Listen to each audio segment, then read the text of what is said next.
Bruce was more than 2 meters tall. He had short black hair, thick and messy eyebrows, and a large nose. He appeared extremely wild, but Noah could see that his mind endured the weight of his faction. He wasn't a mindless idiot.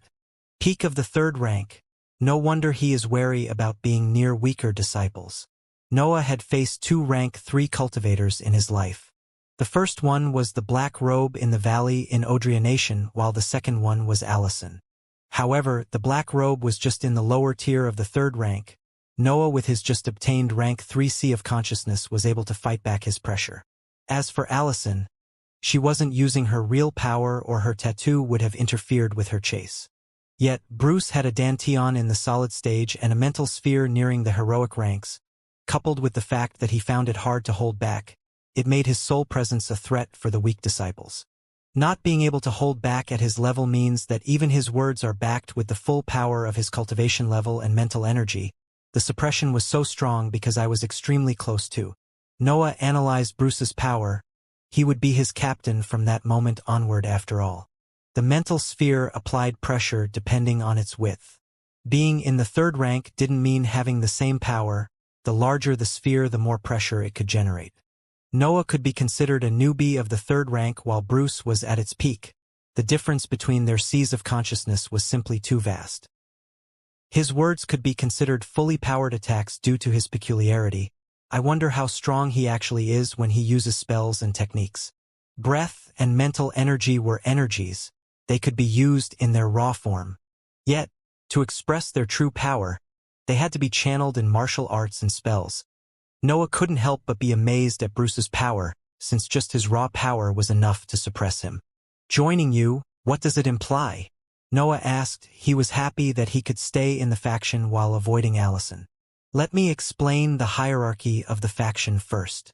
Bruce answered as he took a blank sheet and a stick from his space ring. Rank 1 and rank 2 cultivators are pawns. They can only be ordered around. They are all assigned to captains that will send them into missions according to their cultivation level. Bruce drew small dots at the bottom of the sheet. They represented the pawns he was speaking about. Rank 3 cultivators are all captains. They can form their own teams and pursue treasures on their own when they find a source that is reliable enough in their eyes. My faction has more than 20 rank 3 cultivators. We are quite powerful in the sect. More than 20? If there is the same number of rank 3 experts even in the other faction, then just the human division of the sect has more than 100 cultivators at the peak of the human ranks. Noah was amazed at those numbers. He felt extremely glad that he had joined the sect. Seth is above the captains. His words have the same weight as mine when I'm not around. Be sure to trust him and don't let the events of today affect you. He is really reliable. Bruce vouched for Seth, but Noah only nodded. Trust was something that had to be earned, especially in his case. I'm at the leader of the faction. We can't have the backing of the monsters in the heroic ranks because it will affect the human matters too much, so I'm the biggest power that you will meet while you are here. Bruce continued to draw small dots on the sheet. Some of them were bigger according to the level of the cultivators he was speaking about.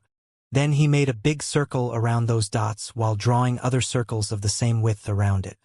These are the 6 factions in the Chasing Demon sect, but not all its members want to join a faction. Many of them only want to cultivate in peace and not aim for the precious resources of the inventory. Bruce drew many dots outside of the circles. The whole sheet was filled with dots by then. What is this? Bruce picked the sheet from the ground and pointed at it. Noah understood what he wanted to hear. The sect. He answered, and Bruce nodded at his words. Exactly. The factions might work in different areas of interest and might have some minor conflict between each other, but we are all members of the same sect. The good of the sect will always come before our personal interests. The sheet then caught fire. Blue flames burned in Bruce's hand as he fixed his gaze on Noah. Always remember, if the sect falls, you fall with it.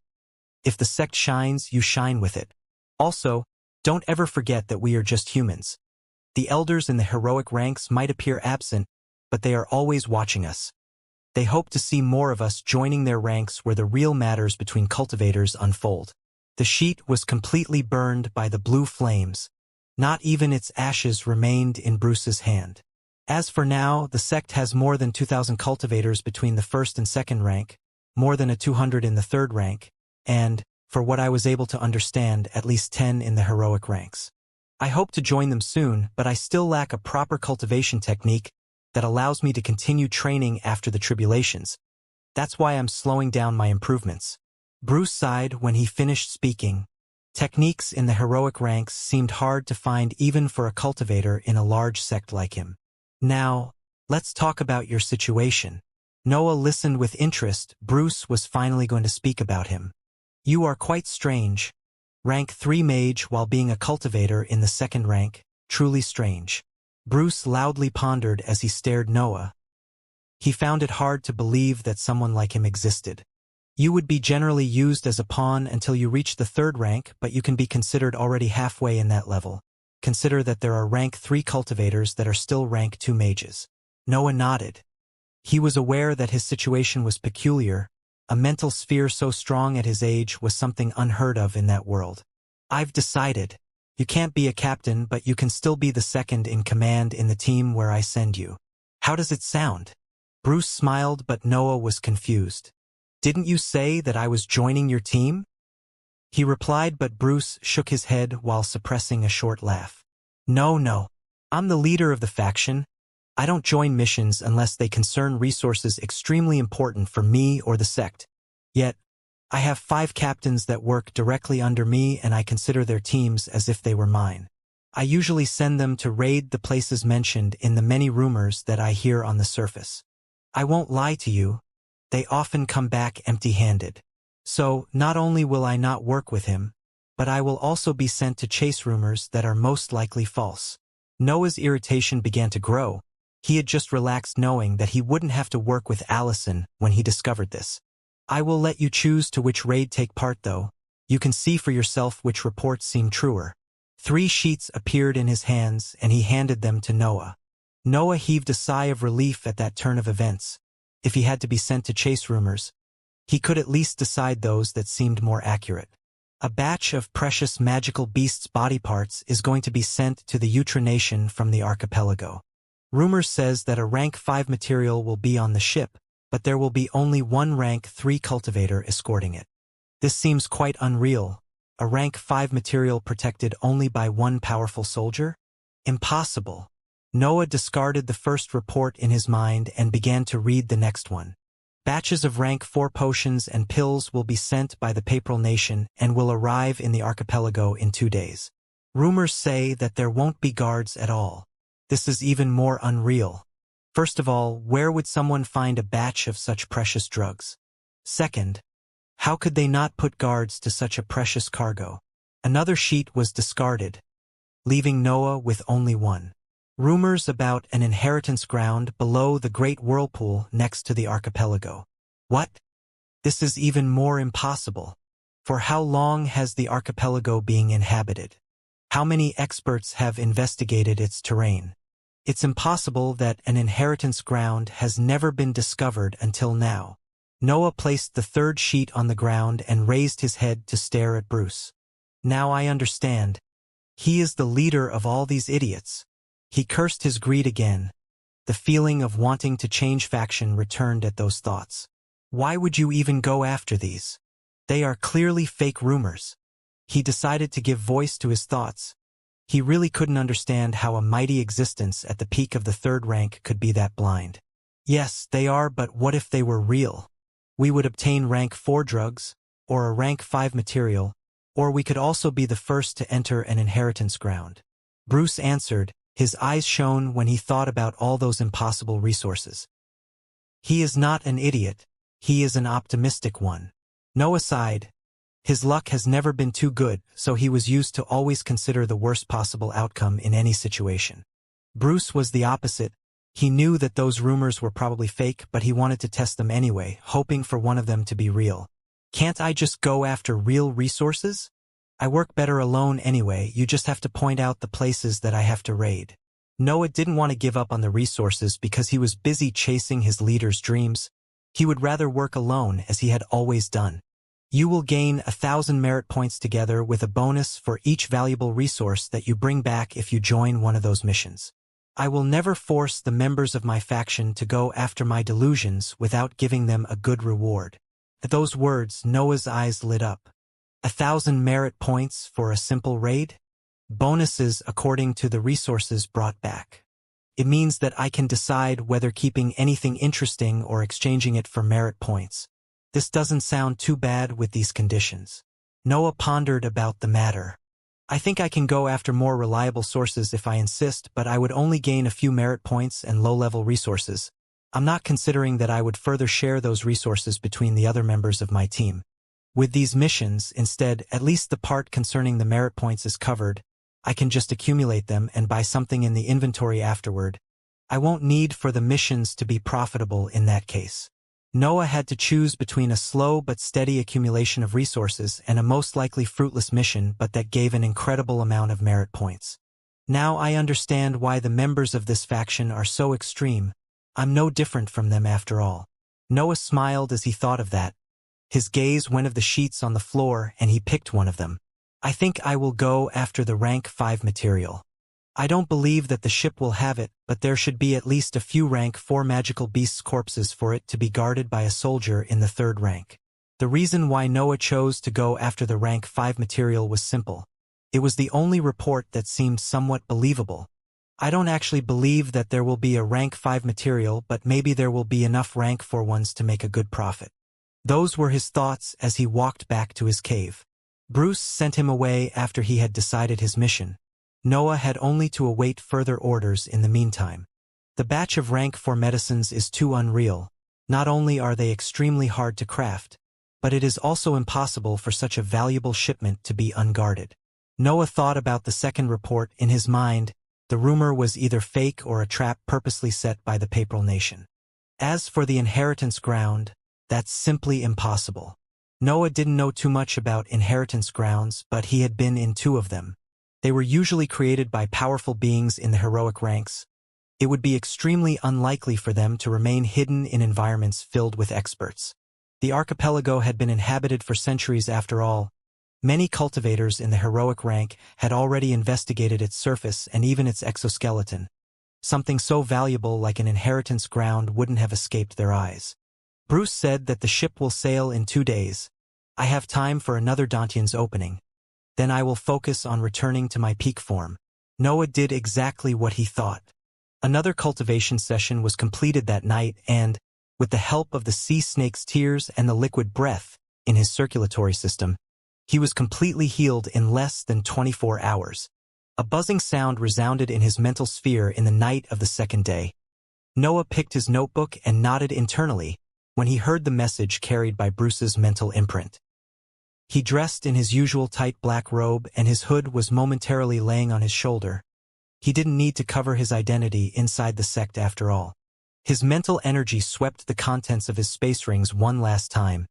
His instabilities and hidden blasts were there, as well as his pairs of black and white sabers. He couldn't have been more ready. Then, he left his cave and went in the direction of the residential area of the rank 3 cultivators. When he arrived there, he found that some disciples were gathered around a cave. Noah recognized some of their faces from the training area used to exile the troublesome members of his faction, so he neared them without hesitation.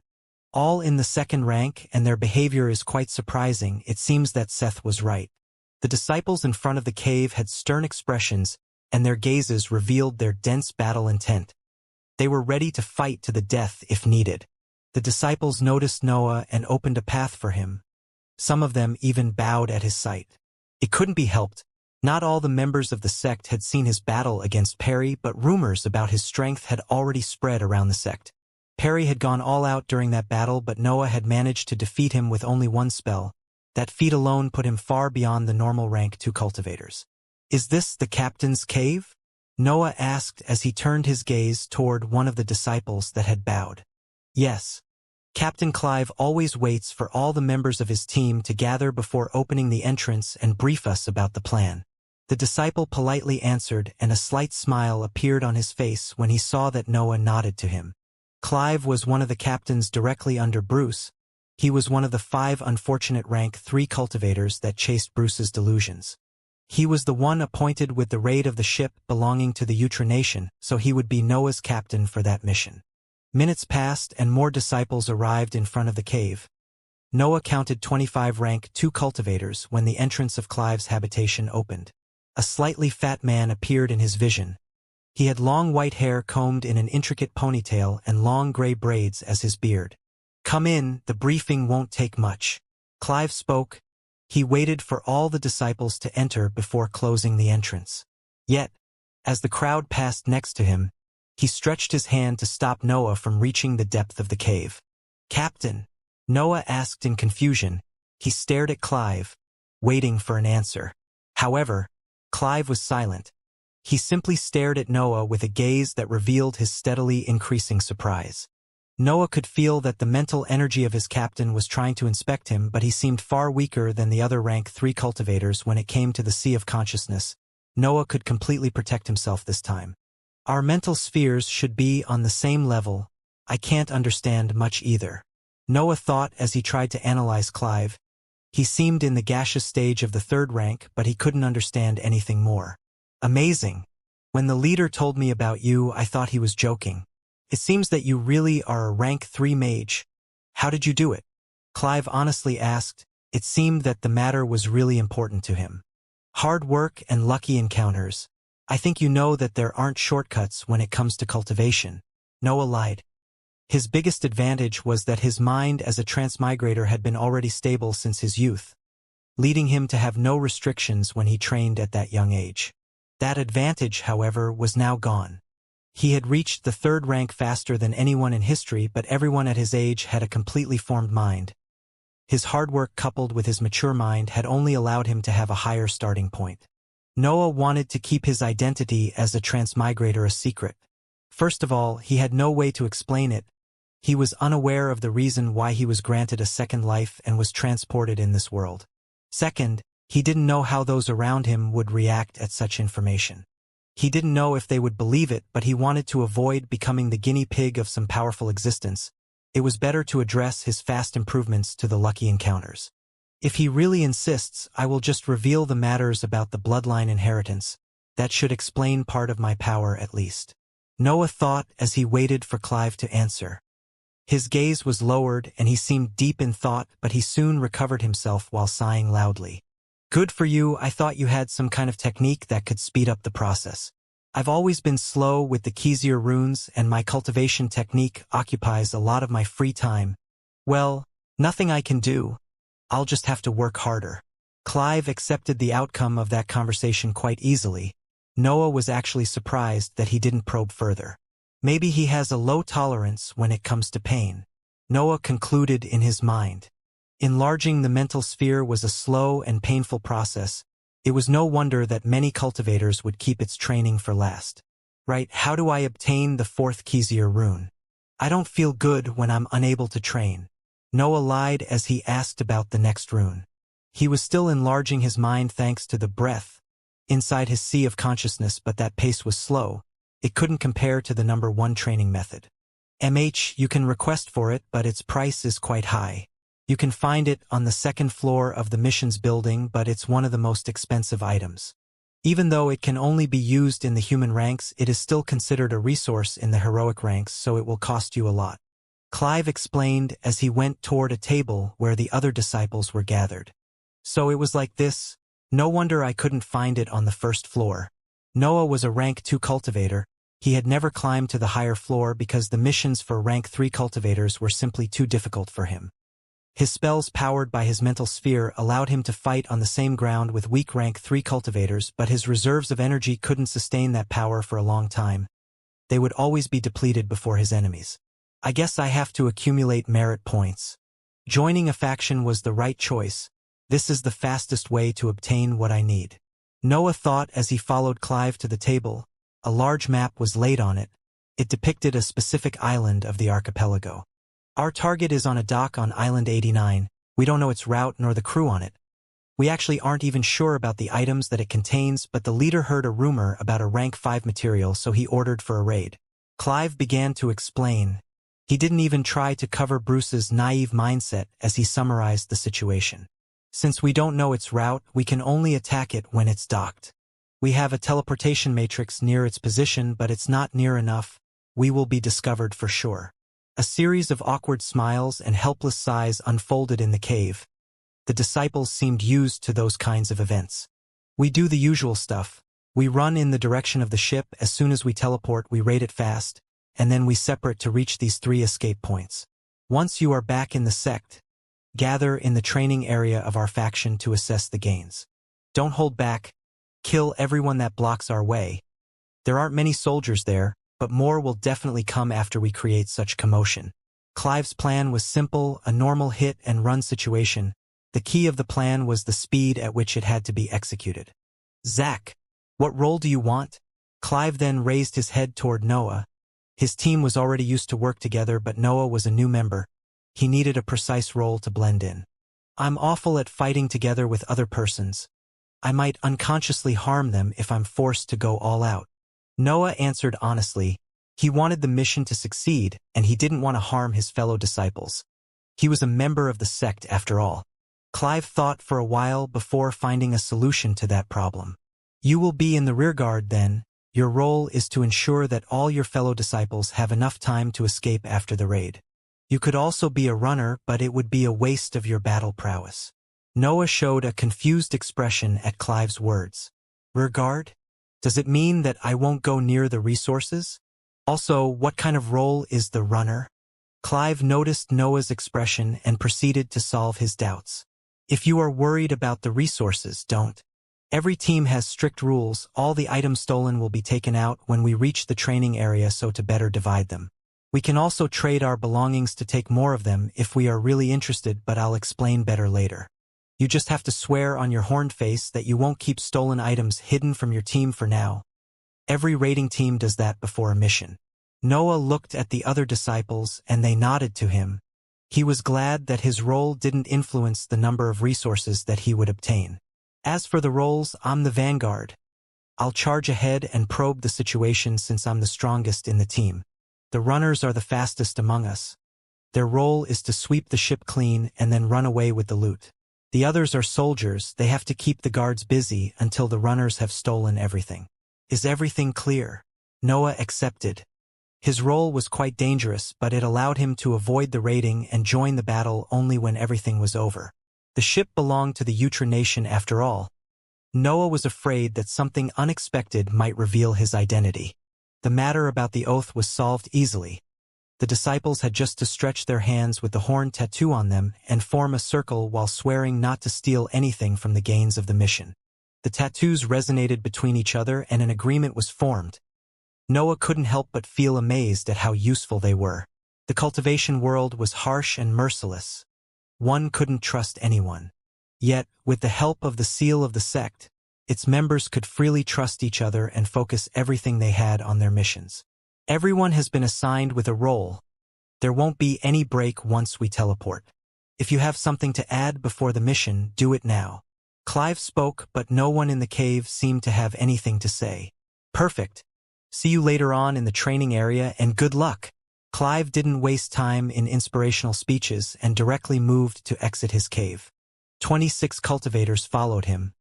Some of them had already covered their faces with hoods or masks. Noah was one of them. His hood, though, couldn't cover the cold aura that he naturally radiated due to his sharp focus. However, that didn't seem to affect the other disciples. Their minds were completely focused on the incoming mission.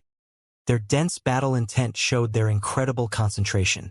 The group followed Clive toward the matrices next to the residential area. 27 people stepped on one of the biggest diagrams and waited for Clive to act.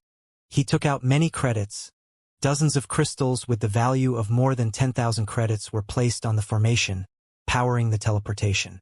The scenery changed right in front of their eyes. The purple underground area was replaced by tall buildings illuminated by the bright halo radiated from the coastline. Clive and Noah were the first to recover from the pressure of the teleportation. Clive swept the area with his eyes before identifying the target and pointing toward its direction. The other disciples had recovered by then. They immediately went after Clive, who had already jumped toward the ship that he had pointed before. Noah waited for everyone to surpass him before chasing after them. His job was to make sure that nothing interfered with their escape. It would be better if the guards didn't see him at all. 27 figures with their facial features, Hidden ran at full speed toward one of the many ships that occupied the dock. "Identify yourselves." A couple of guards appeared when they reached the dock. They wore the golden colors proper of the Elbas family, but they were only rank 2 cultivators. They could only retreat when they saw that the group from the chasing demon sect had no intention to stop. Clive sprinted. His superior cultivation level was revealed as he reached the 2 guards in an instant. They didn't even have the time to scream, since an extremely thin line severed their bodies in 2, killing them on the spot. Weaponless martial art, peculiar. Noah judged in his mind as he analyzed Clive's attack. Clive didn't use mental energy but only breath. Being in the 3rd rank allowed him to kill 2 rank 2 cultivators with just one form of his martial art. They are just ants in his eyes. The peak of the human ranks seems amazing. Noah couldn't wait to reach that level. Only being in the gaseous stage of the 3rd rank made any cultivator virtually unbeatable by those in the 2nd rank. The difference in power was far greater than the one between the 1st and the 2nd rank. Yet, he was forced to repress his thoughts since Clive made a turn and directed himself toward the ship that matched his report. The other disciples followed. They jumped on the ship when they saw that Clive had done that. Noah waited below it. His mental energy was fixed on the ship, but he didn't sense any strong presence. Clive seemed the strongest aboard. The sound of battles filled the night. The soldiers stationed on the ship tried to fight back the assault of the chasing demon sect, but they had been caught by surprise and they were outnumbered. Even without directly looking at it, Noah could predict the outcome of the battle. Minutes passed. The noise caused by the battles on the ship never stopped. Explosions would resonate from time to time. They were the sign that spells were being used to fight. Then, a hooded figure jumped off the ship and nodded at Noah before running in a seemingly random direction. After that, more hooded cultivators jumped off the ship. They all went in different directions without even taking a look at Noah. Noah counted the cultivators in his mind. He focused on the main deck when the number reached 26. He waited calmly. It didn't take much for a soldier to appear in his sight.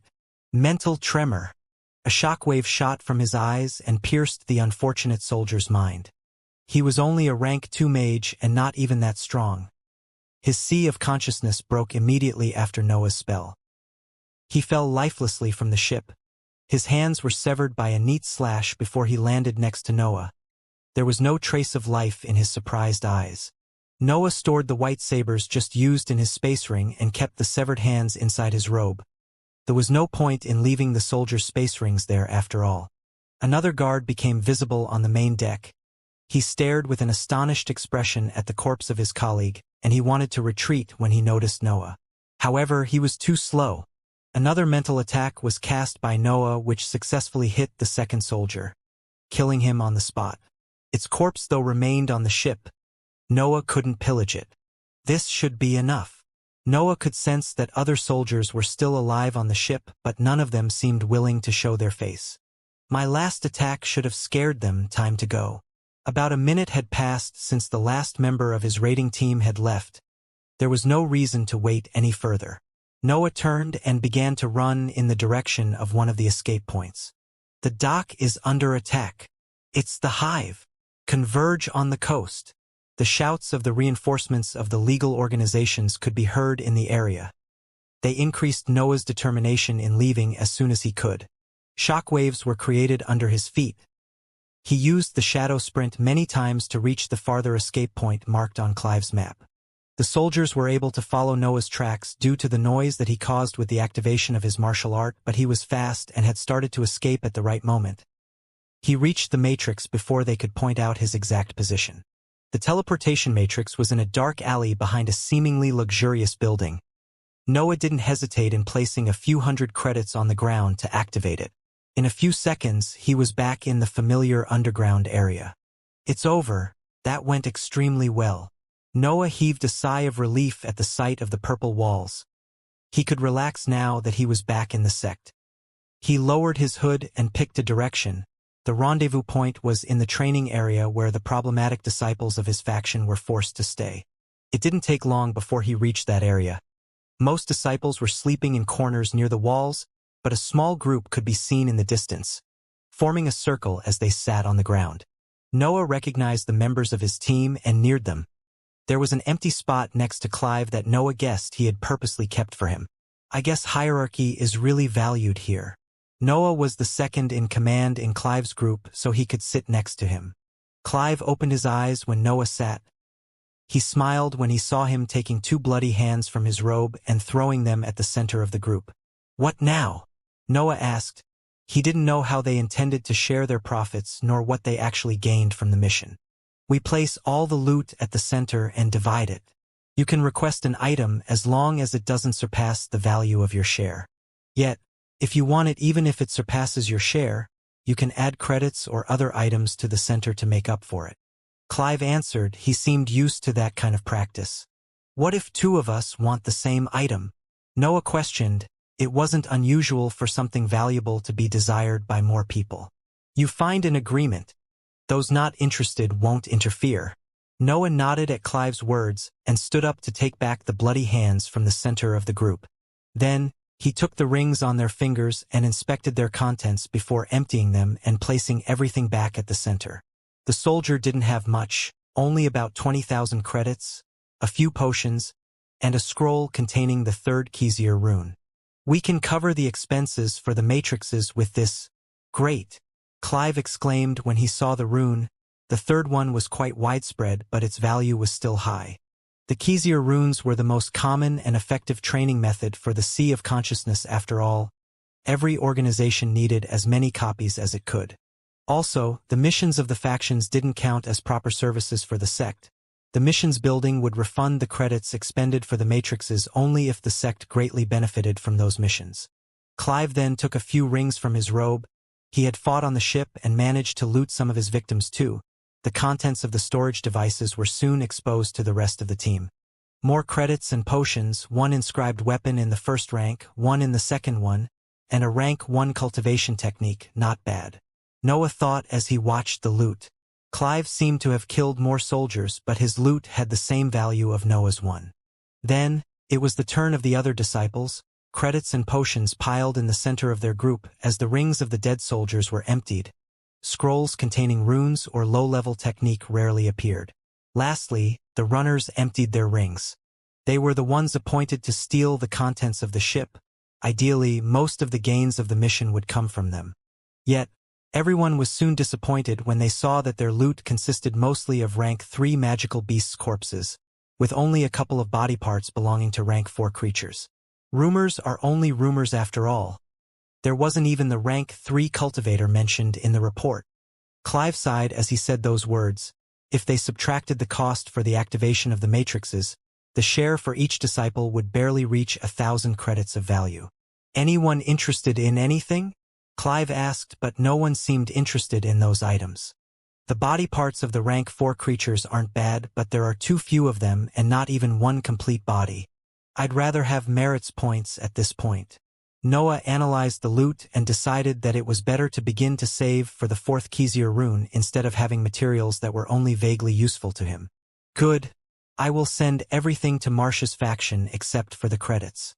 We will first subtract those expended in the teleportation and then equally divide the remaining sum." No one objected to Clive's conclusion. In a few minutes, the credits were equally divided between the group. "We are done for now. Go back to your caves. I will notify you when the leader hears another unreal rumor." Small laughs resounded in the training area. The raiding group divided itself and its members returned to their respective habitations to rest. Noah's life became peaceful for a while. There weren't other missions that required his presence, and he would rather wait for Bruce's ones rather than pick those in the missions building. The number of merit points awarded by doing services for his faction surpassed by a large margin those given by the sect in the normal mission. Noah thought that it was better to wait for another unrealistic rumor to reach Bruce's ears rather than threaten soldiers for an entire day. Yet, the Dantian's opening occupied only 2 days per week, and his mental sphere enlarged autonomously, so Noah found himself with far more free time than needed. He wasn't used to that. He would always try to make the most out of his days, but his centers of power were already improving, and there was a limit to how much he could improve in imbuing his meaning inside the breath. He would need to forge to see if the effects reflected his intended meaning. However, he had no materials, nor did he want to purchase them. He was saving for the 4th Xianxia rune, and he would rather use his merit points to purchase spells or martial arts rather than use them to accumulate resources that he could hunt by himself. That's why he started to join the gambling sessions of the disciples of his faction in the training area. He was a rank 3 mage. His advantage against the other disciples was simply too great, so he would often win. Even Noah spoke for last when the dice under a cup placed upside down on the ground stopped rolling. Damn, I bet odd. Zach, I hate this rule that you have to be the last to speak. Shut up. It is impossible to play otherwise. Everyone would just pick what he has chosen. One of the disciples that had picked even rebuked the other cultivator. Since Noah's mental sphere was so powerful, he could predict with almost certainty the outcome of the dice by the sounds it made while rolling. It only took Noah a few games to become used to that practice. He had become almost unbeatable after that. These guys, it's not so hard. They could easily learn how to do it too. Noah sighed in his mind when he saw that the disciples around him had started another discussion. He didn't know when, but he had become quite used to that sight. A few weeks had already passed after his mission with Clive's team, and he had spent most of that time in the training area. After all, the disciples were betting credits. Noah didn't mind taking them. The disciples had initially been happy that he had joined their gambling group, but they soon discovered that their finances could only diminish when Noah was around. Complaints began to accumulate, and specific rules for Noah were created because of that. I think we need to add another disadvantage to Zach. Making him pay more doesn't really affect him. One of the disciples suggested that, and the others immediately agreed with him. You know that you can just hear the sound of the dice? You are all rank 2 mages, you can do something this simple. Noah complained. He didn't mind the additional rules for his presence, but he couldn't help but worry about the stupidity of his fellow disciples. We know. Yet, if we ever learned to do that, we would find ourselves unable to enjoy gambling anymore. We would have to find another game. One of the disciples answered, and Noah could only shrug his shoulders at those words. They were spending time in that way only to ease their stress. The few hundred credits that they lost couldn't compare with the loss of their hobby. Noah didn't complain anymore. He was happy as long as his credits increased. I think I found it.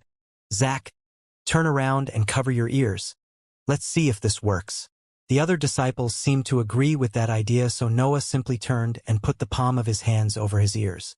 That made basically no difference in his mind. His mental waves were enough to make him understand everything that was going on behind his back. They are either too drunk to realize that this won't make any difference, or they simply don't care. Oh well, their loss. The sound of a dice hitting the surface of the cup as it rolled could be clearly heard by him. Noah deduced the result of that round already. The batch of rank 4 pills and potions was found to be a false rumor too. David's group came back empty-handed. Noah thought as he waited for the dice to stop rolling.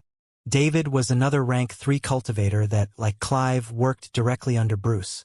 Everyone in the faction seemed to know about Bruce's character. They would always compare the rumors that they were sent to investigate with the truth of the matter. Right now, David's team has been the most unfortunate.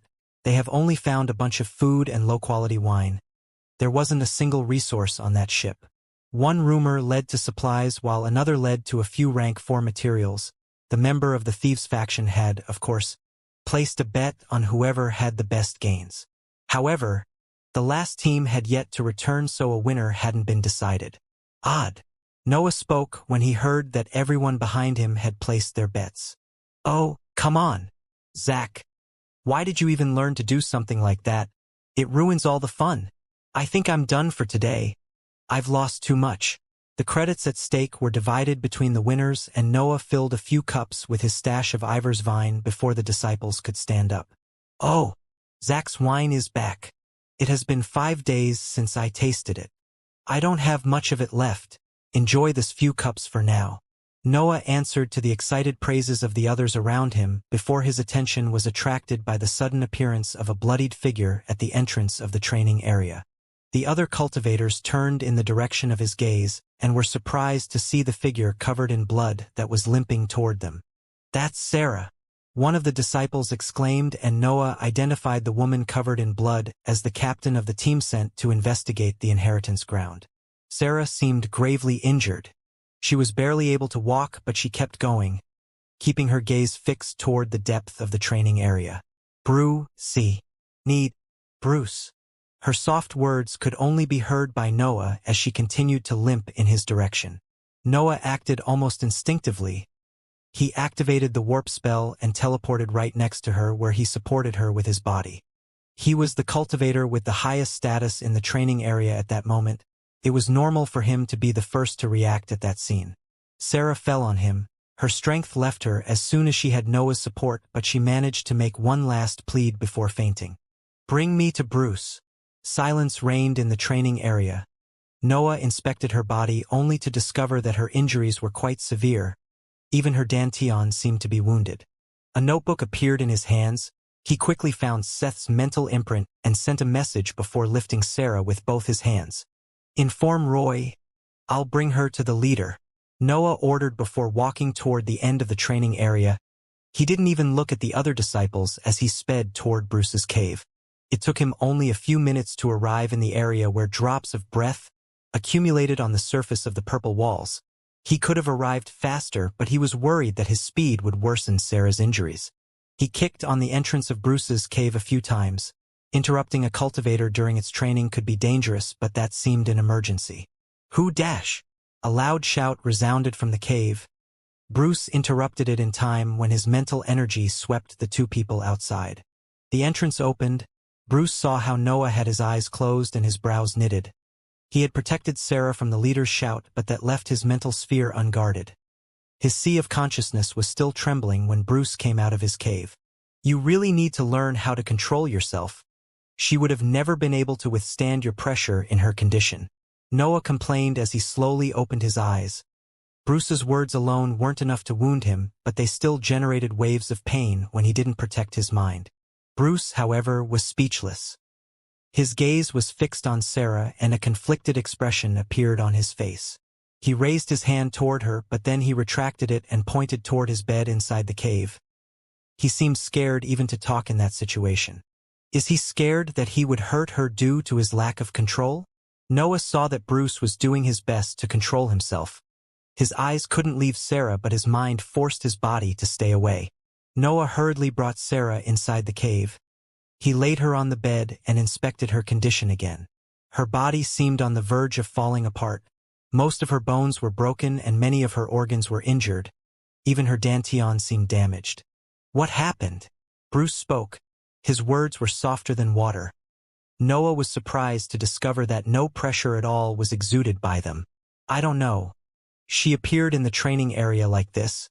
She was only able to say your name before fainting." Noah summarized the previous events. Bruce nodded and neared her.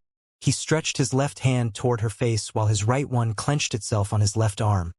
The grip was so tight that almost no blood was able to reach the extremities of the left hand. Yet, he was able to safely caress her face like this. Noah understood by the affection radiated by that gesture that their relationship wasn't a simple leader-captain one. "Do you want me to leave?" Noah asked. He wondered if Bruce wanted to stay alone with her. "No, I need to push myself to the limit to control myself. If something happens, I'm afraid that I won't be able to touch her," Bruce said while shaking his head and retracting his hand. Sarah's condition wasn't stable. If anything happened, Bruce would only harm her with his scarce control. "You did good. It seems that you aren't as bad as the reports say." Bruce spoke as he took a notebook from his space ring. Messages were sent to many mental imprints as he browsed through its pages. Noah didn't answer. He knew that he wasn't a good person. He had realized that long ago. Yet, that didn't mean that he couldn't feel affection for someone or that he didn't know which was the good action. His life had always been on the edge of a knife. One mistake and he would have lost everything. He was used to destroying everything that opposed him. Also, every organization in the past had always tried to exploit him. It was only in the Odria country with Nina's affection that he was able to relax a little. However, he was still an outsider in the Odria country. He had never blended in too much. The situation with the chasing demon sect, though, was entirely different. He was a proper disciple, and most of its members were cultivators with an attitude similar to his. Noah was still far away from feeling that he belonged to the sect, but he had a clear image of his role in his mind.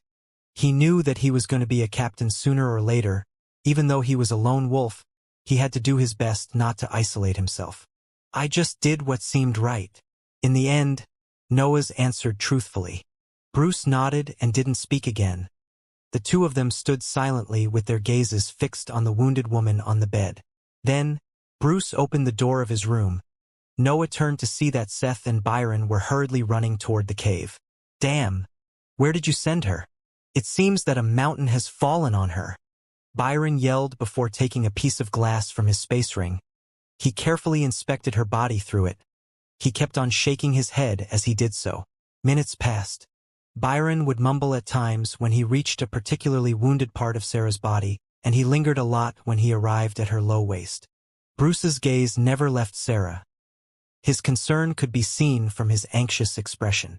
Seth and Noah stood motionless. Seth had his eyes on Byron.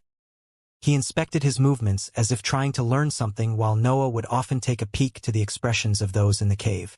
Then, Byron stored the lens in his space ring and heaved a sigh as he lifted his head toward Bruce. How bad is she? Bruce's worry immediately increased when he saw that gesture. His words carried all the pressure that his mental sphere was capable of. He had completely forgotten to contain himself in that situation. Luckily for Sarah, Seth was ready to act. Layers of mental energy were condensed around her body. Seth managed to protect her from Bruce's involuntary attack. Calm down. She will survive. Byron snorted before saying those words. It seemed that Bruce's incapability of controlling himself irritated him. Her body can be easily healed now that she is in the sect. The only problem is her dantian. Byron continued with his diagnosis. He looked again at her low waist before speaking again. She has stressed her center of power too much, and she was probably already injured when she did so. There isn't much that I can do about that. Only time will tell us if the injury is permanent. Noah listened to his words and understood. Sarah's cultivation journey was probably over. Cultivators had a long life, but the injuries on the centers of power took a long time to heal. Also, the older someone was, the harder it was to improve. An elderly man would find it hard to even reach the second rank of the dantian. Noah didn't know Sarah's actual age, but he guessed that if her injury was severe, it might even take decades for it to heal. I understand, thanks, Byron. Leave the dantian part to me. Just focus on stabilizing her condition. Bruce remembered to hold back that time. I need to undress her to apply the potion. Byron spoke and Bruce turned his gaze towards Seth and Noah. The meaning behind that gesture was quite obvious. Seth and Noah bowed before turning to leave. The entrance of the cave opened and closed in a few seconds. Seth heaved a sigh when they were outside. He started to massage his temples as he fell deep in thought. Noah, on the other hand, was interested in what had happened to Sarah. What did they find under the Great Whirlpool? Sarah is a rank 3 cultivator. Normal magical beasts wouldn't be able to hurt her that badly. The Great Whirlpool was a location drawn on his map of the Coral Archipelago, but Noah had never taken interest in it. The Whirlpool was a danger zone where many magical beasts were gathered, but that wasn't its most dangerous feature. The sea in that zone was rough. There were marine currents so strong that even cultivators with a rank 4 body would have trouble to oppose. Only marine magical beasts with their innate swimming ability could inhabit that place. Yet, she must have been prepared for the exploration. It's hard to believe that she wasn't ready for the marine currents. Sarah was a captain, she had a team. Noah didn't mention it because, seeing the situation in which she ended up, he was already guessing the worst possible outcome. If it wasn't the magical beasts nor the naturally dangerous environment, then what caused her injuries? The rumor she was sent to investigate spoke of an inheritance ground, but Noah was still doubtful about that. Too many experts had lived in the archipelago through the years. The Great Whirlpool had already been explored long ago and had been labeled as a simple danger zone. Was it a trap? Rumors must come from somewhere after all. Maybe some enemy of the sect was aware of Bruce's personality and decided to leak a false rumor on purpose. Noah reached that conclusion in his mind. That seemed the most plausible explanation. Is it that bad? A familiar voice reached Noah's ears. He raised his head only to see that Roy had arrived at the end of the training area. Noah didn't answer, but Seth nodded. He briefly explained the situation to him, without omitting the part about the contents of the rumor. So it was like this. Roy sighed when Seth finished explaining. Holly said that her sources knew nothing about a trap. This matter is unrelated to the legal factions. Seth continued to explain. His statement denied Noah's hypothesis. Only one option remained in his mind. Was it really an inheritance ground? How is that possible? Noah expressed his amazement. He really couldn't understand how something like that had remained hidden for so long. We don't know for sure. It's better to wait for Sarah to wake up and listen to her report. Seth's words were on point. It was useless to make conjectures when they had a living witness with them. Noah nodded and sat on the ground. He didn't know how long it would take for Sarah to wake up, but he wanted to hear her report. After all, a possible inheritance ground was an amazing chance. Noah had been in 2 of them, but he had never been able to obtain the complete inheritance of those separate dimensions.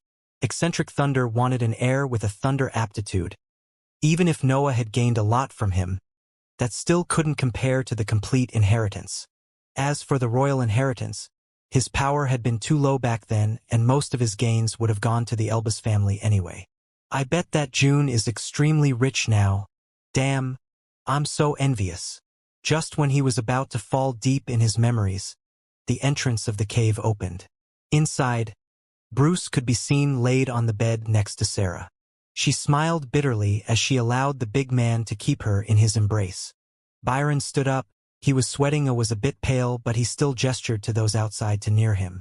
Come in. I bet that you want to listen to her story. Roy, Seth, and Noah entered the cave. Its entrance closed behind their backs as they reached the bed where Sarah and Bruce were laying. You must be the new member of our faction. Thank you for bringing me to Bruce and for defending me from his recklessness.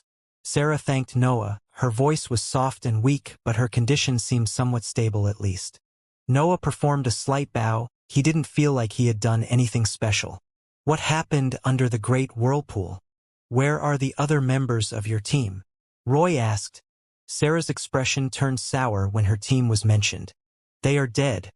I was the only one able to survive in that mess. Seth sighed while Bruce softly caressed her hair. They knew how many disciples her team had. They couldn't help but feel bad about their losses. Tell us everything. I'll directly report the matter to my mother afterward. Roy spoke again. His status as the son of an elder in the heroic ranks was the highest in the cave. Also, many rank 2 cultivators had been lost. That matter concerned the entirety of the Chasing Demon sect. It wasn't the time to care about the different factions. Yes. Give me 1 moment to sort my thoughts. Sarah answered before falling deep in thought. Noah took out 1 jar of Ivor's wine and handed it to her. She smiled when she saw that, and her smile only increased after she took a slight sip. Ivor's wine had great numbing properties.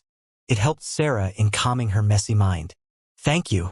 She thanked Noah again after handing back the jar. Noah carefully stored it back in his space ring as he waited for her report. We reached the Great Whirlpool 2 weeks ago. It was nighttime, but we still decided to traverse its currents. The route we followed was the safest one. Many of the cultivators in my team had a water aptitude, so it was quite easy to reach its depth. Sarah began to explain the events in the whirlpool. Everyone in the cave was silent, focused on her story. The information about the direction of the currents is renowned. I even had a map that depicted their behavior according to the time. It was impossible for us to lose ourselves inside them. Sarah took out a small scroll as proof of her words. Seth picked it and nodded when he saw its contents. The scroll was then passed to the other in the cave. Noah could see that the intricate patterns of the marine currents were clearly reported on the map when the scroll arrived at him. This map even states the strength of each current. It is as I suspected. The archipelago has been investigated deeply throughout the years. The scroll only confirmed Noah's suspicion. Too many experts had explored the contents of the archipelago. Something unexpected couldn't happen. Yet, something unexpected had happened which made him even more confused. The depths of the whirlpool are often its calmest part. We had expected to find a large number of magical beasts there, but we only found another marine current. That's impossible. The behavior of the whirlpool has been studied for generations. Those that hunt magical beasts in that area have never reported of a marine current there. Roy spoke, but Sarah could only reveal a bitter expression before continuing to speak. That's what I thought too. I've informed myself before going inside it, and that sight surprised me. Yet, This marine current was soft. It wasn't dangerous at all, so I chose to explore it. Sarah's speech was reaching its crucial point. No one dared to speak at that moment. The water in the current was warm. We even thought about dispersing the protective layer around our team and swim through it. We would have never expected for the situation to become so dangerous. Sarah gave voice to her memories. Her expression could only become more bitter when she remembered the thoughts that she had back then. We continued to walk on the warm current. The water was so dense that we didn't even need additional spells to help us in the process. However, at some random point, we began to fall. She stopped speaking to cough a few times. Bruce promptly gave her some water so that she could continue her story. There wasn't any indication nor change in the breath around us. We simply lost our foothold when we reached a certain depth. The water disappeared as we fell, and a large underwater structure appeared in our sight. It seemed a maze of some sort, but I can't say more because we never entered it. Is she telling us that the water suddenly disappeared as they went deeper? This is impossible unless... Noah's mind sorted Sarah's words at full speed. There seemed to be only one explanation to those events. Separate dimension. That thought hit all the cultivators in the room. Their eyes widened when they reached that conclusion, but they didn't dare to give voice to their surprise since Sarah's story wasn't over. We found ourselves on a dark brown passage. It was 40 meters large, and it was connected directly to the structure at its end. There was only the dark sea on the other side, and even the ceiling depicted the current that we were traversing before. At once, I knew that I was in a separate dimension. Sarah raised her hand when she saw that Roy was going to ask something. I have no idea why no one was able to find it before. It is as if it has appeared out of nowhere. Roy suppressed his question after hearing Sarah's words. He knew that she wasn't aware of the reason behind the changes in the whirlpool, but he found himself unable to contain his curiosity. There didn't seem to be a way out of that place, so we decided to walk toward the structure at the end of the passage. Everything seemed quite ordinary for a while, with the exception that the space seemed stretched. It took us 1 week to near the structure, but it was at that moment that we were attacked. Attacked by who? Bruce couldn't suppress himself anymore when he heard of an attacker and asked the woman in his embrace that question. By dragons. Dragons. One word was able to create shock and amazement. Noah's interest in magical beasts had begun with a dragon. It could be said that even his cultivation journey had started because of it. That's why, during his studies, he had focused on that kind for a long time. Dragons were considered as the strongest magical beast. They had powerful bodies, and their scales were able to provide one of the best natural defenses. Also, their innate ability could match some of the weaker spells of the humans. Dragons were able to empower and manipulate their fire easily. Noah clearly remembered how the dragon in his childhood created a spear made of flames after its attack was launched. Yet, since they were the strongest magical beast, they had some natural restriction. They weren't able to reproduce as fast as the other magical beasts, nor could they affect the environment to favor the birth of more dragons. It took centuries for a pack of dragons to be created.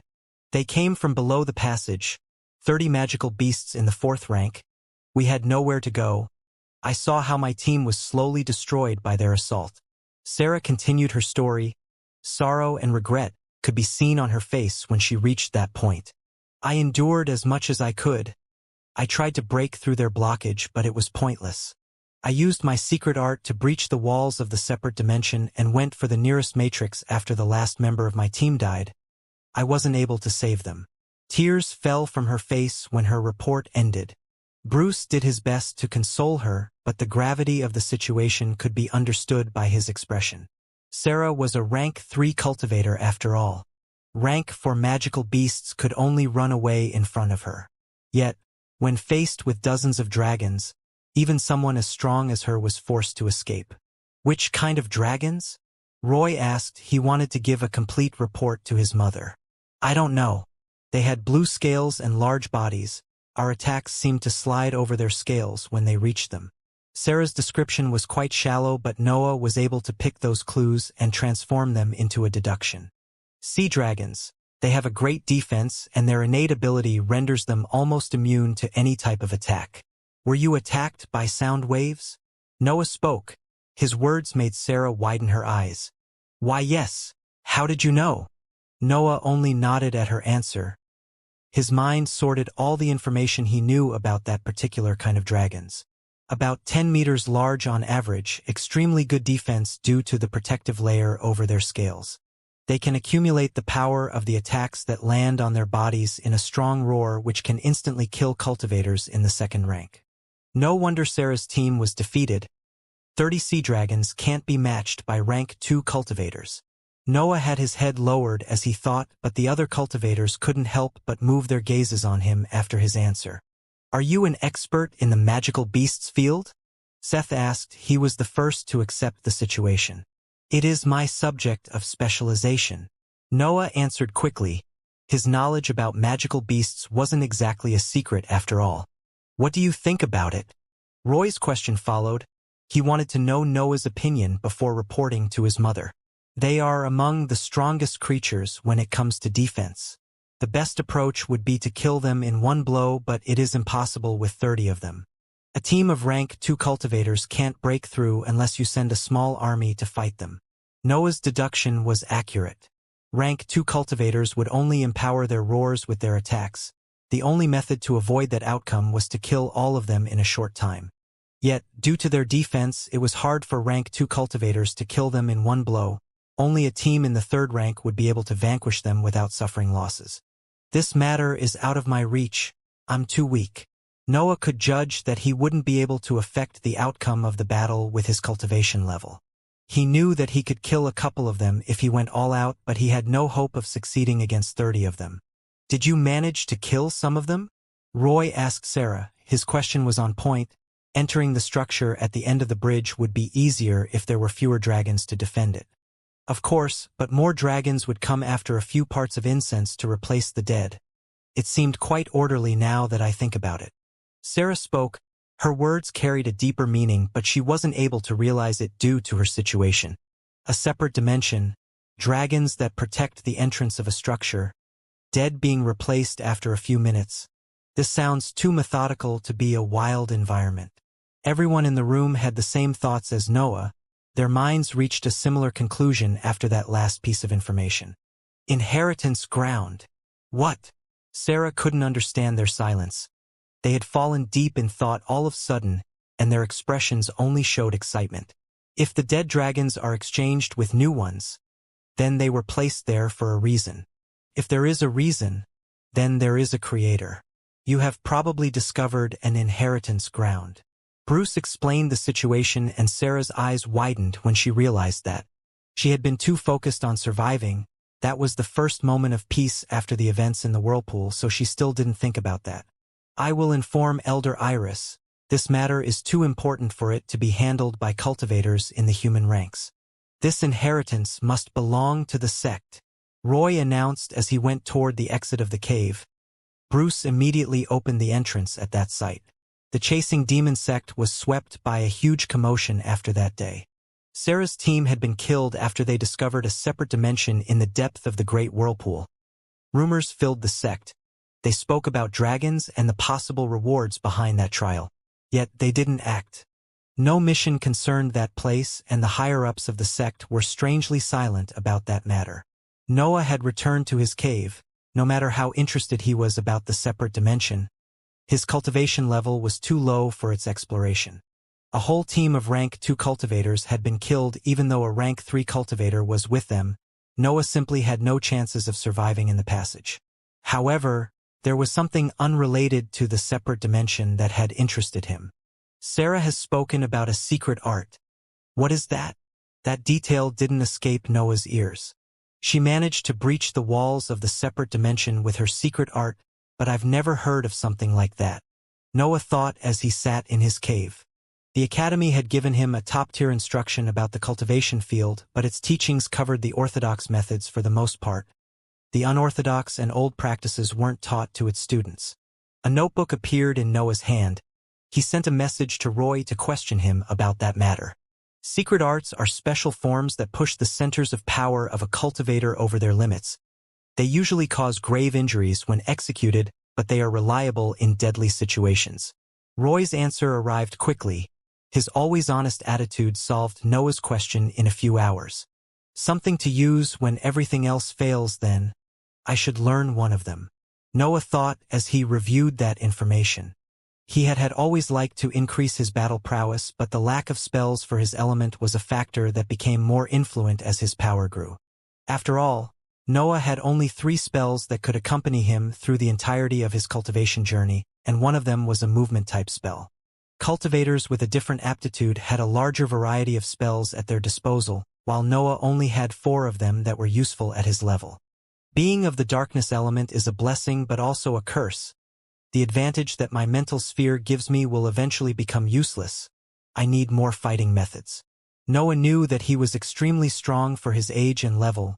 No rank 2 cultivator could match him. Yet, those in the heroic ranks had usually lived for a long time, even centuries. Their accumulation was enough to make Noah's advantage pale. He had relied on the demonic form spell till that moment after all, but he knew that he would eventually face strong foes that had many spells at their disposal. The rarest the aptitude, the harder it was to create techniques and spells.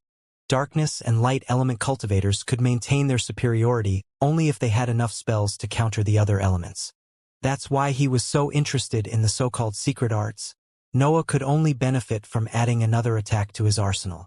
I can't interfere with the separate dimension for now, I'm too weak.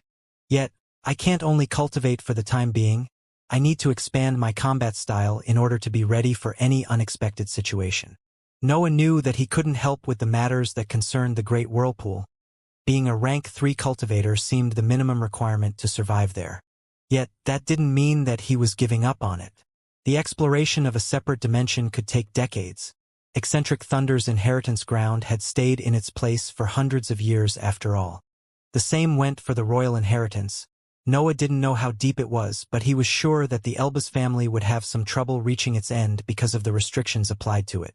Cultivate, gather information, increase my attack methods. I need to be ready. Noah set a plan in his mind. A black saber appeared in his hands. He was going to perform another Dantian's opening. Meanwhile, at some distance from the Coral Archipelago, a hooded figure hovered in the air. It seemed to walk on the air as it neared the large vortex in the middle of the sea. The vortex was more than 2 kilometers large. Its suction force was able to attract and bind even beings with a rank 4 body. The figure looked at the whirlpool for a while before diving right at its center. The water of the sea seemed to willingly avoid the figure. An invisible membrane made of mental energy created a cover for the cultivator's body. The hood of the cultivator flapped. The speed at which it was descending was too high. The hood ultimately slid, revealing the face that it was hiding. The hooded figure exploring the depth of the whirlpool was, in fact, Elder Iris. The currents of the vortex reached even the depths of the sea. Elder Iris had to immerse herself for many kilometers before escaping them. She was now in the place where Sarah said to have found the warm current. Her gaze swept the area. The water seemed to freeze under the pressure of her mental energy. However, she couldn't find any trace of the current nor of the separate dimension. She immediately thought that Sarah had lied to her son, but she quickly suppressed that suspicion. Sarah had been a captain in the sect for many years. She had no reason to lie. It's either an event happening only at a specific time or... Elder Iris began to ponder about the situation. She investigated the area with even more attention. Or it's something limited to those in the human ranks. Those 2 possibilities lingered in her mind. She didn't know which one was true. Nevertheless, she had come there as soon as Roy reported Sarah's story. She needed to discover as much information as she could before the separate dimension was found by the other organizations in the archipelago. Elder Iris' eyes sharpened. Tens of blades made of compressed air were shot from her body in every direction. The depths of the sea shook. Raging currents were created due to her attack.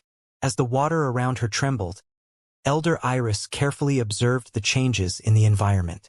Everything seemed perfectly normal except for a small area that flickered softly, radiating the colors of the rainbow as the wind blades crossed it. Elder Iris didn't miss that detail.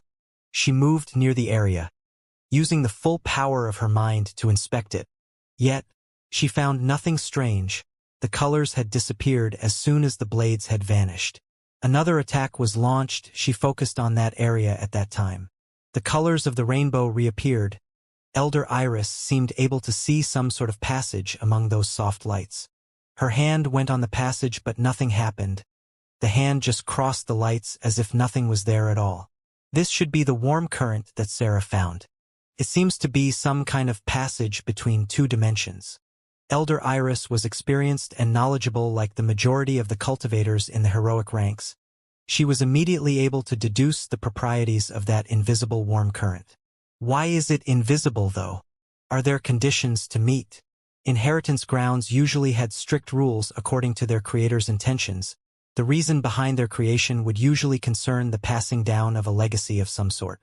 Cultivators had long lives, but they also died. Most of them didn't want to disappear or be forgotten due to the passage of time.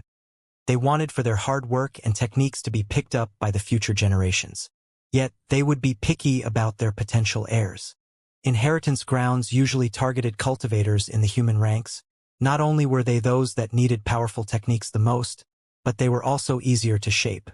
Cultivators in the heroic ranks were already pursuing their individuality, becoming separate existences that had their own training methods.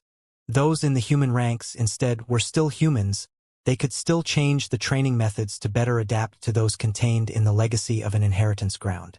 That's why most legacies left behind by powerful cultivators had the restriction that only those in the human ranks could have access to the trials inside the separate dimension.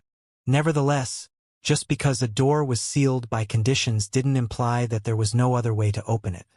Elder Iris focused. She stretched her hands in the direction of the invisible current. The water in front of her began to rotate. A small vortex appeared between her hands. Then, the vortex increased in power, it enlarged and begun to affect more water.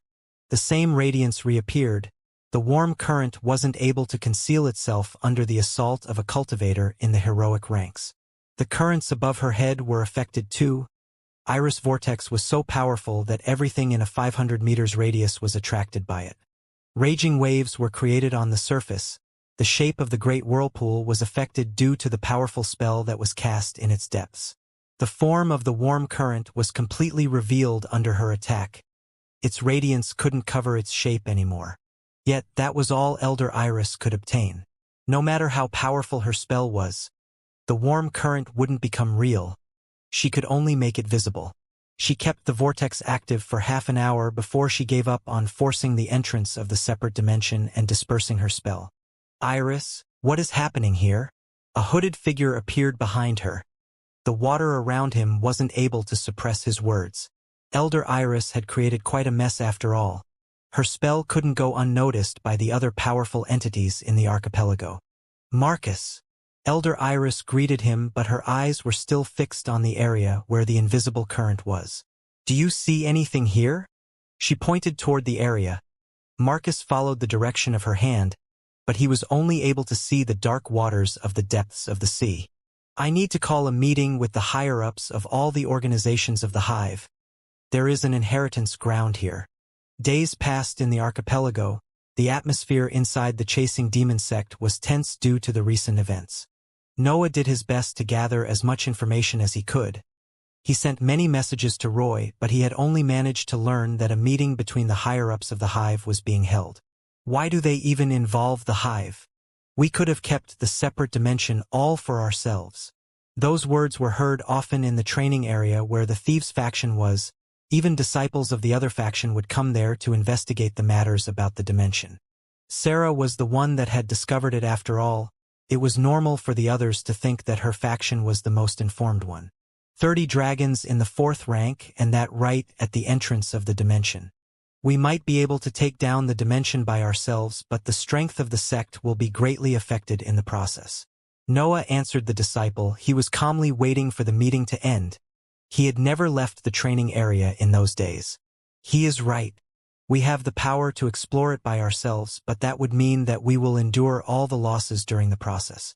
Let all the hive join. We might lose some resource this way, but we will also suffer less. David added weight to Noah's words. The disciple was still dubious after Noah had spoken, but he was immediately convinced when David agreed with him. He was one of the captains after all. His words had great importance in the sect. Then, a buzz sounded in Noah's mind and he picked the notebook from his space ring. The captains in the area did the same. They had been contacted too. The dimension is restricted to the human ranks.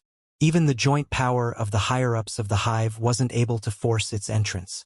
Elder Iris requests for rank 3 cultivators to form teams and begin the exploration. Missions will be affixed on the second floor of the missions building starting tomorrow. Roy's voice resounded in Noah and the captain's heads. The exploration of the separate dimension had officially started. The first trial of the separate dimension was surpassed. The reward was 30 intact rank 4 dragon corpses. The labyrinth at the end of the bridge leads to different trials. The reports from the survivors of the other organizations speak of peak rank 4 dragons in each of them. A team managed to break through the labyrinth. The sole survivor has gained 5 dragon's eggs as a reward. The third trial is still inside the labyrinth. Reports speak about an endurance test. The third test is inflicting heavy losses to every organization. The exploration will be halted momentarily for the teams to reorganize. The third test was completed today. For rank 3 cultivation techniques and 6 rank 4 martial arts were rewarded to those that had completed it. Reports arrived endlessly in the Chasing Demons sect. The disciples read them with vivid interest while they went on with their lives. The underground organizations were managing to hide the information about the separate dimension from the legal ones, but the representatives from the continent soon understood that something was going on. It couldn't be helped. The hive had always strictly controlled the archipelago, but its grip on the islands was weakening. That was caused by the large number of powerful cultivators employed in the exploration of the inheritance ground. Some matters on the surface were neglected to focus on the dimension. Yet, instead of being happy about that, the legal organizations became suspicious. Soon, they used their methods to make a deal with the hive, joining the exploration of the dimension. A truce was made. The rewards of the inheritance ground were too appealing to lose them over the control of the archipelago. The greed of the legal factions won against the orders of the continent. As a matter of fact, the continent was unaware of the dimension. The legal factions were stalling on providing that information to make the most out of it. After all, if the continent was involved, they would lose all the rights over the resources contained in the dimension. They would rather gain as much as they could before the information was spread. That intention was shared by the hive, which used all its methods to contain the information in the archipelago. A long period of peace followed. The powerful cultivators in the organizations were too busy with the inheritance ground to handle the petty matters of the surface. Only the weaker rank 3 cultivators were left to oversee them. The leadership for the matters of the surface was also appointed to some cultivators in the second rank. With most rank 3 cultivators in the dimension, they became the most powerful asset in the human ranks. There were some exceptions, though. Bruce and Seth had avoided joining the exploration of the inheritance ground. Bruce cared too much about Sarah's condition. He didn't want to leave her alone while she was injured, and Seth was too busy managing the matters on the surface with the lack of manpower. Roy was the same as Seth. He had to make sure that the manpower sent in the inheritance ground didn't affect the position of the sect in the archipelago. Losing its grip on the islands was too easy now that their most powerful human assets were away. As for Noah, even though he couldn't join the exploration of the separate dimension because his cultivation level was too low, he still greatly benefited from that situation. The lack of manpower forced the sect to be more generous with the rewards to its missions. The disciples would complete more and more missions with each passing day, attracted by the huge sum of merit points rewarded with each one of them. Noah, as the strongest cultivator in the second rank, was considered of equal importance with the weak rank 3 cultivators left behind. He had access to the most important and rewarding missions. He could even lead a team at some point. Captain, will you join the exploration of the dimension once you reach the third rank? One disciple asked as soon as Noah and his team appeared on the matrices inside the sect. That's the plan, Noah answered. He lowered his hood and undressed his bloodied robe as he jumped off the matrix. The last mission required for him to stop the sailing of a ship belonging to the Shandal Empire.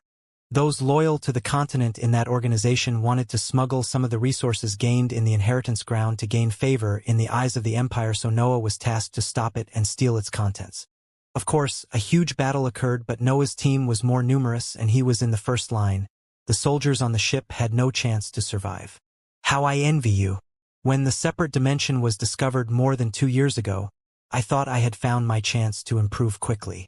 It was disappointing to know that only those in the third rank had a chance to survive. The disciple spoke again as he too undressed. More than 2 years had passed since the exploration of the inheritance ground began. The reports about the many trials had never stopped reaching the sect. Just a month ago, a rank 4 cultivation technique was rewarded to those that had surpassed the 7th trial. Damn it, I hope they don't exhaust all the rewards before I enter it. Noah thought as he reviewed the last report about the separate dimension in his mind. The rewards for each trial had always been resources, techniques, or spells in the 3rd rank, but the appearance of a rank 4 cultivation technique had rekindled the greed of the various organizations. Go to rest. I'll call you if I need your help in another mission. Noah dismissed disciples under him and moved toward the mission's building, ignoring the bows that the disciples were politely performing. When Noah reached the building, he went directly to the 2nd floor. The room was almost empty. All the rank 3 cultivators were either in the separate dimension or handling the most relevant matters in the islands. The missions on that floor piled up since there weren't enough cultivators that could complete them. Noah went for the desk. His tattoo interacted with the formation, and an egg the size of a man's head was placed there. The egg was the item that the legal organization was trying to smuggle. It was one of the dragon's eggs rewarded in the 2nd trial of the separate dimension.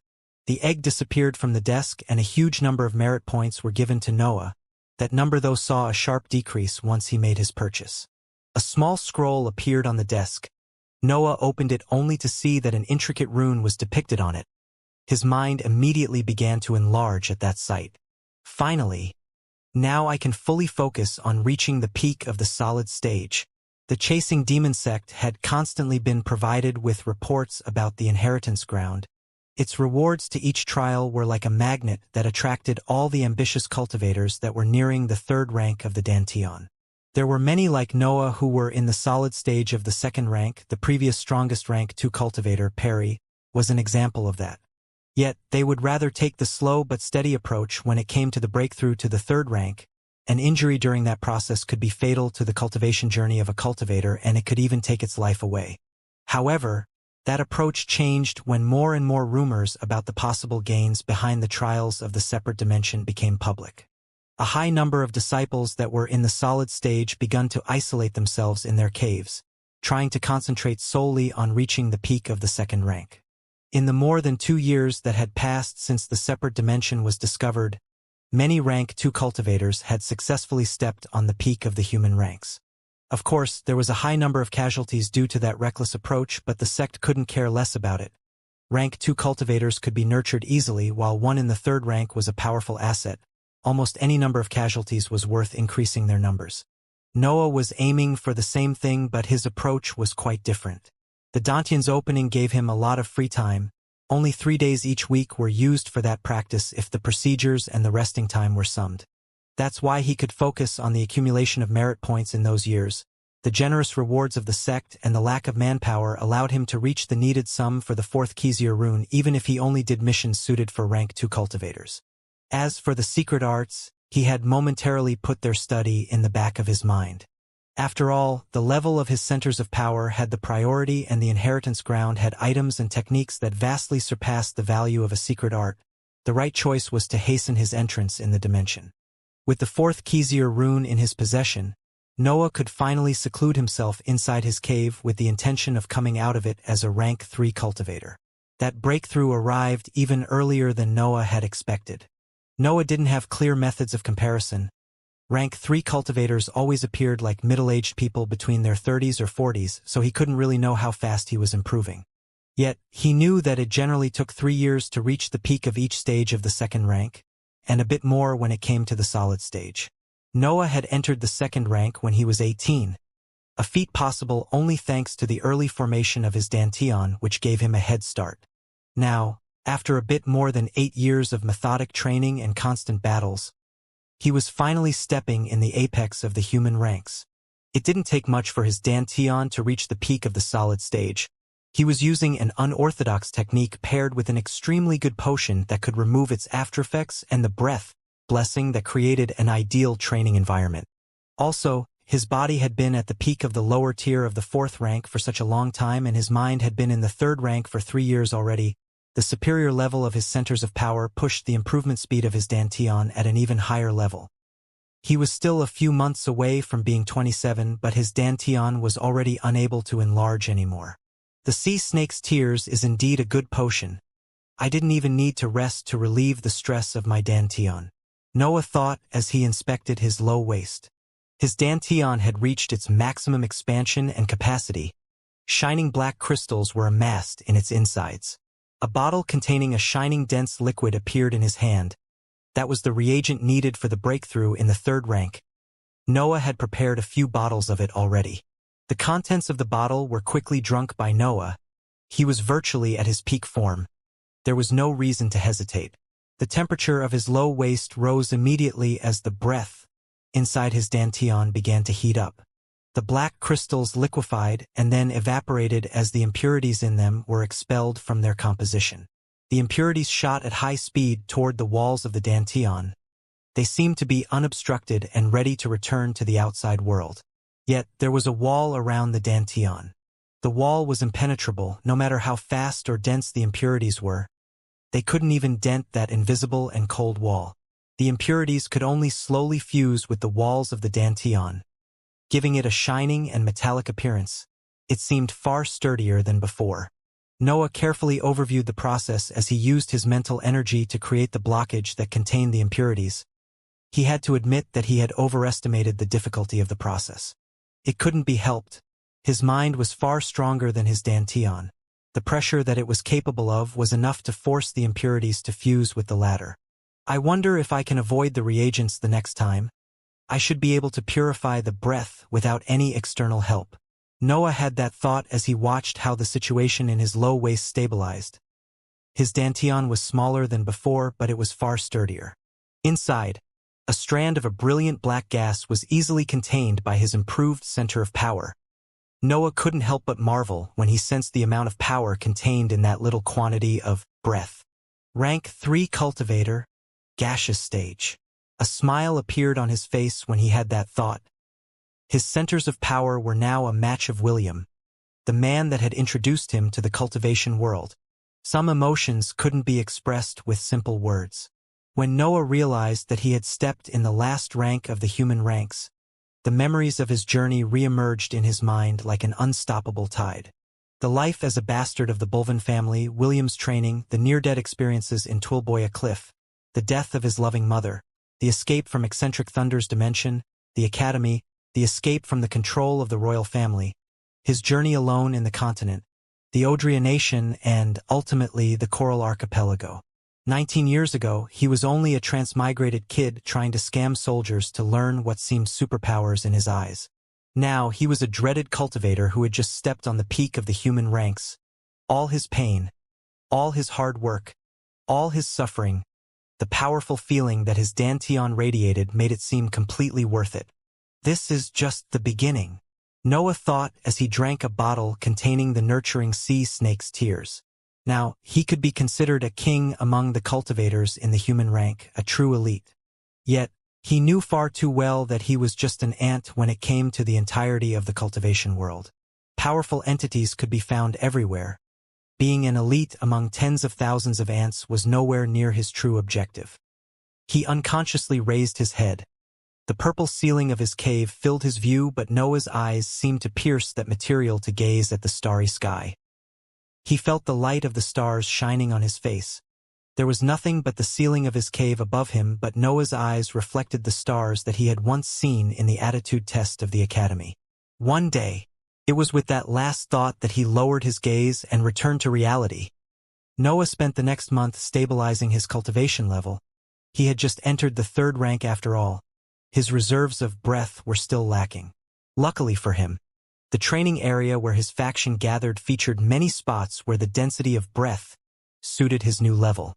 The disciples in his faction stared with wide eyes at Noah placing his breath, blessing near Bruce's cave and cultivating completely in the open. At once they knew, another disciple had become a captain. That sight wasn't uncommon during the last few years. Many disciples had unexpectedly reached the third rank to join the exploration of the separate dimension. One day, Bruce came out of his cave and caught Noah performing the dantian's opening right next to the entrance of his habitation. Bruce calmly waited for a few hours for Noah to finish the procedure before he dared to speak. He didn't want to risk interrupting him during that dangerous practice. "Why don't you get a cave of your own?" Noah opened his eyes, the liquid breath in his body entered his circulatory system to heal his injuries, and a couple of bottles of sea snake's tears were gulped in an instant by him. His dantian was of a higher quality now, it needed better potions. Yet, he didn't have time to accumulate more merit points, he could only use more bottles of the potion that he already had. The residential area of the rank 3 cultivators is crowded nowadays, and the environment here is top tier. Noah answered in his usual plain tone. He couldn't care at all if the other disciples saw him hurting himself. "Will you enter the separate dimension?" Bruce asked. He reached that conclusion after he confirmed Noah's level with his mental energy. "Yes. Also, I would like for you to form a team that I can join." Noah's words surprised Bruce. He had never seen him asking for something similar before. Yet it made sense. Bruce was the leader of the Thieves faction. His sheer power made him unable to live near rank 2 cultivators. His actual battle prowess had to be incredible. However, a bitter expression appeared on his face and his gaze went on the bed inside his cave where a woman was resting. A warm smile replaced the previous expression as he shook his head. "I'm sorry. I have more important matters to attend." Bruce refused Noah's proposal with a few words and was about to return to his cave when Noah spoke again. "Will you give up to the heroic ranks?" Bruce's eyes widened. His gaze went back on the young-looking man sitting on the blue mineral. He understood his determination, that's why he tried to teach him something. "There will come a day when you will have to choose between love and power. Living for hundreds of years alone isn't something that everyone wants." Bruce's words came from his experience. He was basically saying that he was going to accompany Sarah through the entirety of her journey. Yet, when Noah's opened his eyes, the image of Lily appeared in his view. Her loving smile, her worry for him, her life spent only to give him more time to cultivate, and, in the end, her last selfless act to prevent Reese from using her to hurt him. His eyes became cold as he answered Bruce. "I've already chosen." Silence reigned in the area. Bruce stared at Noah and, even if he found it hard to believe in his words, his aura seemed to convince him a little. "Good luck in there. Be sure to be fully prepared." After that, he went back inside his cave and sealed its entrance, leaving Noah alone on the outside. A notebook appeared in his hands and 2 messages were sent. It was time to make the necessary preparations. "The reports about the inheritance ground are open to the public, but why would you request for so many rank 4 materials? David's team is getting ready to enter the separate dimension again. You can join them if you want." Roy and Seth's voices resounded in his head as they replied to his requests.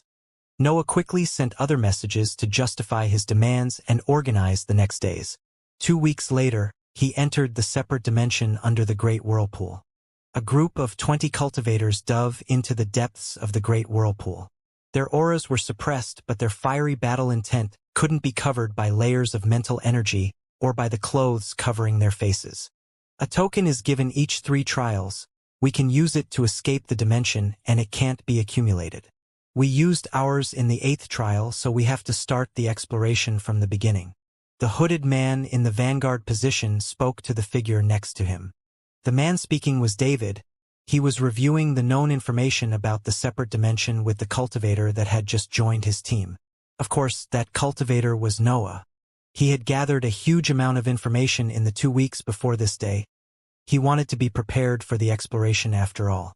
Also, his preparations didn't stop to the simple knowledge of the separate dimension. Roy had lent him a large number of rank 4 materials which were immediately turned into weapons by him. Indebting himself with the sect wasn't an issue. A quick pact and the promise that he will repay them were enough for Noah to obtain those needed materials. The separate dimension gives a chance to leave only after 3 trials have been completed, but it's weaker in its first area. Sarah's full power was barely enough to make her leave. Noah reviewed that information in his mind. He had known about it for quite some time now. Reports about the inheritance ground could be found everywhere in the sect. Whenever you leave, you are forced to start the exploration from the beginning and surpass the trials again, even though you won't receive any reward. Noah knew about that and could also understand what it implied. The first notable thing was that the highest number of casualties would be found in the first 3 trials. The cultivators of each group would just use their token to escape a difficult situation after that point. The second one was that the dragons in the dimension were not real life forms. It was impossible to provide the thousands of dragons needed for so many trials, especially considering the scarce fertility of that kind of magical beasts. The third one was that the inheritance was meant to be extremely difficult to obtain. Completing previous trials without obtaining any rewards, forced to stay in the dimension for a long amount of time to recover from each battle. The entity that set all of this up was quite ruthless. Eccentric Thunder's inheritance targeted cultivators under 20 years old, and the royal inheritance had a gradual increase in its difficulty. They were easier to approach. This one, instead, seemed made only for cultivators at the peak of the human ranks, and the many casualties that had happened in the more than 2 years since it was discovered clearly showed its difficulty. The maximum number of cultivators allowed for each team is 20. One of us didn't activate its token in time and died in the 8th trial last time. That's how your spot came to be. David continued to explain. It was clear that he wanted to warn Noah about the dangers of the dimension. It couldn't be helped. Noah was just a newly advanced rank 3 cultivator in his eyes. He didn't completely trust his strength. Yet, in the years since the start of the exploration, every organization of the archipelago had suffered heavy losses. Their assets in the human ranks saw a sharp decrease in their numbers. The exploration teams were forced to recruit the newly advanced rank 3 cultivators due to a lack of manpower. It was a good thing that every organization was taking part in the exploration. The balance in the archipelago would have been long broken otherwise. I'll be fine. I can just stay in the back and provide information about the type of magical beast that we are fighting if the trials become too hard. Speaking of which, do you know how many real magical beasts are in there? Noah asked about what really interested him. Dragons were an excellent material. He could use their scales if he was to find some kind of the darkness element to create demonic swords in the 3rd rank. Also, he wanted to create another blood companion. He couldn't think about any other magical beast that suited that role more than dragons. Finding some darkness-type dragon would be perfect, but I can accept even those of a different element. I won't be able to use its ability, and its power would be at the bottom of the 4th rank, but it's still better than having a spell that I can't use. Noah was already planning to replace his blood companions in the separate dimension. It was hard to find such strong magical beasts after all. Also, he had a powerful spell that he couldn't use due to its current power. Upgrading his blood companions would boost his battle prowess by a large margin. I don't know, they are really lifelike. David ended their conversation with that plain answer. The group followed the direction of the marine currents. They easily arrived at the bottom of the great whirlpool where the warm current was. Any cultivator could use its breath to repel the water around it. Underwater explorations were extremely easy when it came to rank 3 cultivators. To think that such a thing is invisible to those in the heroic ranks. I wonder how strong the creator of this dimension was. Noah's mind wandered as his team entered the current. In a few minutes, the environment around them changed and a large bridge connected with a labyrinthic structure appeared in their eyes. No trace of the purple halo of the exoskeleton here. This dimension can even fend off that color. The great whirlpool was at some distance from the archipelago, but the purple halo still reached its borders. Yet, inside the dimension, there was no trace of that.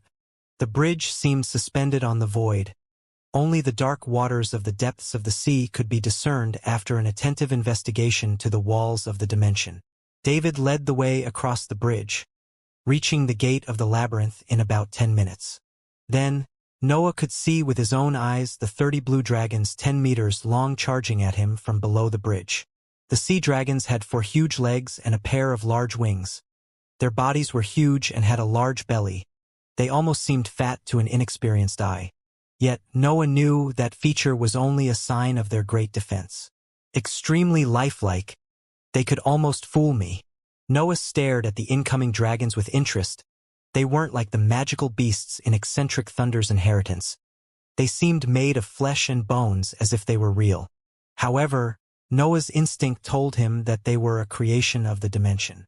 After he absorbed the bloodline inheritance, Noah's instincts regarding the field of the magical beasts had become extremely keen. It was as if part of the thoughts of the excavating worm had fused with his mind. David's team was ready for the battle. They had long instructed Noah about the battle formation that he needed to execute. 10 cultivators stepped in the vanguard position. Breath and mental energy were expended as many defensive spells were launched. Water walls, vortexes, huge golems, those protections were laid between David's team and the dragons. The cultivators there were familiar with the separate dimension. They didn't deploy any defensive spell that could hurt the dragons. Their innate ability was troublesome to deal with. Sea dragons could accumulate the attacks that landed on their bodies into sound waves extremely hard to defend against. It was better to kill each one of them in one strike to avoid their innate ability. The dragons clashed with the cultivators' defenses. Their huge bodies bent the spells, but they weren't able to break through them. They were only rank 4 creatures after all. It didn't matter that they were considered as the strongest magical beast. They were still against rank 3 cultivators. The remaining 10 cultivators jumped as soon as the dragon's assault was blocked. Noah was among them. They were the cultivators that had to kill the dragons. Noah might have been a newly advanced rank 3 cultivator, but his status as a rank 3 mage made him perfect for that role. After all, not every rank 3 cultivator had a rank 3 mental sphere. Someone in David's group was still a rank 2 mage. Noah shot in the air with David at his side. The plan dictated that groups made of 2 cultivators had to instantly kill 1 dragon and continue like that until all the dragons were killed. Noah was paired with David. David wanted to make sure of his power since he was the new member. Of course, Noah didn't disappoint him. Noah's arms multiplied as he shot in the air. He resembled a humanoid creature wielding 3 pair of sabers as he prepared his attack. The sabers curved the air as they fused into one and lunged right at the nearest dragon. The dragon was still in the process of stopping itself during the clash with the soft water wall when a dark saber pierced its left eye, diving deep into its skull. On the other side, David swung his great sword with great dexterity, severing the dragon's head in half. The dragon didn't even have time to release a dying cry. It simply vanished into nothingness. Some kind of inscriptions could be seen appearing on its body as it turned into invisible air. They are indeed different from Eccentric Thunder's one. The creator of the dimension must have used a different inscription method. Noah judged after the dragon vanished.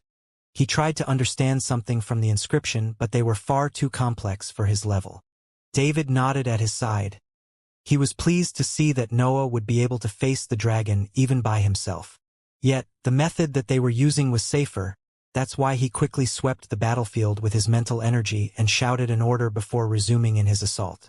1 part of incense. David's order signaled that they only had 1 minute before more dragons arrived. They had to clear the trial before that, or they would be forced to start the battle from the beginning. However, everyone was familiar with that restriction. The cultivators in each attacking group didn't waste time. As soon as the dragon in front of them disappeared, they moved toward the next one. David and Noah weren't an exception. They ran at full speed on the battlefield, targeting the dragons near them. 5 dragons would die with each assault, while the 10 cultivators not joining the attacks continued to deploy defensive methods to stop their charge. They would have already escaped if they were real living beings. It seems that they were programmed to recklessly attack until every cultivator is dead. Noah judged as another dragon vanished in front of his eyes. It was already his 4th kill. The number of dragons was reduced to 10 in less than 40 seconds. It is quite easy. Rank 4 magical beasts on this level can't match this many rank 3 cultivators. A rank 2 cultivator, when it entered the liquid stage, became able to hurt a rank 4 magical beast. When it entered the solid stage, it became able to gravely hurt it and even killing it alone in some cases. When it entered the 3rd rank, however, it became able to completely overwhelm rank 4 creatures in the lower tier. The beasts in the separate dimension were dragons, the widely accepted strongest magical beast, and there were even 30 of them. Yet, they had the power of the lower tier. 20 rank 3 cultivators with good teamwork could vanquish them easily. And that was exactly what happened. David and Noah inflicted a deadly blow to their 6th dragon. They were extremely fast in their killings, so they had time to assist other groups. After that dragon vanished, the bridge hummed, radiating a soft light that converged in the air in front of David's group. A token appeared after the light dissipated. It had a labyrinth depicted on its front. David immediately took it as he gestured to those in his team to follow him. The team reached the walls of the structure at the end of the bridge. Only then they heaved a sigh of relief and sat on the floor to rest. The first trial had been successfully passed. David's team sat in front of the entrance of the labyrinth to rest. The attackers of the team weren't that tired. They had only attacked about 5 times each. Their cultivation level could sustain that expenditure of breath easily. Yet, those appointed to the defense were worse off. They had to constantly activate their defensive spells against the reckless assault of 30 rank 4 dragons. Even if their Danshan still had some reserves, the expenditure of mental energy wasn't little. Also, the first 3 trials were the most dangerous ones. Teams couldn't exit the separate dimension without surpassing the 3rd test and obtaining the token needed for their escape. That's why it was better to recover after each trial. Facing a test without being at peak form was simply too reckless. "You did good, we might even pass the 8th trial this time." David complimented Noah. He was completely satisfied by his performance. "It will take a while for us to reach that point. The rewards of the 8th trial will probably be gone by that time." Noah thought in his mind. The separate dimension gave rewards only to the first team that surpassed a trial. All the other groups had to fight and risk their lives for nothing unless they managed to become the first to pass the still unbeaten tests. That meant that David's team would obtain nothing until it passed the 8th trial, and only if they were the first to pass it. However, teams of various organizations were already inside the separate dimension. It was unlikely for David's team to reach the 8th trial and pass it before the groups that were already inside. "Our team isn't even the best that the sect could offer. There are 3 teams stronger than us at least." The Chasing Demon sect had more than 200 cultivators in the 3rd rank. It could form many exploration teams. Even if there had been many casualties and many cultivators had chosen to remain in the sect, there was still a large number of captains willing to attempt in the exploration. Currently, the Chasing Demon sect had 5 teams actively exploring the inheritance ground. Joel's team was considered the strongest. It featured many peak rank 3 cultivators that were attracted by the rank 4 techniques contained in the separate dimension. Also, Joel was Edgar's right-hand man. His faction was in charge of the army of the sect. He felt that it was in his duties to secure as many resources as possible for the sect. Allison's team came right after Joel's one when it came to battle prowess. The Thieves faction was specialized in raids. It was normal that its most powerful cultivators would group up to raid the seemingly richest place in the archipelago. Roy's team was the 3rd. He didn't join the exploration, but the heroic cultivators in the sect had still assigned him to form a team made of the cultivators that didn't belong to any faction. The higher-ups couldn't allow for cultivators that didn't perform any service to the sect to simply watch from the sidelines. Truth to be told, the team formed in that way wasn't weak. The cultivation level of each of its members was high. The only thing they lacked was battle experience due to the large periods of seclusion that they had spent to cultivate. Under David's team, there was a group formed by the newly advanced rank 3 cultivators. Many of them didn't have any affiliation to the factions, but they still wanted to gather battle experience and, maybe, some glory from the exploration of the dimension. It was needless to say that they weren't performing well, but their careful attitude led them to suffer no losses. All in all, half of the most powerful assets in the human ranks of the sect were engaged with the exploration of the inheritance ground. If the casualties were to be summed, the power that the sect had on the archipelago was more than halved. Yet, every organization had the same behavior. More than half of their assets were deployed in the separate dimension, leaving the balance of the archipelago untouched. The islands were only territories. The separate dimension contained resources so valuable that giving them up to focus on the archipelago didn't seem worth at all. Another team appeared on the other side of the bridge while David's group was resting. Noah's attention went on them. Only half of them were rank 3 cultivators. The others were only in the solid stage of the 2nd rank. "Greed sure leads men to death," Noah loudly thought at their sight. "Just reckless people from some minor organization. They will regret this action." David sighed after he commented on Noah's words. They both began to watch as the newly arrived team engaged in the first trial. 30 blue dragons flew from below the bridge and charged at the new group. Noah was watching them from the other side that time. He couldn't help but marvel again at their might. The new team seemed experienced but disorganized. They probably didn't study detailed reports like those of the Chasing Demon sect did. The backing of a powerful organization could be seen even from those details. They reacted quickly. The rank 2 cultivators focused on defending while those in the third rank attacked. It was a battle formation similar to that used by Noah and his team. The formation seemed to work in the beginning. The dragons were blocked and the rank 3 cultivators managed to kill a good number of them. Yet, the might of so many rank 4 creatures couldn't be underestimated. The weaker between the rank 2 cultivators felt their mental energy being drained. Not even 30 seconds had passed, but their defensive spells broke, allowing the dragons to rampage on them. It was a slaughter. Those in the second rank could only watch as the tide of rank 4 creatures swept them. Attacks were launched, but they had little effect. Instead, they only fueled the sea dragon's innate ability. Sound attacks began to resound on the bridge, killing even more cultivators. Then, 30 more seconds passed and more dragons came out from below the bridge to refill the ranks of the first trial. It was with a desperate expression that the cultivators stared at the again 30 beasts charging at them. The new team found itself cornered.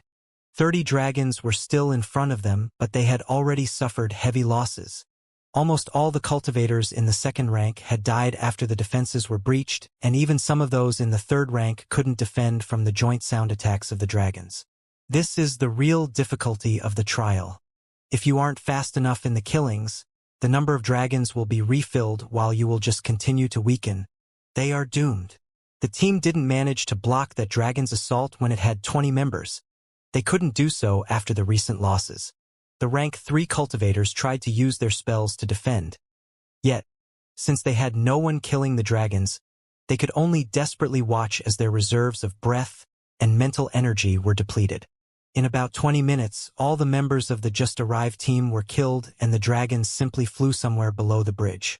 Weaklings should just leave this dimension to the powerful organizations.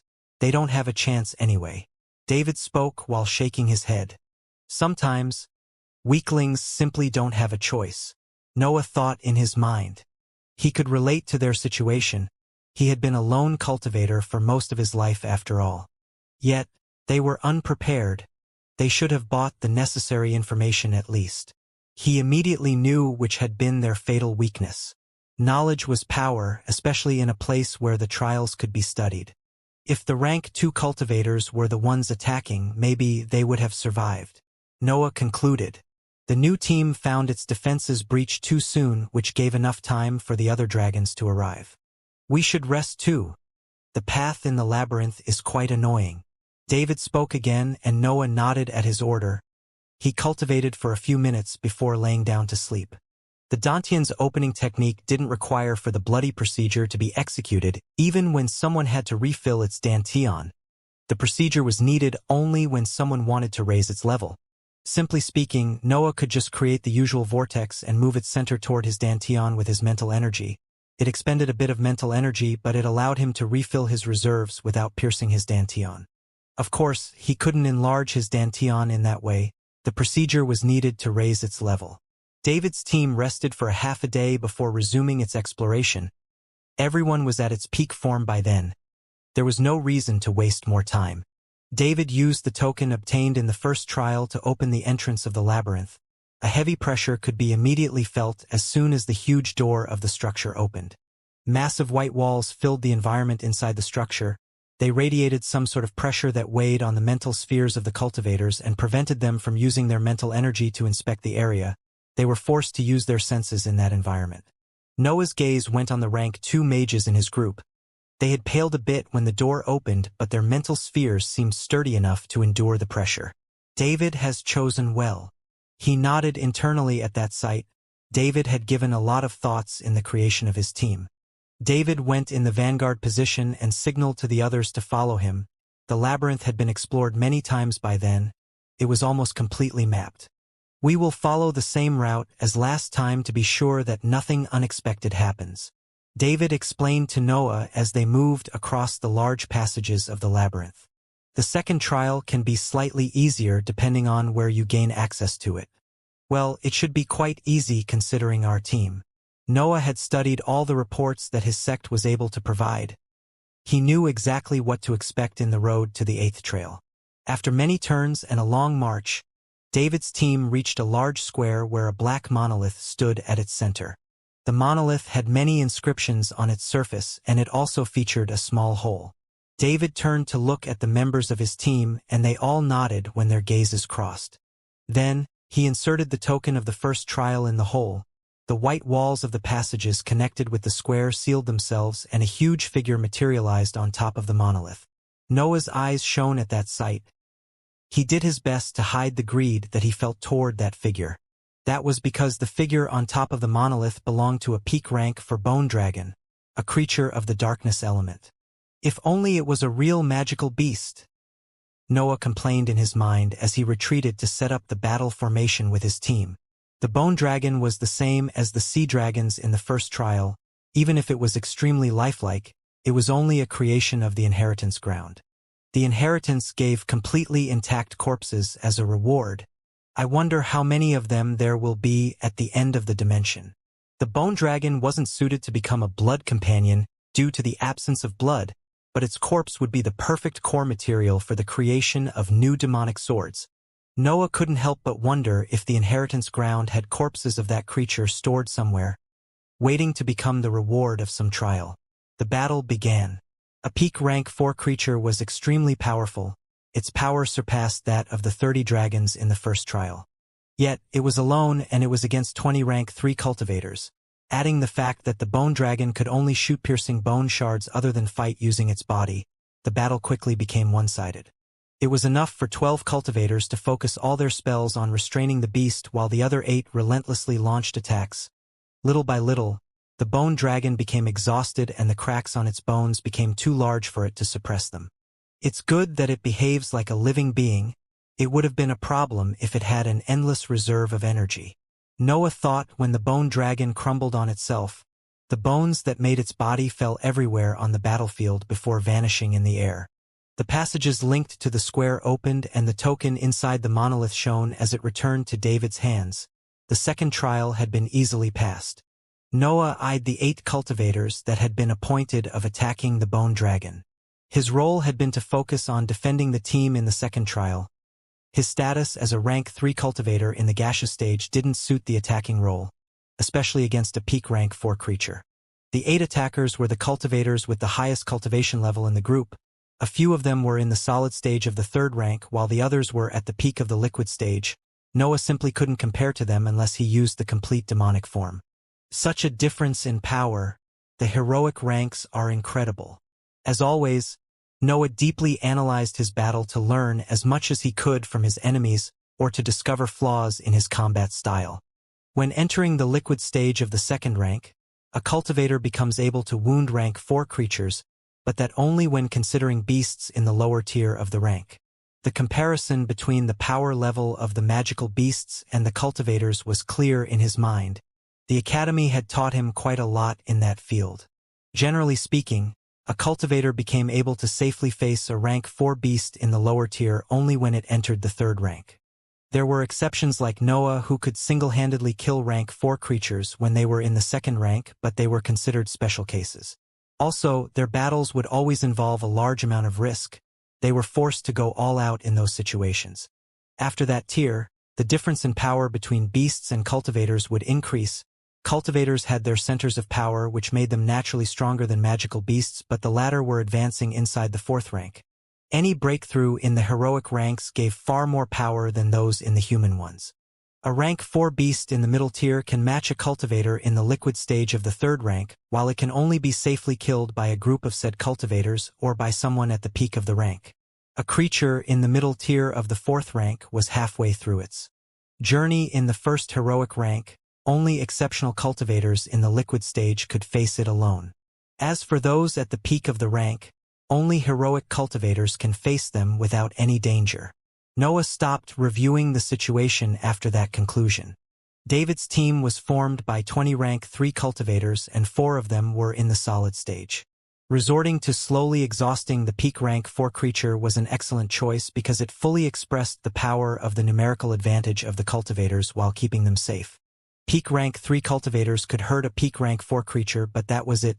It was as if a rank 2 cultivator in the liquid stage wanted to kill a rank 4 creature in the lower tier. Of course, these comparisons were made only considering the stage in which the dantian of the cultivators was. Exceptions like Noah had a battle prowess that surpassed their level, allowing them to face strongest foes while being weaker. Rest. The next test has taken many lives already. David ordered before taking a simple mat from his space ring where he sat. He looked quite pale. Being in the attacking group had depleted a large quantity of his energy. He needed at least a few hours to completely recover. The next trial is the endurance one. I wonder how the rank 2 mages here will handle it. Noah thought as he sat on the ground. He calmly focused on refilling his dantian as he looked toward the weaker mages. The third trial required for the cultivators to have a sturdy mental sphere. Only rank 3 mages could hope to attempt in surpassing it. Well, David has more experience than me in this dimension. If he says nothing about the rank 2 mages, then he must have his reasons. Noah's conjecture was right. After they had recovered, David led his team through the deeper passages of the labyrinth that had become available after the second trial was passed, only to stop in front of a massive dark gray metal door. Some sort of pressure seemed to come out of the door. The cultivators in the team couldn't help but become stiff when they felt it. The rank 2 mages were worse off, but David promptly took 7 pills from his space ring, handing them to the weak mages who immediately swallowed them. Their expressions relaxed after the pills became effective. Noah guessed that it was some sort of drug that protected the mental sphere or that could momentarily boost its power. Is it worth to risk an injury for a trial that doesn't give rewards? Noah couldn't help but internally shake his head at that sight. Drugs that improved a center of power for a short amount of time usually had severe backlashes or conditions to be met. Noah was fine with endangering his centers of power if that permanently increased his strength, but he would never do it for a momentary effect. Yet, he ultimately put those thoughts in the back of his mind. Everyone had different values after all. David raised the token in front of the door after he saw that everyone was ready. Red flames came out of the door as soon as a fissure was created. On the other side, Noah could see a small room completely covered in flames. The shining red color illuminated his face and tried to affect his mental sphere. The effect is similar to the sulfur domain, but these flames seem far more harmful. Noah was aware of the contents of the third trial. He had read too many reports about it. That's why he could instantly make a comparison with the azure flame in one of the training facilities of the academy. The red flames only seemed to release a sharper pressure than the blue ones. Noah gave another look at the rank 2 mages and relaxed when he saw that they seemed able to endure the pressure released by the room on fire. Then, David's team entered the room. The massive metal door closed behind them when the last cultivator crossed the entrance. The red flames didn't affect the body. Their heat targeted only the mental sphere. David's team was sitting on the burning floor. The flesh and clothes of the cultivators were unaffected by the fire, but their expressions showed the struggle that they were going through to resist the pressure on their seas of consciousness. Noah, like the strongest in his group, was a bit better off. The speed at which his mental sphere enlarged had increased by a large margin after he bought the 4th Xianxia rune. He had resumed training at a higher speed after he secluded himself for the breakthrough in the 3rd rank. Those months coupled with the 3 years of training using the breath in his mind put him in a better position compared to the other cultivators in his team. Only David and the others in the solid stage of the 3rd rank had a mental sphere that could compare to his. Also, the 3rd trial didn't target the level of the sea of consciousness but its sturdiness. Noah couldn't have asked for a more suitable test. Worthy of the trial that has taken the higher number of lives. No wonder it has taken so much for the exploration teams to cross this point. Noah thought after he peeked at the situation of his companions. The 3rd trial required for the cultivators to endure the heat of the flames for an entire day. Many unprepared teams in the past had died inside it. Even though there were many possible roads inside the labyrinth, the 3rd trial would always feature the same test. More than 25 rooms similar to that one had been discovered in the many explorations already, and the organizations were sure that the labyrinth had more of them. Also, it was possible to escape the separate dimension only after passing that test. Countless lives had been lost in the attempt to leave the inheritance ground. The Chasing Demons sect, though, was one of the leading organizations of the archipelago. Their resources and information were unmatched. The sect learnt soon enough the contents of the 3rd trial. The first team that passed the test belonged to one of the underground organizations and, even though it could continue in the exploration, it had decided to escape from the dimension to pass down the information about the test. That information saved many lives. those of the cultivators belonging to the underground organizations at least. The cultivators that had passed the information were heavily rewarded. The numbers of lives lost in the third trial had already reached a high number, and their services allowed the hive to preserve a lot of lives.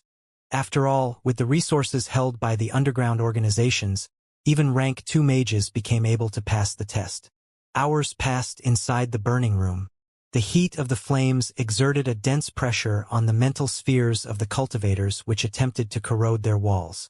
The heat could be fought using the mental energy inside the sea of consciousness, but doing that would only tire the cultivators faster. The best approach was to rely on the sturdiness of the mental sphere to repel the corroding force and use the mental energy only when the walls seemed about to give in. The mental energy would remain around the sphere while the walls recovered, and it would be dispersed when they were ready to defend again against the heat. That approach allowed the cultivators to spare a lot of the energy contained in their minds. Also, they could use drugs that applied a layer of protection around the sea of consciousness, easily allowing them to pass the trial. The production of those types of drugs had increased a lot in the last 2 years, and the price of those medicines had skyrocketed. Any weak mage that wanted to attempt in the exploration of the separate dimension had to purchase them. Noah didn't bother buying any of those drugs. His mental sphere was strong, and he already had a stash of pills that could help him surpass the test if an unexpected situation appeared. Yet, nothing out of the ordinary happened. 24 hours passed and the flames retracted. The black surface of the room became visible to the exhausted cultivators of David's team. David turned to inspect his team. They all had pale expressions, and the weaker among them also had blood flowing out from their facial orifices. They seemed in deep need of rest. He was pleasantly surprised, though, when he saw that Noah was in his same situation. His eye bags and pale complexion couldn't hide his fatigue, but he was far better off than his companions. All in all, only Noah and the 4 cultivators in the solid stage could move without endangering the integrity of their mental sphere. The other 15 needed to rest. Inscriptions lit up on the surface of the room. They gathered in front of David, and a token appeared mid-air when the light vanished. David stored the token, and the walls at the end of the room moved. As soon as he did that, a passage was created which seemed to lead to deeper parts of the labyrinth. At the same time, more inscriptions lit up under the other cultivators. Tokens began to appear in front of them, signaling the possibility to exit the separate dimension. Everything went as planned till now. We are nearing the 8th trial quite quickly. Good job, everyone. David tried to raise everyone's morale before ordering them to rest when what seemed the peal of a bell resonated from a place far in the distance. The cultivators in the room could understand that the peal came from far away, but they were able to hear it clearly. It was as if the dimension itself was trying to convey that sound to the cultivators inside it. At once, the expressions of the cultivators in the room turned ugly. They all knew what that sound meant. It had been heard only 7 times before that moment, and now it was heard for the 8th time. Noah's eyes sharpened at that peal. The reports that he studied made him immediately understand what had happened, even if it was his first time hearing that sound. The 8th trial has been passed. Each peal signaled the passing of a trial and meant that its rewards had been given. David's group didn't know whose team had succeeded in the 8th trial, but they were sure of one thing. Those rewards were now gone. They would have to pass the 9th trial to obtaining anything. The cultivators in the group became dejected. They had just passed the 3rd trial and endured a great deal of pain just to discover that their exploration had become longer. It's not that they didn't have confidence in defeating the trials. They were a group formed by 20 rank 3 cultivators after all. They could deal with any threat that the separate dimension placed on their way. Yet, they had just returned to the inheritance ground, and they were fairly confident in succeeding in the 8th trial. Finding out that surpassing it wouldn't reward them was a heavy blow to their morale. David put a pensive expression when he heard the peal. His mind seemed to evaluate something as he sat in silence. Noah wasn't particularly disappointed with the event. It was his first time entering the dimension, so he hadn't invested anything yet. His position was different from the others in his group who had already attempted in the 8th trial and were confident in their chances to surpass it. That's why he was able to focus more on his surroundings and could partially guess what David was thinking. He is wondering if we should exit the dimension now. Noah could understand those thoughts because that approach was the safest one. The team could simply give up on this exploration, regroup in the sect, and wait for reports about the 9th trial before attempting on a new exploration. that would allow them to prepare for the new test without advancing blindly. It would give them a great advantage and reduce the risks that accompanied an unknown trial. The separate dimension blocked all types of communication with the outside world. Powerful items were needed to send messages outside the inheritance ground, but they would need a cultivator in the heroic ranks to activate them. Yet, said cultivators couldn't enter the dimension, leaving only the teams that explored it as a source of information. With all the information that we have, it's obvious that this separate dimension targets cultivators at the peak of the human ranks. Also, it allows us to form a fairly large team which further ease its difficulty. The real danger here is the unknown. Noah reviewed the known information about the inheritance ground in his mind. 20 rank 3 cultivators could easily handle the trials. Even a lower number of warriors could manage to pass each of them. Yet, the real threats were the different scenarios of the tests. Generally speaking, only the second trial could have been faced without any preparation. Any organized team would have quickly set up a battle formation and dealt with the peak rank 4 dragon. Yet, the first and third one were more complex. They required meticulous planning and certain drugs to be passed safely. The next trials also need a certain degree of preparation, but the teams have become variegated after more than 2 years of preparation. Our group is ready for any unexpected situation, even if our battle prowess isn't the best that the sect could offer. Noah continued to evaluate the situation. After 8 trials, the teams from the more powerful organization had begun to modify their composition to cover the various types of difficulties of the separate dimension. It was normal to think that they could hope to pass the 9th test since they were ready to complete those that came before. However, being prepared for the new trial won't assure the rewards. This same situation could happen due to the time wasted to gather information. Exploring the separate dimension wasn't a fast process, especially if one wanted to pursue the safe approach. The time spent to reach the 9th trial from the beginning summed with that used to gather information and reorganize will amount to a few months, which was enough for another team to succeed in the 9th test. Let's keep going, David. The way I see it, now we are on equal ground with the strongest teams, we also have a chance. One of the solid stage cultivators spoke to David when he saw that the latter was still deep in his thoughts. I agree. Every team is now equally unprepared. This works to our advantage since we have a team ready for any situation. Another solid stage cultivator spoke. She shared the view of the previous one. David sighed when he heard that. The truth was that he was of a similar opinion, but he had to think about the entirety of his team. He couldn't just base his decisions on the strongest cultivators. He turned toward the others behind him before opening his mouth to speak. You all know that the 8th trial has been passed, so it might seem as if all your efforts have been for nothing. Yet, this might work in our favor.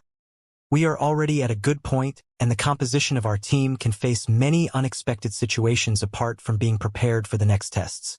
David took a brief pause to make sure that the cultivators in his team evaluated his words carefully. Continuing to explore now will involve a higher danger than you expected, but it's also our best chance to seize the rewards of the 9th test. I and the others in the solid stage need a rank 4 cultivation technique to prepare for the heroic ranks, so we are willing to risk our lives, but you still have time. I don't want to force you in this journey. David continued. His words carried good intentions toward his fellow members of the sect. The expressions of many brightened up when they heard his caring tone. Noah wasn't sure if David's performance was an act of some sort or if he was really worried about the well-being of the members of his team, but he decided to remain silent. He wanted to continue the exploration after all. It was with silent nods that David's team decided to continue its journey in the separate dimension before it focused on recovering from the injuries of the recent test. It took an entire week for David's team to recover. Most of the injuries on the mental spheres of the weaker cultivators were already healed after 3 days, but David wanted to make sure that everyone was at its peak form before resuming in the exploration. They would wander in the dark at some point. David couldn't afford to lose any of his companions if he hoped to pass the 9th trial. Yet, he still chose to increase the speed at which they moved. The best way to spare time was to run through the passages of the labyrinth and to spend a few hours to recover in front of the next test.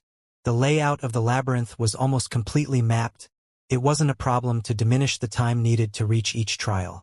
The 4th trial was in a dark area of the labyrinth. No token was required for its activation. The cultivators simply had to step on a large dark square. Darkness couldn't affect a cultivator's sight, especially when they had a rank 4 body. However, the walls of the square seemed to affect the vision of the cultivators, coupled with the inability to use mental energy to scan their surroundings. It was as if they were deprived of that sense. Of course, David's team was prepared for that. David took out orbs that emitted a bright light from his space ring. The features of the dark square were immediately illuminated by the 5 orbs that levitated in the air after he put some breath in them. That light allowed his team to see the black dragons surrounding it and to avoid the incoming flame spears that had been launched. The difficulty of the 4th trial was in its scarce visibility, but that was countered by David's orbs, leaving the 20 or so dragons in the lower tier of the 4th rank in plain sight. David's team quickly took care of the dragons. The test was fairly easy after the cultivators regained the ability to see. Some of them were still hit by the powerful attacks of the creatures. Those spears were fast and had high piercing properties after all. The injuries were quite superficial though. Everyone was relatively fine. To think that I would see again a flame dragon and fight it, time surely has passed.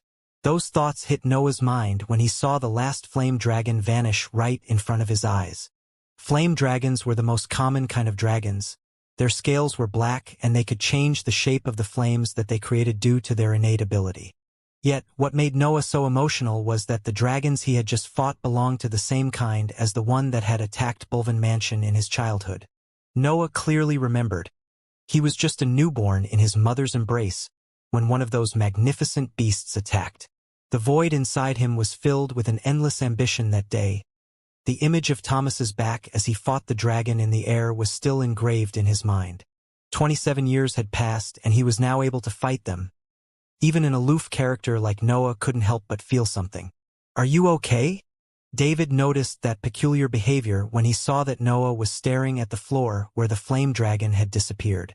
Noah simply nodded at that question and turned to join his resting companions. His cold gaze was hidden behind his hood. These were just bottom-tier beasts. Thomas is a heroic cultivator. I'm still a child in his eyes. With that last thought, Noah suppressed again his emotions. He couldn't allow himself to be distracted in that place. The 5th trial featured a floorless area. The aim of the test was to cross the void below them and reach the passage on the other side. Flying wasn't a problem. David had personally chosen a rank 3 cultivator of the wind element with a spell that could carry all 20 of them. Yet, dragons would randomly peek from the cavities in the walls at the sides of the area and launch lightning bolts aimed at the cultivators flying at its center. A large number of lightning bolts were launched. 19 cultivators did their best to fend off the incoming attacks in order to protect the wind mage. David's group struggled a bit. Lightning attacks had innate piercing properties and they were able to destroy everything on their path. It took the full effort of all 19 cultivators to safely reach the other side. They found themselves exhausted and without any energy left, but they had succeeded in passing the 5th trial. Some discord, though, began to appear on the expression of the weaker cultivators when they saw that Noah wasn't as tired as the others. The other cultivators had long noticed that Noah wasn't using spells. He simply relied on his martial art and on his inscribed sabers to fight. That wasn't a problem when that behavior was enough to safely pass the trials, but the 5th one had almost completely exhausted them. They were annoyed to see that he wasn't doing his best to help them. Ignorance is a bliss, Noah thought as he avoided those angry gazes and focused on refilling his dantian. The truth was that he had informed David about the dangers involved when he used spells, and the mental tremor couldn't affect magical beasts too much. As long as David is okay with that, the others won't dare to complain. He didn't care that the others thought that he was a dead weight. He knew that his moment would eventually come. He was doing his best to avoid injuring his companions after all. Then it was time for the 6th trial. That test forced the cultivators in a harsh battle between the 2 kinds of dragons that they had met in the previous 2 tests. 40 or so flame dragons and flash dragons attacked David's team in a wide area with some pits on the floor. The pits only showed the void below the labyrinth. Falling inside them would probably lead to death. Also, a few rank 4 specimens in the middle tier were leading the dragon's assault. It wasn't a reckless charge like in the first trial. The battle was harsh. Many cultivators were injured and a lot of energy was expended. Yet, David and the other 3 cultivators in the solid stage took care of the vanguard and slaughtered their way inside the enemy lines, beheading the dragons in charge of the battle formation. It took almost an hour, but, in the end, David's team succeeded in defeating all the dragons and passing the 6th trial. More than 1 month had passed since Noah entered the inheritance ground. David's team needed to rest after each trial, which wasn't a simple matter of hours. The centers of power of the cultivators in the team needed time to be refilled, and their mental spheres were under heavy pressure due to the walls of the labyrinth. They couldn't just rush through the trials. Yet, the hurried feeling caused by the passing of the 8th trial from one of the explorations teams forced them to accelerate their pace. They wanted to be proper contenders for the rewards of the 9th test. The 7th trial put them against a horde composed of many kinds of dragons. David's team was forced to fight its way across a large area of the labyrinth. The cultivators in the group had to change their battle tactic according to the kind of dragon they were facing. A fixed battle formation would only fall in front of the might of the different types of attacks coming at it. Yet, they managed to win even though some of them suffered heavy injuries. Resting and healing took them 2 weeks. Some injuries were severe. It took time to heal them before they were ready for the 8th trial. Then, they moved toward what seemed the deepest part of the labyrinth, where the next test was held. Noah could personally witness the reason why the cultivator that occupied his position previously was slow in the activation of its token. The walls in the square of the 8th trial were black. They radiated a pressure so heavy that the mental processes of the cultivators inside it were affected. Noah found himself thinking at a slower pace as he fought against another peak rank 4 beast. The responses of his body were slow due to that peculiar environment. The claws of the earth dragon managed to scratch his body many times before it died. Earth dragons had a powerful body and a seemingly endless resilience. Their dark yellow scales had an innate weakening effect toward the attacks that landed on them. David had to buy a large number of precious elixirs to boost the vitality of the cultivators in his group. Even Noah, who had a body that emphasized regeneration, was forced to drink it. It couldn't be helped. The earth dragon was too strong, and the pressure radiated from the walls slowed their movements. Every team needed an external help if they hoped to succeed. Nevertheless, David's team was already experienced with that trial. They were prepared to pass it at that time. In the end, the earth dragon was killed, but the cultivators had to deal with the aftereffects of the elixirs. Pale complexions and tired expressions could be seen in the square where the 8th trial was held. Their bodies seemed devoid of any energy. It was obvious that a long period of rest was needed. We have finally reached a turning point. Noah felt extremely tired, but he was still eager to approach the 9th test. That feeling was shared with his companions. They had just crossed the point where they had escaped during the last exploration.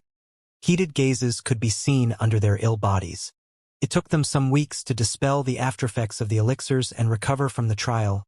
David made an inspirational speech before advancing in one of the passages connected with the square. The pressure coming from the walls of the labyrinth is increasing and the trials are becoming harder to pass. I believe we have reached the last part of this separate dimension. David had a tired expression, but his body had recovered. Only a dense battle intent was radiated as he spoke. I don't know what we will face in the next trial nor where it is. Yet, our team is ready for any situation. We just have to calmly analyze the environment before engaging in risky measures. Don't hesitate to activate your token if you feel that your life is in danger. Those words were the last ones spoken after the 8th trial was passed. David's group advanced silently through the dark walls that made the deepest part of the labyrinth. That structure was huge, but they had spent more than 2 months inside it. They were fairly sure that the trials were coming to an end. I hope there won't be another test faculty after this one. There is only so much that a cultivator in the human ranks can sustain. Noah evaluated in his mind. The separate dimension was accessible only by cultivators in the human ranks. It was obvious that its difficulty had to be tuned according to that restriction. Yet, the fact that teams were allowed made the harshness of the trials somewhat accessible even to weak cultivators. David's team was an example of how even rank 2 mages could help in each trial. Then, as they marched through the various passages of the labyrinth, a big door appeared in their vision. Noah didn't take part in the first explorations, but David did. He knew that every trial that they came across counted as the next one. The labyrinth was huge and filled with test rooms. Its deeper parts became accessible only after a test was passed. That indicated the difficulty of the trials. It had been already attempted to pass more low-level trials in one exploration, but it was soon discovered that they weren't summed. Tests of a higher difficulty were needed to progress in the labyrinth. Be ready for anything and good luck. David spoke again before raising his token toward the door. A metallic sound resounded in the area before the door began to move. A dark room appeared in the cultivator's view. It resembled the fourth trial due to the dark environment, but the amount of danger radiated from its insides forced them to wear stern expression. David's team was extremely excited. That was the 9th test after all. Surpassing it would give them rewards. As the last cultivator in the team entered the dark area, the door closed behind their backs. David acted quickly. He took a few shining orbs from his space ring and injected his breath inside them to activate those items. The orbs illuminated the area. The floor of the room became visible, as well as the more than 100 rank 4 dragons staring at them with hungry eyes. Don't fear the depths. An aged voice resounded in the room. David's team could only be slightly surprised by that before their attention went back on the dragons. They had begun to move as soon as the phrase ended. That was the first emotion that the cultivators felt. The more than 100 dragons were coming at them. They were all of a different kind. They resembled a scaled tide ready to engulf them. Yet, David's team was composed of experienced cultivators. They didn't pass the test just thanks to their preparations. Hold your ground, David yelled as he cast a defensive spell. The cultivators behind him did the same. Water walls, vortexes, lightning nets, and golems appeared between them and the dragons. That situation was different from the first trial. There weren't only sea dragons in the incoming tide. There was no point in trying not to hurt them during the defenses. However, there were more than 100 rank 4 beasts. That number alone was enough to make even a heroic rank cultivator falter. The layer of spells was broken almost immediately. It couldn't halt the dragon's advance by even a second. Seeing the drooling maws of the nearing beasts, there was only one thought that remained in the cultivators' minds. Retreat. The 9th trial seemed unreasonably hard. The cultivators could only form teams made of 20 persons. That difference in number alone made the trial impossible to pass. Tokens began to appear in the cultivators' hands. They started to pour breath in them to activate the escape mechanism. Noah wasn't an exception. He took his token even before the rest of his team. His instincts as a lone cultivator kicked in as soon as he saw the tide of dragons reaching for him. Yet, to the surprise of everyone in the area, nothing happened.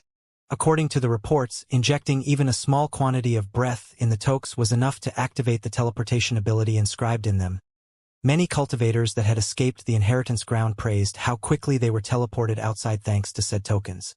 However, the tokens didn't work, which caused another wave of panic to sweep the cultivators. A dragon's head was severed when it reached the panicked team, but the beast following it managed to stab its fangs on one cultivator, ripping off its arm in the process. Another dragon died under the joint assault of the calmest cultivators, but those behind it thrashed their bodies on the left side of the group.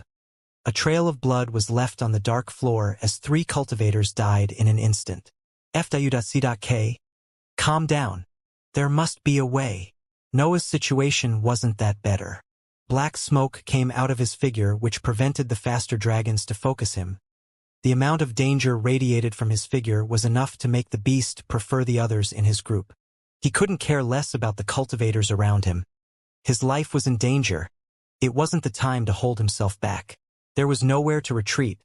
The door behind them had completely disappeared in the darkness after it closed. Only a black wall could be seen behind their back. Also, Noah's spell forced them to avoid being near him. He was managing to scare the dragons away, but the same could be said for the cultivators in his team. Think. The creator of the inheritance ground couldn't have set this place up only to kill a bunch of cultivators in the human ranks. Noah's mind worked at full speed to find a way out of that situation.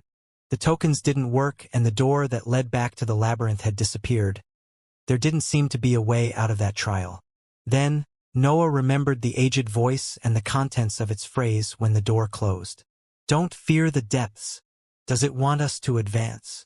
Only darkness could be seen behind the huge tide of dragons. There wasn't any insurance that advancing was the right move. Yet, there wasn't any other option. He could defend from the dragon's assault for some time if he was to enter the complete demonic form, but the energy contained inside his centers of power would only be quickly depleted. There was also no hope in killing all the dragons. They were simply too many. Even 20 rank 3 cultivators could do nothing in that situation. Noah's conclusion was shared by the remaining cultivators. They weren't stupid after all. The only clue about that trial was the aged voice which resounded when they crossed the door. David and the 3 solid-stage cultivators charged ahead. Their spells created wonders as they slaughtered their way across the dragon's tide. Noah followed them. He ran between the empty spaces left after their attacks, and the black smoke exuded from his body made the dragons unwilling to come close to him. Of course, his spell also stopped any other cultivator from following him. The black gas left a trail which corroded anything that came in contact with it. Noah's companions weren't an exception. Under normal circumstances, Noah's tattoo would stop him from harming his fellow disciples, but his life was at risk. Its restrictions were laxer when death was right behind the corner. The other cultivators were forced to open a way by themselves, but the dragons were too numerous. Noah stopped paying attention to them when the first dying cry resounded behind him. However, even David's group of strong cultivators began to face some problems. There were simply too many beasts. Others would constantly block their path no matter how many were killed. These are real dragons. That realization hit Noah's mind when he saw the corpses mulating on the dark ground. The dangerous situation didn't allow him to pay attention to that detail until now. Yet, he was forced to focus on his surroundings when he sensed that 4 dragons had disregarded the danger radiated from the black smoke coming out of his body and pounced at him. Those were all rank 4 beasts in the lower tier. Noah could kill them rather quickly, but the situation didn't allow him to waste time. The world seemed to slow down in his eyes. His sabers appeared in his hands, and 2 pairs of additional arms were created on his torso. Even the sounds of the battle seemed to stop as he swung his blades. A swift but soft movement was performed as he put all his focus on that attack. Veins bulged and turned black. Noah seemed to push his body to its limit to perform that blow. Third form Void. Noah had obtained his rank 4 martial art when he entered the academy. Generally speaking, a rank 4 martial art was able to express the power of the heroic ranks when completely mastered. Yet, the body and the dantian of the cultivator performing it had to be at a decent level for it to express its full power. The 3 forms of the Ashura was composed of 3 powerful attacks and basic movements that added 2 pairs of additional arms on the cultivator's torso. The first form, Endless Assault, multiplied the cultivator's attacks, making him able to fight when outnumbered. The second form, Fusion, concentrated all the blades into one to perform a powerful but slow attack. It had been Noah's strongest blow until a few months ago. When he entered the 3rd rank, his centers of power had reached the level needed to perform the 3rd form. Void, Noah shouted in his mind as his concentration reached its peak. The black veins on his body bulged and pulsated to no end. His muscles stretched to their limits. It seemed as if his limbs were going to break due to the pressure applied on them because of that attack. Veins exploded as his arms completed the required gesture. He had memorized that form long ago, but he had always been too weak to use it. In the slowed world reflected in Noah's eyes, for shadows shot out from his sabers. Noah heaved a tired sigh as he resumed to run. The injuries caused by his body surpassing its limits healed in a few seconds thanks to the liquid breath in his circulatory system. One of the 4 dragons that had attacked was in front of him, but Noah simply marched toward it as if it had stopped being a threat. When Noah reached it, the dragon's body divided in half, allowing him to run right in the middle of the 2 halves. The other 3 dragons were the same. They were still in the process of pouncing at him when their bodies were suddenly halved. Their eyes radiated the surprise that they felt when they realized that they were dead. An unlockable attack that fused the ethereal aspect of the 1st form and the power of the 2nd form. The 3rd form was the apex of Noah's martial art. I should probably enter the complete demonic form if I want to use this attack repeatedly. The pressure on my body is simply too much. Noah evaluated as he continued to run inside the dragon's tide. More and more dragons were starting to disregard the dangerous feeling radiated from his black smoke, and were turning their heads toward the hooded figure chasing after the 4 powerful humans in the lead. David and his group of solid-stage cultivators were wreaking havoc at some distance from Noah. The dragons had tried to encircle them, but they were too strong. Just one of their spells was enough to repel 6 to 7 dragons at the same time. Noah chased them. They were naturally creating an escape route for him and were the strongest in his team. He would have better chances to survive with them. Yet, at some point, they disappeared.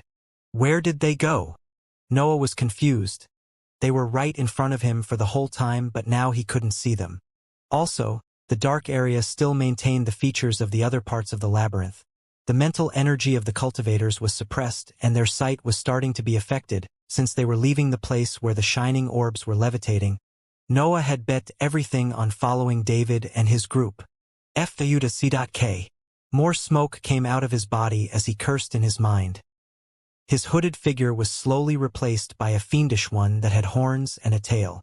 Noah was going all out. The tide of dragons turned to the remaining cultivators in the area. 4 of them had suddenly disappeared while many had already died. Only about 7 rank 3 cultivators remained in the dark area. Noah felt many hungry gazes staring at him. He was the one that had marched deeper in the darkness after all. He was surrounded by dragons. The dragons didn't care about their well-being. There was only an endless hunger in their minds. They pounced through the black cloud formed by Noah's spell, uncaring that their scales were being devoured by the smoke. Noah, on the other hand, was extremely calm. He had survived in hopeless situations already without being that strong. His mind was working at full speed to analyze the 9th trial and to find a way out of that place. David and the others have disappeared after they reached that point. Maybe the depths are right there. The only real clue about the test was the aged voice that had resounded after the door closed behind their backs. Noah believed that to be the vital information about the trial. I can warp near there and run, but it doesn't hurt to make a short stop before. Noah's eyes sharpened as he swept the battlefield. He inspected every dragon that entered his field of view.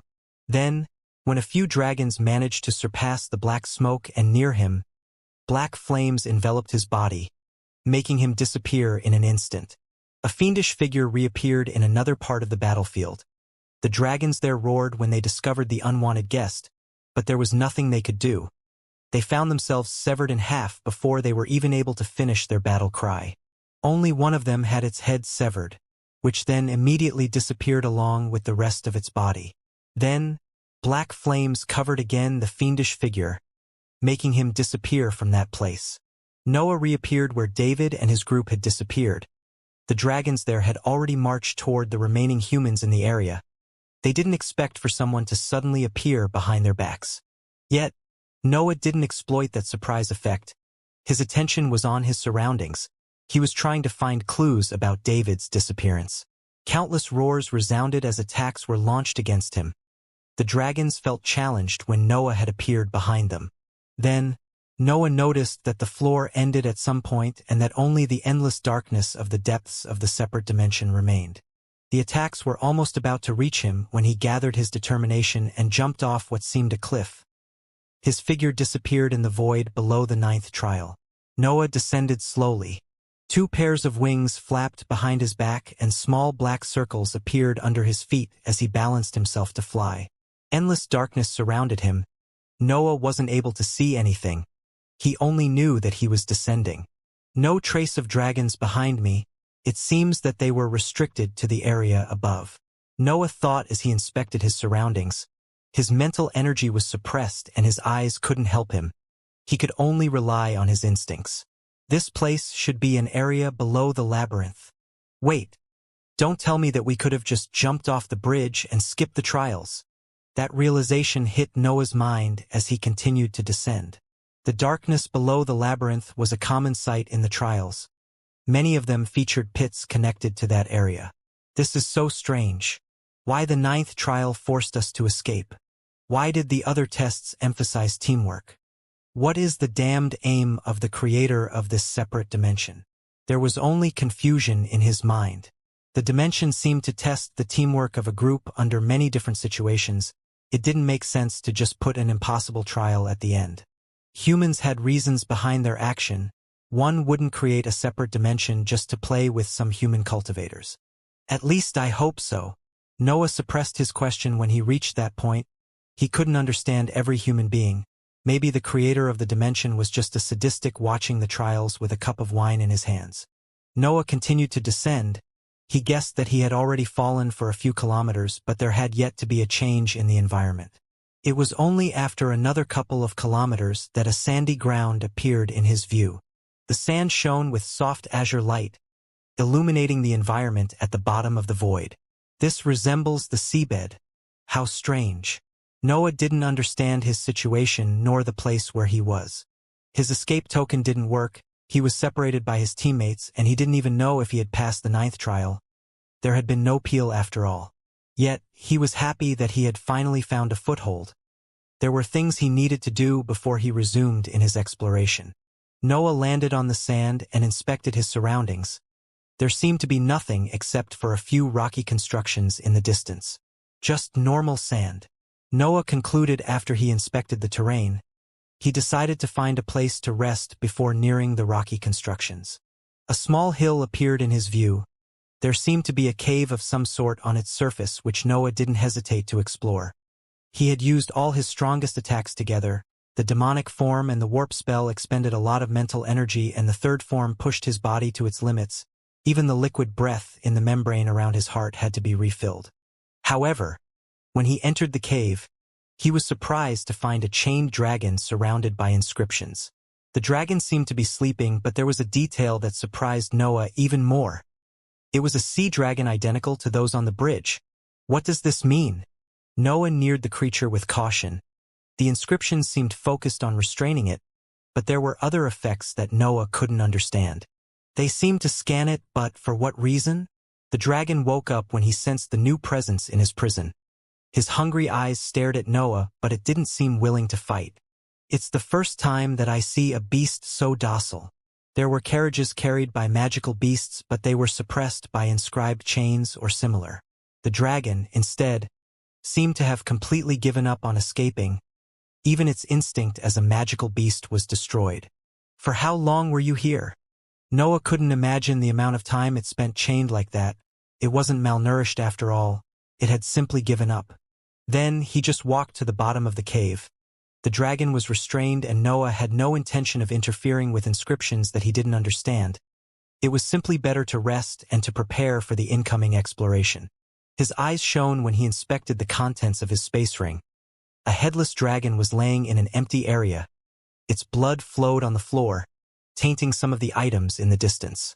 Noah quickly took out the corpse and placed a large barrel under its neck.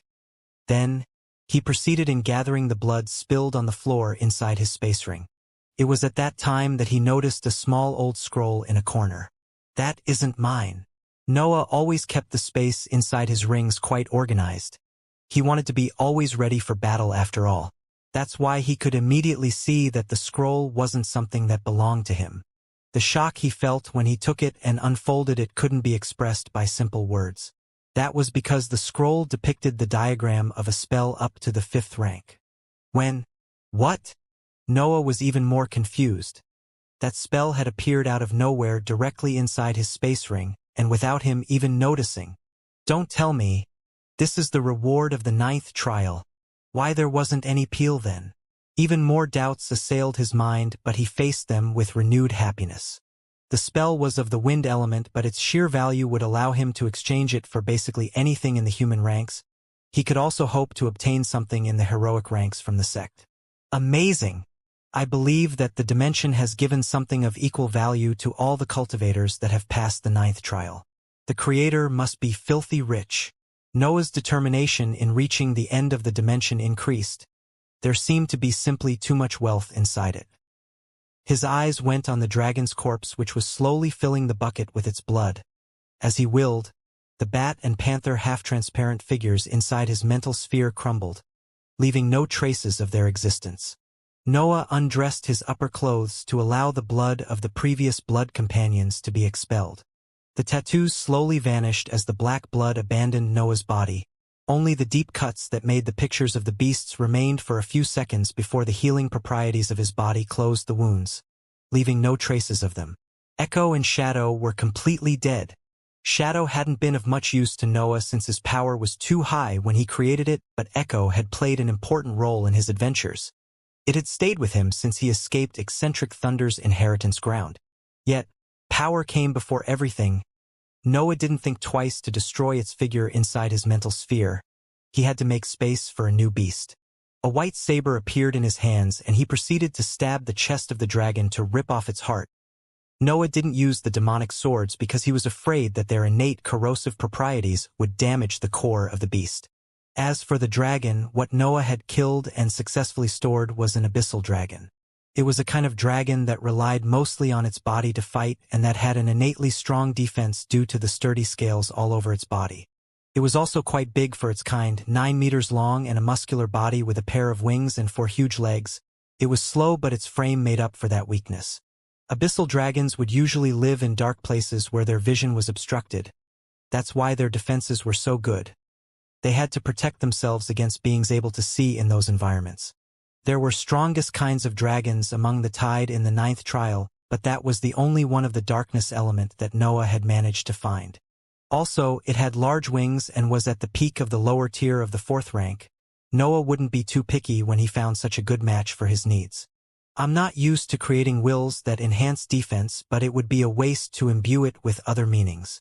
Noah thought as he held the dragon's heart in one hand, while he drew a few sketches on the sandy terrain. He was a rank 3 mage. It took him only a few attempts to draw a figure of the dragon that met the standards required by the body inscription spell. Then, he closed his eyes to focus on the world inside his mental sphere. Noah dispersed the solid breath, stored for the activation of the shadow sprint. His sea of consciousness seemed extremely empty. Only the 3 Kezir runes and the non-refined solid breath remained together with his half-transparent figure. Defense, defense. He repeated that word in his mind, sorting through the various memories that could help him in creating a strong will. His first thought led him back inside the royal inheritance where he fought the rank 4 Cloud Eagle.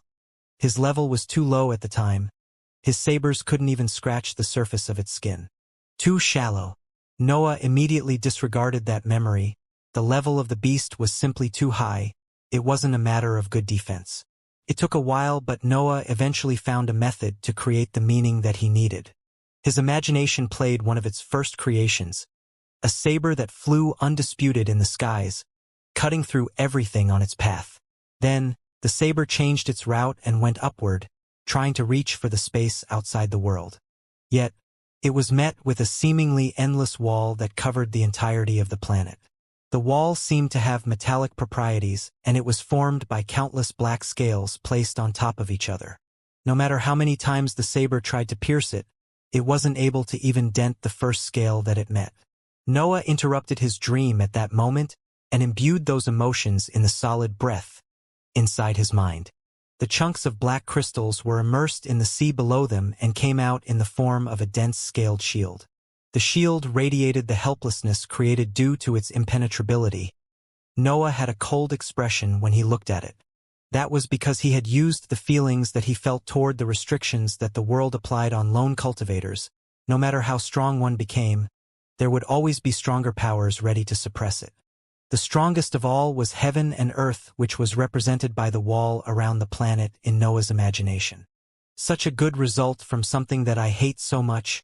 It seems that all my training in the creation of wills wasn't useless. Noah felt a deep hatred for any restriction that the world tried to apply to him. He used that strong emotion to create a fantasy that reflected how he felt in his most helpless moments. He felt like that saber, alone in the vastity of the sky, trying to break through an impenetrable wall. His mood was about to turn sour, but then he remembered where he was and what he was attempting to do. I can finally use this spell again. Noah quickly imbued the breath, just refined in the blood contained in the barrel and the heart in his hand. Then, he proceeded to draw the figure of the abyssal dragon on his chest and ate its heart when he was done. The new tattoo seemed to become alive as its temperature rose, but Noah had already closed his eyes. His complete focus was on the huge half-transparent figure of the dragon inside his sea of consciousness. Noah was a bit surprised by its frame. It's at least 3 times bigger than my previous companions. I guess I can't compare the wills of rank 3 creatures with rank 4 ones. He concluded as he quickly acted to suppress the beast. The 3 Kezir runes hummed, and the connection created between Noah and the dragon thanks to the elemental forging method further restrained its movements. 2 ethereal sabers appeared in his hands. Noah directly flew toward the restrained beast to suppress it. The battle was long. The dragon didn't have a chance to win inside Noah's sea of consciousness, but it still fought with all it had. Its pride as a rank 4 beast wasn't something to underestimate. Yet, its figure eventually crumbled, falling on the sea below it and reappearing near the center of the sphere. The rank 4 dragon had been successfully tamed. Noah waited for his form to return to its peak before exiting the cave where he rested. He had refilled his mental sphere with breath, already refined for the usage of his martial art, and the sea dragon restrained inside the cave wasn't of any use to him.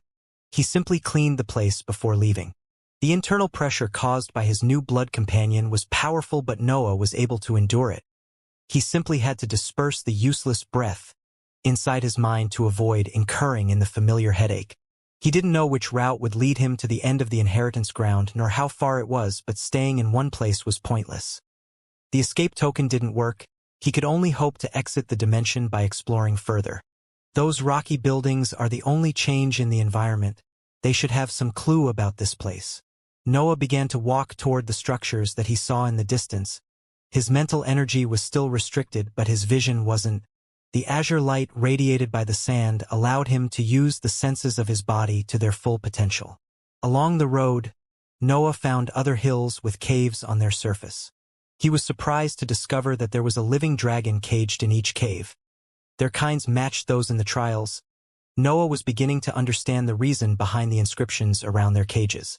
They should be used to create the fake dragons in the labyrinth. If this hypothesis is true, then the creator of the dimension was an expert in formations and also an inscription master. This world is filled with monsters, Noah concluded in his mind. According to his idea, the creator of the dimension was able to cage a large number of different dragons, create a system that kept them alive, and also set up a network that copied their forms on the building above him. Hypothetically speaking, this expert would be able to create an endless number of fake dragons by copying the features of an imprisoned one. This is too unreal. How many restrictions would be applied to a technique like that? Heaven and earth were fair. A technique that could endlessly create copies of restrained dragons seemed simply too strong. Who is this person? Eccentric Thunder was a monster, but his dimension only had rank 3 beasts at best. This place is on a completely different level. Noah knew that the answers to his many doubts could only be found at the end of the inheritance ground. That's why he only quickly examined each cave that he found before continuing with his exploration. It was only after a few hours of exploration that he found other humans. Noah stopped his tracks.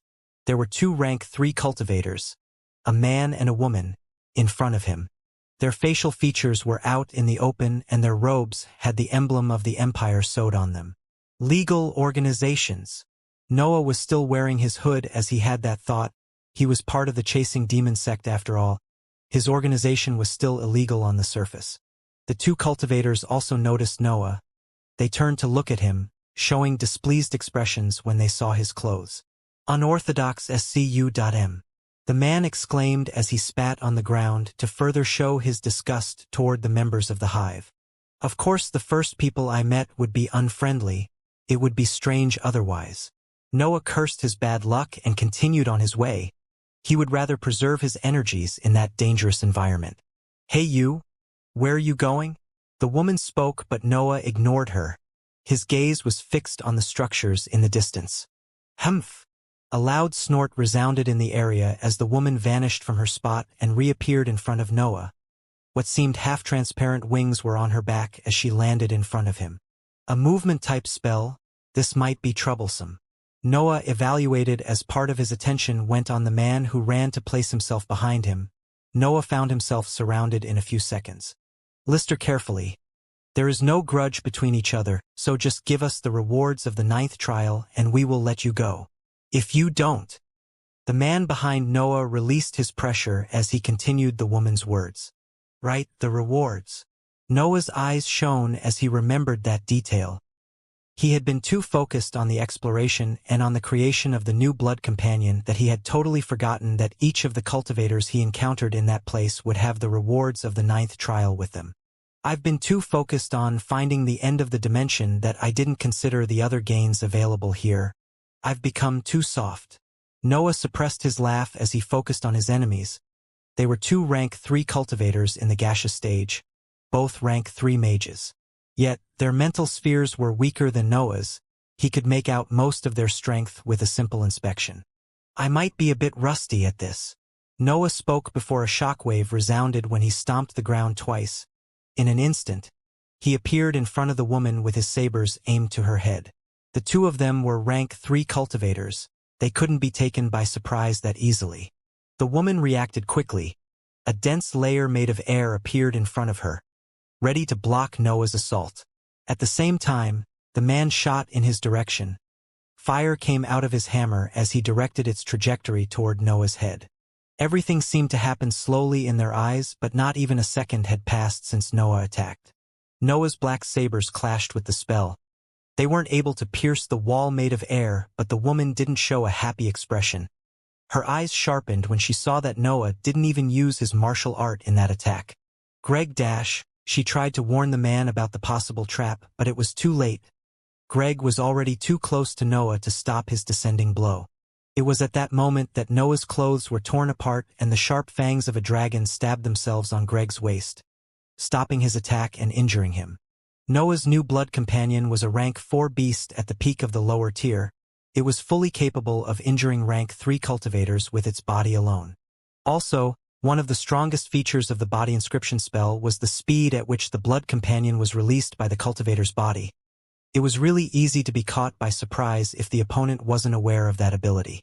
Greg saw the enormous reptilian head trying to crush his body, the gaseous breath inside his dantian, and the liquid one inside his body were depleted at a fast pace as he tried to block the dragon's fangs.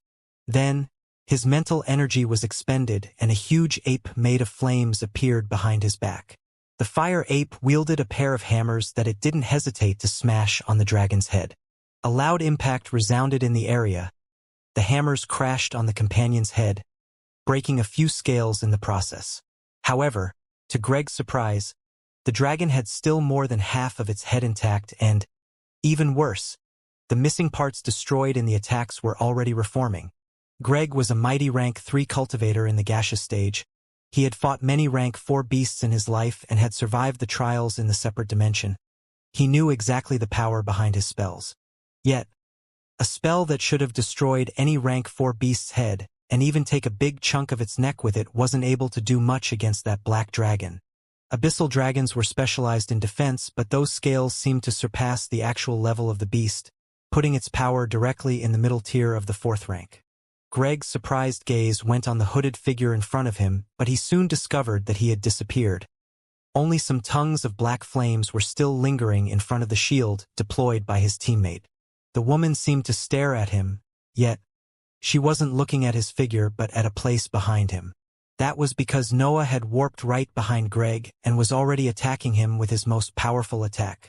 Noah's veins turned black and black smoke came out of his 6 sabers as he performed a slash so fast that even those with a rank 4 body would find hard to follow with their eyes. Greg's survival instincts kicked in. The fire ape placed itself in a protective stance to block the incoming attack, only to be severed by the 6 invisible slashes that reached it. Noah's attack didn't stop there. It reached Greg's back and inflicted 6 deep wounds on it. Cutting through a spell had greatly reduced its power. Greg was about to cast another spell when a fuming head covered his upper body. He could only see the gaseous insides of the dragon before the corrosive smoke exuded by its figure attacked his skin. Muffled screams resounded from inside the dragon's body. Its fuming fangs closed on Greg's already injured waist, severing his body in half and leaving his lifeless legs on the azure sand. The woman watched the scene with wide eyes. Everything had happened too quickly. One mistake was all it took for the hooded figure to kill her companion. Greg was defeated after only 3 attacks. Screams continued to sound from the dragon's body. The vitality of a rank 3 cultivator was incredible, but his injuries were too severe. Only half of his body remained after all. Noah landed on the dragon's head. The dragon then softly lowered its neck to allow him a comfortable descent on the ground. Noah stepped off the dragon slowly. He seemed to take his time, and he didn't even deign the woman of his attention. Then, the screams ended and Noah raised his hand toward the dragon's mouth. The beast opened its maws and 3 half-corroded rings fell directly in Noah's hands, which he quickly stored inside his pants. The woman watched the scene and she quickly made up her mind. She had to escape. It wasn't a matter of strength. She was quite sure that she was a match for the hooded man. Yet, she was outnumbered and he had killed her companion. A battle against him, while she was still in the inheritance ground, wasn't the best option. "We will meet again," she shouted before the wings behind her back flapped and made her disappear from that place. Noah saw how she was running in the distance, toward the rocky structures. Black flames covered his figure. He wasn't going to give up on a free reward. Noah reappeared on a spot in front of the escaping woman. Her eyes widened when she saw the dragon coming out of his body and charging at her with all its might. She quickly changed direction, cutting diagonally as she tried to use the maneuverability of her spell to her advantage. It was at that moment, though, that shockwaves resounded in the area. She turned only to see that Noah was repeatedly using his martial art to chase her. She sighed in relief when she saw that Noah was slower than her. He was using a martial art after all. It couldn't compare to the speed produced by a spell. Yet, she suddenly felt as if her mental sphere was going to break. She was forced to stop her escape to focus on stabilizing her sea of consciousness. The walls of her mind trembled to no end. It took her a while to stabilize her condition. That time was enough for Noah to reach her position and to perform the third form together with the partial demonic form. The woman reacted quickly. Her complexion was pale due to the mental energy expended to defend against the mental tremor spell, but her life was in danger. 20 or so needles were launched from her hands. They clashed with Noah's attacks. Noah's slashes were fast, but the needles weren't any slower. They pierced each other, expending some of their power. 6 deep cuts appeared on the woman's torso.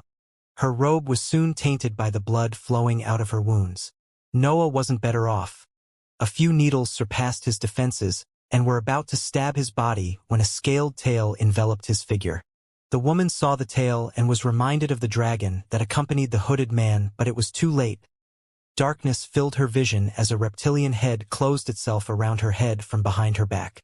The last image she saw was the fuming fangs of the dragon stabbing her neck, ripping off her head from her shoulders. The headless woman's body fell lifelessly on the ground. A bit of sand was raised in the process. Noah quickly inspected her body, taking the storage devices that he found in the process before releasing some smoke from his hand to remove any trace of the battle. Greg's lower body was somewhere behind him. Noah didn't have time to clean the battlefield, since he had to chase the woman, but he also couldn't bother to go back to do so.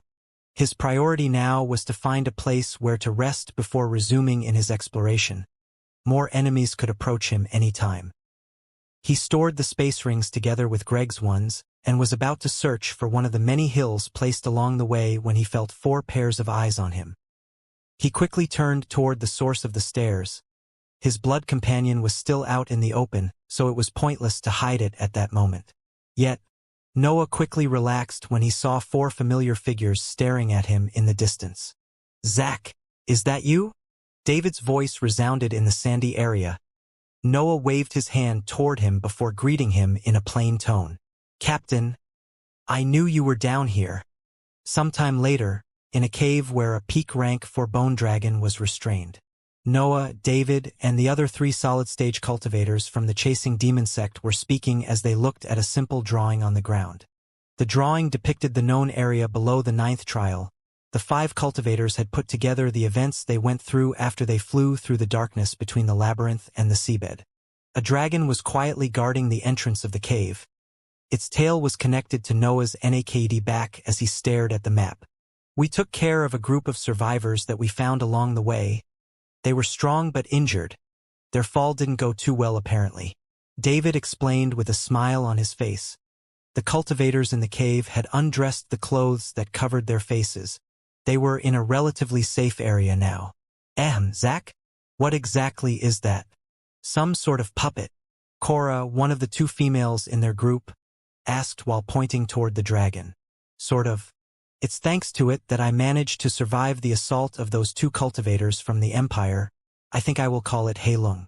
Noah vaguely answered. He wanted to make them understand that his blood companion was strong, while still hiding its real power. David's group had found Noah due to the chaos created as he fought. They were aware of some of the details of his battle, and he didn't find any reason to hide his strength. Also, he had seen how David and the other three had uncaringly abandoned the other members of his group. He wanted to appear somewhat valuable in their eyes.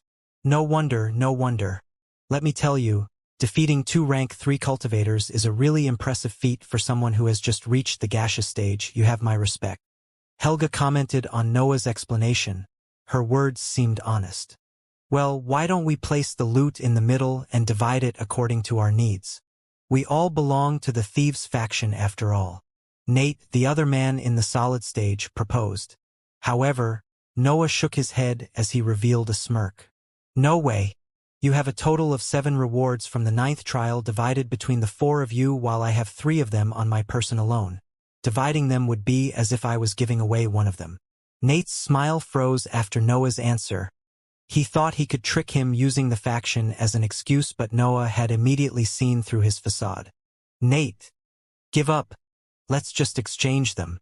David continued to smile as he patted Nate's shoulder. The latter could only cough a few times as he nodded, wearing an awkward smile.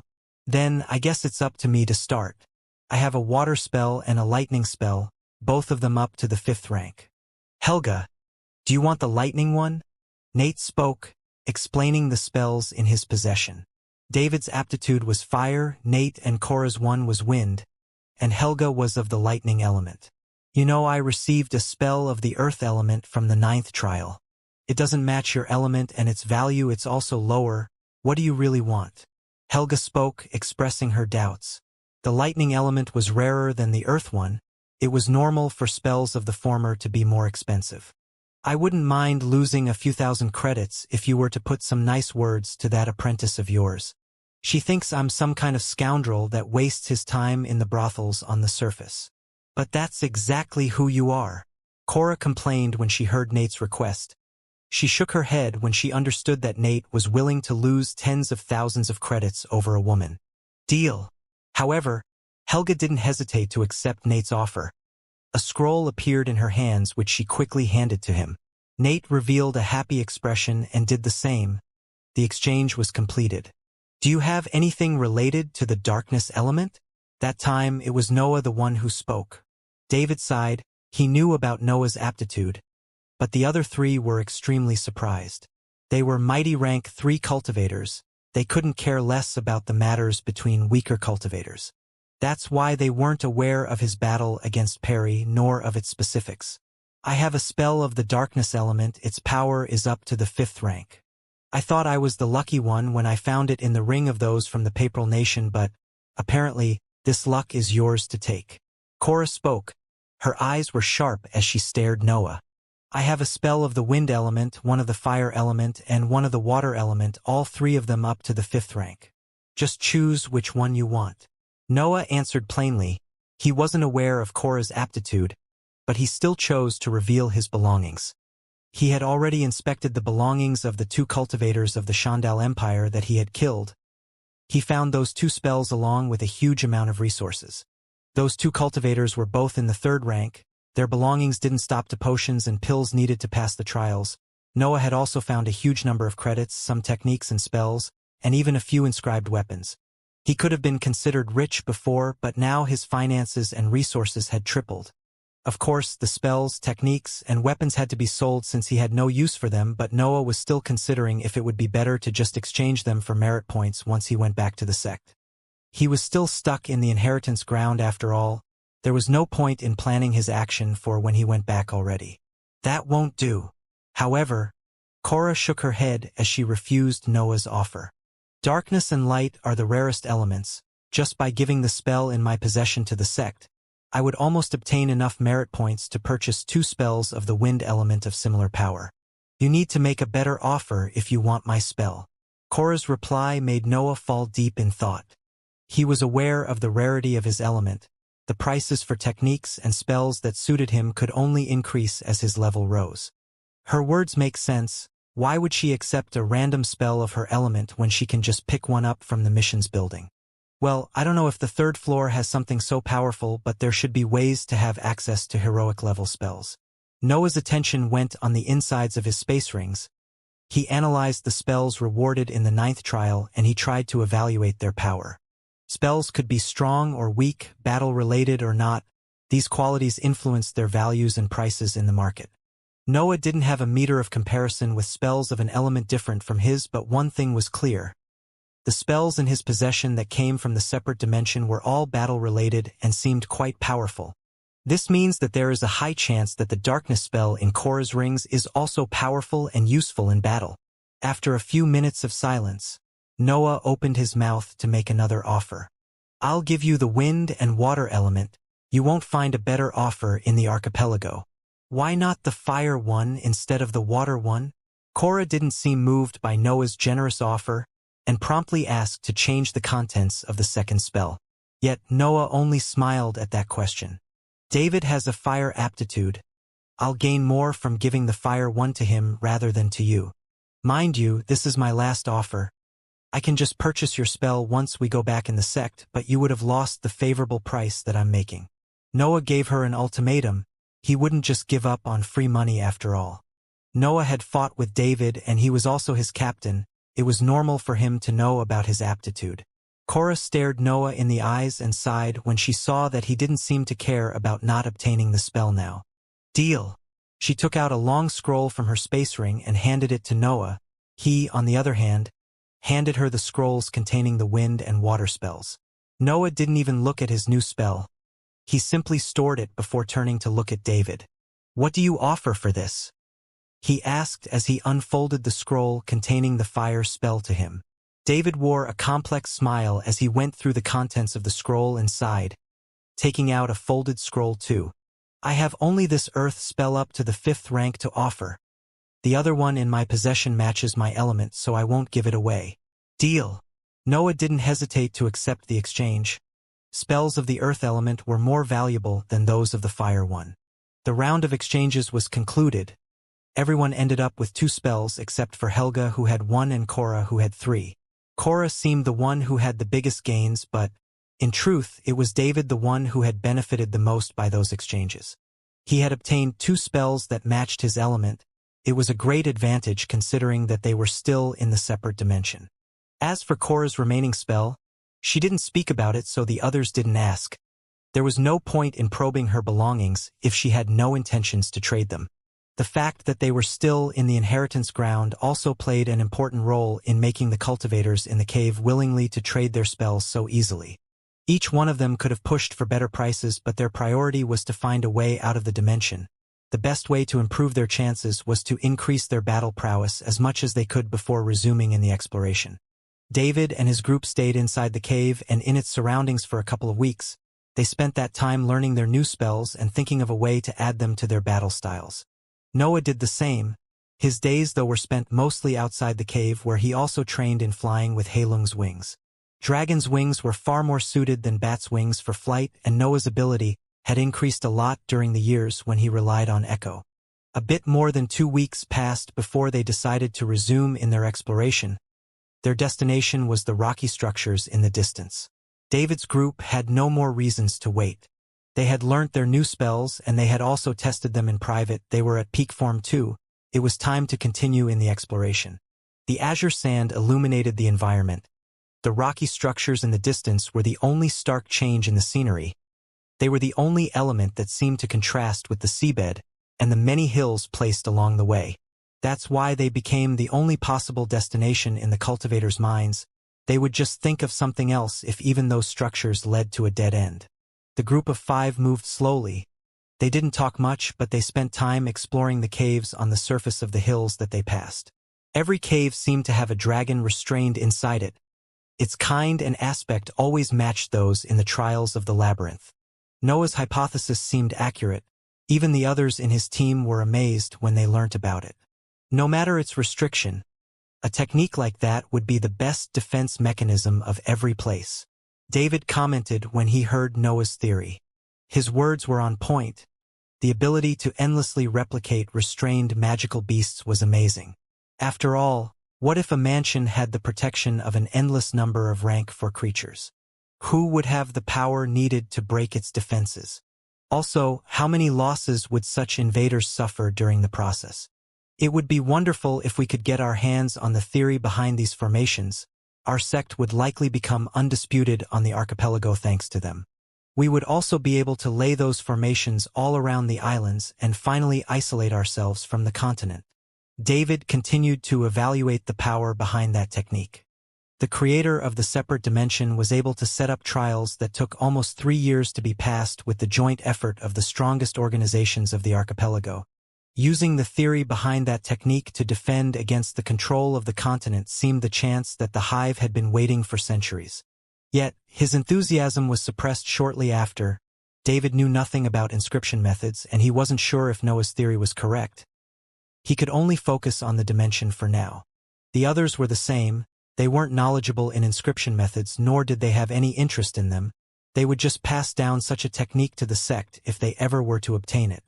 The group's march was usually silent. Their senses were spread toward their surroundings, wary that other cultivators would discover them. Truth to be told, the 5 of them were eager to find small groups of survivors from the 9th test. Anyone on the seabed would have the rewards of the trial. Their instincts as thieves would kick in as soon as they found a defenseless prey. Yet, there seemed to be no more lone survivors there.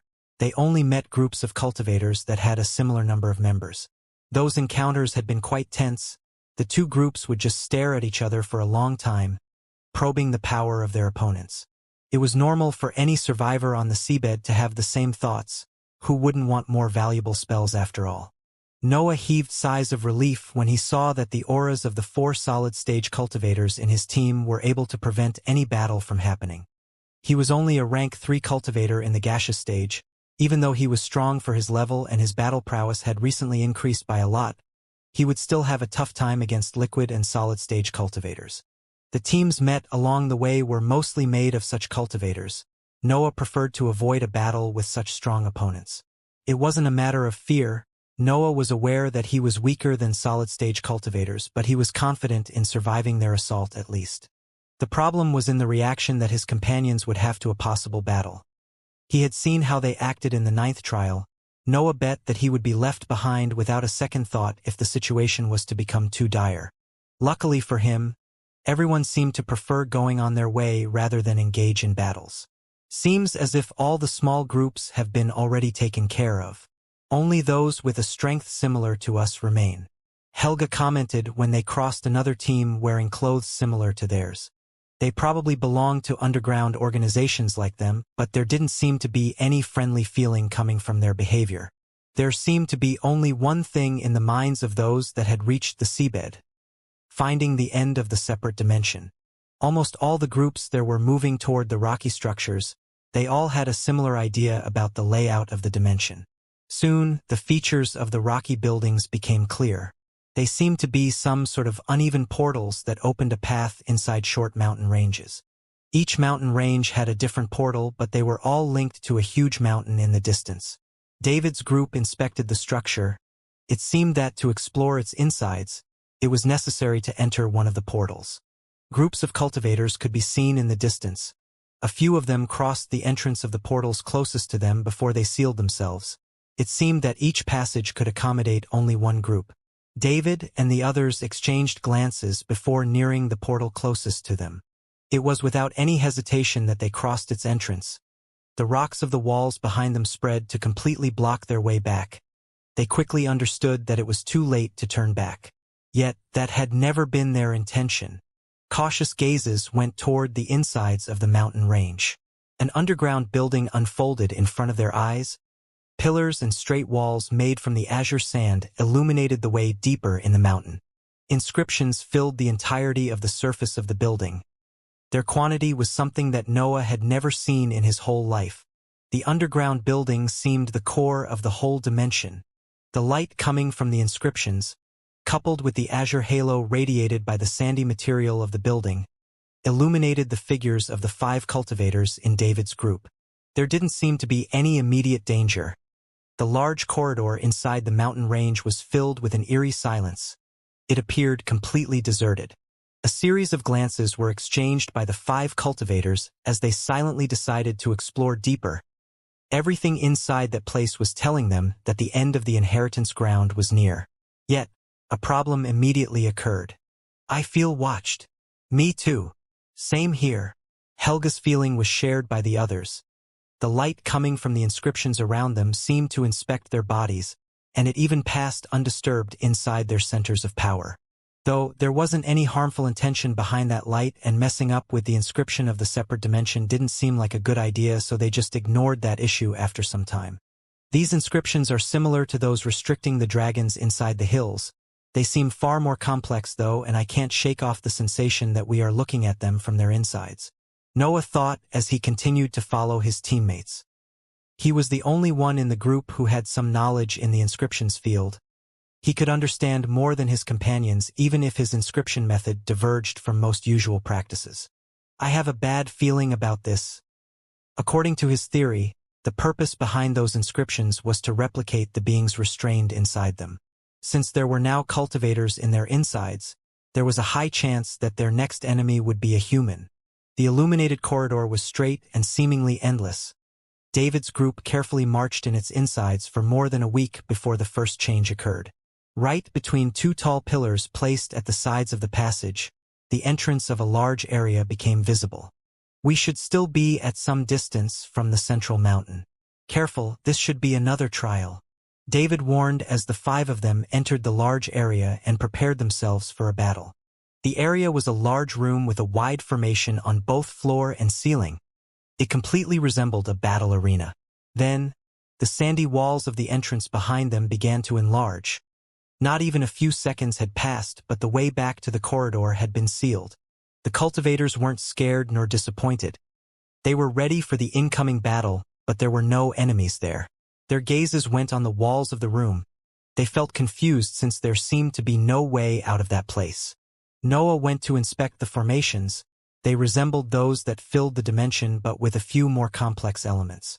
In the end, he gave up on trying to understand their purpose. Not only were formations different from his method, but those in the arena were also at a high level. Nothing? David asked when he saw Noah raising his gaze from the formations, and he sighed when he saw that Noah shook his head to answer him. What do we do now? Nate asked David. It was clear to everyone that the latter was the leader of the group. Let's wait for a bit. We'll try to force this place open if nothing happens. David spoke, ordering them to take the safe approach. Messing up with the inscriptions of a dimension that could remain hidden from the eyes of heroic cultivators wasn't a good idea. David would keep that option only as a last resort. Another period of training occurred. Noah and the others resumed testing their new spells and adding them to their combat style. They were all rank 3 mages after all. Learning the diagram of spells up to the 5th rank hadn't been a taxing process. Yet, it always took time to become proficient with every new technique. Noah would always throw himself into a pack of magical beasts whenever he obtained a new technique. With the absence of magical beasts, though, he could only visualize his improved fighting style in his mind for now. One thing that improved quickly, though, was his flying ability. Heilung's wings were bigger and stronger than Echo's ones, allowing him to fly at a higher speed and without the need of the Shadow Step spell to remain in the air. Yet, they lacked maneuverability, an aspect that Noah could only compensate with experience and other techniques. I'll think about improving my flight when I exit this damned place. We have been stuck in this area for 1 month already, Noah thought as he softly landed on the ground. The wings behind his back retracted inside his naked back where the large tattoo of a dragon was. The other 4 in his group had long become used to his training routine and couldn't help but be surprised when they saw the many uses that his blood companion was capable of. Maybe I should have asked for this puppet instead, Cora commented as she watched Noah reuniting with them. She believed that her gains in the exchange had been great, but the young-looking man in front of him seemed to have things more valuable than powerful spells. Limited to the darkness element, sorry. Noah shrugged his shoulders as he casually lied. The body inscription spell was one of his strongest abilities as well as his first spell. He wouldn't give it to others so easily. The cultivators in David's group weren't tired. They were still in the inheritance ground, so they limited themselves when they trained. Noah wasn't an exception. Flying consumed virtually no energy, and he only used his new spell 3 to 4 times each day. Their priority was to be ready for any kind of trial that the dimension placed in front of them. They didn't know the reason behind that waiting, but they didn't dare to train till exhaustion in that situation. Then, before Noah could wear something to cover his upper body, the formations on the floor and the ceiling lit up. Light gathered at the center of the arena and human figures formed as the light slowly dissipated. In a few seconds, 5 cultivators appeared in front of them. The cultivators that had just appeared didn't look completely real. Their features were covered with inscriptions, and they all wore expressionless faces. David's group immediately stood up. They had wielded their weapons as soon as the formations lit up. The inscribed cultivators wore the golden armors of the royal army of the Nation. Noah and his group had spotted them along the way, but they went on different paths and entered a different portal. It seems that this technique can even copy cultivators. David judged as his eyes were filled with greed. The possibility of obtaining the copying technique from the separate dimension seemed to become more real with every new trial. I guess I was right, Noah thought as he inspected the inscribed cultivators. 3 of them were in the solid stage while 2 of them were in the liquid one. It was pointless to say that they were all in the 3rd rank. Also, the mental waves that they radiated belonged to rank 3 mages. They couldn't be underestimated. I wonder if a copy of ourselves has appeared in front of another group. That should be the purpose behind the inscriptions in the corridor after all. Noah guessed again. He felt a bit bothered to be used in that way, especially considering that he had so many secrets. However, his thoughts were interrupted since the 5 inscribed cultivators recklessly charged at them. 1 each. Winners help those in need. David gave simple orders as he shot toward a woman that seemed the strongest in the enemy team. The others in his group did the same, with Nate and Noah charging toward the liquid stage cultivators. Explosions resounded in the arena as the battle began. Spells and attacks were launched as soon as the 2 sides clashed. Noah was completely focused on the liquid stage inscribed man in front of him. Spears made of ice shot in his direction as shockwaves resounded from under his feet. Noah managed to dodge the spell thanks to the speed generated from the shadow sprint and immediately used his strongest attack. Time seemed to slow down in his eyes and black veins bulged all over his body as 6 fast slashes were launched.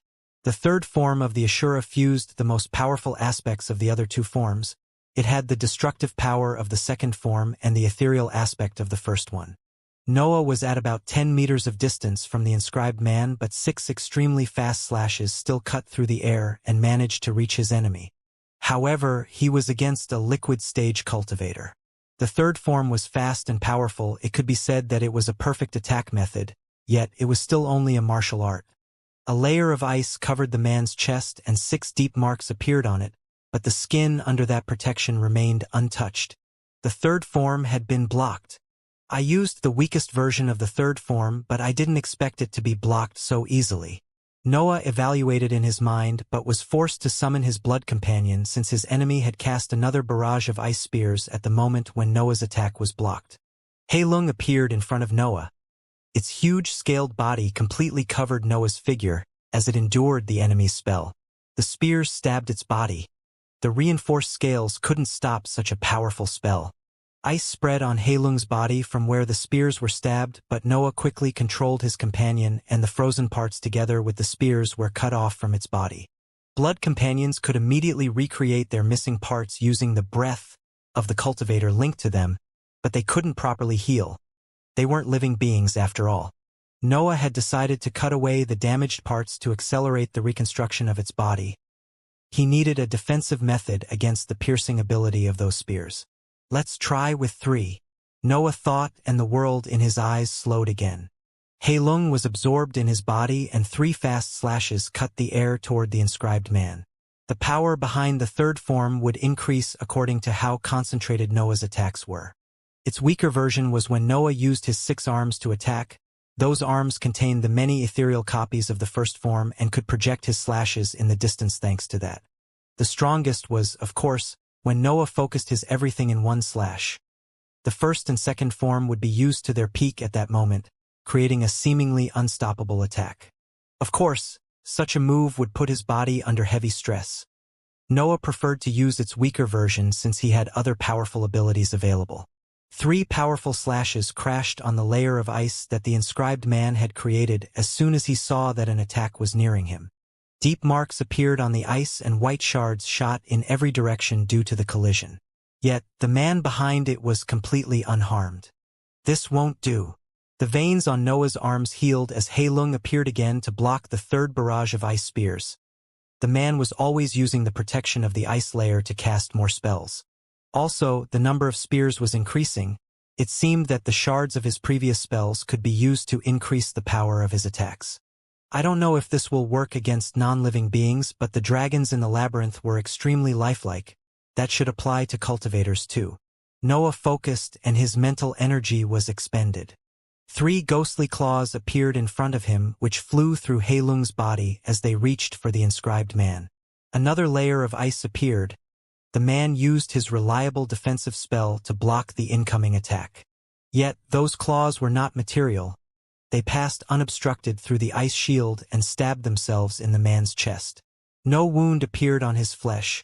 The man didn't seem to have suffered any kind of damage. However, a few drops of blood came out of his mouth and traced straight dark lines on his jaw as they fell on the floor. Noah's eyes shone when he saw that his new spell was effective. Ghostly Claw's spell, power up to the 5th rank. Limited to the darkness element. The caster launches several ethereal claws that can pass through any kind of matter and inflict a limited amount of damage. The description of the spell ran through Noah's mind as he saw the lines of blood coming out of the inscribed cultivator's mouth. Noah's new spell wasn't spectacularly powerful, but it was extremely troublesome to deal with. First of all, the claws were ethereal. They could pass through any kind of defense or material. Specific methods were needed to defend against them, but they were hard to find and consumed a large amount of mental energy. His mental tremor spell was the same. Both the mental shockwave and the ethereal claws were mainly made of mental energy. It was obvious that only a defensive method mainly composed of mental energy could block them. Also, the claws didn't necessarily have a straight trajectory. Noah could control them at wish and avoid eventual defenses that his enemies deployed. In that situation, the ghostly claws were only slightly affected by the ice layer and maintained most of their power when they hit the internal organs of the cultivator. This spell is a proper long-range attack that I've always lacked. Its consumption is even quite low considering that it is a spell of the darkness element. Noah quickly evaluated the effects that his new spell had in an actual battle. Spells of the darkness element usually had explosive effects capable of great might. The demonic form and the mental tremor spells were a perfect example of that. Yet, the consumption of breath and mental energy for the activation of such spells was extremely high. A sort of balance was enforced by the fairness of heaven and earth after all. The ghostly claws, instead, lacked the usual power of the spells of the darkness element, but they expended far less energy to be created. Also, their ethereal form made up for that lack of power. Noah could just focus on the sensible areas of his enemy when he attacked. That was exactly what had happened in the battle. Noah had launched his new spell which passed through Heilung and the ice layer, crashing on the internal organs of the inscribed man and inflicting some damage. Being able to attack while defending is nice, but my opponent has deeper reserves of energy since he is in the liquid stage. The dimension made a perfectly lifelike copy of him. It's safe to assume that even his dantian contains the proper amount of breath. The inscribed man's battle style was quite straightforward. He would create the ice layer when attacked and use that moment to launch ice spears. Also, the ice shards that accu.mulat on the battlefield could be used to empower his spells which, coupled with his deeper reserves of breath, favored him in a long battle. Another round of spears crashed on Heilung's body. The pain endured by the blood companion was shared by Noah, but his mind couldn't be bothered by that. He was completely focused in finding a way to end that battle quickly. His attention went to his companions. Nate was suppressing his opponent, but the other 3 seemed on a stalemate. Their power seemed evenly matched. Nate will likely defeat the liquid stage in front of him and help the others, but I don't know if we will be given time to rest after this battle. It's better to let them preserve their strength. Noah thought that he could just passively defend and wait for his teammates to help him, but he didn't know what kind of trials they will face deeper in the mountain range. The strongest assets in his team were the solid-stage cultivators. It was better to let them preserve their energy. Also, he wanted to see if he could really defeat a liquid-stage cultivator on his own. Complete demonic form is a no. I'll just risk disrupting the other battles. The partial one has to be enough. Noah decided his approach and waited for the barrage of spears to end. That was already the inscribed man's fifth attack. More than 30 sharp spears were created and launched toward the black dragon, defending the human with its body. When the last of the spears hit Heilung's body, Noah absorbed the intact part of his puppet and shot in a straight line toward the inscribed man. Shockwaves resounded under his feet as he sprinted at full speed. It didn't take him even an instant to cross the 10 meters dividing him and his enemy. The man watched Noah raising his sabers to attack, but his expressionless face didn't even flicker. He simply waved his sleeve, shattering the layer of ice in front of him. Noah hadn't expected such a move, but his reaction time wasn't slow. Heilung's body engulfed his figure as soon as he saw the sharp white shards nearing him. Some cuts appeared on his body.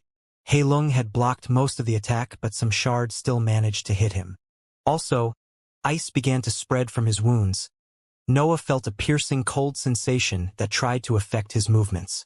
Black smoke immediately came out of his body.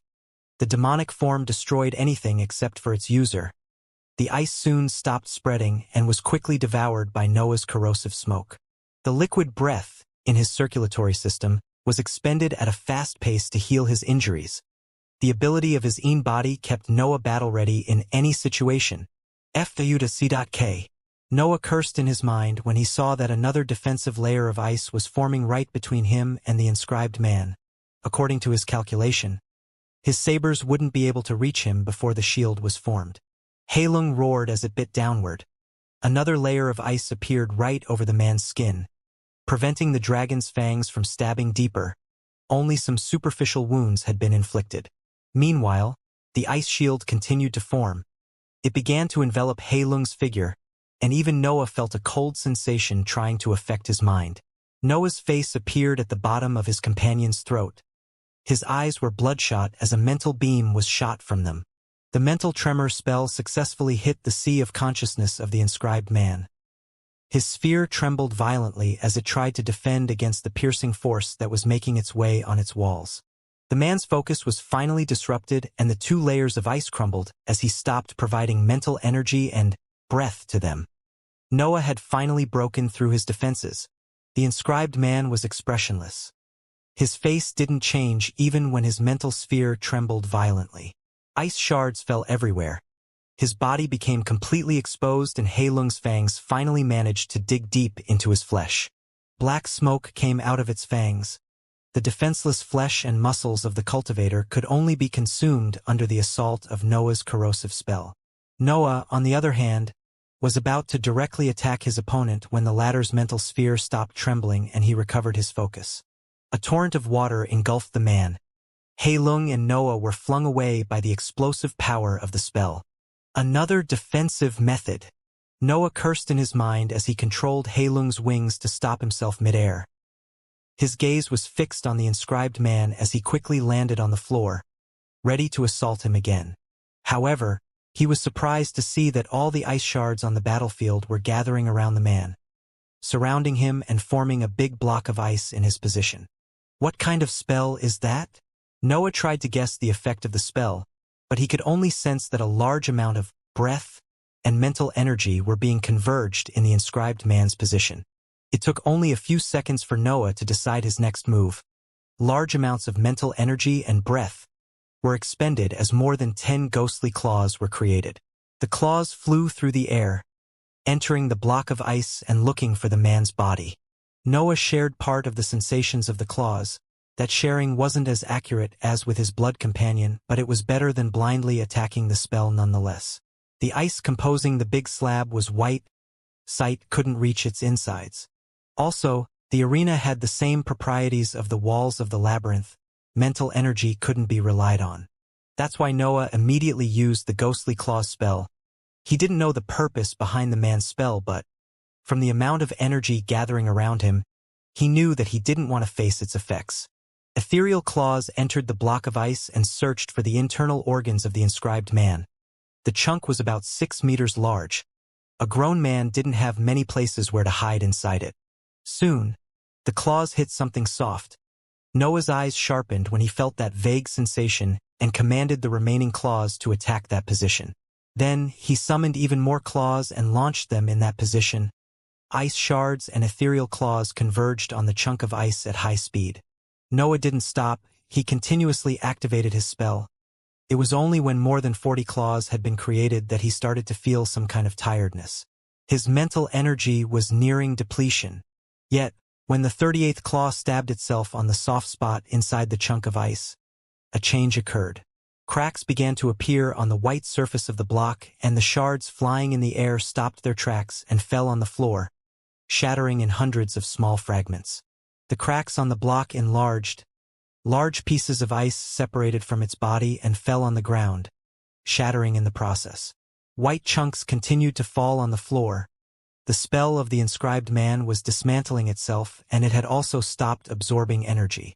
Then, the pale face of Noah's opponent appeared among the ice. A large amount of blood had come out of his mouth, eyes, and ears. It had formed red frozen stains on the white world inside the spell.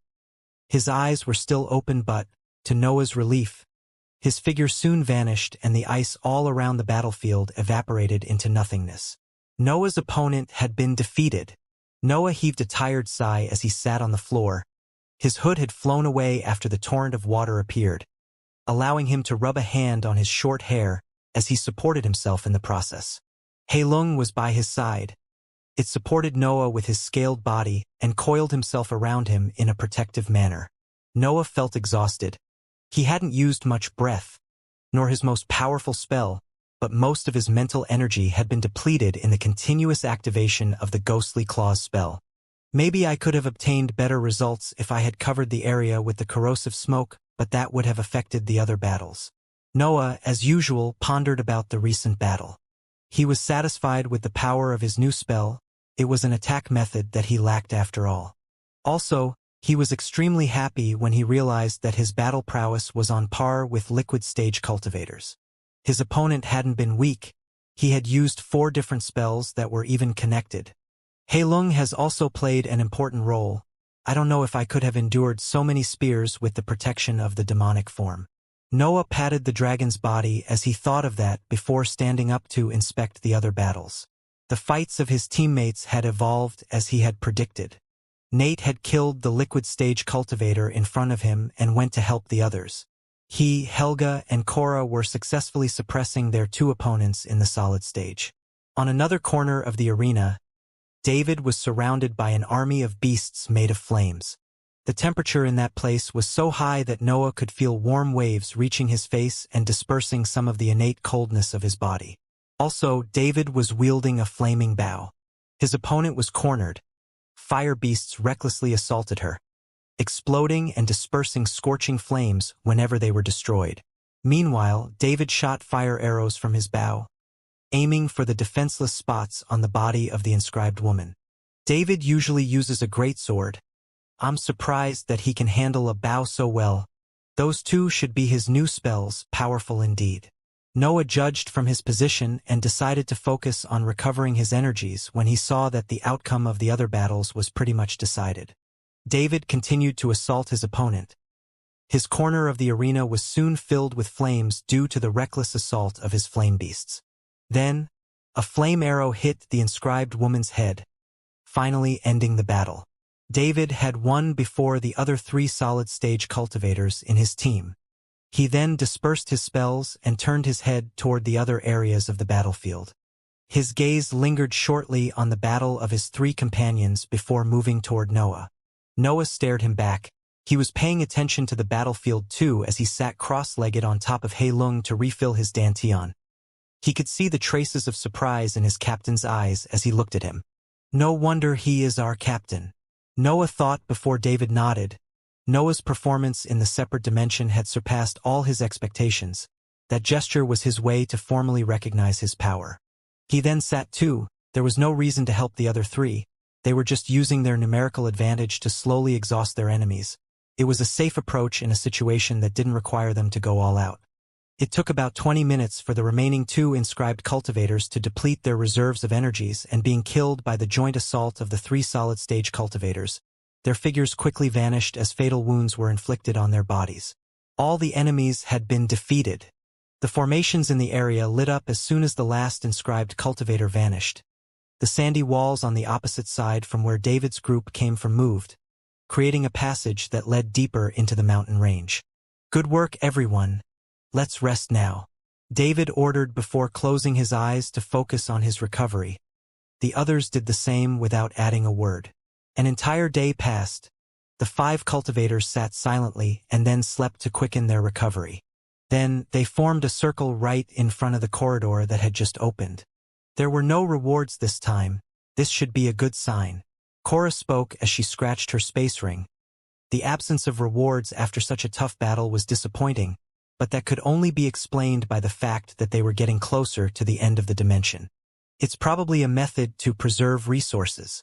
The 9th trial gave spells to anyone surviving the fall through the void. It means that the Creator isn't sure that we will survive the next tests. Noah added. He had been in 2 different inheritance grounds already and met with a Creator. There was always some kind of purpose behind the creation of a separate dimension. It wouldn't make sense to spend a large deal of effort and resources otherwise. It is strange, though. The trials in the labyrinth had specific requirements while all of that was thrown away after the 9th test. I wonder what the Creator was thinking when he set all of this up. Nate gave voice to everyone's doubts. His complaints were on point. It seemed as if the trials had purposely skimmed the cultivators in each team to allow only the most complete ones to reach the seabed. No point thinking about that now. We will ask the Creator once we reach the end. David spoke as he stood up. The others in his group understood the meaning behind his actions. They were going to continue in the exploration. The other part of the corridor was identical to the first part. Tall pillars and inscriptions filled the large azure passage. The light of the inscriptions continued to scan the cultivators and their centers of power. Noah guessed that even the next test would feature humans. I hope that the copy of our team has killed its opponents. It would be a problem if my powers were to be exposed. Noah thought as he imagined his copy recklessly entering the complete demonic form to fight the other cultivators in the mountain ranges. It shouldn't be a problem if the copy was sent against the real version of our opponents. We were stronger than them after all, but I can't be sure of that. The march through the corridor gave him a lot of time to think. He couldn't help but feel worried about his identity being revealed. Well, I'm not on my own right now. I have the backing of one of the most powerful organizations in the archipelago. Everything should be fine. Noah suppressed those thoughts as he continued to walk with his team. He was still in the inheritance ground after all. His biggest problem was surviving the trials. It took even more than last time for a change in the scenery to appear. After about 1.5 weeks of travel, David's group saw how the corridor divided itself into 5 different passages. Hesitation could be seen in David's eyes as he inspected the passages. No matter how much he probed, he couldn't find any difference between them. "Let's go to the central one," David spoke, leading his group into the central passage. The familiar corridor appeared, but, that time, it took only 1 day for a change in the scenery to occur. The 5 cultivators were surprised to see that the same 5 passages had reappeared in front of them. "Were we teleported back?" Helga asked, but none of her companions could give her an answer. They were as confused as her. David took an orb from his space ring and activated it before leading his teammates into the leftmost passage. The scenery was the same and, after exactly 1 day of travel, the same passages appeared and a shining orb was hovering in the air in front of them.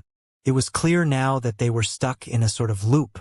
"Let's try all of them before evaluating other possibilities," David ordered as he led his team through the rightmost passage. The same event occurred. They reached again the 5 branches of the corridor after marching for 1 day. No one spoke that time. The group went directly for the remaining corridors only to find out that they always bought them back at their entrances. They felt confused. They had wasted 5 days already in that spot, but they had no idea how to advance. Then Noah had an idea when he thought about Nate's words. "The Creator allowed us to face the trials with teams, but the trials slowly forced us to separate. We fought 5 cultivators in the previous test, but we know that there are more and less numerous teams. Also, their power was similar to ours, but we know that there are more and less powerful teams. 5 passages. 5 cultivators. Noah's eyes shone with understanding as his gaze went on the entrances in front of him. He was beginning to understand the reason behind the inheritance grounds layout. First, there were the impossible trials in the labyrinth. A single rank 3 cultivator, no matter how strong it was, couldn't face them alone. Second, the trials had specific requirements, be it flight, teamwork, or ability to fight in the darkness.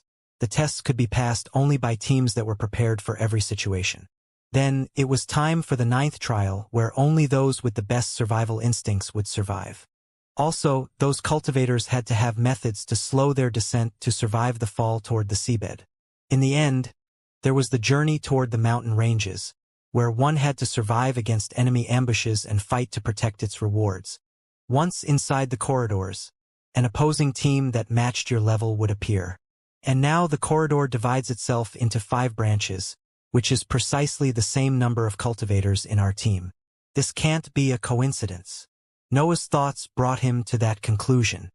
The creator was probably looking for certain types of cultivators, teams that could fight in a group but that won't panic when divided, teams that could fly and also fight in the darkness, teams stronger than their competitors, and...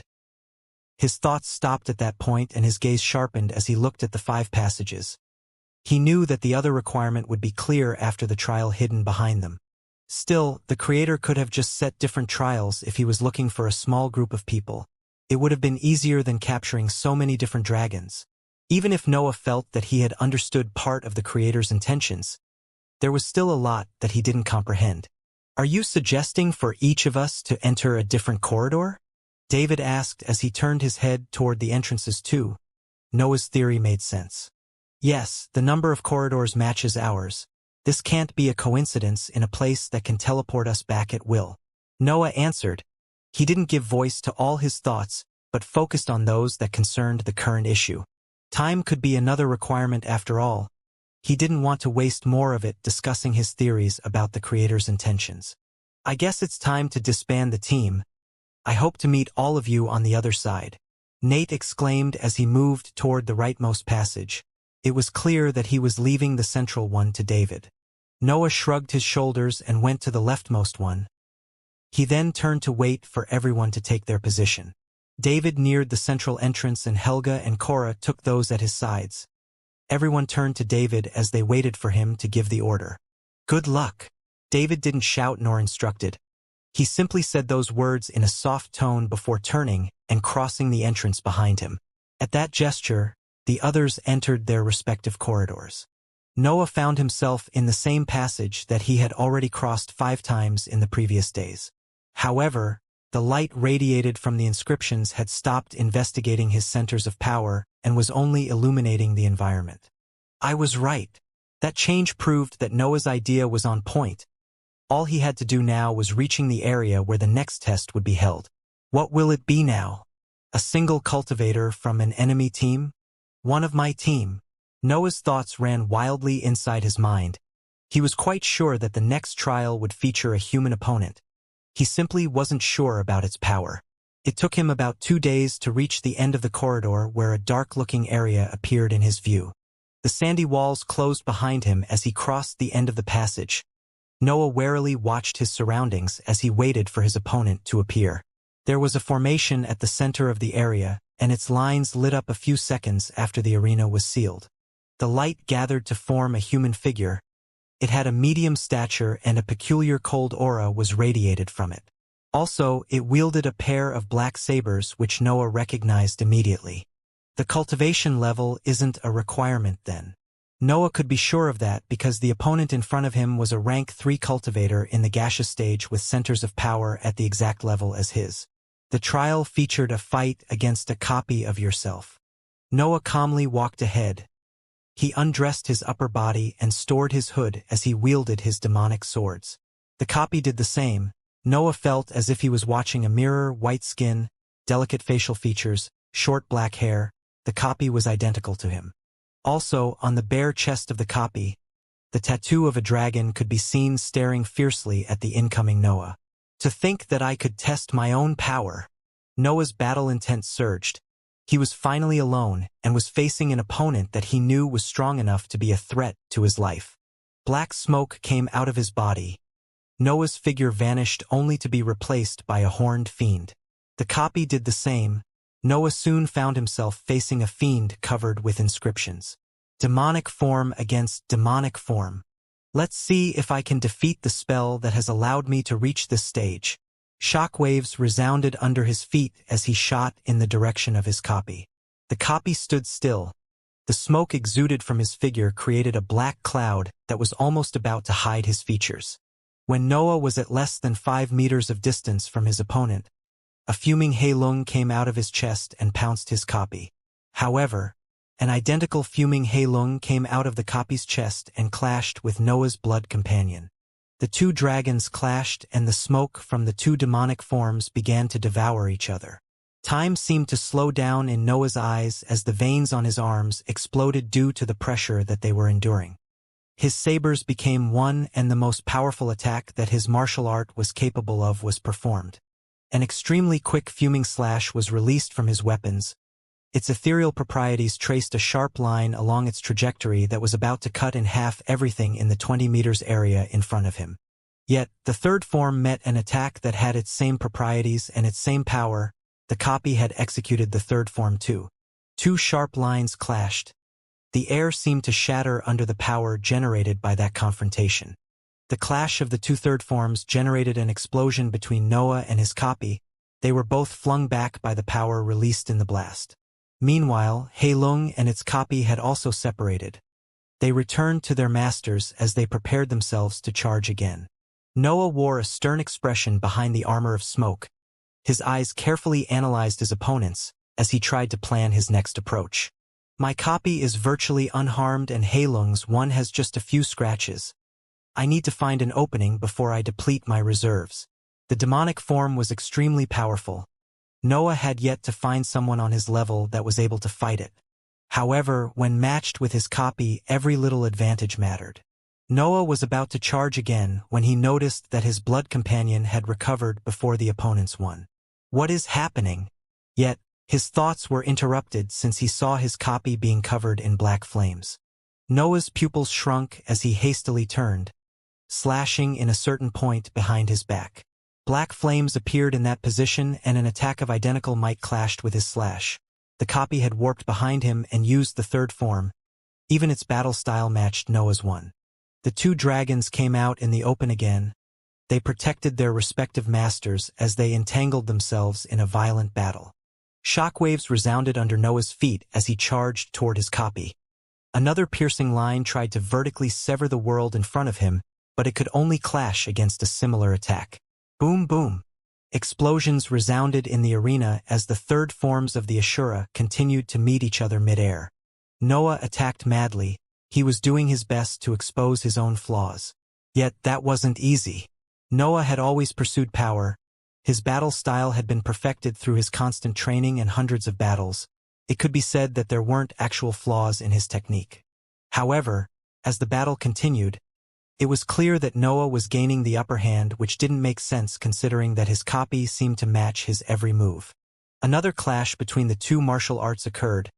Noah tried to understand the reason behind his advantage, but his thoughts were soon forced to a stop when he felt a piercing pain to his heart. A few drops of blood came out of his mouth, but the liquid breath in his circulatory system quickly healed the light injury on that organ.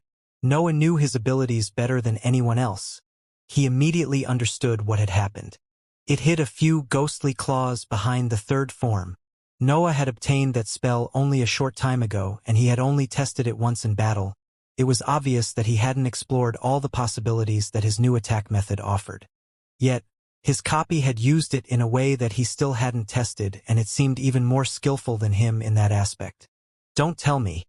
My copy can express the full potential of my abilities, even if I'm still unable to do so. That thought worried Noah, but it also confused him.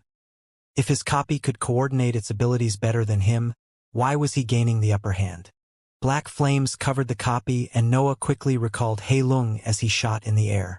Black flames appeared behind his previous position, but a fuming dragon soon came out of them as the copy realized that a simple-looking needle had been thrown toward it. Boom! Another explosion resounded. Heilung's copy endured the might of Noah's hidden blast. Its scales were shattered, but they soon regenerated. Noah carefully observed from his position in the air. His eyes analyzed every detail of the battlefield as he tried to understand what he had missed until now. Then, a smirk appeared on his fiendish form. He had finally understood the flaw in the copying technique. Heilung's copy has the same power of my blood companion, but its defense is only at the peak of the lower tier. My copy has never used the shadow sprint, but only relied on the warp spell as a movement method. My corrosive smoke is slightly more abundant than its sabers might be black, but they don't contain any corrosive ability. All those little details became obvious once he watched the battlefield from above. The weakness of the copying technique became even more obvious when he used one of his new hidden blasts to attack the copy. The effects of the elemental forging method can't be copied. Noah's eyes shone when he realized that the battle had suddenly become extremely easy. Noah dove toward his copy. Once he knew about its weakness, he had no more reason to act cautiously. The fiendish copy raised its sabers and was about to perform the third form when it saw 5 spiked spheres falling toward it. Heilung's copy immediately covered its features. The spheres exploded when they reached the borders of its cloud of smoke. Boom! A loud blast made the whole arena tremble. Noah was using the instabilities that he had prepared before joining David's team, which meant that he had used rank 3, breath, in the gaseous stage during the forging. His newly forged instabilities and hidden blasts were rank 3 inscribed items at the peak of the lower tier. The scene in the arena was quite peculiar. There were 2 black clouds, one high in the air and one on the floor. A third gray cloud was between them. A dragon was at the center of the black clouds. Both Noah and his copy were relying on the protection of their blood companions to defend against the fuming spikes released by the instabilities. Heilung's defense had reached the middle tier of the 4th rank thanks to Noah's forging, but that of its copy was still in the lower tier. The amount of damage it took from the spikes vastly surpassed that of Noah's blood companion. That forced the copy to deplete more breath to reform it. Noah recklessly dove between the barrage of fuming spikes. His blood companion took less damage than the opponent's one. He couldn't care less about his reserves if the enemies expended more of them. Also, he wanted to find a chance to clash directly with the copy's weapons. When using the third form while in the demonic form, the increased sharpness and corrosion of the demonic swords could almost be neglected because they didn't directly touch the opponent. However, if Noah managed to force a direct clash, he was sure that the capabilities of his sabers would cut his copy in half. The copy's sabers were strangely at the peak of the 2nd rank like his. Yet, they didn't seem to carry the same corrosion nor his same meaning. They were just good inscribed weapons. The technique has probably tried to compensate for what it wasn't able to replicate. Well, this battle is mine anyway. Endless coldness was radiated as his focus sharpened. Noah was ready to take the approach that would end the battle in the quickest way. Heilung flew through the barrage of spikes and crashed on its copy. The latter was already heavily damaged by the instabilities, and its body further broke under the weight of the blood companion. Noah couldn't find an opening in the copy's defense, so he simply threw more instabilities. The 2 blood companions were entangled as they fought while protecting their masters inside their bodies. The instabilities exploded. Their blasts together with the spikes they released injured the dragons. Yet, while Heilung was still able to fight due to the low number of injuries that it suffered, its copy was beginning to have difficulties in its reconstruction. Heilung assaulted recklessly. Its copy was able to endure its attacks, but the damages suffered from the spikes forced it in a passive position. Meanwhile, Noah threw even more instabilities and hidden blasts toward the copy of the dragon. Also, 10 ethereal claws came out Heilung's body and entered its copy. They quickly found Noah's copy and attacked its internal organs. Noah was going all out to force an opening in his opponent's defense. Whenever Heilung's copy was about to reform, Noah would throw more bombs. Ethereal claws would follow the explosions. A barrage of attacks filled the area where the 2 dragons were fighting. Heilung had started to break apart. The corrosion from the opponent's demonic form, the clash with a companion of similar strength, and the spikes of the instabilities had ultimately started to affect even its superior defense. However, since it was in that condition, its copy was in a far worse state. The dragon's body was in pieces. Noah was almost able to see the fiendish figure of his copy inside it. Hidden blasts were launched together with ethereal claws inside the fissures of the enemy dragon. Heilung stabbed its head in those fissures as soon as the needles exploded. A hole was created in the copy of the dragon. Noah's copy was out in the open, enduring the damage that the ghostly claws caused. Noah came out of Heilung's head as he ordered it to keep the hole open. His sabers became one and the air around it curved. The veins on his arms exploded as the second form was performed. The second form, after he mastered his martial art, was Noah's strongest attack in close combat. The copy couldn't do much. It raised its weapons as it mimicked Noah's attack. Two black sabers clashed inside Heilung's copy.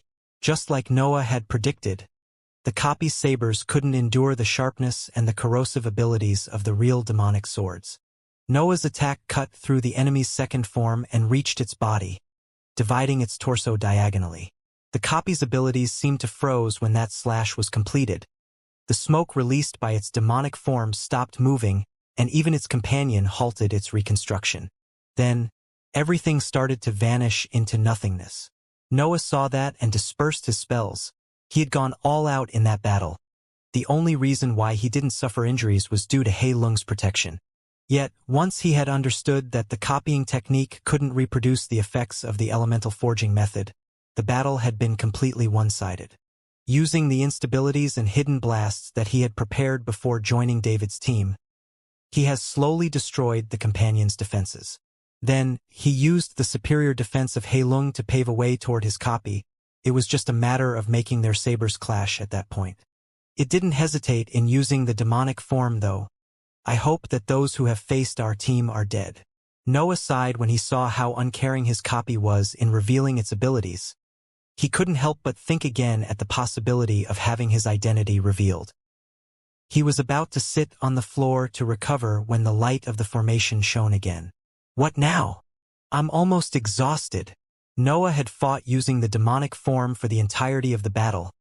It was the only method he had to defend against the enemy's corrosive smoke. Also, he had used the ghostly claws many times, together with both his martial arts and the expenditure of breath needed to reconstruct Heilung. It could be said that he was almost empty of energies. No matter how he cursed in his mind, though, he couldn't stop the light from surrounding him and applying a familiar pressure on his mental sphere. I'm being teleported.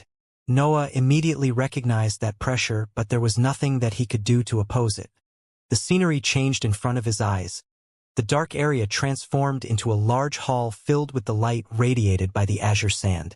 12 pillars stood straight at the sides of the hall, 6 per each side. Noah saw how one of them was broken. Void surrounded the hall. That place resembled some sort of isolated platform. A tall throne made of an azure mineral was placed at the end of the hall. A middle-aged man could be seen silently resting with his head supported by a hand. Who is him? Noah thought as soon as he managed to have a complete view of the hall. The mouth of the man moved and an aged voice resounded throughout the entirety of the hall. I'm the divine demon, the creator of this dimension. Noah's eyes widened. Not only did the man just answer his thoughts, but he had also used the word divine. Is he a god? My main body is. I'm just the will that he left before ascending in the immortal lands. The man on the throne spoke again after Noah thought. He opened his eyes and straightened his posture after he finished his phrase. Noah felt naked under the man's gaze. He felt as if his entire life could be simply read by that mighty being. A torrent of questions arose in his mind, be it his godhood, the immortal lands, or the many doubts that he had about the separate dimension. His mind was filled with uncertainties. Slow down, young one. The inheritance is already yours. There is no point in being so anxious. Divine Demon spoke again and tapped his index on the armrest of his throne. Light came out from the void that surrounded the hall. It converged on the powerless Noah, entering his body and centers of power. Noah felt his mental sphere and dantian being refilled at an unimaginable speed. Even the small cracks on Heilung's half-transparent image inside his sea of consciousness were fixed. The membrane around his heart was refilled as well. It took only a few seconds for Noah to return at his peak form. Also, his centers of power seemed even more sturdy after the light dissipated. Noah felt as if his condition had slightly improved. Don't even bother to bow. I know how little those gestures mean to you. Elemental forging method.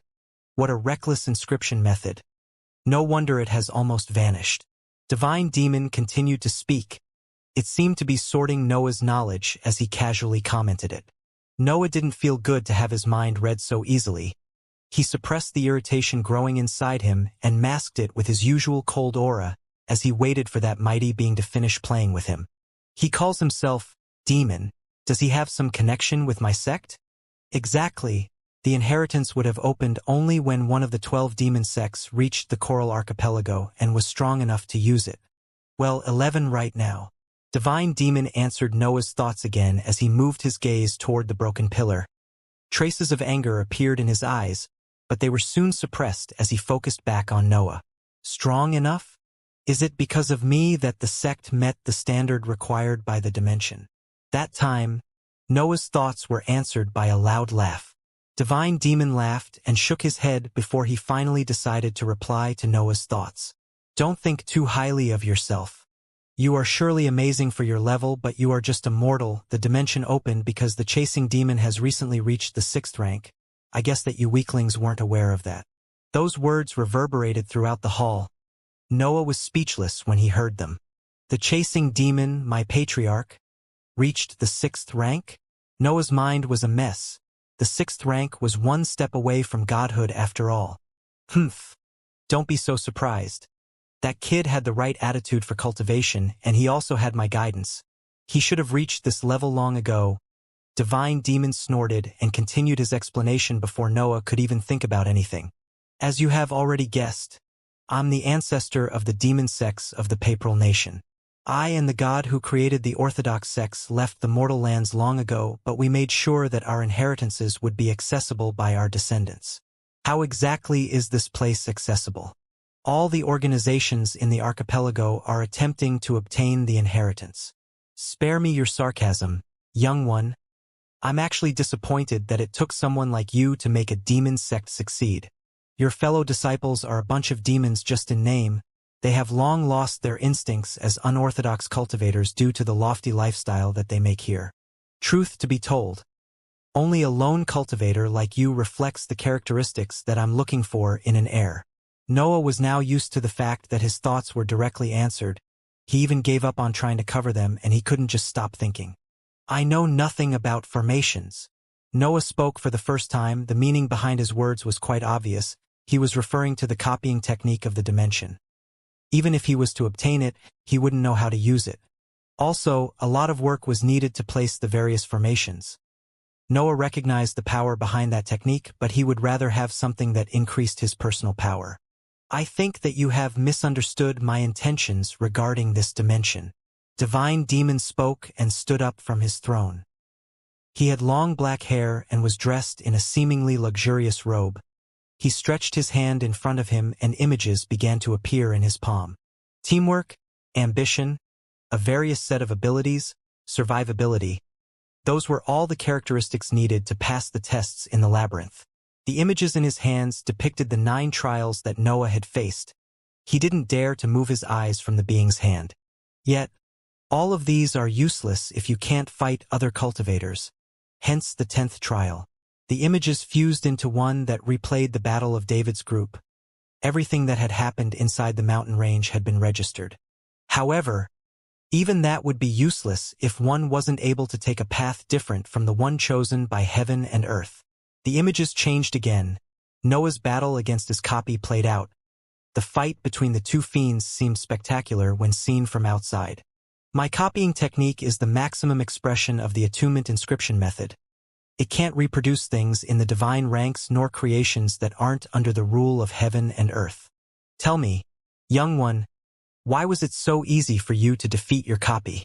Divine Demon asked, and Noah's eyes were filled with understanding. Noah knew the answer to his question, but he felt that he was still missing the main detail behind that reason. The elemental forging method is strong, but it is just another inscription method. Divine Demon didn't speak at that time. He calmly waited for Noah to finish his mind process. Maximum expression of the attunement method, he says. The theory behind that method is to understand and copy the meanings contained in the breath, so it can't emulate the meanings set by cultivators. Wait, did he mean that the attunement method can't go past the heroic ranks? Noah raised his gaze when he reached that point in his thinking. He looked Divine Demon in the eyes, waiting for further explanations. That's not exactly correct. The method isn't flawed in its form, but heaven and earth would never let anyone hear ways to reach the divine ranks. In my long life, only one being was able to reach godhood with a cultivation technique created with such a method. You have heard of him. I'm talking about the god of the Shandal Empire. Divine Demon revealed with a smile. The surprise felt by Noah had long surpassed what his face was able to hide. His mouth was open in amazement when that information entered his mind. So, there is a way around it, Noah exclaimed, but his phrase was met by a loud snort. What's the point of reaching godhood if the path ahead is blocked? Will you ever be satisfied in forever being the weakest god? Some pressure was released by the mighty being's will as he spoke. Noah could only honestly shake his head in answer. He knew that he would never pursue a flawed training method like that. The attunement method leads to a dead end. It is how heaven and earth forbid the paths to true divinity. Only an entity who has created its personal road can hope to reach the realms after the 7th rank. Divine Demon lifted his head toward the sky. His hair fluttered as a dense aura was exuded from his body. Ambition. Pure ambition. His figure reflected in Noah's eyes seemed to take the place of one of the stars in his imaginary sky. Noah suddenly realized that he was looking at the will of one of the stars that he wanted to reach. Please, teach me. Noah bowed as he said those words. The emotion behind that gestures were real. He was asking for the guidance of a god after all. Sure. But let me ask you something first. Why do you think you are here while the others that have managed to defeat their copies are still in the mountain range? That piece of information was revealed to the unknowing Noah. He was speechless when he heard that. So, I wasn't the first. Divine Demon pointed his hand toward Noah as he answered his thoughts. You weren't the first, nor the strongest. The reason why I've chosen you is that you are the only one who has created a technique.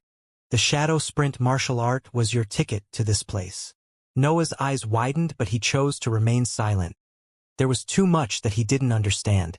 Currently, you have 3 spells that can accompany you through the entirety of your journey. The demonic form, which bases most of its power on the Xianxia runes inside your mind. The body inscription spell, which needs a magical beast of a matching rank. The warp spell, which needs for your mental energy to see the place where you want to teleport. As you can see, all spells without a rank have restrictions. It is hard to create something that can last till the divine ranks. Divine Demon took a step forward. He walked on the air as he closed toward Noah. However, you were able to modify a rank 0 spell and transform it into a rank 4 martial art through your inscription method. This proves that you can walk the path to godhood.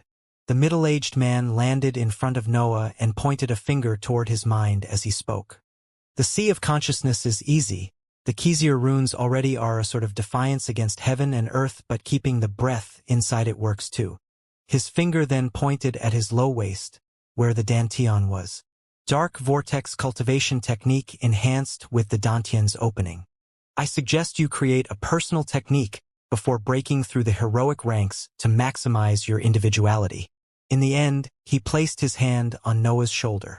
Sadly, your body is already in the heroic ranks, but it's not too late. Always remember that you must pursue individuality. Your own body is not your body. It's just a training method invented by someone in the past. It will never suit you as well as something you create. Divine Demon let go of Noah and crossed his arms as he stood in front of him. The difference in power between the cultivators in the heroic ranks is found in the amount of individuality that they can express through their cultivation techniques and spells. Ideally speaking, a cultivator able to enter the heroic ranks with all its centers of power thanks to techniques of its creation will be the strongest heroic cultivator ever, but I know that such a feat is almost impossible. Yet, your situation is just one step away from that. Noah finally understood. The academy had already taught him that cultivation techniques of different sources won't produce the best results, but he had never thought that there would also be a sensible difference in power if one pursued that method. Your ancestor chose to go on his way and created a cultivation technique only after he reached the 5th rank. He was already a messy entity at that point. His centers of power couldn't express his true essence, which is why his cultivation was slowed.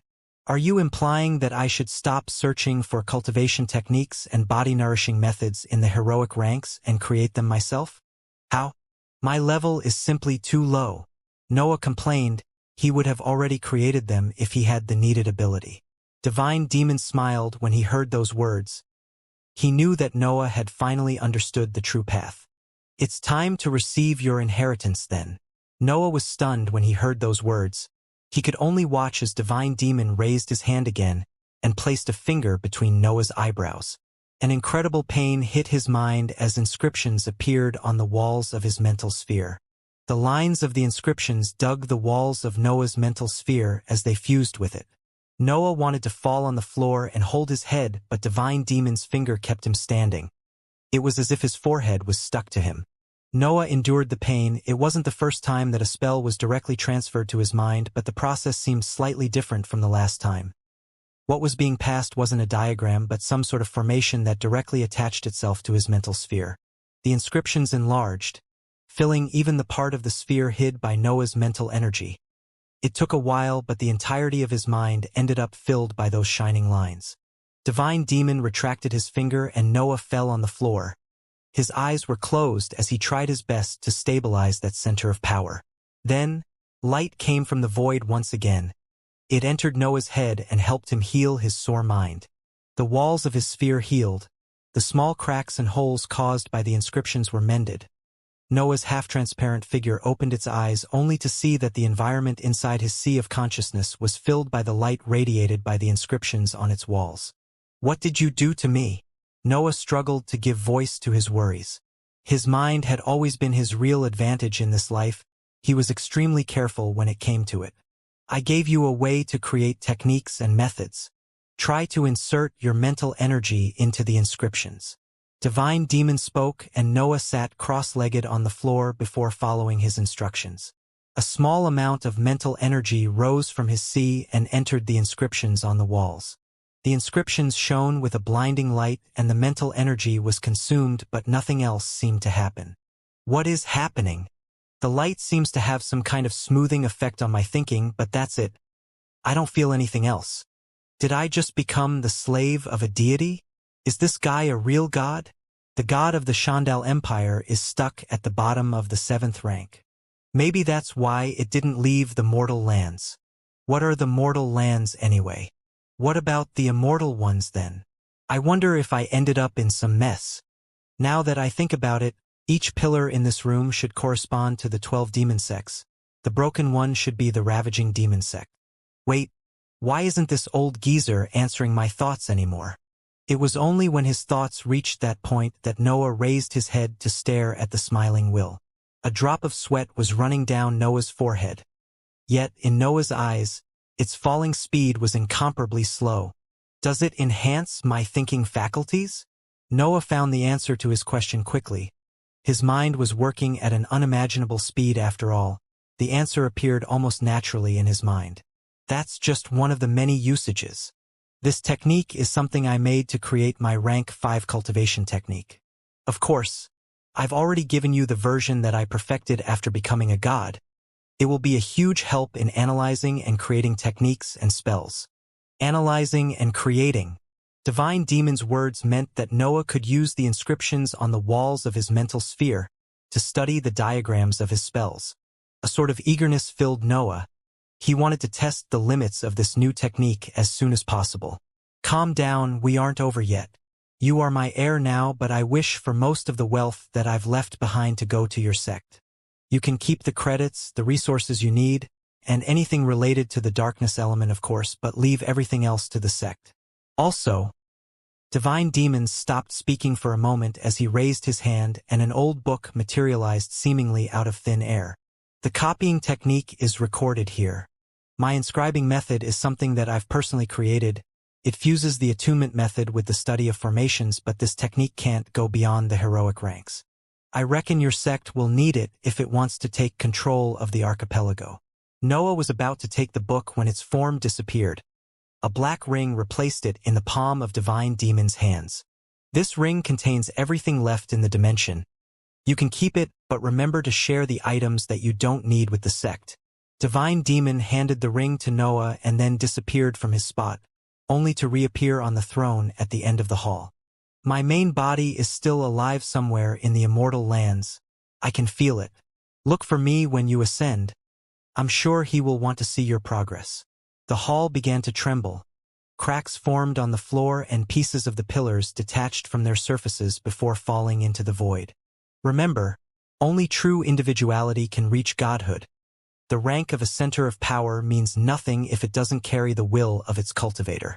Keep using the runes and the breath to improve your mind. Replace your body with something that reflects yourself, and create a cultivation technique that doesn't follow the paths laid by heaven and earth. The world doesn't want you to become a god, that's why all its paths lead to dead ends. Avoid them, destroy them. Become an entity that heaven and earth can't imitate nor suppress. The hall began to crumble. Only the azure throne remained intact as Divine Demons will spoke. Oh right, when you have time, kill that ungrateful kid who has betrayed the unorthodox sections. After those last words, Noah's vision turned dark. A heavy pressure was applied to his mental sphere. Noah couldn't help but faint after he failed to oppose it. Divine Demon's words resounded in his mind as he slept. The information about the path to godhood, the individuality, and the limits applied by heaven and earth rumbled as he tried to wake up. When his eyes opened, he found himself in a purple environment, with David and the rest of his team angrily arguing with someone. Noah inspected his surroundings. He was on a shore. Sand illuminated by the purple halo radiated from the sea was all over him. This is an island of the Coral Archipelago. He immediately understood where he was. The events inside the Azure Hall were still vivid inside his mind, but the change of the scenery was too sudden. He was almost inclined to believe that he had dreamt his meeting with Divine Demon. Yet, two things negated that thought. The first one was the inscriptions on the walls of his mental sphere. The second one was the ring tightly held in his left hand. I wonder why he didn't speak about my first life. Maybe he wasn't able to see it. That was his first thought when he accepted that his meeting with the creator of the dimension had been real. He hadn't been able to hide his thoughts during that encounter, but there was something that he had been able to suppress thanks to all his efforts. The fact that he came from another world. I don't know if it was thanks to me that this information wasn't revealed, or if it was due to some other reason. Well, who cares? I have far more important issues to consider right now. Noah couldn't bother to think about past events when the road in front of him had just become steeper. According to Divine Demon's words, using techniques and nourishing methods created by other cultivators will ultimately hurt my individuality other than lower the power that I'll eventually obtain. Also, he said that the path toward godhood will be harder if I don't purse my essence. Noah summarized the core of Divine Demon's teachings in his mind. He knew that techniques and methods created by others would become less effective as his level rose, but he had never considered the fact that they could endanger his future prospects. That information made the inventory of the sect far less appealing in his eyes. We didn't obtain the inheritance. I won't say more. David's voice resounded in the area. Noah was forced to return to reality when he heard it. Noah had long noticed that his teammates weren't wearing their hoods. Their facial features were exposed to the sight of the other cultivators on the shore. As for the others, Noah recognized some of them from the seabed in the inheritance ground. How could we trust the words of the unorthodox SCU.M? Put your belongings out in the open for inspection. I suppose it won't be a problem if you didn't obtain the inheritance. A man wearing the colors of the Papal Nation spoke to David. He exuded a righteous aura, but some traces of greed could be seen in his eyes. Noah wasn't an idiot. The situation on the shore became clear in his eyes. When he received the inheritance, every cultivator in the dimension was kicked out and sent on this island. Luckily for him, his status as heir wasn't exposed, so the cultivators from the various organizations could only ask to inspect the rings belonging to the others. Of course, two factions were immediately formed. dividing the shore between legal and illegal organizations. To Noah's surprise, his side had fewer cultivators even though the underground organizations dominated in the archipelago. Divine Demon was right. These unorthodox cultivators are demons only in name. What happened? Noah asked while wearing a confused expression. It took all his concentration to suppress the sighs that the current situation caused inside him. Oh, you are awake. Nothing much, the separate dimension kicked us out before disappearing completely. The cultivators that you see here are those that were still alive when the dimension closed. Helga answered him. She hadn't noticed that Noah had awakened, but her brows arched when she inspected his body. Noah's upper body was naked, so it could be seen that he wasn't injured. Meanwhile, almost everyone on the shore had still open wounds or pale complexions. Only Noah had benefited from the healing light of the Azure Hall.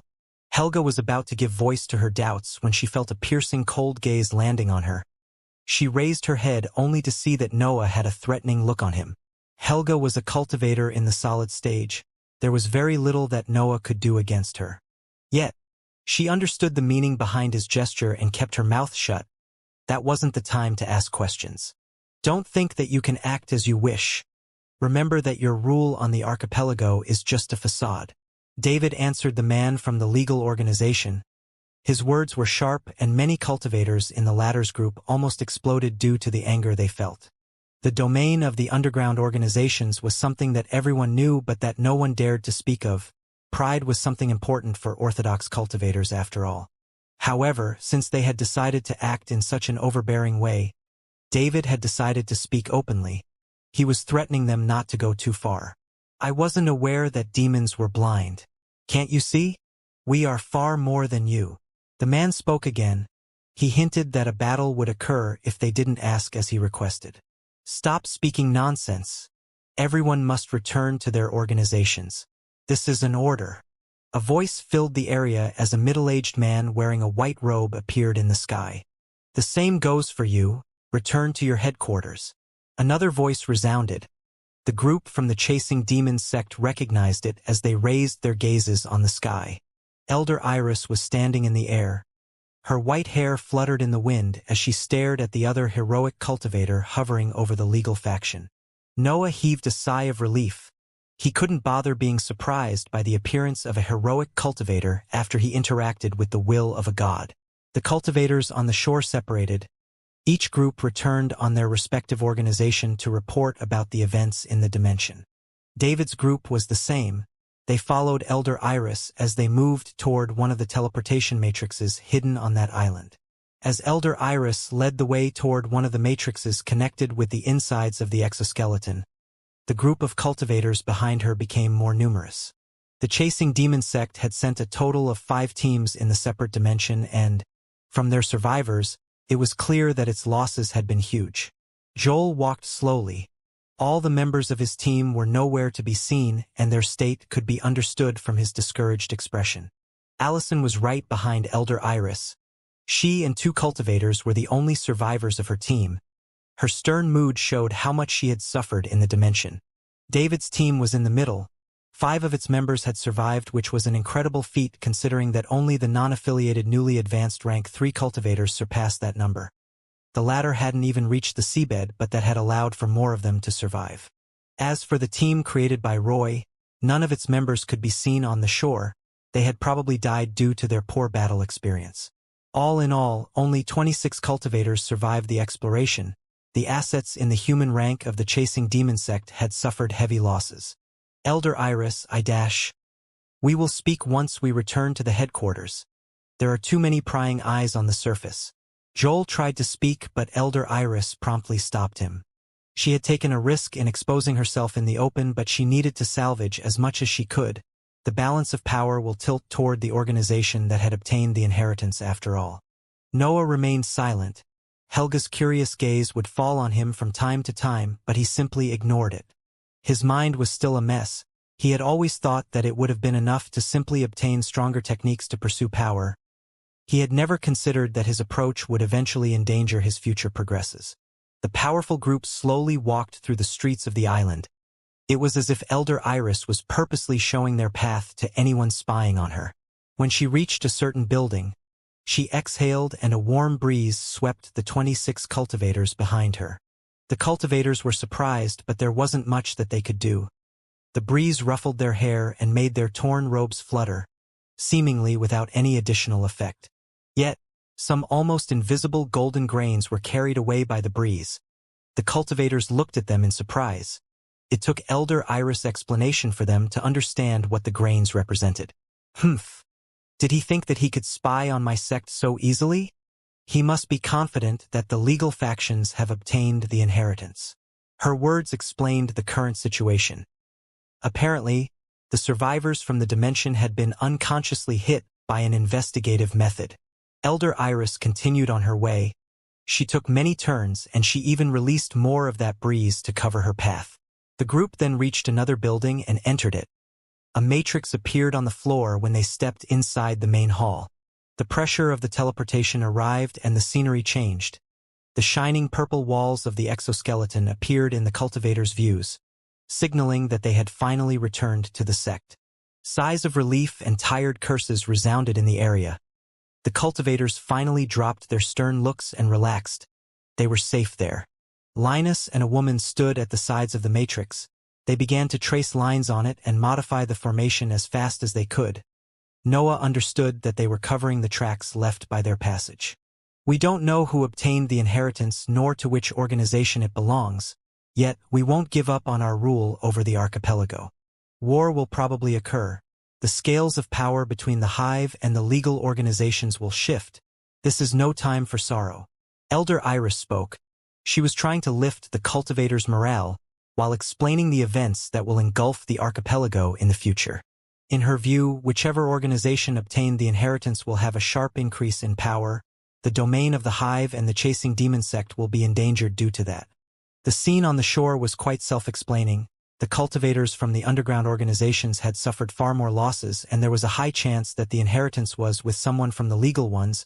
It was normal for her to predict the arrival of a battle. This is awkward, Noah thought as he kept an expressionless face.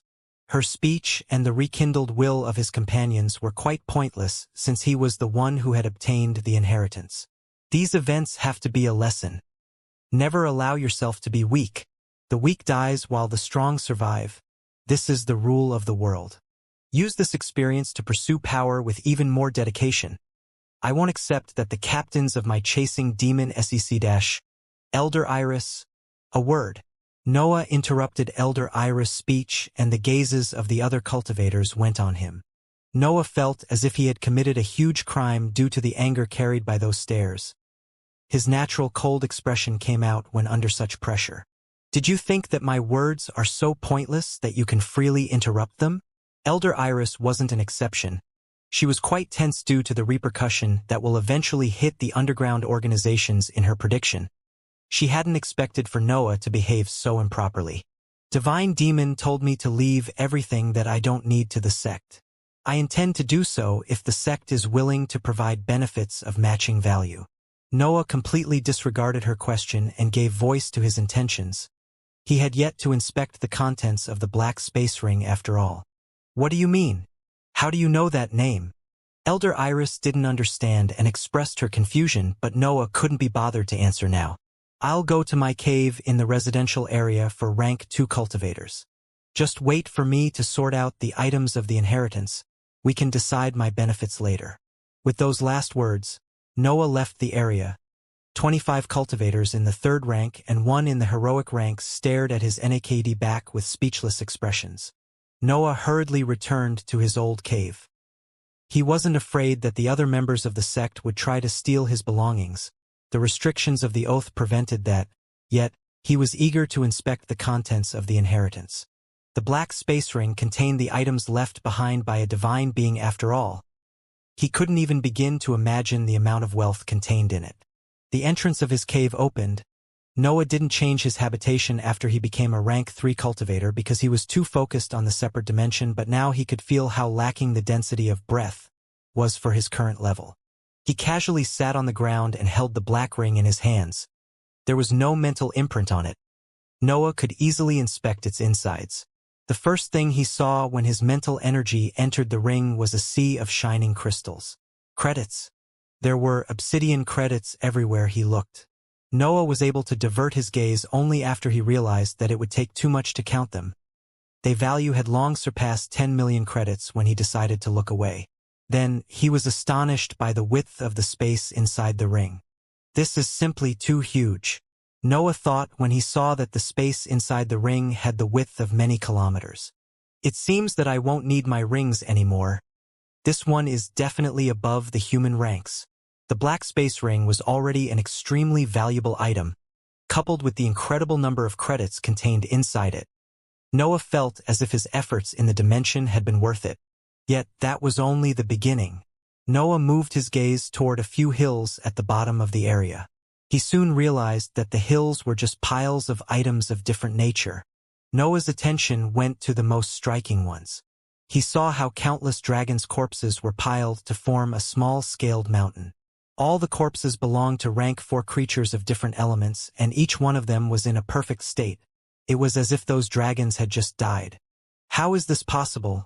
Divine Demon's time had to be even before the previous royal dynasty. Does this ring have improved storage capabilities?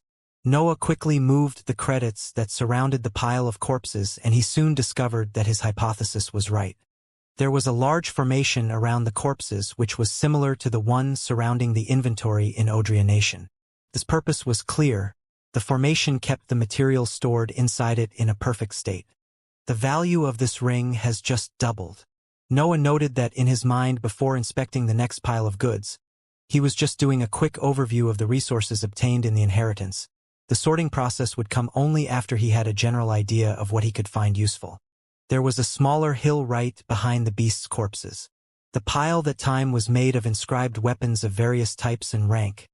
Noah found some blades that radiated an ominous feeling as his attention focused on them. Another formation that prevented the corrosion of the items in its insides was around the pile of weapons. Noah decided to stop guessing the value of the ring after he saw that. The next pile was filled with shining bottles and luxurious caskets. That hill contained a seemingly endless number of potions and pills. The power held by some of them even surpassed what Noah was able to sense. The last hill was composed of scrolls and books. Noah's eyes shone when he saw it. It was clear that the accumulation of spells and techniques of Divine Demon was there. His mental energy went to the first scroll in his sight. He wanted to analyze its contents and start sorting the resources in the ring when inscriptions around the walls of the separate space lit up. What is happening? Noah was about to retract his mental energy from the ring when the light of the inscriptions converged in the air and a young boy wearing a luxurious black robe appeared out of it. The boy had long black hair and icy blue eyes. His facial features were delicate, almost womanly. He resembled a younger version of Noah. Noah was about to speak when the boy's eyes shone and words resounded in the insides of the ring. Recollecting last known orders. New master. Noah Bulvin, heir of the Divine Demon. A robotic voice echoed in the area. The boy's eyes stopped shining when it ended. He then performed a polite bow before speaking in a more human tone. Greetings to Master. I'm the spirit automaton of the space ring. My previous master, Divine Demon, has instructed me to help to handle this rank 6 storage device, and has also left some guidelines on how to handle the resources inside. Noah heard the words and was a bit surprised, but he soon calmed down. The ring was a rank 6 item. It was obvious that it would have special features. Also, considering how big the space inside it was and how many items were stored, it was understandable that its creator had set an automatic helper. Did you copy my aspect, or were you created like this? Noah asked as he relaxed. His mental energy transmitted his words inside the separate space. Spirit automatons usually imitate the aspect of their masters, though I can modify it if you wish. The boy politely answered, but Noah didn't mind that aspect. He was just curious about the reason behind it. How precise are your estimations of the items inside the ring? Noah moved the topic to what interested him, the items contained in the inheritance. I don't need to make an estimate. I know all the resources contained in the ring, as well as their number, purpose, and name. The automaton answered in an emotionless tone. It wasn't a will after all.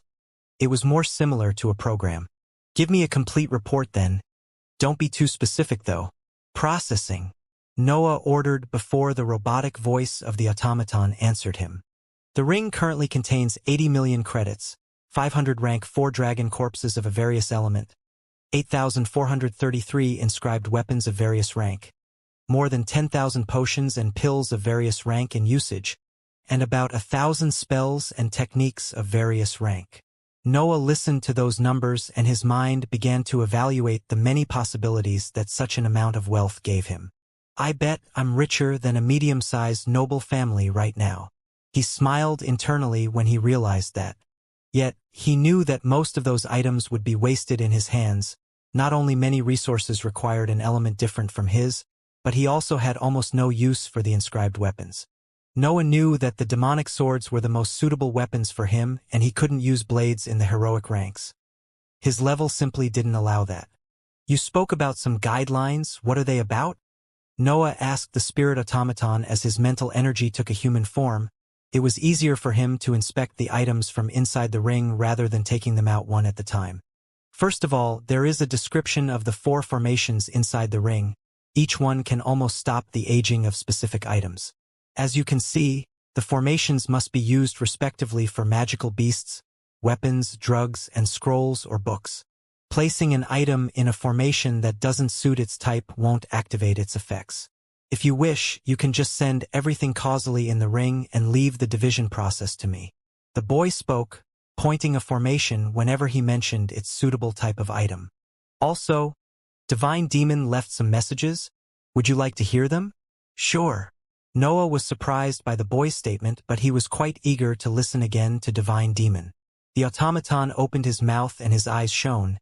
It seemed that he had entered the robot mode again. Young one. Divine Demon's voice resounded inside the ring. Noah's complete attention went on his words. I'm sorry that our meeting has been short. I had to preserve enough energies to destroy the separate dimension and to erase all my traces. Yet you have my legacy now. A short moment of silence occurred before his voice sounded again. The walls of your mental sphere now contain my divine deduction technique. It is fueled by mental energy, so it will give you better results once your rank as a mage increases. Oh, your version is limited to the 7th rank. You might want to upgrade it once you become a god. Noah suppressed the urge to smile. Divine Demon seemed sure that Noah would reach the divine ranks. Just one thing. If I was to discover that you wasted my technique and trained in one of the cultivation techniques contained in my inheritance, I will personally travel to the mortal lands and kill you. Be safe, young one. Silence. A long silence followed those words. Noah stood still. The expression of his half-transparent figure inside the ring was still stuck in the suppressed smile from before. I guess I don't have other choices now. Oh, one last thing. Divine Demon's voice sounded all of a sudden, slightly startling Noah. I have a message for that kid, your patriarch. Remember to tell the automaton when you meet him. Humph. I have a thing or two to say about how he trains the members of his sect. After that, the boy's eyes stopped shining and he closed his mouth. Only then was Noah sure that no more messages were coming. Anything else? Noah asked the automaton, hoping that the threats of the god were over. Divine Demon advised giving most of the contents of his inheritance to the sect. The obsidian credits are excluded, of course. Noah nodded. He didn't hate that idea. After all, only a small part of the inheritance was useful to him. He didn't need any of the inscribed weapons. He was just one cultivator. 10,000 drugs were simply too many for him. The techniques and spells of the darkness element were just a small fraction of the entirety of the pile. Everything else could just go to the sect. As for the dragon's corpses, he was quite tempted to keep all of them. Like everything else, only a few corpses belonged to creatures of the darkness element, but, thanks to his bombs, Noah could easily transform the other dragons in disposable weapons. I can simply process their scales, fangs, and teeth to make the spikes for the instabilities. I won't even need to exchange them for spiked magical beasts. Noah ran the various possibilities in his mind, but he ultimately decided to keep all the dragons' corpses. Dragons were considered the strongest magical beast. Noah wasn't willing to let go of any of those materials. I think I should start sorting everything out. I'll leave the scrolls for last. As the thought about that, Noah, with the help of the spirit automaton, began to choose the items that he wanted to keep. A few days passed. Noah's mental energy had never exited the space ring during that period. There were simply too many items to evaluate. The thought of selling any of the items in the ring has never crossed his mind. He saw credits everywhere his gaze went. What was the point in obtaining more of them? The spirit automaton was an extremely useful helper. Not only was he aware of the name and capabilities of every item inside the ring, but he was also able to advise Noah basing his judgment on his current level. Sorting the pile of weapons didn't take much. Noah eventually chose to keep a few weapons that matched his element and that he could find useful in the future. He was keeping the white sabers for the same reason after all. Being picky in front of all that wealth wasn't exactly the smartest choice. With the pile of drugs, he had been far greedier. The space ring contained resources till the 5th rank. Divine Demon had carried everything in the 6th rank or above with him in the Immortal lands. Yet, when it came to pills and potions, anything in the heroic ranks was enough to make Noah stupefied. Of course, they were only a small fraction compared to the entirety of the pile, yet they were still miraculous items. Also, they were specific for each center of power. There were pills able to fix any injury on the mental sphere in a matter of seconds, potions able to regrow bones, even pills that contained breath of various elements. Noah simply couldn't let go of those drugs. They could save his life one day. However, he gave up to the majority of the low-level drugs, to those that didn't suit him, and to those of which he had too many copies. Only the pile containing the spells and techniques was left. Hand me everything related to the darkness element and divide it according to their ranks. Noah ordered. The spirit automaton could manage the insides of the space ring far faster than him. It was better to leave those matters to him. Do you wish to create a separate block for those that don't have element requirements? No, put everything together. The spirit automaton began to divide the pile of scrolls and books after Noah's order. His eyes shone as he entered the robot mode. Noah watched him work. He had probed his capabilities as he inspected the other piles and was quite surprised by the amount of information that he held. As the spirit of a rank 6 inscribed item, the automaton contained a vast knowledge that allowed him to recognize almost every item that was being stored inside the ring. The ring itself is incredibly useful. Just the 4 formations inside it are priceless. If I was to add the knowledge of the automaton, the price of this item would skyrocket. Noah thought as he waited for the spells and techniques to be sorted out. He was beginning to understand that the ring was one of the most important items of the inheritance. The automaton soon finished his task. Less than 80 scrolls and books had been taken out from the main pile. Noah wasn't disappointed. He knew that the rarity of his element was a troublesome issue. One of the reasons why darkness and light cultivators were so few was due to that. I think it's the first time I'm eager to read rank 0 spells. Eagerness was showed in Noah's half-transparent figure as it neared the sorted items. According to Divine Demon, the divine deduction technique allowed him to study the diagrams of the spells more easily. Noah wondered if he could create more rank 4 martial arts thanks to that. After all, martial arts were the foundation of the battle prowess of a cultivator. They didn't deplete much energy, and some of them had a power that matched spells. Spells were generally used as supportive methods or finishing blows. They expended a lot of mental energy and breath, preventing a cultivator from using them recklessly. Noah had currently mastered 2 rank 4 martial arts, and their effects in battle were amazing. The shadow sprint art could be performed far carelessly than warp spell, making him extremely mobile without the need for huge expenditures of mental energy.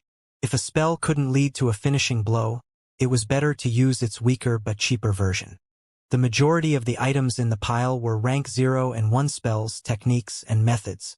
Noah recognized some names that he saw back in the inventory of the academy. Rank 0 diagrams were easier to copy after all. It was normal to have the same scrolls spread in the world.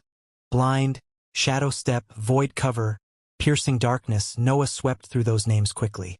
There were some effects that he would gladly integrate into his battle style, but he was too eager to reach the scrolls of a higher rank.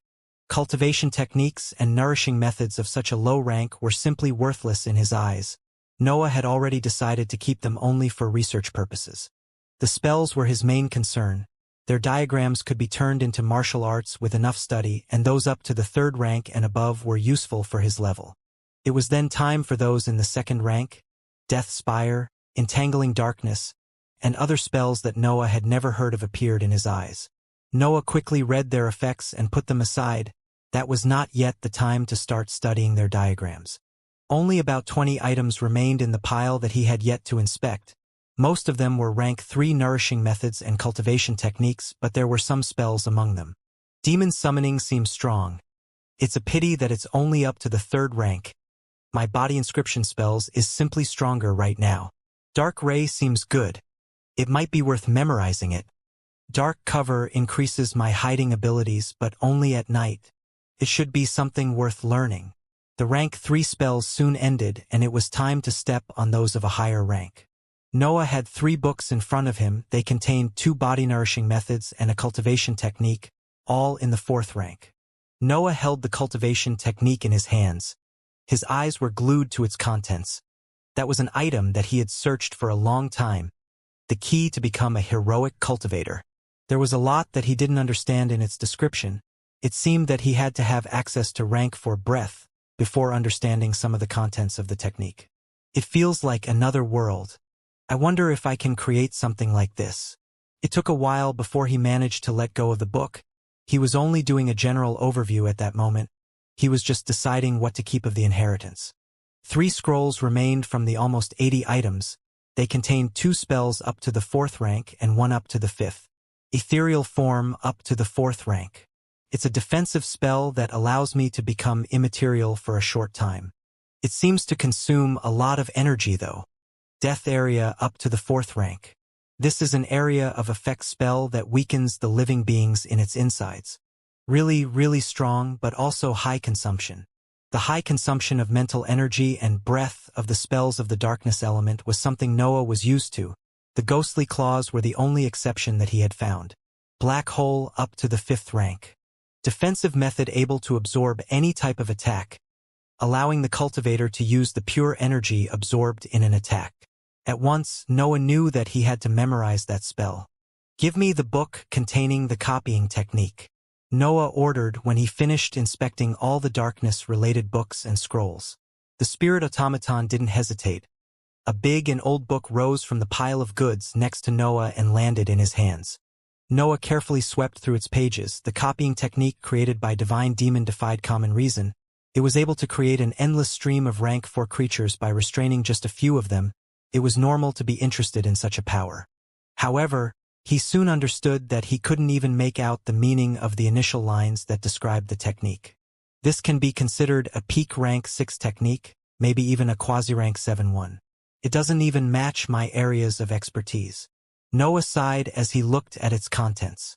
There were written descriptions that he could read. They instructed about the restrictions and procedures to follow to place the many formations down before the technique could be activated. It was clear that the wealth of a single cultivator, no matter how rich it was, wasn't enough to set it up. Heaven and earth don't allow me to pursue the attunement method, and I have no knowledge whatsoever about formations. Also, there are specific materials needed for the restriction of the magical beasts inside the formation. I don't even know what some of these names mean. Noah didn't want to give up on such a strong technique so soon, but he knew that he wouldn't be ever able to use it. The requirements for the usage of the technique were harsh. One needed to be experienced in the attunement method, able to understand formations, able to capture and restrain magical beasts, and also have many exotic materials. Only a divine being could meet those standards. Even cultivators in the heroic ranks would need the backing of an organization to perform the technique. I guess I can only give it to the sect along with everything that I don't need. There is one problem though. What can I even ask in exchange? During the days in which Noah was secluded inside his cave, a shocking piece of information was spread throughout the Coral Archipelago. The information came from a team that had survived the trials inside the inheritance ground. Those cultivators came from an organization belonging to the Wuxia nation. The information spoke about a known criminal of the Wuxia nation whose identity was most likely linked to the outsider that had unleashed chaos on the battlefield of the Odria nation. The criminal identified in that report was, of course, Noah Bulvin. The cultivators of the Wuxia nation were the only one that had access to the drawing featuring his facial features, so, when they met the copy of David's team, they were able to identify Noah when his hood came off during the battle. Also, the spells used by his copy matched the reports about the hooded devil in the Odria country. That last piece of information was the confirmation needed to link the two identities. Noah would curse his bad luck if he was to know that his copy had appeared right in front of cultivators of the Nation. Learning that the copy of David's group had managed to kill most of them wouldn't console him much. The information soon became renowned. The social environment of the archipelago was different from that of the continent. Keeping something hidden to the other organizations wasn't possible. The Hive learnt about it, and the chasing demon sect wasn't an exception. Many disciples and captains could be seen walking in front of Noah's cave, curious about the real identity of the honorary disciple that they called Zach. Yet, there was something that prevented them from investigating further. Two figures sat on the purple ground in front of Noah's cave. One was the renowned Roy, the only cultivator in the human ranks that held the title of elder. The other was a woman with white hair whose cultivation level was hidden to the others. The rank 2 cultivators weren't aware of her identity, but all the captains trembled and bowed when they saw her. That was because the woman waiting for Noah to exit his cave was Elder Iris, Roy's mother, and the manager of the human assets of the entire chasing demon sect.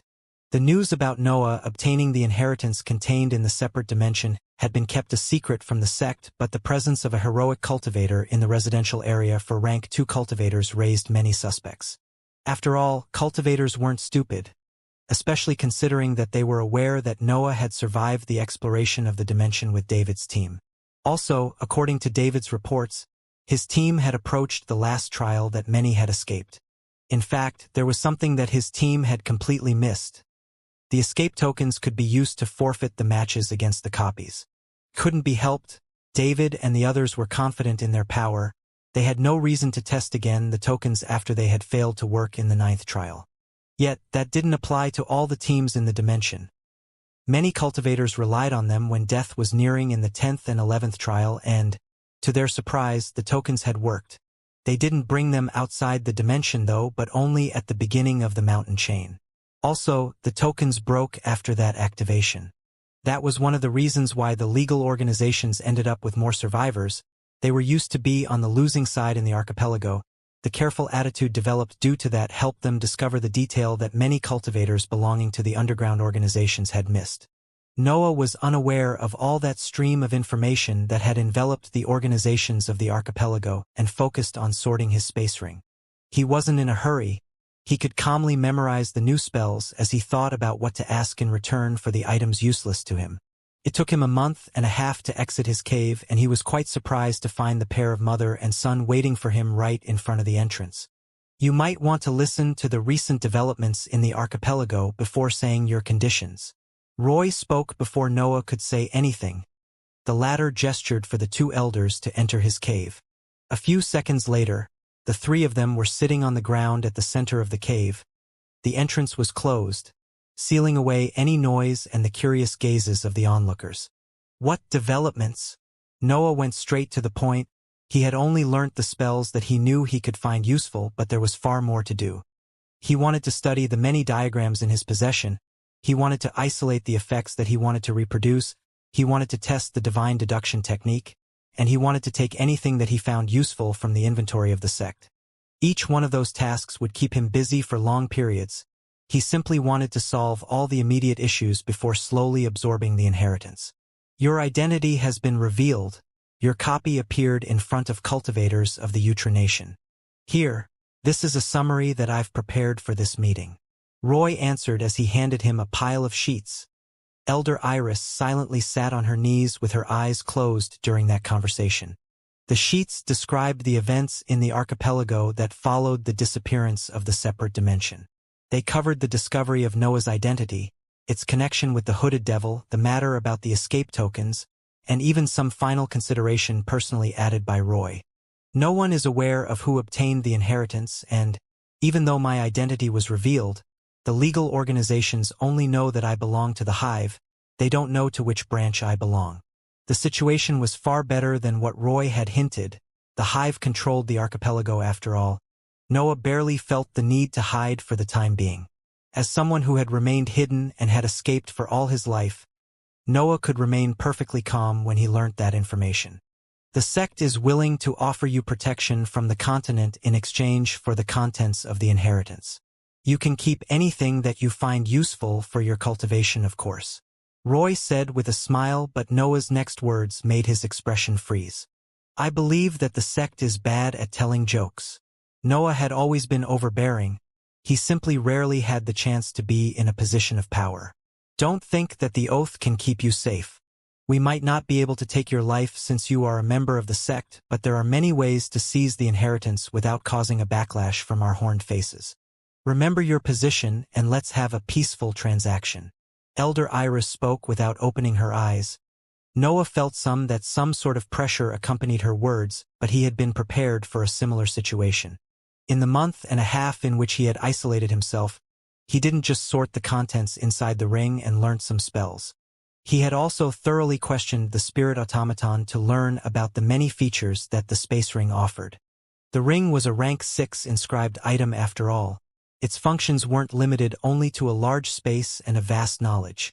Noah's breath entered the black ring on his finger, and an ethereal figure slowly materialized next to him.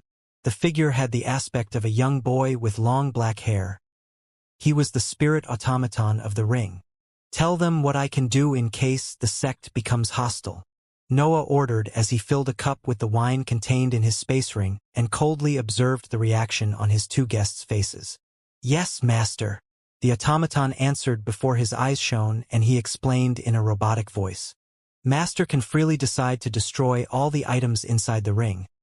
He can also just destroy one item at the time to show his leverage.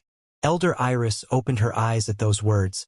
She inspected the spirit automaton with interest.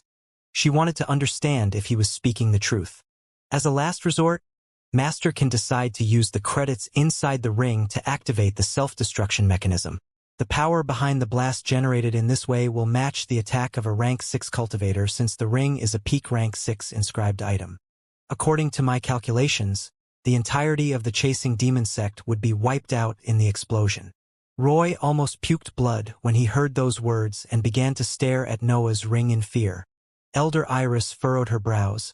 She had a better idea of the power held by rank 6 cultivators and was quite doubtful about the automaton words. However, she was only a rank 4 cultivator. She would die even if the self-destruction of the ring matched only cultivators in the 5th rank. Would you rather die than accept unfavorable terms? She spoke. Her brows relaxed when she realized that the blast would take Noah's life too. Noah shrugged his shoulders and emptied his cup before explaining. The chasing demon sect treated me well, but humans tend to lose their reason when wealth is involved. Also, I'm dealing with entities about the inheritance of a god. I need to put my life as a mortal on the line if I want to negotiate on equal ground. Noah's uncaring attitude stuck Roy's deeply. He had never seen someone using its own life as a bargaining chip. What do you want? Elder Iris spoke. She had far more experience. She could instantly understand that Noah wasn't playing around. Truth to be told, she was ready to give away as many resources as needed to obtain the inheritance. She had just tried to exploit Noah's peculiar situation to her advantage. Needless to say, that approach only worsened the atmosphere in the cave. Noah smirked before revealing the price that, in his opinion, matched the contents of the inheritance. Simple, I want everything. An unsightly expression appeared on Elder Iris' face. She wasn't clear about Noah's intentions, so she simply waited for him to explain further. What do I mean by everything is simple? I'll be granted the ability to purchase anything I want from the inventory for free, to freely use any training facility of the sect, and, if needed, to request for the help of heroic ranks cultivator when I'm in peril. Of course, my requests can only be applied for matters and resources up to the 5th rank, just like the items in the inheritance. Noah exposed one piece of information about his wealth to show how valuable the inheritance was. It was clear from Elder Iris' struggling expression that his words were effective. Roy had long since lost any will to speak. Noah was negotiating with resources that even his privileged position couldn't grant him. It was better to leave the matter to his mother. Yet, he couldn't help but feel some tinges of admiration when looking at the young man uncaringly sitting in front of him. The will of most cultivators in the human ranks would just break when dealing with an entity in the heroic ranks, but Noah wasn't even sweating under his mother's gaze. Such a cold-blooded attitude, to think that he could have ended up in a legal organization. Roy heaved a sigh of relief as he thought of that. He felt glad that such a spectacular cultivator was on his side. On the other hand, Elder Iris felt conflicted. She knew that she had no leverage on Noah. The man in front of her had no relationship to exploit, and his position didn't have any weaknesses. You either accept my conditions or I make everything blow up. There wasn't much room for negotiation after that ultimatum. I don't have the authority to accept your requests. In the end, Elder Iris sighed as she revealed the truth. She was just a rank 4 cultivator after all.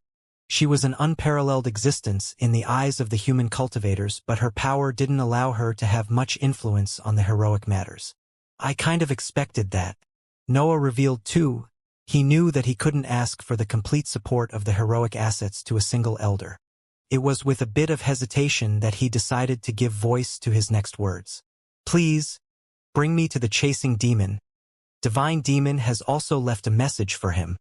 If a cultivator in the human ranks was ever to ask for a meeting with the patriarch of the Chasing Demon sect, it would become the biggest joke in the entire sect. It might even be punished due to its lack of respect. The Chasing Demon was a legendary figure after all, one of the pillars of the defeated unorthodox sects of the Papal Nation. Yet, when the legacy of a god was involved, exceptional measures had to be taken. It took a few hours for the higher-ups of the sect to be notified of Noah's requests. The news that he had obtained the inheritance had been hidden from the human assets, but all the elders had been informed about it. Also, most elders had interrupted their cultivation due to the closure of the separate dimension. Like Elder Iris, they saw war looming over the archipelago. The elders had a long discussion through their inscribed communication items. Some of them wanted to directly punish Noah for asking something so disrespectful, but they soon calmed down when they heard that Divine Demon had left a message for their patriarch. Moreover, that message was detained by Noah. They didn't want to indirectly hurt the Chasing Demon by preventing the meeting from happening. After the matter had been decided, Noah was brought by Elder Iris in the center of the sect, where the patriarch's personal training ground was. The route didn't follow the usual passages. Elder Iris needed to unlock many secret and underground tunnels with her authority to reach the place where they were standing. Noah stood still as he tried to contain his amazement at the sight that had unfolded in front of him. The last underground passage ended in a vast underground area. The area was so large that it could match the width of the entire sect with its size. Noah was at the entrance of a shining purple environment. It would resemble one of the plains near Bulvan Mansion if it wasn't for the fact that the ground was made of barren crystals. Also, a short mountain stood at its center. Its peak seemed to have been cut off since a perfectly horizontal space could be seen at its summit.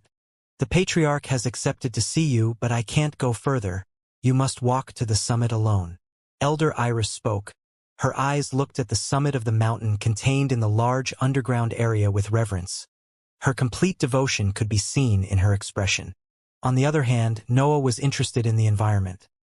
That was the training area of an entity in the 6th rank. He wanted to learn as many secrets as he could. However, he soon discovered that he couldn't feel anything. There didn't seem to be even the slight trace of breath in the plane. Go. Don't let the Patriarch wait. Elder Iris gave those last words and retreated, leaving Noah alone at the end of the passage. I hope I didn't bite more than I can chew this time, Noah thought as he carefully stepped on the purple plane. He had the vague suspicion that only the Chasing Demon could grant his requests, but he still felt anxious at the thought of meeting him. Part of his mental energy was ready inside the space ring. He maintained his connection with the item to be ready to threaten any existence that wanted to exploit him. However, he wasn't completely sure that his methods would work against a rank 6 existence. The path toward the mountain was barren. Nothing but the purple light of the exoskeleton was in sight. It took him only about half an hour to reach the base of the mountain, where he finally felt something different from the complete desolation of the plain. The mental sphere of a cultivator was extremely sensitive to dangers, and Noah had also absorbed the bloodline inheritance, further improving that ability. When he looked at the plain summit, there was only one sensation that he felt: powerlessness. A feeling that, no matter what he did or what schemes he tried, gave him the certainty that they would fail. It was while enduring that pressure that Noah gulped and began to climb the mountain. Noah climbed the side of the mountain quite quickly. Its steepness was easily overcome by his rank 4 body. Another quarter of an hour went by before he could reach the summit. Noah ended his climb with a jump, softly landing on the plain peak. A series of inscriptions entered his field of view. Lines covered the surface of the summit, forming an intricate formation that seemed to have peculiar runes in its core spots. The surface of the plain on the summit of the mountain had the width of almost a kilometer. A formation that could cover its entire surface was surely the work of an expert. A human figure sat at the center of the formation. His back was turned toward Noah, and he could see the many scars that filled his bulging muscles from his position. Noah didn't dare to take a step forward. He performed a polite bow and remained in that position, waiting for the patriarch's permission to enter his training area. Minutes passed, but nothing happened. The human figure sat silently. It didn't even seem to be breathing. All of a sudden, shining lines began to cover the ceiling of the underground area. They resembled white veins that expanded over the purple mineral as they converged toward the mountain. Then, when the lines reached the area above the mountain, shining drops began to fall from the ceiling. The drops contained small crystals, and they precisely landed on the runes laid around on the formation. The runes began to shine. Some sort of mechanism was activated which made the entirety of the formation take life, illuminating the surface of the summit. Noah watched everything with wide eyes. He still couldn't feel anything, but he recognized the material that made the drops. It was breath. Yet it also seemed different from the breath that he usually absorbed. It wasn't just a matter of purity. It was as if its composition had been altered, bringing it to a higher state. The lines of the formation slowly illuminated as drops continued to fall on the runes. They reached for Chasing Demon as the light spread. When they reached his body, Chasing Demon forcefully inhaled. All the light on the formation was sucked as he inhaled. It entered his body in less than an instant, leaving only the purple halo as a form of illumination. Then, Chasing Demon exhaled. A shining gas came out of his mouth which then was absorbed by the ground, disappearing almost instantly. Noah observed everything with great interest. He hadn't been able to understand the absorption process of the rank 4 cultivation technique in the inheritance, but what had witnessed was slowly solving his doubts. The breath in the heroic rank isn't only purer, it has a completely different composition. Yet, even if he had understood that, he was still unaware of the method to extract and absorb it. "Did you gain some enlightenment?" An aged voice spoke. Those words seemed to wait as they reached Noah's ears. "Yes, but I still don't understand how to gain access to such breath. Does it have a different source? Or is the cultivation technique that alters its composition?" Noah answered. His eagerness to expand his knowledge about the heroic ranks had made him abandon any pretense of politeness. "Both." Chasing Demon spoke again as he stretched his hand to point at the formation and then at the ceiling. "The veins on the ceiling attract breath of extreme purity from the sea, making it fall on the runes of the formation which carry my will. They then subdue the breath, condense it, and direct it to my body. This is the cultivation technique that I created to reach the 6th rank." Noah took a glance at the formation before raising his head to stare at the ceiling. Chasing Demon didn't explain why the breath, absorbed by the veins, was different, but they were invisible now. Only the purple mineral could be seen by Noah's eyes. "It seems that you are smart. Lone cultivators usually are quick learner after all." The patriarch stood up as he gave those praises. He turned to face Noah and slowly walked toward him. Noah could see his face now. He had short brown hair, piercing red eyes, sharp features, and slim eyebrows. His upper body was covered in scars, but his skin seemed to glow, giving an otherworldly appearance to his figure. What heroic cultivators absorb isn't the breath, commonly found in the air, but that inside the matter of the world. In other words, we steal the breath contained inside the matter. Noah's mind rumbled. Many ideas popped inside it as he analyzed the patriarch's words. He first thought about the atoms. Particles that were common knowledge in his previous world seemed to be unknown on this one. Yet, it seemed that the breath the patriarch was referring to was contained in an atomic environment. Maybe the physics of my previous world can't be applied in this case. This world has been modified by the breath. This energy is too miraculous, It doesn't seem to match with anything I've seen in my first life. Since science couldn't solve his doubts, Noah decided to ask the entity in front of him. How do I see it? How do I manage to absorb it? Why would it need to be subdued? Noah stormed the patriarch with questions. He had completely disregarded his situation when a chance to better understand the road in front of him appeared. Seeing it's hard, only rank 4 mages or above can look at the essence contained in the matter. Absorbing it's easy, you just need a cultivation technique with a suction force strong enough to affect the internal composition of the matter of this world. As for the subduing part, Chasing Demon freely explained, he didn't seem to mind Noah's curiosity as he neared him. The breath contained inside the matter carries a purer will. It carries the laws imposed by heaven and earth. Only a stronger will can force it to stay in a dantian and be used for a different purpose. This is also the reason why cultivation techniques personally created have better effects. They reflect more of your will, preventing from less breath to escape your clutches. The world that only heroic mages could see, the laws of heaven and earth, the will that the cultivation techniques must carry. All those pieces of information entered Noah's mind, adding fragments to the puzzle that was the heroic ranks for him. Stealing the breath that carries the laws, won't it interfere with the matter? Chasing Demon was freely explaining those subjects to Noah, and he even wore a faint smile as he did so. Noah didn't want to let go of that opportunity. Knowledge was what he lacked the most at the moment. The academy had given him a solid foundation, but the matters of the heroic ranks had always been too vague. There wasn't much that he could learn about them. That's why the pointers of a rank 6 experts outclassed any other priority he had before going to that meeting. Of course, that's the reason why all the divine beings eventually leave for the immortal lands. This world would become a wasteland, or worse if gods started to cultivate here. Noah fell deep in thought. It was as if a door leading to a bigger and more amazing world had been opened by the patriarch's words. Now, let me hear my master's voice again. Chasing Demon asked as he stepped outside the formation and sat in front of Noah. A childish smile appeared on his face when he mentioned Divine Demon. Patriarch, I would like to hear my requests for I agree to all of them.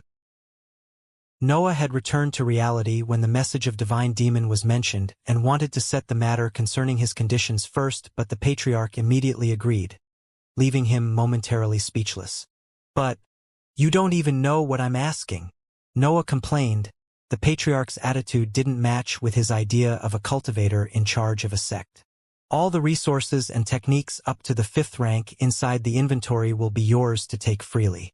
I also authorize you to use all the training facilities of the sect without the need for merit points, and the sect will provide help whenever a danger that surpasses the human ranks befalls on you. Now, the message. Noah was once again speechless. All his requests had been accepted so easily. Come on, these are just resources. They are there to nurture promising cultivators anyway, and you have already met those standards by obtaining my master's approval. Don't make me repeat my orders a 3rd time.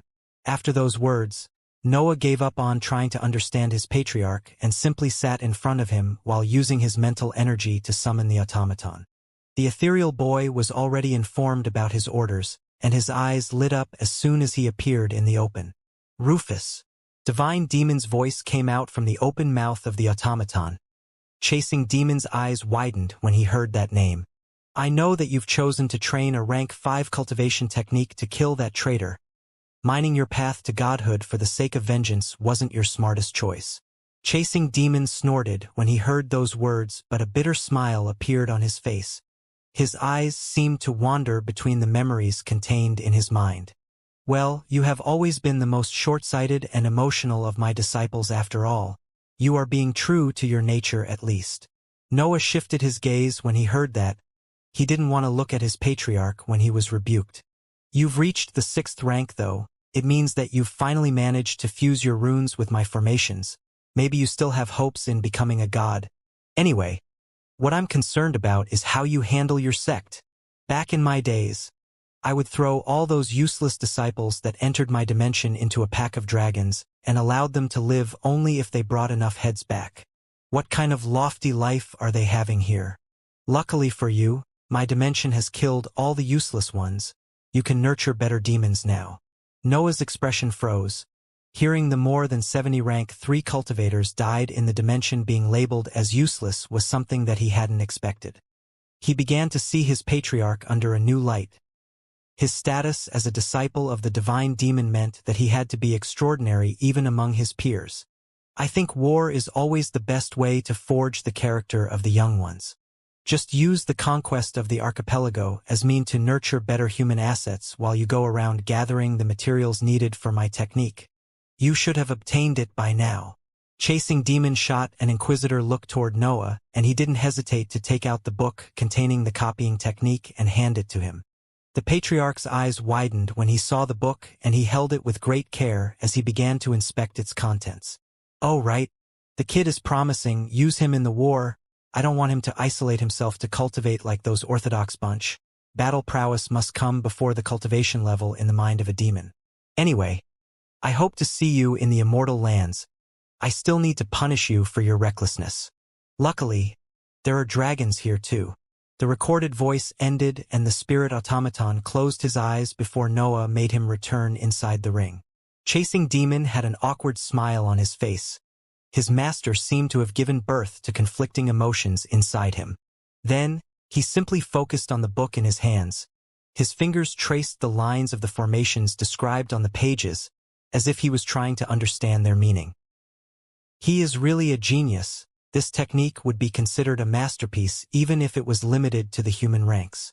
The patriarch spoke without raising his gaze from the book. He seemed completely immersed in its pages. What should I do now? Noah asked. He didn't give much weight on Divine Demon's words. He had just obtained unlimited access to the inventory and wanted to take anything darkness-related before going in seclusion. There was still a lot that he needed to test. Well, you heard him, didn't you?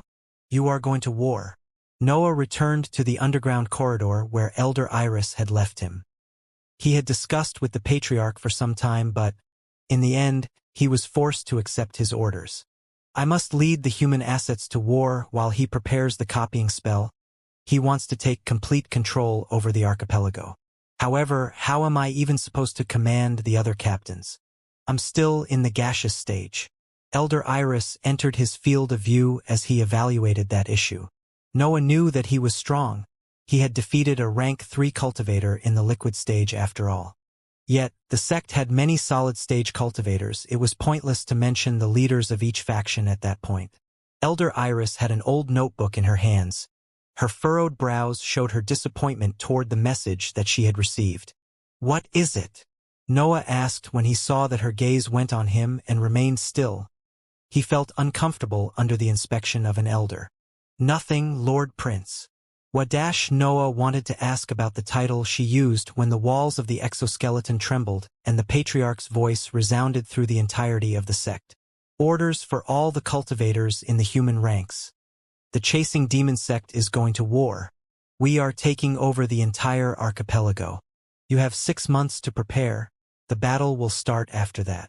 Some cheers could be heard coming from the residential areas. The sect had always been one of the strongest organizations of the Hive, but its members were forced to hide to give the appearance that the legal organizations were in control. Those restraints weighed on the minds of the disciples. What was the point of being strong if they were then forced underground? Also, most of them were extremely loyal to the sect and could relate with its history.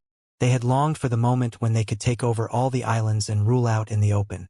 All the cultivators in the 2nd and 3rd rank will be forced to take part in the war.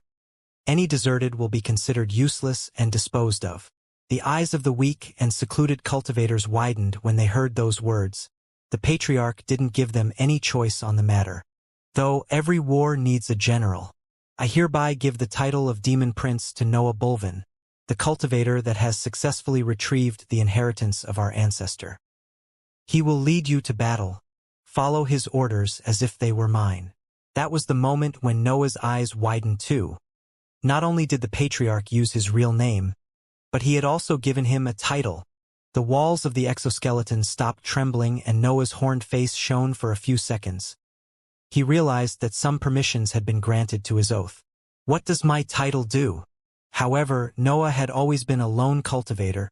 He knew almost nothing concerning the titles in a sect. Elder Iris was still looking at him. She didn't seem surprised by the news. It seemed that she had been informed before the Patriarch's speech. Being the Demon Prince means that you'll most likely become the next chasing demon. It's needless to say that this title isn't given easily. I meant its applications. Noah couldn't be bothered by the meaning behind his new status. He only wanted to know what it implied. You have now the authority to punish or restrain your fellow disciples, as well as injuring them.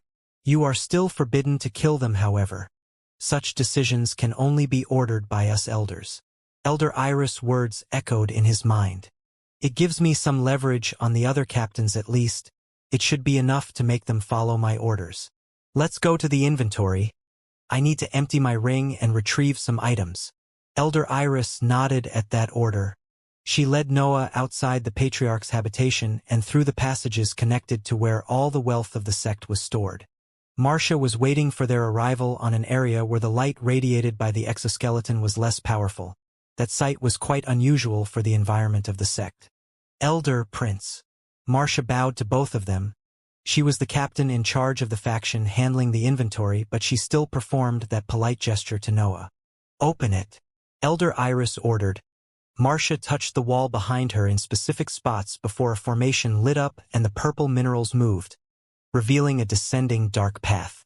The three of them went in the passage. Many inscriptions could be seen on its walls which illuminated that dark path. A large basin was at the end of the corridor. Items of a various kind could be seen orderly stored there and surrounded by an intricate formation. You can leave the items here. I'll take care of putting them inside the formation according to the order needed. Marcia spoke and Noah didn't waste time. All the items that he had decided to give to the sect were taken out in an orderly way with the help of the spirit automaton, the credits, the precious drugs, the dragon corpses, a few weapons, all the scrolls related to the darkness element, and a copy of the 5th Xianxia rune remained inside the ring. Noah inspected its contents. The wealth inside the ring remained incredible even after taking out all the useless items. If I was an ordinary cultivator or even one without lofty ambitions, the road to the 5th rank would be extremely simple with even a fraction of these items. Resources formed a pile in front of him while he was deep in thought.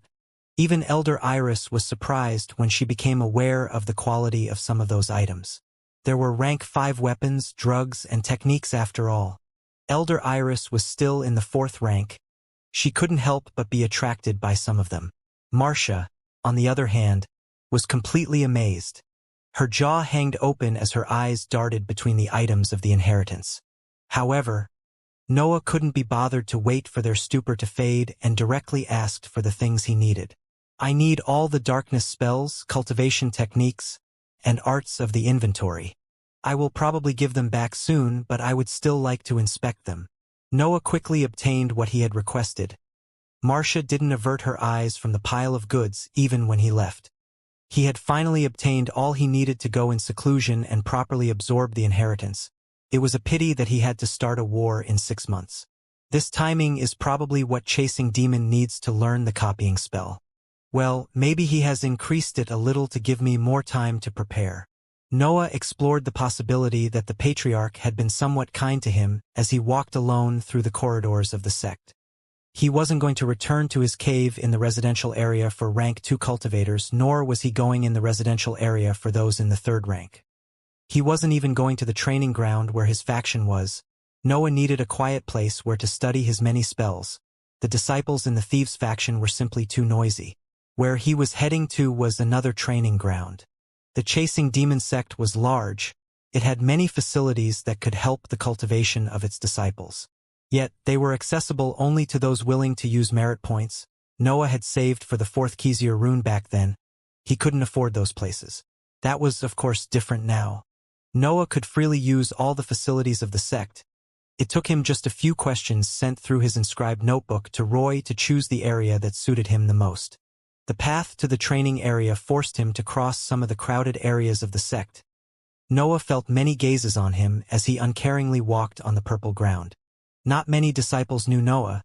He was quite famous among those in the 2nd rank due to his battle with Perry, but most of the captains had never seen him. Yet, the whispers that followed his passage soon informed everyone about his features. He was supposed to lead the human assets to war after all. Recognizing him was somewhat required. You are just a newly advanced rank 3 cultivator. Don't act so haughty. Of course, the matter of him being appointed as Demon Prince by the Patriarch wasn't something that had been happily accepted by everyone.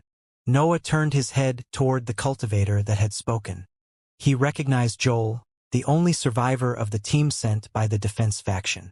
Joel had a dark expression when Noah looked at him. He spat on the ground and snorted when he saw that Noah continued his cold stare. He is right, but I can't appear weak. Noah sighed internally as he neared Joel. The latter was surprised to see that he had chosen to answer to his provocation. No words came out of his mouth. A black dragon suddenly tore Noah's upper clothes and threw itself at Joel. There was no warning nor hesitation. Noah had directly attacked. Heilung pounced Joel, but the latter was a solid-stage cultivator. He snorted when he saw that the dragon only had the power of the lower tier. A sword appeared in his hands. Its tip traced lines in the air as Joel waved it. The lines then clashed on Heilung, digging deep wounds on its scales.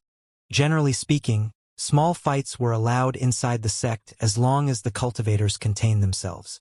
That's why Joel was surprised to discover that his tattoo burst with a menacing light and attacked his internal organs as soon as his attack hit Heilung. A mouthful of blood came out from his mouth, destabilizing him and preventing him from further battling against the dragon that had already regenerated. Heilung pushed Joel on the ground.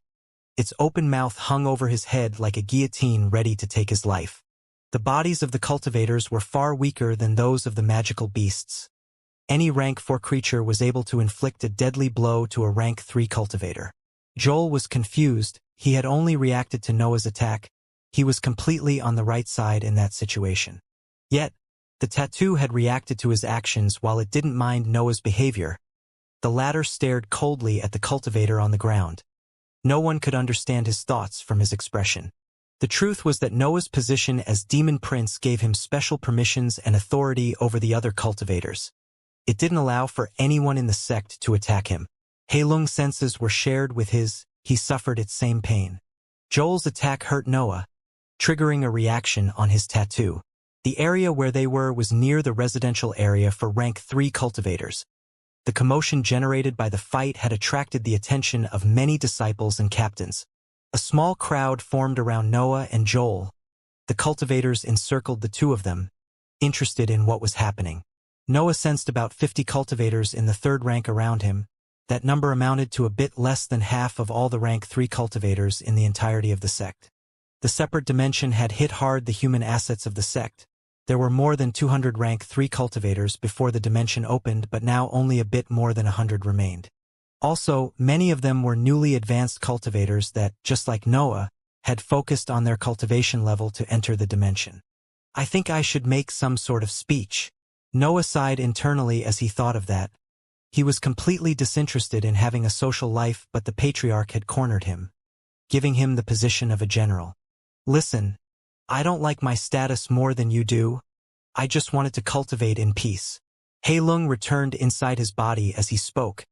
Even Joel paid attention to his words at that moment. Yet, it is true that I was the one able to obtain the inheritance. The will of our ancestor, Divine Demon, has personally expressed his disappointment toward our power, and the Patriarch agrees with his view. The incoming war won't only establish our domain over the archipelago, but it will also forge your attitude, making you all more similar to the demons that should fill an unorthodox sect. Noah spoke the truth.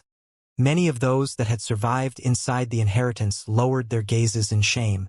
After all, Noah had succeeded where they had failed, and he was only in the gaseous stage. Rest, analyze your battle style, improve as much as you can. A high cultivation level is useless if you can't express its power. In 6 months, weakness won't be tolerated. Noah ended his speech and sent a series of cold gazes to the cultivators around him. Then, he simply left. The crowd created a path for him when he moved toward the training area that he had chosen. Noah sat on top of his breath, blessing at the bottom of a bright but narrow area. He was at the bottom of what seemed a pit.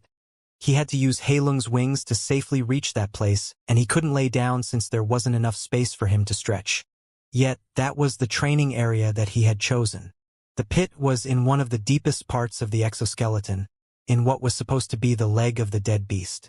Being so close to the sea, and at such a depth created an environment rich of breath. Its density surpassed that of Bruce's cave when the breath blessing was out in the open. Also, the purple light radiated by the walls was almost blinding. The mental sphere of a cultivator would be under heavy pressure in that place. That training area was also used as a special punishment for certain cultivators, being at the bottom of a deep pit, unable to lay down, and under the constant assault of the purple light could break most cultivators' morale on the long run. However, that place met all of Noah's requirements. The density of breath there would be amazing even for solid-stage cultivators. It reached the limits of what rank 3 cultivators were able to absorb without suffering injuries. The pressure applied by the light forced the mental sphere to oppose it. Such a constant effort would increase the sturdiness of its walls, allowing for longer training sessions that used the Xianxia rune. Also, that area was completely isolated. Disciples would rarely venture at the top of the pit. It was impossible to be disturbed at its bottom. Noah opened his mouth and exhaled a mouthful of a multicolored gas. The gas then dispersed in the air and Noah relaxed, supporting his head on the wall behind him. He said not to make the breakthrough in the heroic ranks with a technique created by someone else, but he has never said that I can't use it before that. Noah wore a faint smile as he thought that. The feeling of improving his training speed had always put him in a good mood. The reason behind that improvement was the new cultivation technique that he was using. As expected from a rank 4 cultivation technique, its efficiency surpasses any rank 3 technique, no matter if unorthodox or not. A book appeared in his hands after that conclusion. Noah swept through its pages, but a disappointed expression appeared on his face when he reached a certain point. The book in his hands contained the description of the rank 4 cultivation technique Dark Convergence. Noah had ultimately decided to use it to replace his Dantian's opening. Dark Convergence was simply a better technique. Cultivating faster and without the need to injure the Dantian, Noah would be a fool if he decided to keep using the unorthodox technique. I should be fine if I use it till my breakthrough in the solid stage. I hope Divine Demon didn't expect me to stop cultivating until I created a technique. Noah decided and put the book away.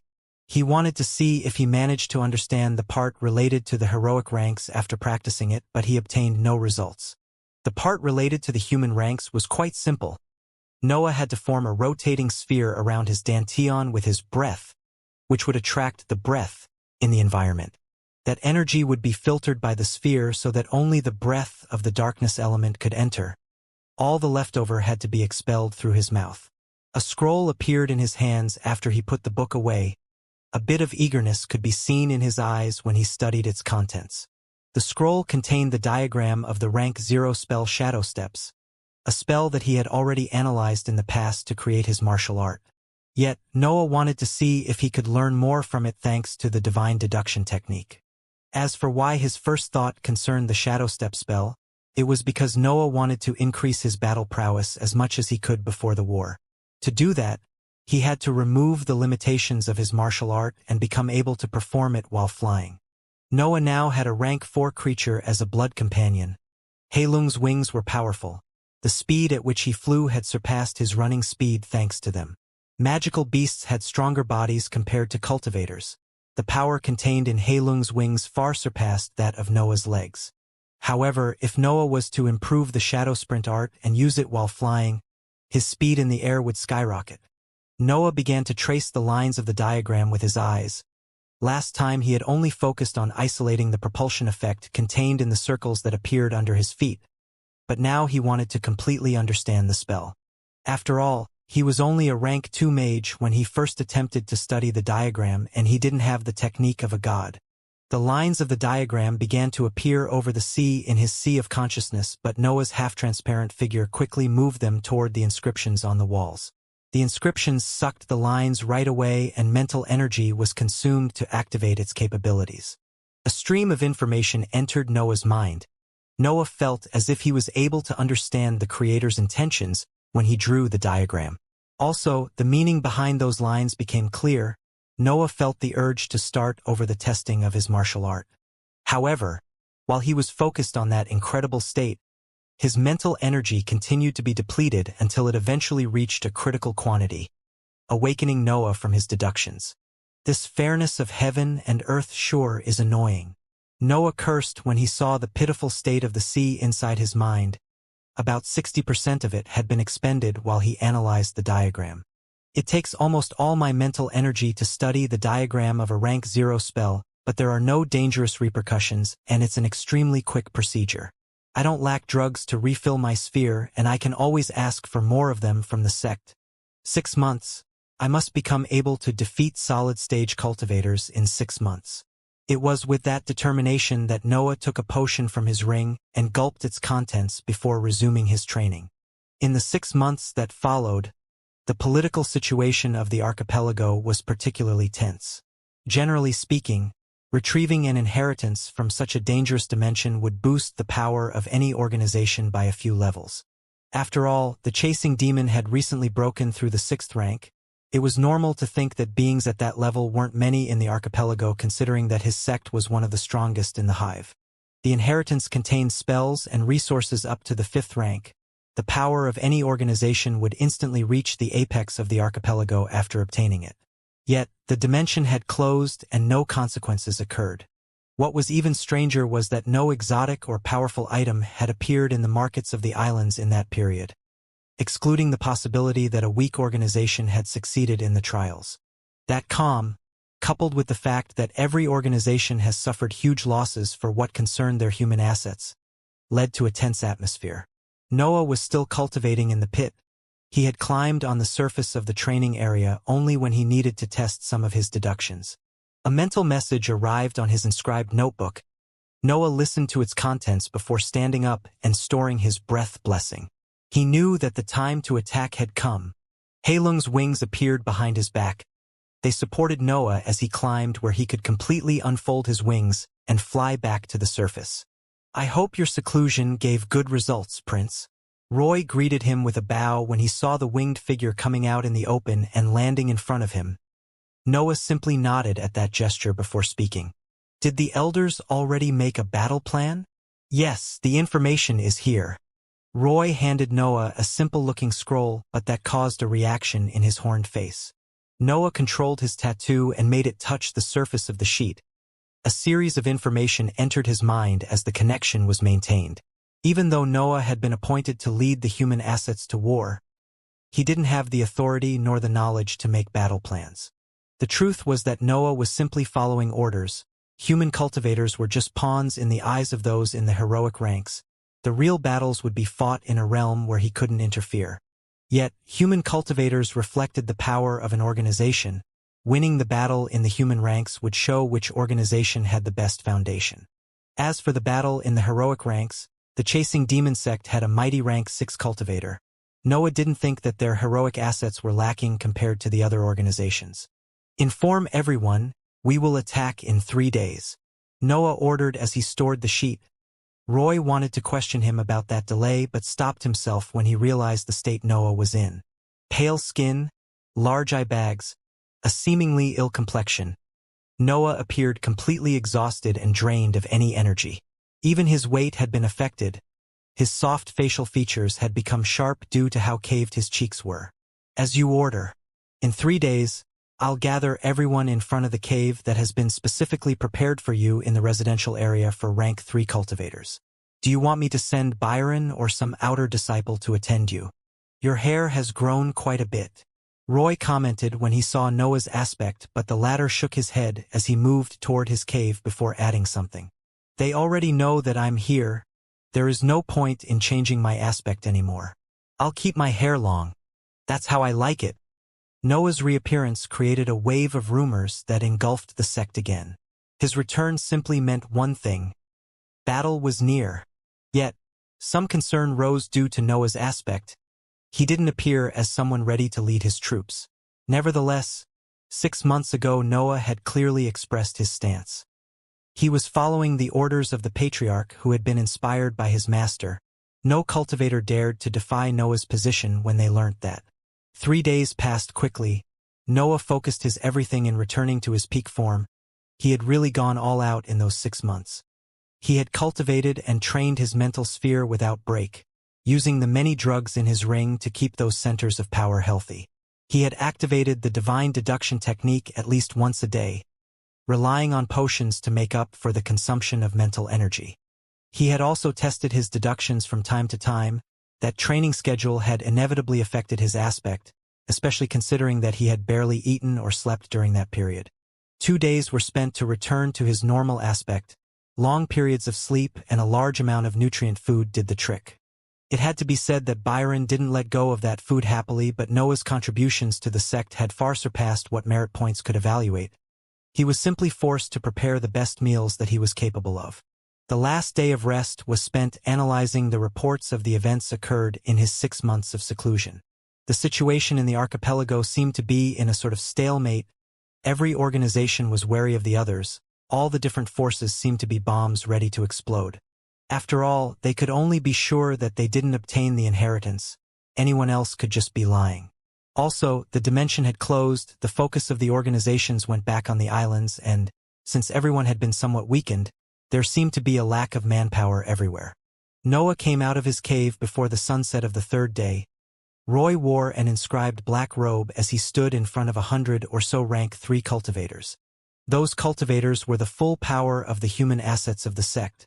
All the captains were forced to gather their due to the orders of the elders. The elders' battle plan was clear, but Noah had to divide the captains according to their power and assign specific tasks.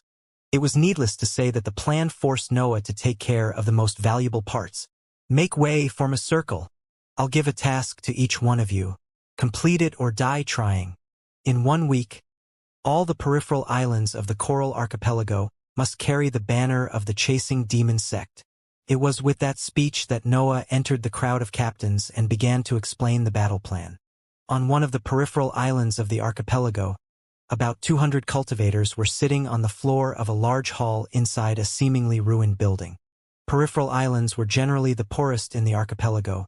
Only weak and poor cultivators inhabited them, and their quality of life could be even worse than that of commoners.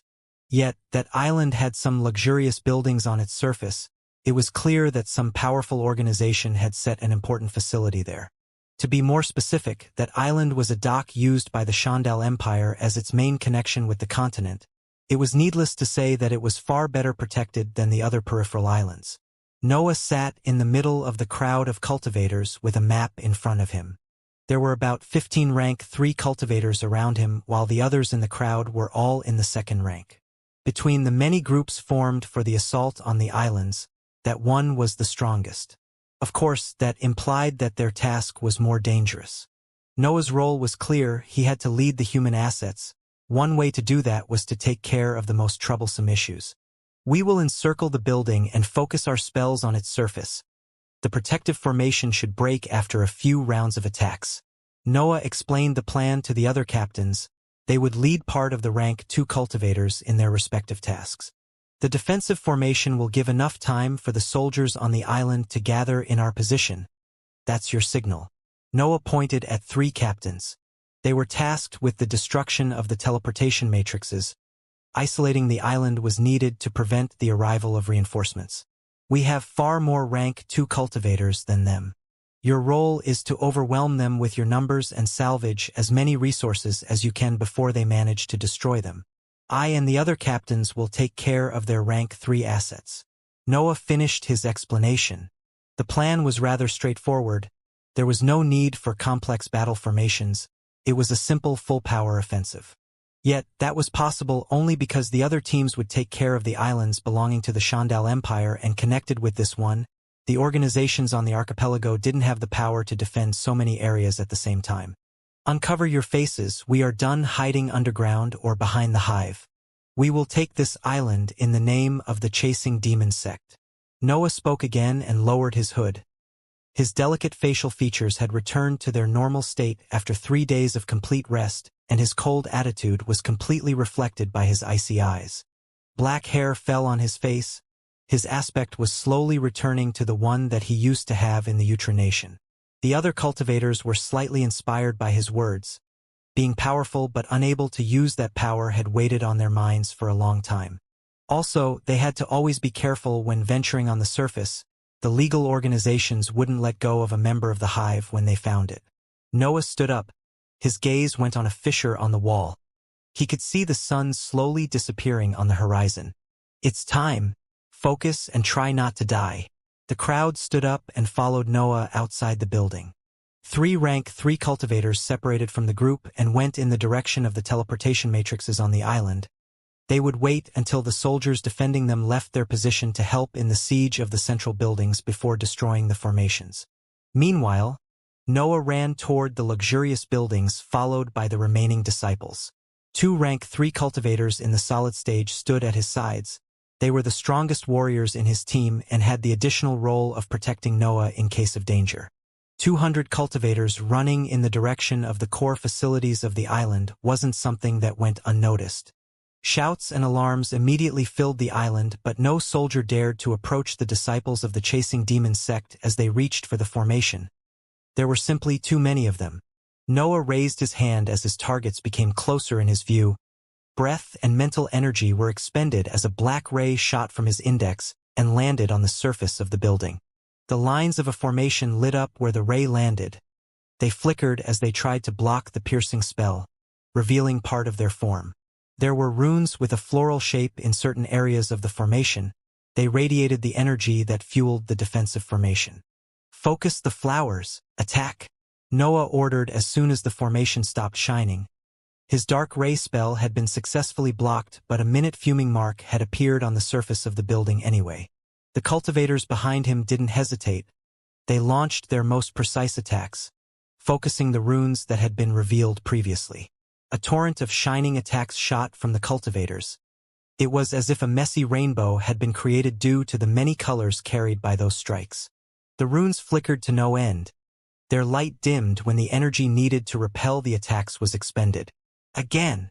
Noah's voice sounded a second time. Another series of attacks was launched and landed on the runes. The flowers on the formation began to lose their petals. That was the sign that the reserves of energy contained in the runes were reaching a critical state. Also, some cracks began to appear on their surface. It didn't seem as if the formation would be able to hold much longer. Again! Another order, another series of attacks. That time, the cultivators successfully managed to destroy 5 of the runes that formed the core of that side of the formation. The shining lines that surrounded them slowly lost their light and began to fall apart. The precious materials used for their creation fell from the surface of the building and broke when they landed on the ground. The formation had been breached. Yet, that took some time, enough for the soldiers on the island to gather in that position and surround Noah's group. About 30 rank 2 cultivators came out of the buildings and another 30 gathered there, leaving their position on the island. About 7 rank 3 cultivators came out in the open with only one of them in the solid stage. Prince, leave her to me, one of the solid stage cultivators next to Noah said, pointing toward the woman in the solid stage. However, Noah shook his head and took a step forward. No, I'll handle her. Noah had never been in charge of a team. He had always been forced to rely on himself. Yet, he knew which was the most important quality that a leader had to have: strength. The battle plan had been prepared by the elder of the sect. He didn't have a say in that matter. The information about the defensive formation had been provided by Holly and her faction. Its destruction wasn't something that could be added to his merits. However, if he wanted the other captains to follow his every order, he needed to show that he was worthy of the title of Demon Prince. As for why he cared about that, it was because he needed the complete support of the sect. Noah's identity had been revealed and he had already given away part of the inheritance. He had obtained incredible benefits thanks to that, but he didn't know for how long the sect would permit such an overbearing behavior. Even the patriarch with his easygoing attitude could suddenly decide that he wasn't worth the many resources that he expended. After all, Noah was a criminal in the Wuxia nation and a troublemaker in the Shandal Empire. The only reason why heroic cultivators weren't after him was that he was still in the human ranks. Yet, if he managed to maintain the complete support of the sect through his feats, he would have the backing of a rank 6 existence. That alone would scare away many of his pursuers.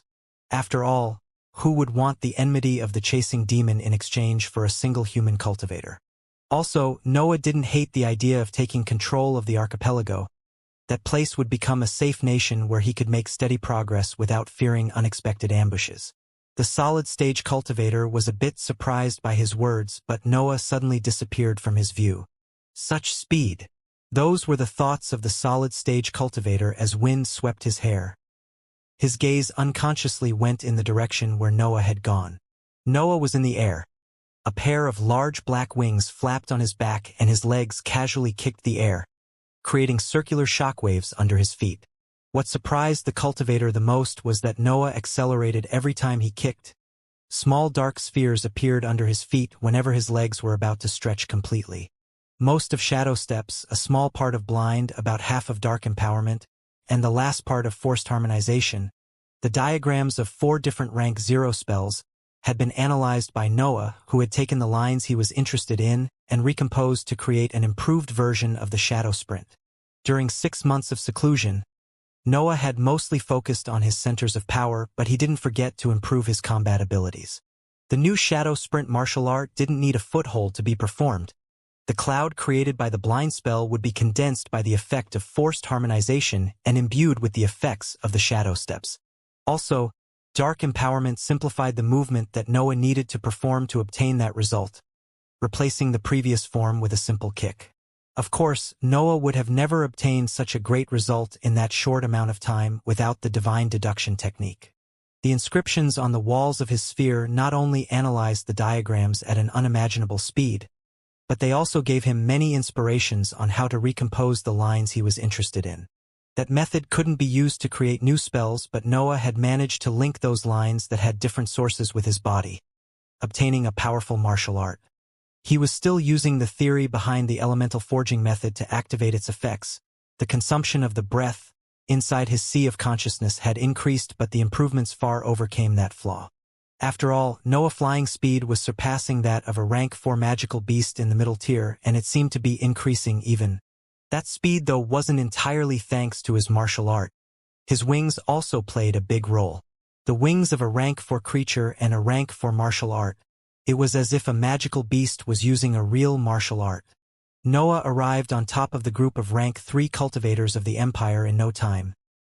His mental energy was expended as lines appeared in the air around them and began to emit an ominous dark light. The 7 cultivators felt as if their bodies were being weakened under the dark halo and quickly moved to leave the rectangle that had formed around them.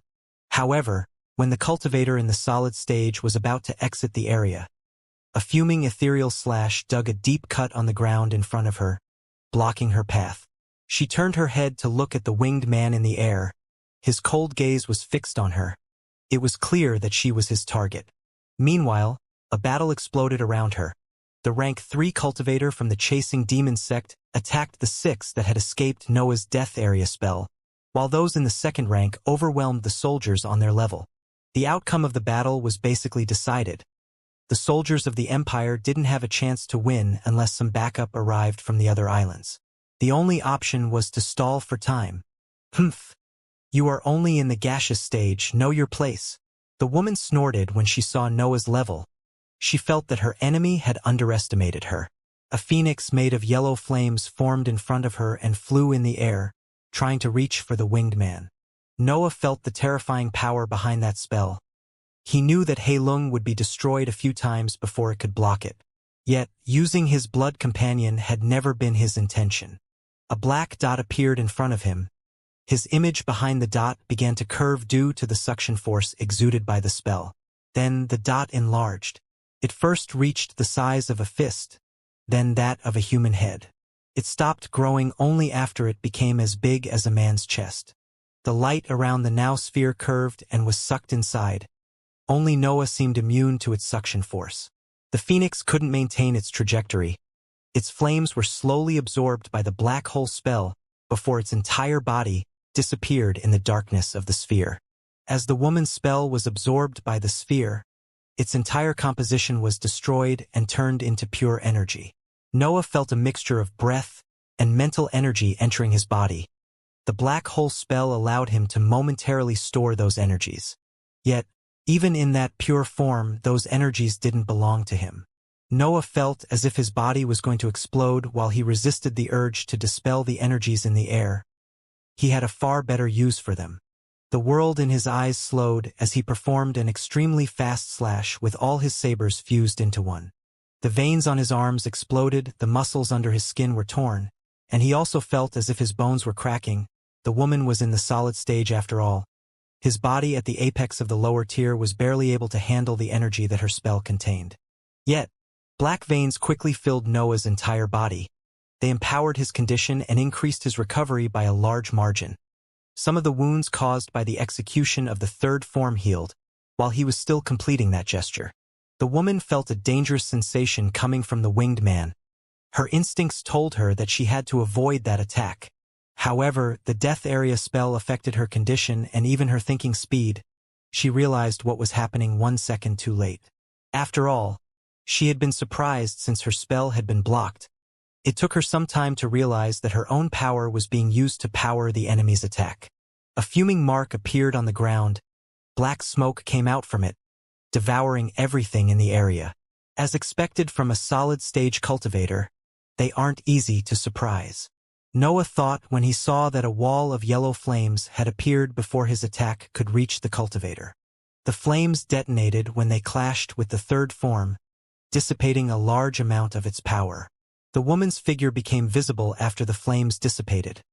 Part of her robe had been burned during the explosion and deep wound was on her shoulder. However, the smoke released by the mark and from her wound was restricted by tongues of yellow flames. It seemed that the woman was able to fight the corrosive effects of the demonic form. Her attitude, though, wasn't as arrogant as before. She inspected the gaseous stage cultivator in the air with wary eyes. Only then did she realize that there were two aspects of him able to threaten her life. The first one was his mental sphere. It was unusually strong for his cultivation level. She felt as if the enemy was a stronger mage than her. The second one was the pair of real sabers wielded in 2 of his 6 arms. They looked rather simple, with no handle nor inscriptions. They seemed just sharp black slabs. Yet, she could feel that they matched her level. Rank 3 inscribed weapons in the upper tier. He even has 2 of them. The woman realized that when she inspected those blades, they didn't look like inscribed items, but the power they held was unmistakable. Those were the new demonic swords that Noah had forged during his 6 months of seclusion. It took the help of the sect to purchase their core material, the undead chameleon bones. They had to use their contacts in the continent to obtain it. Yet, every other material used in the forging came from the dragon's corpses of the darkness element contained in the inheritance. Also, Noah had used the peak rank 4 corpses which made up for the gaseous breath used in the forging, allowing his blades to reach the upper tier of the 3rd rank anyway. Of course, forging while using materials so powerful would be hard considering Noah's level, yet he managed to reduce the number of failures thanks to the divine deduction technique. Noah had relied on the technique to enhance his thinking speed and find the mistakes in the forging, as well as solutions to them. It had taken him only 6 forgings before he was able to create his new weapons. That feat alone showed how useful Divine Demon's technique was. Noah saw that the woman had no intention of attacking and decided to dive toward her. His descending speed was incredible due to the continued usage of his martial art.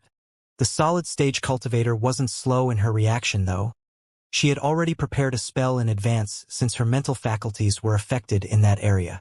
For flaming spears appeared in the air in front of her, and she wielded an inscribed hammer as she waited for Noah to dodge her spell. Noah saw the spears shooting in his direction, but he didn't dodge. Hei Lung came out of his body and stood in the spell's trajectory. Its body was pierced. Its improved defensive properties could do nothing against a spell powered by solid breath. The spears pieced its scales and came out from the other side of its body. The woman prepared herself. She waited for Noah to come out from the dragon's back. Yet, she felt a sudden dangerous sensation from behind her. She instinctively swung her hammer in that position only to see that black flames had appeared behind her back and that Noah was almost done performing his attack. Even inside the death area, she was able to react. Impressive. Noah praised the woman internally. He knew that fighting a cultivator in the solid stage would be hard, but even with all his methods, he had only been able to hurt her once. Noah saw the hammer closing with his face. He knew that her attack would arrive before his, but he still kept going. When the hammer was about to hit him, his entire body became ethereal and passed through her attack. Even his weapons became ethereal. Noah easily passed through her body as he continued in his way. The woman was surprised, but she still pressed on.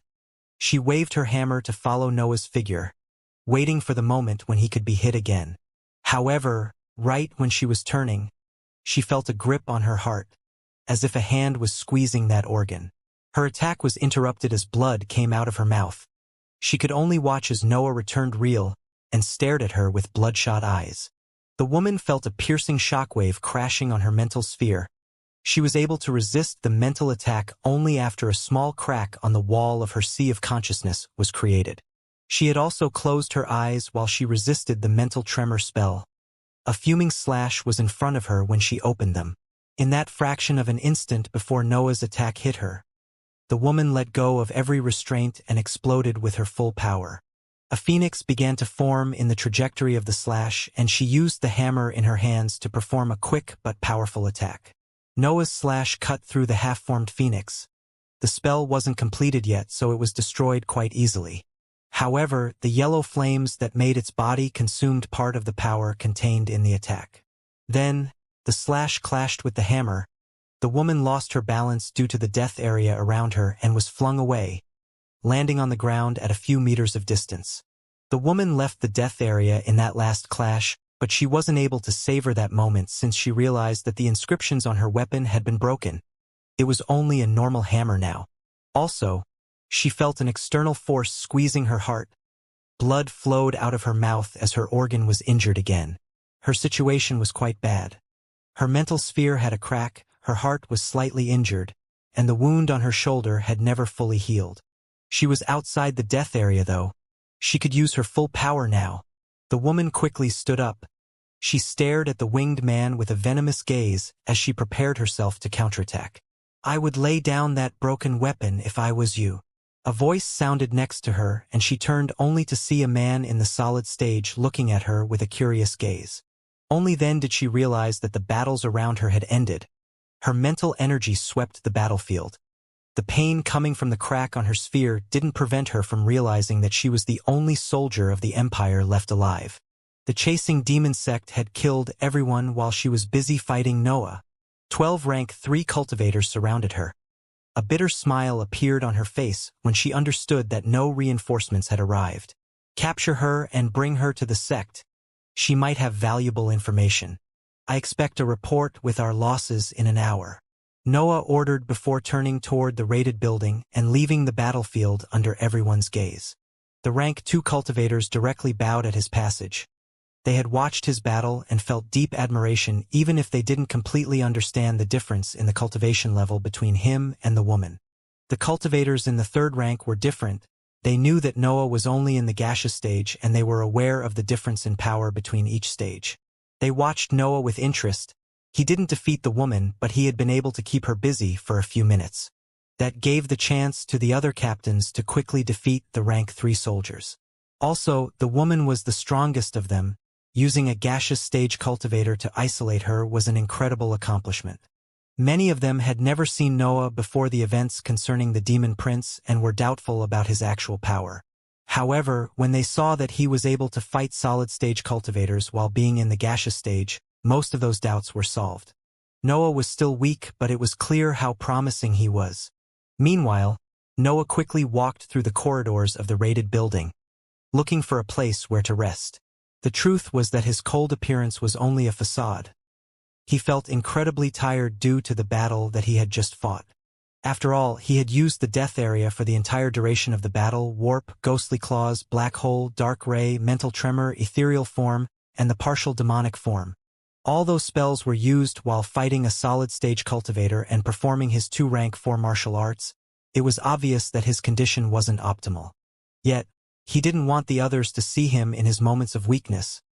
He wanted to build the image of a prodigy leading the army of demons.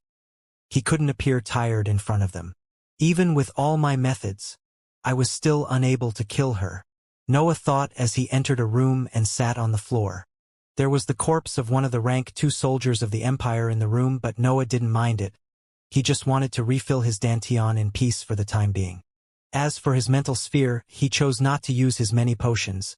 Their best usage was when he performed the divine deduction technique, so he would rather let his mental energy refill normally after the battle. An hour passed quickly, and the two cultivators in the solid stage in his team appeared at the entrance of the room where he was cultivating. They had restrained the woman from the Empire and learnt about her injuries. Traces of respect could be seen in their eyes as they stared Noah.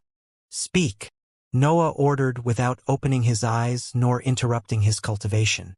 "We lost 15 rank 2 cultivators and a captain is heavily wounded. However, we've managed to retrieve all the resources contained here before they were able to destroy it. Also, all the teleportation matrices have been destroyed. Only those of our sect remain on the island." One of the solid-stage cultivators spoke. Noah couldn't help but shake his head when he heard the report. How did they even manage to die? They were 200 against 60. Divine Demon was right. The sect has too many useless disciples. What about the other islands? All the other teams have completed their missions and isolated the islands. Their losses aren't heavy either. Noah nodded at that report and gestured for the cultivators to leave. 6 more days to go. 6 more solid-stage cultivators to face. In the solitude of the conquered structure, Noah pondered about his next moves. The first part of the Elders' plan was simple. The human assets of the sect had to isolate the peripheral islands of the archipelago by destroying the teleportation matrices on their surface and by defeating the forces belonging to the other organizations. Without the matrices, the only route available toward those islands would be the sea, but that matter was left to the cultivators in the heroic ranks to handle. After all, swimming was already prohibited. The other organizations could only ask for the help of the continent. Yet, the continent was far away while the chasing demon sect had been abrupt with its attack. Help wouldn't be able to arrive in time. 9 islands fell on the hands of the chasing demon sect during the first day of battle. The organizations belonging to the Empire suffered heavy losses in the process as almost 30 rank 3 cultivators had been killed. Today we will target the peripheral islands controlled by the legal organizations of the Papal Nation. They have deployed more troops after yesterday's attack, so don't expect the battle to be as easy.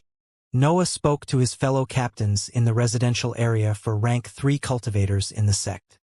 He was assigning the various tasks to each captain and forming the teams to send to each island.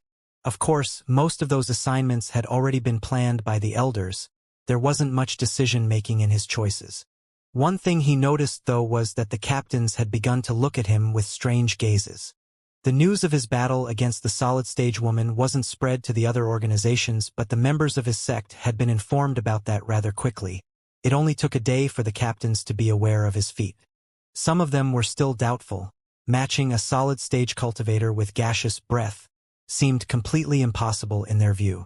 Yet, they were starting to believe that Noah didn't retrieve the inheritance out of luck. The young-looking man surrounded by a cold aura had some talent at least. Of course, having talent and being willingly accepted as a leader were two different things. It would take time before Noah was able to thoroughly convince them that he was worthy of his title. That, on the other hand, didn't bother Noah too much. He had already decided to show his battle prowess in the fights. That was all he could do at the moment. Also, he was one of the few captains that was aware of the reason behind their focus on the peripheral islands. Those who had reached the seabed in the separate dimension had some suspects, but only Noah was certain about their purpose. They had to empty those territories of enemy troops to prepare the archipelago for the copying technique. The battle of the second day was far harsher. Most of the peripheral islands of the archipelago were worthless. They were used as docks by the many rank 1 cultivators that worked as sailors or simple merchants. Yet, there were a few of them which had valuable structures for each organization. Noah was tasked once again to lead the biggest group in one of those important islands. 30 rank 3 cultivators and more than 300 disciples in the second rank were with him that time. The reason behind such a force was that the organizations in the other islands had become wary of any possible attack after the branches of the Empire were destroyed. They had gathered their troops on the islands with valuable structures, leaving completely defenseless the other useless ones. Their target that day was a deposit where precious materials were stored. That organization of the Papal Nation gathered the resources aimed for the wealthy markets. The deposit contained all the resources that had yet to be sorted out. The defensive formation fell rather quickly. The chasing demon sect had its roots on the Papal Nation after all. It was experienced about those kinds of formations. However, Noah's group soon found about 20 cultivators in the third rank waiting for them. The number of solders in the second rank reached 150. Noah once again charged toward the strongest in the enemy group. A cultivator in the solid stage with water aptitude fought him with everything he had, but Noah's defense seemed impenetrable. The black hole spell protected him from any attack that he couldn't dodge or that was too powerful, allowing him to counterattack using the energy absorbed. The ethereal form spell saved him from any close-range attack. The cultivator's sword had never been able to touch his body for the entire duration of the battle. Also, ethereal claws were constantly hidden inside his attacks. They slowly wounded the cultivator while Noah tried to force an opening in his defense. The internal wounds of the cultivator began to accumulate, and he didn't have a large variety of attacks methods. Noah's flying speed was enough to render most of his offensive useless. Then, another series of ghostly claws were hidden behind his third form. The surface of the water shield of the cultivator wavered as he spat a mouthful of blood, giving Noah enough time to near him. A shockwave was sent by his eyes and landed on the mental sphere of the cultivator. The water shield completely collapsed at that point, and Noah cut with his sabers toward him. The cultivator managed to recover at the last second, but he was weaker than the woman from the previous day. Noah's fuming slash managed to pierce the reformed water shield and land of the cultivator. Its trajectory, though, was slightly affected by the man spell. Noah's third form was only able to hit his elbow, cleanly severing his arm on that point. The solid-stage cultivator became furious at the sight of his severed arm being consumed by the black smoke exuded by Noah's attack. He was about to charge at Noah when 3 solid-stage cultivators surrounded him. Only then did he realize that the battle around him was over. His side had lost, and he was the only survivor. "Kill him, we don't need to investigate him," Noah ordered and turned to leave. The curses of the man behind him reached his ears, but he couldn't be bothered by them. His complete concentration was on his balance. He was so drained that he was barely able to walk. Why was Noah able to fight solid-stage cultivators even if his dantian was still in the gaseous stage? There were many reasons. The most influential ones were his aptitude and the level of his mental sphere. Noah had always been advantaged when it came to the sea of consciousness. The level of his mind didn't match at all the normal level that gaseous stage cultivators would have. Many of them were still rank 2 mages after all. Also, his element expressed more power than the others. The huge depletion of mental energy and breath was a normal consequence to those more powerful effects. Then, there was the variety of spells that he had and the rank 3 demonic swords in the upper tier. Noah had profited greatly from the inheritance, especially when it came to his defensive methods. Heilung, the ethereal form spell, and the black hole spell were amazing defensive methods that Noah could apply for any different threat. It could be even said that his defense had no flaws now. In the end, there was his improved martial art with his flying ability. Heilung was a rank for magical beast. Its wings were strong enough to make the huge body of a dragon fly. When they were coupled with a martial art in the 4th rank and with a relatively light body, the speed that Noah was capable of even surpassed that of magical beasts in the same rank. All these factors allowed him to explode with a burst of power that could match solid-stage cultivators for a short time.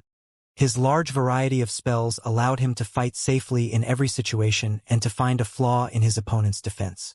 His martial art allowed him to avoid most of his opponent's attacks when he was in the air, making him also able to escape at will. His new weapons gave him the ability to execute attacks that almost reached the solid stage, making them a threat even for solid-stage cultivators. Of course, that explosive power couldn't be supported for a long time by his centers of power. His mental sphere wasn't that of a problem. Its level was high for a cultivator in the 3rd rank, and Noah smartly used spells that mostly required mental energy for their execution to exploit his advantage. Yet, the breath stored in his dantian simply wasn't enough to fuel all his spells.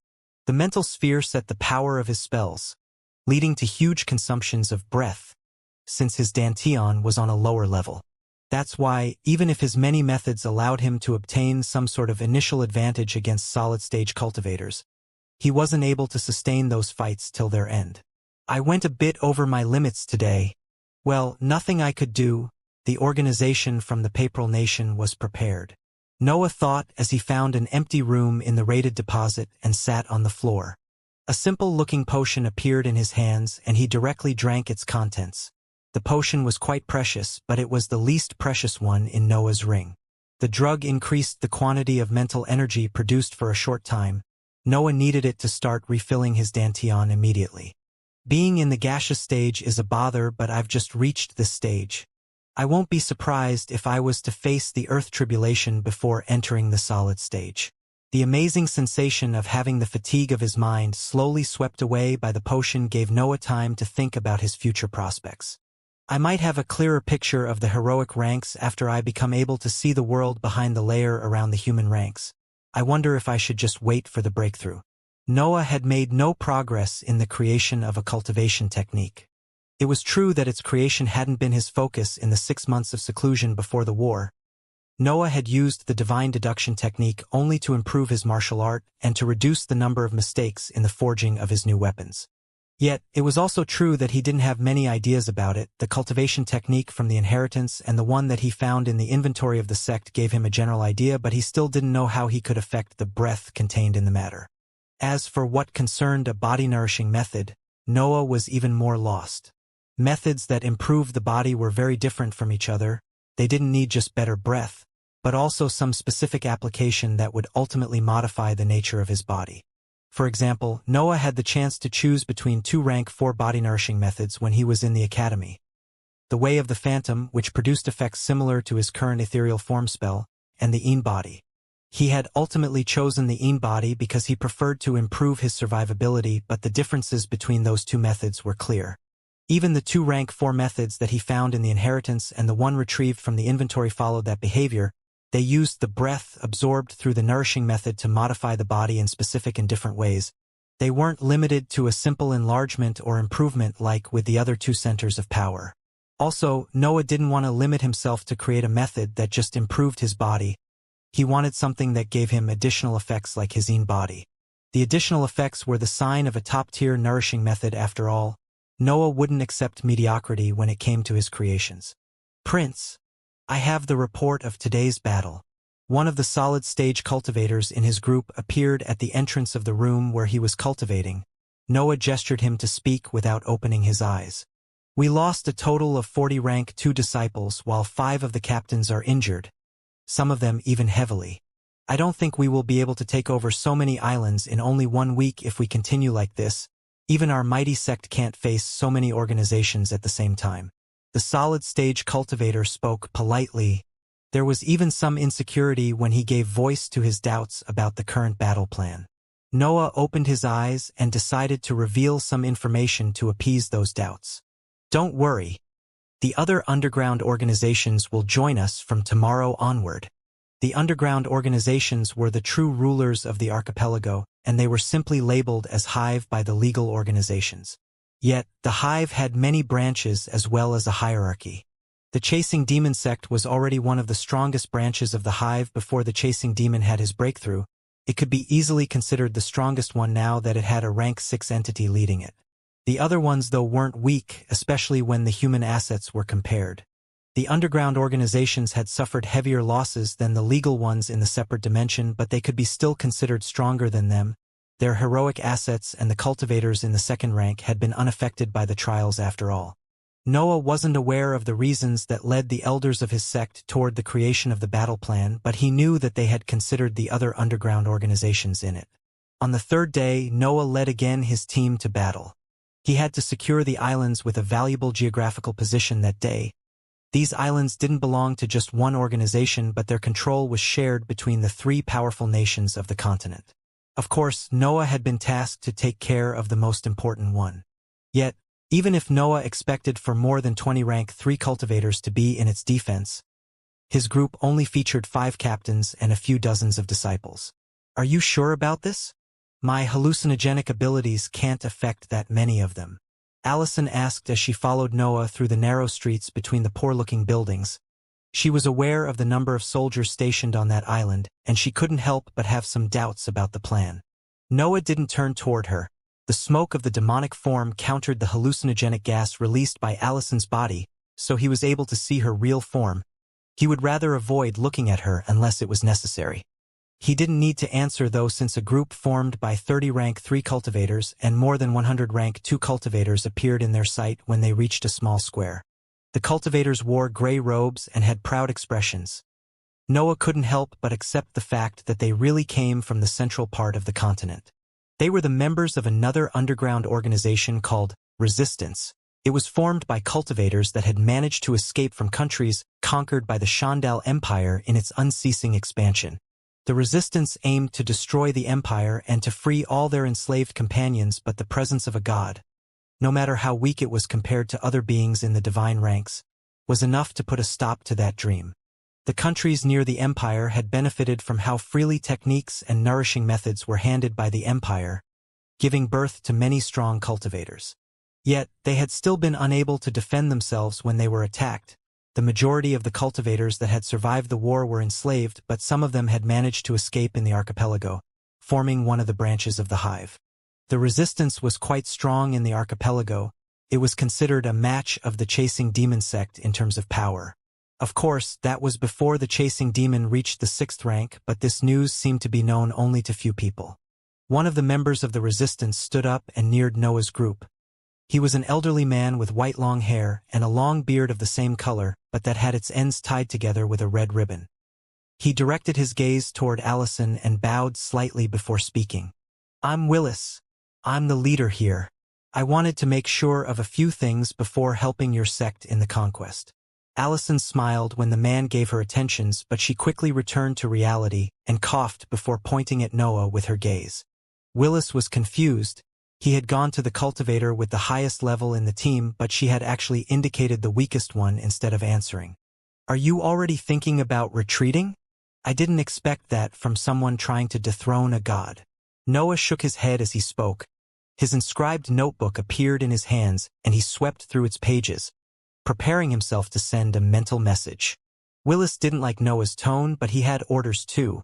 He politely bowed toward Noah before explaining the meaning behind his previous words.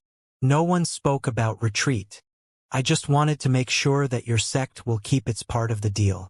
Noah shot an uncaring gaze toward Willis before continuing on his way. He spoke as he surpassed him, waving his notebook in the process. "What's the point of asking? We in the human ranks have no part in these decisions.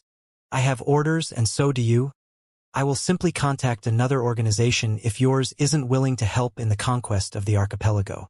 The others from the Chasing Demon sect began to follow Noah as soon as he moved, but Willis stood still, slowly processing his words. Noah was right. He had orders by the higher-ups of the rebellion. His questions were simply the personal doubts of a curious and cautious man. Yet, he didn't expect such a resolute behavior from a cultivator in the gaseous stage. He was beginning to understand that Noah wasn't in charge because of some sort of social status. That was further proved after he followed Noah with his group and fought the battle near the teleportation matrices of the island. The legal organizations had understood by then that those formations were being targeted. The soldiers were set on protecting them, but they didn't expect Noah to suddenly warp inside their formation and launch a barrage of instabilities before hiding inside Heilung's body and warp away. The chaos of the battle didn't allow them to keep track of every cultivator, and they didn't expect someone in the gaseous stage to have that amount of firepower. However, that ended up being a fatal mistake. Without the matrices, the soldiers from the legal organizations couldn't be provided with reinforces and were crushed by the joint force of two underground organizations. The battles on the other islands were a success too. The third day ended with another series of peripheral islands falling on the hands of the Chasing Demon sect. Also, differently from the previous days, Noah's feats began to spread. When conquering and isolating an island, rumors would be kept inside the Chasing Demon sect. They couldn't reach the other organizations. Yet, the sect had received the help of the resistance on the third day. It was impossible to contain some of the most amazing matters a secret. One of those was the fact that the Chasing Demon sect controlled and had isolated more than 30 peripheral islands by then. That matter wasn't a huge blow to the main branches of the legal organizations, but it would surely affect them in the long run. The other one concerned Noah. A rank 3 cultivator in the gaseous stage able to fight against solid-stage cultivators wasn't a small matter. Some of the witnesses to his battles still suspected that he couldn't maintain that power for too long, but that didn't decrease the value of such a feat. Also, Noah seemed in charge in the eyes of the cultivators belonging to the resistance. That alone was already enough to raise his status. It didn't take much for those pieces of information to spread to the other underground organizations. Completely freeing the archipelago from the continent's control was something that the Hive had always hoped for but never had the strength to pursue. However, the chasing demon sect had taken the first step and even managed to be successful in those initial days of battle. Many began to suspect that the inheritance had fallen in its hands. That led to many other branches of the Hive to come out in the open and join the fight. The precise terms of the alliance between those underground organizations were negotiated by the elders. The assets in the human ranks simply saw more and more cultivators helping them as the battle continued. Days passed quickly. The circle of siege and rest didn't give much free time to the cultivators, but any successful battle provided incredible gains. It wasn't just a matter of territory. A vast stream of resources was successfully stolen from the legal organizations and divided between the branches of the Hive that had taken part in those battles. Of course, the chasing demon sect took the biggest share since they had started that war. The battle on the 7th day ended. More than 80 rank 3 cultivators together with an army of cultivators in the 2nd rank successfully conquered an inscribed castle that was created for defense purposes. The battle had been harsh. The formations on the surface of the castle were intricate and the structure contained deep reserves of credits, making it able to sustain the siege for a long time. Yet, that huge number of strong cultivators, coupled with the joint pieces of information shared by the organization from which they came from, was enough to take the defenses of the castle down. After the defenses went down, it was just a matter of overwhelming the few soldiers inside with their numbers. It was a simple and quick onslaught. Many casualties occurred on the unorthodox organization's side though, especially when considering the rank 2 cultivators that had been used as cannon fodder. Noah read the reports as he sat on the battlefield surrounded by his troops. He didn't provide much help that day since the only way to take down the castle was through sheer power, so he didn't need to hide and rest. Almost 200 rank 2 cultivators lost, and even one in the 3rd rank has died. We definitely need to reorganize after today, Noah thought as he analyzed the losses suffered from his sect. The battle against the inscribed castle had been the harsher one so far. Many rank 3 cultivators had died under the counterattacks of the defensive formation or due to the attacks launched by the soldiers in its insides.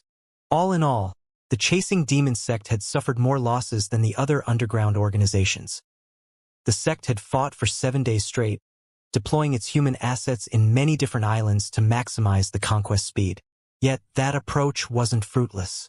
The sect now controlled more than 50 islands and had pillaged the valuable resources contained in them. That type of control wasn't the hidden one that it was used to have, it was a proper rule over the islands. The captains stationed there were quite thrilled to openly rule on the surface. Together with the other underground organizations, the Hive now controls more than 90 peripheral islands.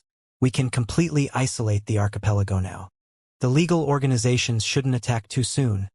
Their cautious nature will make them wait for the reinforcements from the continent, which should give enough time for part of the copying technique to be set. Noah reviewed the situation in his mind. He knew more details about the reasons behind the battle plan and knew why his next orders were to defend the conquered islands. I guess I can resume training for a period now. The sect wants me to stay on the surface and defend this castle once they set another defensive formation. I'll ask to prepare a suitable training room inside it then. Noah planned his next moves and was quite eager to go back in seclusion. He still had the strongest spells to analyze, and he wanted to spend some time deducing cultivation techniques with the divine deduction technique. He quickly sent mental messages to Kate, the leader of the formations faction, in which he trotted the precise standards that his new training area must have. Many gazes were shot in his direction. Noah was still on the battlefield after all.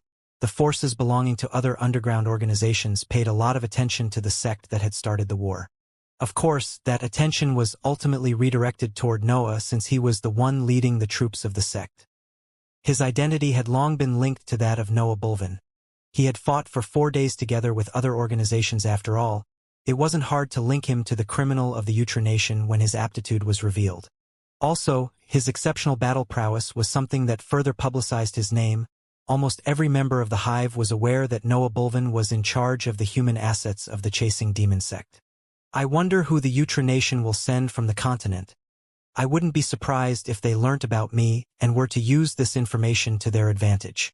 Noah worried as he stood up and led his troops inside the castle, which was going to be his home for a while. Noah's worries weren't groundless.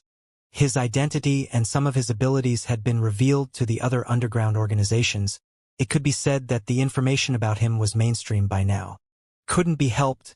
He was in charge of the human assets of the organization that had started the attack on the archipelago. It was impossible to remain unknown. Yet, Noah wouldn't worry too much if that information was contained among the underground organization, but he had little hope about that. Not all the branches of the hive had joined his sect in the war.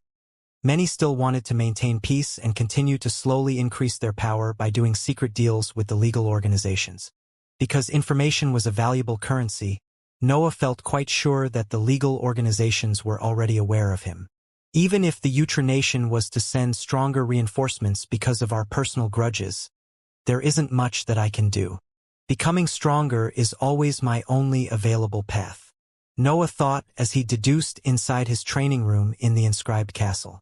The chasing demon sect had quickly built an area that met his standards. Noah was actually surprised to discover that it had taken it so little to create something similar to the training area where he had secluded himself in the 6 months before the beginning of the war. The density of breath and the pressure on his mental sphere didn't match it, of course. But Noah was still satisfied with the result. As for his worries, Noah didn't think that the Empire would invest too much in his capture. After all, he was only a troublemaker that had hindered the events in their training ground for a few years. The Empire had its wars to take care of. It wouldn't chase Noah till the archipelago just for that. Yet, his ties with the Nation were far more personal. Noah was sure that the Bulvin family would never let him go. He had undermined its future prospects by killing 3 heirs and vanquishing some promising soldiers.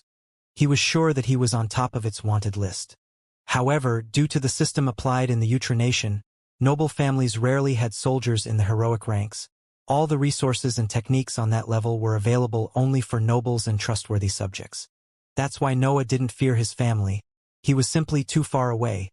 The Bulvin family would just further weaken its position if it was to send powerful soldiers after him. What worried him was the Elbaz family. Noah didn't directly hurt it. It could be said that he had a worse relationship with the Empire in that sense. Yet, he was aware of too many secrets. The royal inheritance, the creation of a secret army made of criminals, these pieces of information could single-handedly start a war between the families loyal to the royals and those loyal to the cause. Also, Noah had escaped their control.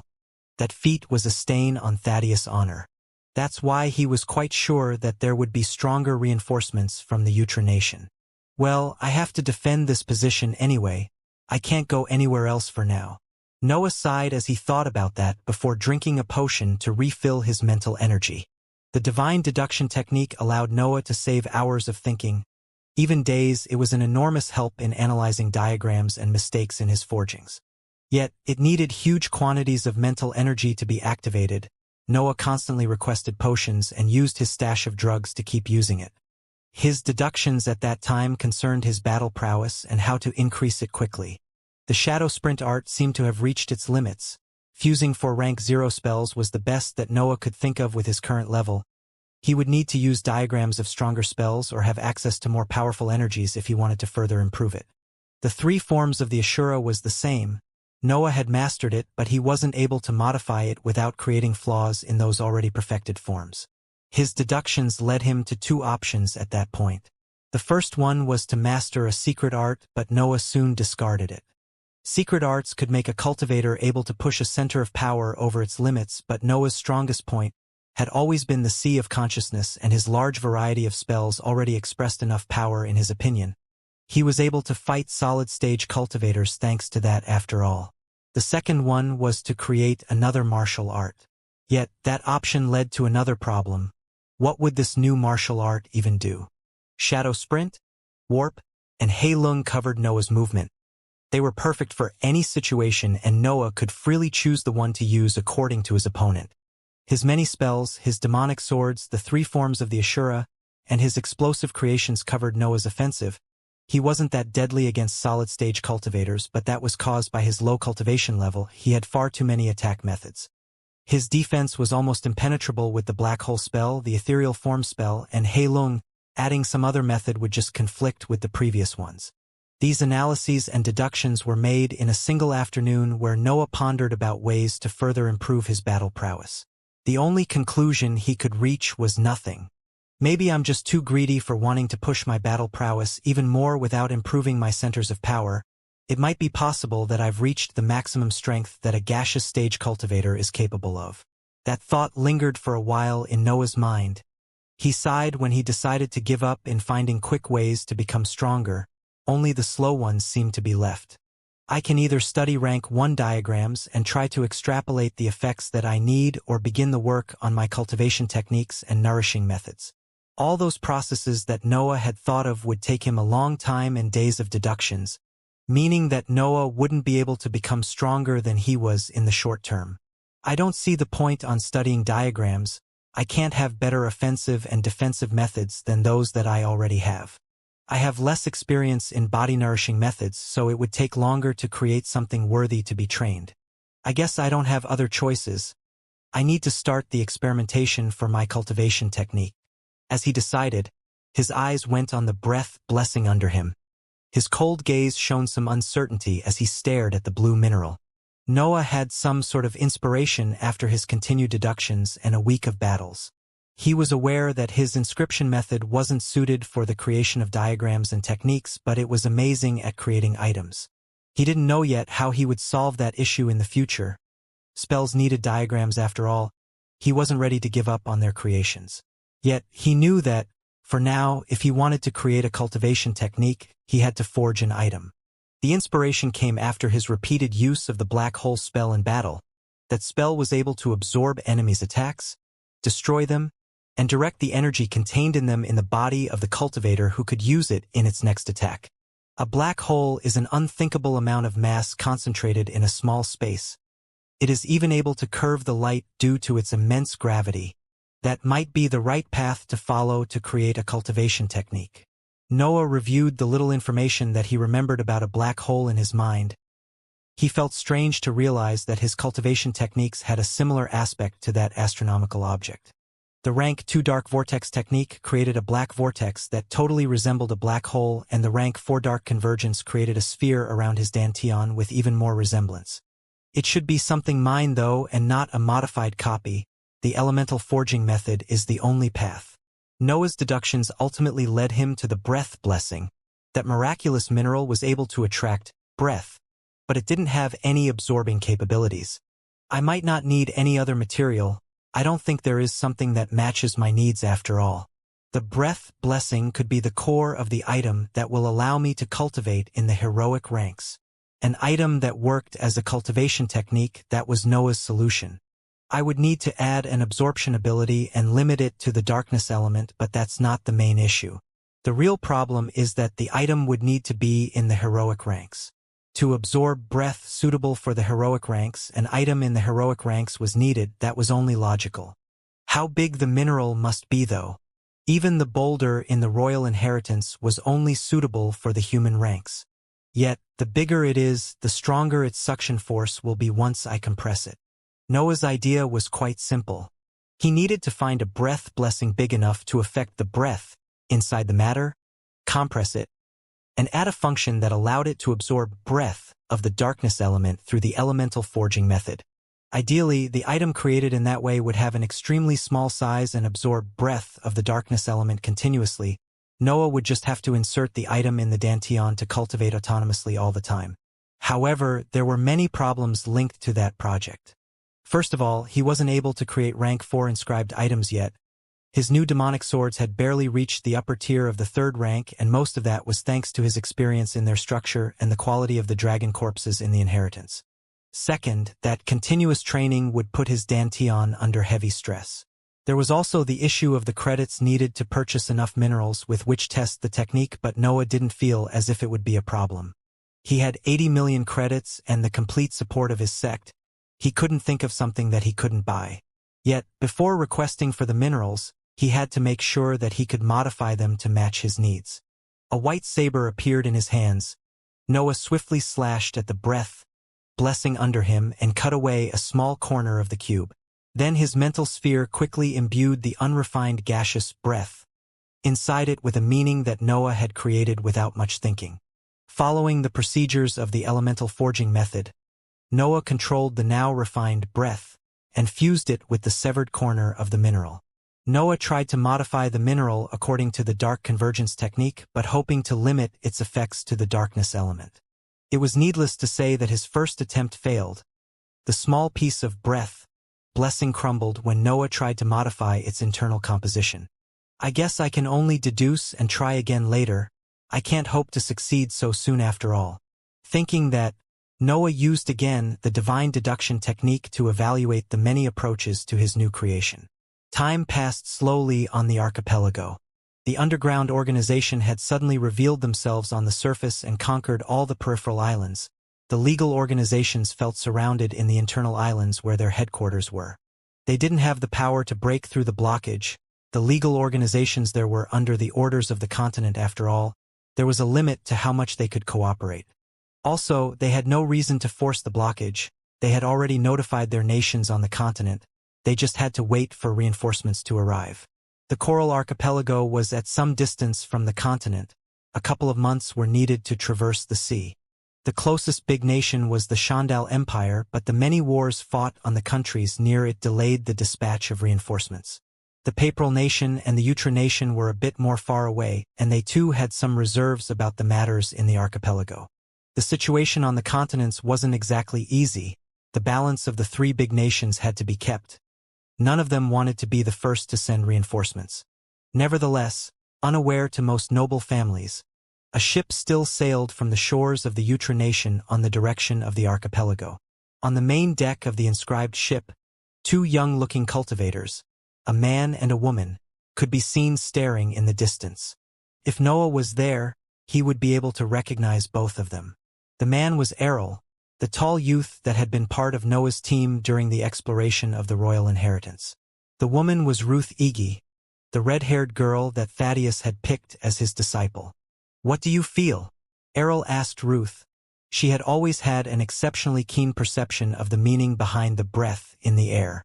That gave her the ability to predict some dangers and even to understand part of their nature, as well as making her extremely talented in the attunement method. "I feel as if a wall has been raised around the archipelago. The sea is dangerous, the islands are the same. I think Master has overestimated our power." Ruth spoke as her pupils shrank when she looked at the horizon, in the direction of the Coral Archipelago. Thaddeus had instructed for her and Errol to lead the reinforcements sent to aid the branch of the academy on the archipelago, but they were far weaker than the rest of their group. Errol and Ruth were simple rank 2 cultivators, and only Errol had reached the solid stage. Ruth was still in the liquid one due to her focus on the study of the attunement method. "We have 50 rank 3 cultivators who are forced to follow our orders. Do you really think that we won't be able to restore a connection with the continent with this force?" Errol doubted Ruth's words. He was aware that the battle happening on the archipelago was above their level, but Thaddeus had sent a small army of cultivators at the peak of the human ranks to accompany them. Also, their mission only required them to reclaim one island and restore the teleportation matrices. Errol felt that their power was far more than enough for that task. It must be said that the political situation on the archipelago wasn't clear to the people of the continent. Most of them believed that the legal organizations were in charge, just as the Hive wanted. "Humph, we have 50 criminals who are forced by Master's bindings to follow our orders. They'll flee as soon as the battle becomes harsh." Ruth snorted and replied Errol. The 50 cultivators that made their force were criminals turned into troops by Thaddeus' branch of the royal family, just like those sent in the assassination of Samuel Mullows. Errol didn't answer her. He knew that she was right, but he still thought that they would be able to complete their task. An image appeared in his mind then. It depicted a young man with long black hair and a cold gaze.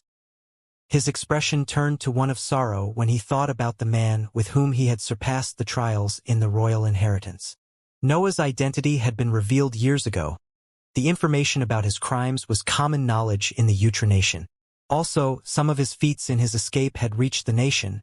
It was when Thaddeus became aware that Noah was a member of the Hive that he decided to send that ship. Do you think that everything we heard about him is true?" Errol spoke, and Ruth immediately understood who he was referring to. There was another reason behind reclaiming a peripheral island, which was gathering information about Noah. Noah is a criminal. He has betrayed his family, his master, and the royal dynasty. Our orders are to capture and not kill just because we have to make sure that he didn't share the information about the royal inheritance with anyone. Ruth spoke with a cold tone. She was aware of the royal inheritance. She was Thaddeus' personal disciple after all, and her family had greatly benefited from her position. Errol sighed when he heard those words. He had always been softer than his fellow students. He was what was generally considered a good person. How many years have passed? You and June have moved your respective families near Elba's city and obtained important positions. I've become a captain in the Royal Army. Daniel is in charge of a section of the alchemy facility, and Vance. Errol stopped speaking, suppressing his memories. He longed for the time when they were simple students, away from all these political struggles. Oh, right. You were supposed to convince June to join us. What happened? He asked when he remembered that detail. Ruth answered after lowering her gaze and reviewing the conversation that she had with that wild woman in her mind. She said that she liked to be alive. Noah continued to cultivate in his training room inside the inscribed castle. His attempts to modify the breath blessing had always ended in failures. The mineral persisted on breaking apart, no matter how many times he deduced his mistakes with Divine Demon's technique. Yet, his centers of power were improving steadily at least. Cultivating with a rank 4 cultivation technique and training with the Xianxia rune in an environment extremely suited for both mind and dantian made his seclusion quite profitable. Noah would never diminish his cultivation speed for the sake of his experiments. He knew that the centers of power were the foundation of the strength of a cultivator. That's why Noah wasn't able to defeat solid-stage cultivators but just match their power for a short amount of time. His dantian simply couldn't sustain such harsh battles for long periods. Also, he didn't feel hurried about creating a cultivation technique. Noah knew that his mind would most likely reach the 4th rank before his dantian neared the solid stage. He could redirect the majority of his focus on the creation of techniques and nourishing methods after that breakthrough. The divine deduction technique consumed mental energy. A higher quality of mental energy would produce better results. Apart from Divine Demon's technique, a rank 4C of consciousness would improve his mental capabilities in ways that Noah couldn't even begin to imagine. Those were the heroic ranks after all. Noah was certain that once he reached that level, creating a technique would be far easier. Months passed on the archipelago. The battles had suddenly ceased, leaving the legal organizations in a tense mood. They couldn't understand why the Hive would stop its campaign after taking control of the least valuable islands in the archipelago. The underground organizations couldn't have possibly ruled in secret for so many years only to reveal themselves to momentarily isolate the archipelago. They knew it could only be a momentary conquest because they had the support of the continent. The latter couldn't just let the entire archipelago be isolated for too much time. It was a few months after Noah was stationed on the surface that he received a mental message from Roy. The message spoke simple words, but the orders behind them were clear. Noah was the leader of the human assets after all. My mother discovered a ship coming from the Nation. It will reach Island 207 in a couple of weeks, and it seems to have a decent number of rank 3 cultivators. You can take care of the battle plan. Roy's message contained detailed information about the force inside the ship. The chasing demon sect was busy setting the copying technique around the archipelago. It was obvious that they would have heroic rank cultivators investigating its borders. With the human assets occupying the peripheral islands and the heroic ones protecting them from any threat that surpassed their level, the chasing demon could completely focus on the technique left by his master. At least that was what Noah could deduce. He wasn't exactly aware of those matters. He had just supposed that those events were taking place while he defended the islands. After all, he couldn't ask for confirmation to the elders, but the battle plan seemed perfect for what he had guessed. The fact that Elder Iris or someone else in the heroic ranks was watching over the borders of the archipelago was another confirmation to Noah's hypothesis. The sect was securing the borders before moving toward the internal islands. 50 cultivators in the 3rd rank. I would need to ask the other underground organizations' help if I want to contain the losses of the sect. Noah thought as he pondered about the incoming battle, but there was one detail that didn't fit the power contained in the ship. What's the point of having 2 rank 2 cultivators among so many powerful troops? The elder of the sect that had spotted the ship didn't describe the facial features of the invaders, only their cultivation level. However, Noah knew how the Nation acted. The noble families were unwilling to see their power diminish. those powerful soldiers had to come from the human assets of the royal dynasty. Judging from my current experience, I'd say that the entirety of the royal family has at least 600 rank 3 cultivators between the royal army and the royals, probably more. Taking the entirety of the archipelago isn't a problem if they were to use their full strength, but this can be said for the other 2 big nations too. Noah thought. He had only been a lone rank 2 cultivator with no experience when he was in the Nation. He couldn't understand the power that each noble family held. Yet, after seeing so many organizations and countries, he could understand many things that concerned the human matters. In his opinion, the chasing demon sex power surpassed that of a large-sized noble family of the Nation. His sect had been one of the strongest organizations in the archipelago for many years. Long periods of peace and the constant accumulation of resources given by its position made it grow in ways that the nobles' families couldn't hope to do. Nevertheless, the royal family was the ruler of a powerful nation. The royals had accumulated wealth from an entire country for 2,000 years. They had to be at least 3 times stronger than Noah's sect.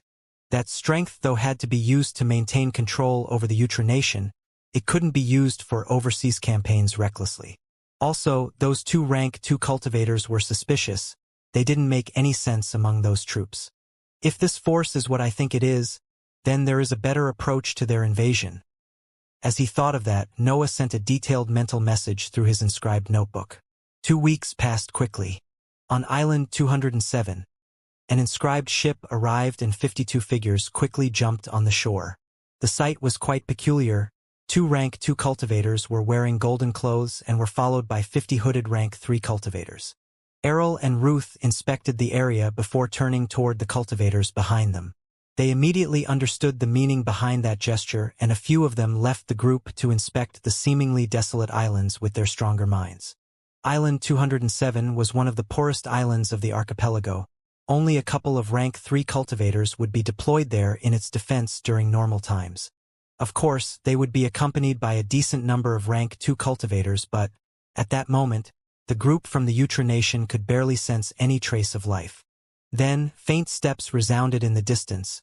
The group from the Nation turned in that direction only to see a rank 3 cultivator with cold eyes walking toward them. At once, Ruth and Errol's eyes widened in surprise.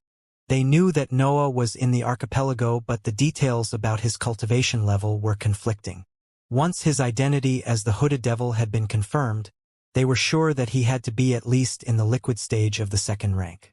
Yet, what had appeared in front of them was a cultivator in the 3rd rank. 28 years, rank 3 cultivator. He is still a monster. Errol commented softly when he saw Noah's nearing his group. He couldn't help but think loudly when he realized how much he had grown. His surprise, though, would even increase if he was to know that Noah had been at that level for 1 year already. I see that Thaddeus didn't give up to the idea of forming a secret army. I don't see the point of sending you 2 along, though. Noah spoke. His uncaring tone didn't match the dangerous situation. Ruth wasn't overwhelmed by feelings like Errol. She could immediately understand that something was wrong. She wasn't surprised that the hive was aware of their arrival. She had never hoped to reach the islands unnoticed, but the underground organizations of the archipelago had never dared to oppose the troops of the continent for fear of the repercussions of the big nations. Yet, their main target had appeared in front of them alone. It was obvious that there was some kind of trap waiting for them. Vance, come back with us. You know too much. We are the last warning before the royal family sends heroic ranks cultivators after you. You can't hope to escape them. Errol spoke. It was clear from his tone that he still cared about the companion with whom he had cleared the trials in the royal inheritance. His position in the royal army was mostly due to what Noah had managed to save in there. You are not the last but the first warning. The truth is that the royals weren't aware of my position until now. Also, my name is Noah. I thought you would be aware of that by now. Noah shrugged his shoulders as he answered. The threat of cultivators in the heroic ranks going after him didn't seem to bother him at all. Then, Noah Bolvin, are you ready to be captured and brought back home to answer for your crimes? Ruth took a step forward as she spoke those words. Her hand was raised, ready to give the signal to the troops behind her to attack. Noah stared Ruth. She was only a naive kid when he saved her in the entrance test. Now, She was threatening him with a force that surpassed the human assets of the weaker organizations in the archipelago. He couldn't help but sigh when he realized how much time had passed. However, his gaze didn't linger on her for too long. It quickly went on the hooded criminals behind her. "Tell me, would you like to be freed?" Noah's words resounded on the shore. Confused expressions appeared on the criminals. Noah couldn't see their faces, but he knew that his words caused the desired effect. After all, he was once like them, a criminal forced to do the dirty work for the royal family to obtain cultivation resources. Yet, he also knew that their situation was different from his. Noah didn't swear any oath back then due to the royal inheritance, but those cultivators were most likely bound by some restriction.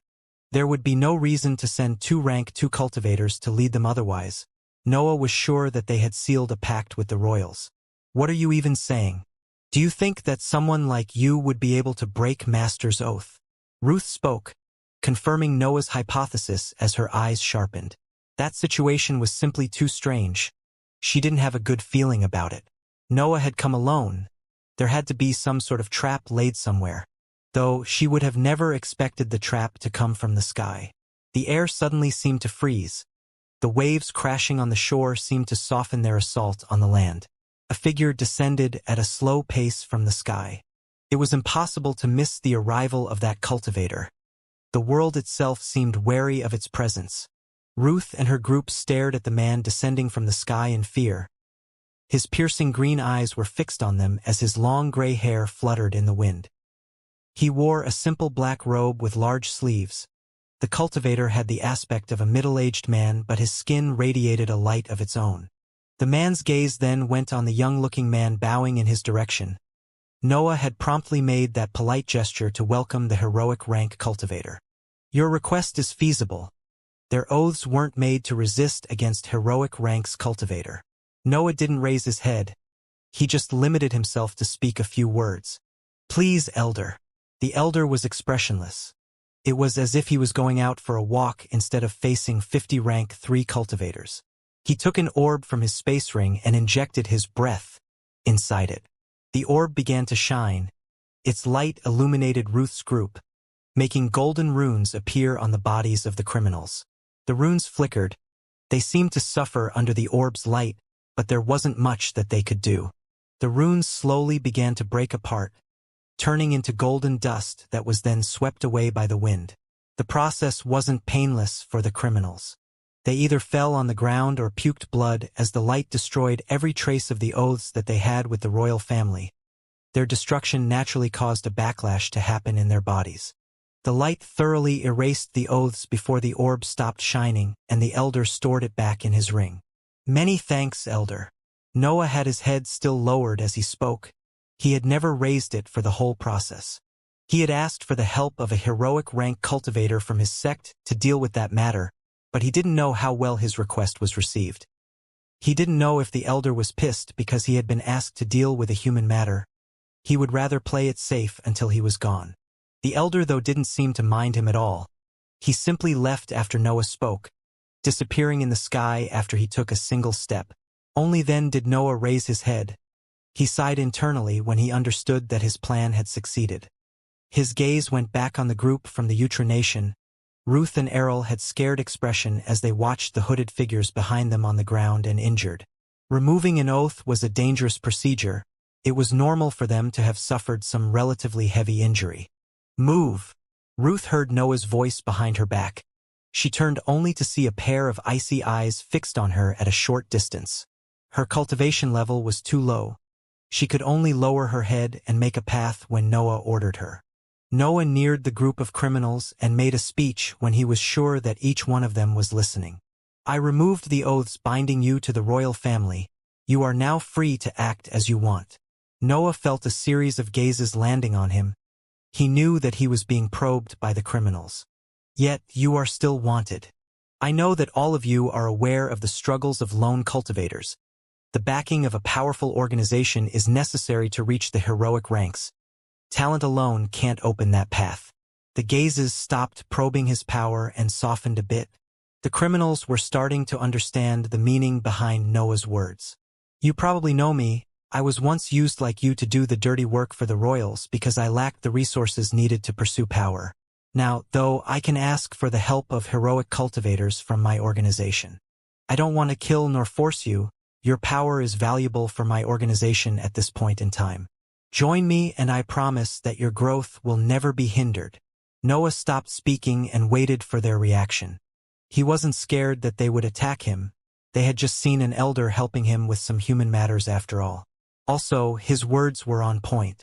In the Nation, most cultivators in the human ranks knew Noah, especially those that lacked a noble bloodline. Noah was a bastard who had managed to escape the restrictions not only of his family but also of the leaders of the nation. Such a character was admired by those that suffered from the same fate. They wanted to be like him and simply escape where their talent wouldn't be restricted. They would have never imagined that Noah Bulvin would be the one offering them that chance. Noah was clearly a rank 3 cultivator. He couldn't have possibly been restricted during his cultivation journey to reach that level so soon. Little by little, the criminals gathered their strength and stood up. One by one, they began to bow toward Noah. Noah watched the scene with cold eyes.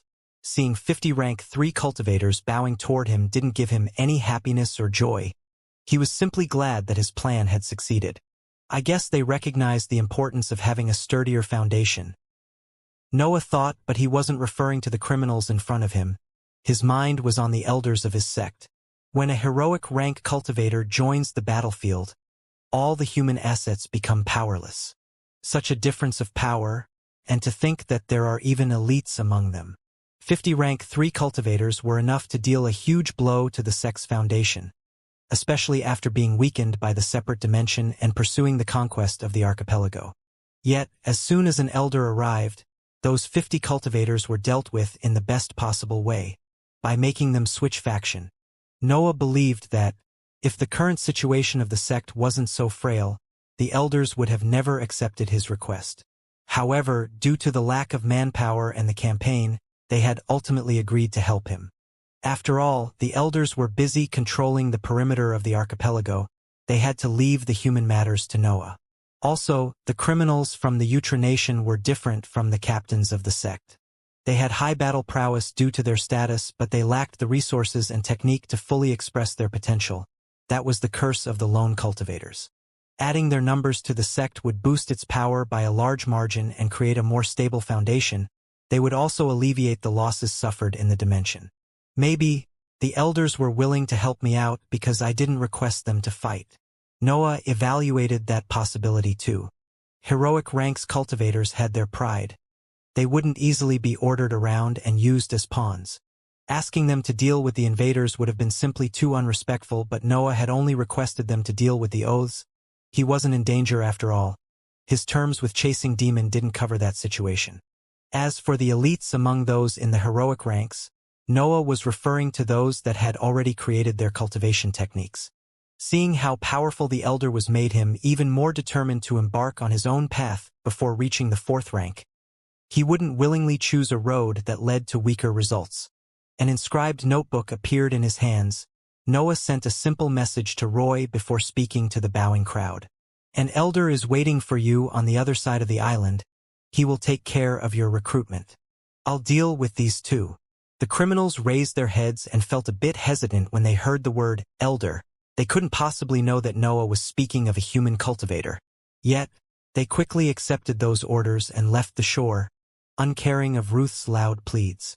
Where do you think you're going? The royal dynasty won't let you go. I'll forget what has happened if you come back now. Ruth's desperate pleads couldn't affect the criminals, and she helplessly watched as they left the shore. They had just been freed from the control of the royals and were offered an opportunity that even the renowned criminal Noah Bulvin had accepted. There was no chance that they would go back to the Nation now. Errol was silent. He had lost any hope after the elder showed himself and was simply waiting for Noah to decide his fate. He and Ruth were only rank 2 cultivators while Noah was in the 3rd rank and had the backing of an entire organization. They were completely in his grasp. Normally, I would just kill both of you. I don't really like to see entitled cultivators whose only merit comes from their birthright. You are just a waste of cultivation resources. Noah spoke coldly. His gaze was on Ruth. She had been nurtured because of her talent in the attunement method, but she didn't emulate any other merit. Errol was different. He had fought side by side with Noah in the royal inheritance. Noah knew that he was more similar to him than to other nobles. Yet, I have a message for Thaddeus and the royals in general. Errol saw hope for the first time when Noah gave voice to those words. He had hoped to escape from that situation alive. Who do you think you are? What can you possibly say to Ruth began to complain. She had less real-life experience than Errol, and she had never suffered such a loss before. Her mental state didn't allow her to understand that she was completely powerless in that situation. Her words, though, were interrupted by Noah's slap. Blood came out of her mouth as a few teeth flew away. Then, Noah walked toward her and grabbed her hair, raising her in the air as his mental sphere suppressed her mind. You must tell the royals that if they ever were to come after me, not only the Shandal Empire, but all the nations near the Narir country would be notified about the royal inheritance. Ruth's expression froze when she heard that the information about the royal inheritance was exactly the reason behind their mission. Yet, Noah directly used that information to his advantage, threatening to disclose it to all the enemies of the Utra nation. Noah saw that change in her expression and nodded internally. He knew that they would take him seriously from now on. He had already informed his sect about the royal inheritance when he requested for the help of the elders. The chasing demon sect was too busy with the conquest of the archipelago and too far away from the Narir country to be interested in the inheritance. Noah threw Ruth on the ground near the ship and stretched his hands as if waiting for something before speaking again. Give me all your belongings. They are wasted on you anyway. Oh, I saw that your robes are inscribed items. I'll take them too. Ruth wanted to complain, but Noah's gaze seemed to dig holes in her mental sphere as he looked at her. Her instincts told her to do as he said. She accepted that the situation was real only when she saw that Errol lowered his head and slowly began to undress his robe. Noah watched the two NAKD figures jumping back on the inscribed ship before turning his gaze away. He had their space rings and robes in one hand. All he had to do was hope that his threat would be able to buy him some time. Noah knew that the royals would never let him go. The information that he held could change their public image, making many noble families join the cause instead of supporting them. Also, the matter about the royal inheritance could very well bring a war on them. Maybe the other countries under their influence wouldn't dare to challenge them for the inheritance, but the empire wouldn't let go of such a profitable opportunity. The inheritance most likely contained the complete emulation of the previous royal family. The inheritance ground was set up before it was dethroned after all. There was no reason to hold back some resources as Divine Demon had done. The wealth contained there might surpass that retrieved by Noah. The Elbas family obviously wanted to keep that information a secret. The current royal family worked like any other organization. It had factions and sides. They didn't always have a unified opinion when it came to these matters. That's why Noah was quite confident that his threat would leave him off the hook for some time. It would take a bit before the royals decided on how to handle him. Noah went for the other side of the islands, where he had sent the criminals before. He soon found Roy and the group of 50 rank 3 cultivators. Some smirks appeared on their now uncovered faces when they saw the robes in his hands. Prince, this will be a huge boost to our power. We have almost completely recovered from the losses in the separate dimension. Roy excitedly spoke when he noticed Noah. The latter simply nodded as he dropped Ruth and Errol's belongings next to him.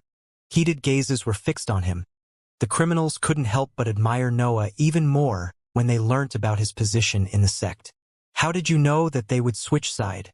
Well, convincing the elders to help you on this matter is already an amazing feat. Roy continued to talk. He couldn't contain himself when he saw the human assets of the sect suddenly becoming stronger. Criminals understand each other. Be sure to deploy them in the valuable islands after you're done with the introductions. Noah plainly explained before leaving for the teleportation matrix that would bring him back to the island where he was appointed. After obtaining the inheritance, the sect had set a series of special missions linked to the merits ACCU.mulat in the war. In that way, the cultivators with the highest battle prowess would grow even stronger while the weak ones would be forced to focus on their power if they wanted to obtain those benefits. That method was commonly seen in organizations engaged in a war. It was a way to motivate the captains and disciples while rewarding those worthy. Of course, The new reward system didn't concern Noah. He could simply ask for anything he wanted from the inventory. The news of the ship from the Utra nation being defeated quickly spread on the continent. It was clear for the three big nations that the Hive had stopped hiding now and was actively opposing the domain of the continent. The specifics of the failed invasion were kept hidden by the royals. They had only lost criminals after all. Their forces out in the open hadn't been affected, so it was easy to mask that invasion as a simple probing mission. Face was something that they needed to maintain due to their peculiar status. They couldn't show signs of weakness to the Empire and the noble families affiliated with the cause. Yet, learning that the Hive was openly opposing the continent forced the three big nations to take action. They could turn a blind eye as long as the legal organizations sent valuable resources back in the continent, but they couldn't tolerate someone directly opposing their rule. Sh.I.P.S. containing threatening forces sailed from the continent in the direction of the Coral Archipelago. Rumors said that even a few heroic cultivators were among them. Noah didn't care about those in the heroic ranks. They were left to handle to the elders of his sect and the heroic assets of the other underground organizations. However, some preparations had to be made for the incoming tide of rank 3 cultivators coming to reconquer the peripheral islands. What bothered Noah the most was that he didn't know when the copying technique would be completed. All he could do was hold the ground until the chasing demon completed that task. Once the copying technique was completed, the archipelago would become impenetrable by forces below the heroic ranks, leaving only the internal islands left before the Hive could announce its rule to the world. Almost all the underground organizations are siding with us now. We should be able to defend the islands for a few months at least. I wonder if that's enough. Noah thought as he cultivated inside the castle where his training area was. He had never stopped cultivating. The SHS would take a few months to arrive anyway. That period wasn't enough for Noah to drastically improve his strength, but it could still improve his foundation. Also, his mind was improving quickly. The continuous execution of the divine deduction technique forced his sea of consciousness to work at full speed, further increasing his training speed. It was a pity, though, that his deductions didn't manage to produce any satisfying result yet. The breath blessing on which Noah usually sat was slowly seeing its size being reduced. Noah didn't mind losing his breath blessing if that gave him a rank 4 cultivation technique. His piece of the mineral would have become useless soon anyway. Yet, he was somewhat worried that his mineral wouldn't be enough for him to create something. He began to wonder if he should request for more breath blessing from the sect or simply wait for his mind to reach the heroic ranks. Nevertheless, the war impended, forcing him to focus on more reliable sources of improvement rather than on his experiments. In a bit more than 2 months, the Sh.I.P.S. of the continent reached the Coral Archipelago. Noah read the reports sent by Roy and frowned. The Sh.I.P.S. coming from the continent were numerous. The elders controlling the perimeter of the archipelago were able to spot more than 50 of them. What was worse was that they weren't able to tell the exact force contained inside them. It was obvious that the continent had sent even heroic cultivators who were able to block the investigative methods of the elders. The heroic cultivators aren't my problem, but there are 50 SHS. I can expect more than 2,000 cultivators to crash on our islands. Also, I can't ignore the cultivators from the legal organizations in the internal islands. Noah thought as he reviewed what he knew about the current situation. Capturing the peripheral islands had been easy, but managing to maintain control over them was hard, especially since the continent had decided to send real reinforcements. The underground organizations were surrounded. They would have to defend 2 sides while the enemies just had to charge ahead. They were clearly in a disadvantageous position. Generally speaking, the best course of action for a battle tactic would have been to capture the central islands and slowly expand. It would be impossible to isolate the underground organizations since they had way too many contacts in each island. Yet, even that tactic would ultimately fail since the continent could simply overwhelm the archipelago with their higher numbers. The Utra and Papal nation would find it harder to gather the necessary troops for the task because the threat of the empire required for most of their power to remain inside the nation. Also, their political system didn't allow them to accumulate that many assets. The powerful cultivators of both nations were divided between the many sects and noble families. The royals and the council couldn't force them to hand too many assets. The Shandal Empire, though, was different. The empire was a constantly expanding nation that founded its economy on wars and slaves. With a god in its lead, The Empire could gather all its soldiers under one banner and handle them as it wanted. The reason why the Empire was the strongest force on the continent wasn't just because of the god but also due to its cohesive power. I wonder which methods do the other two nations have to deal with the god of the Empire. Maybe the god has some kind of weakness due to its peculiar situation. Noah couldn't help but think about Divine Demon's words and the continent in its entirety.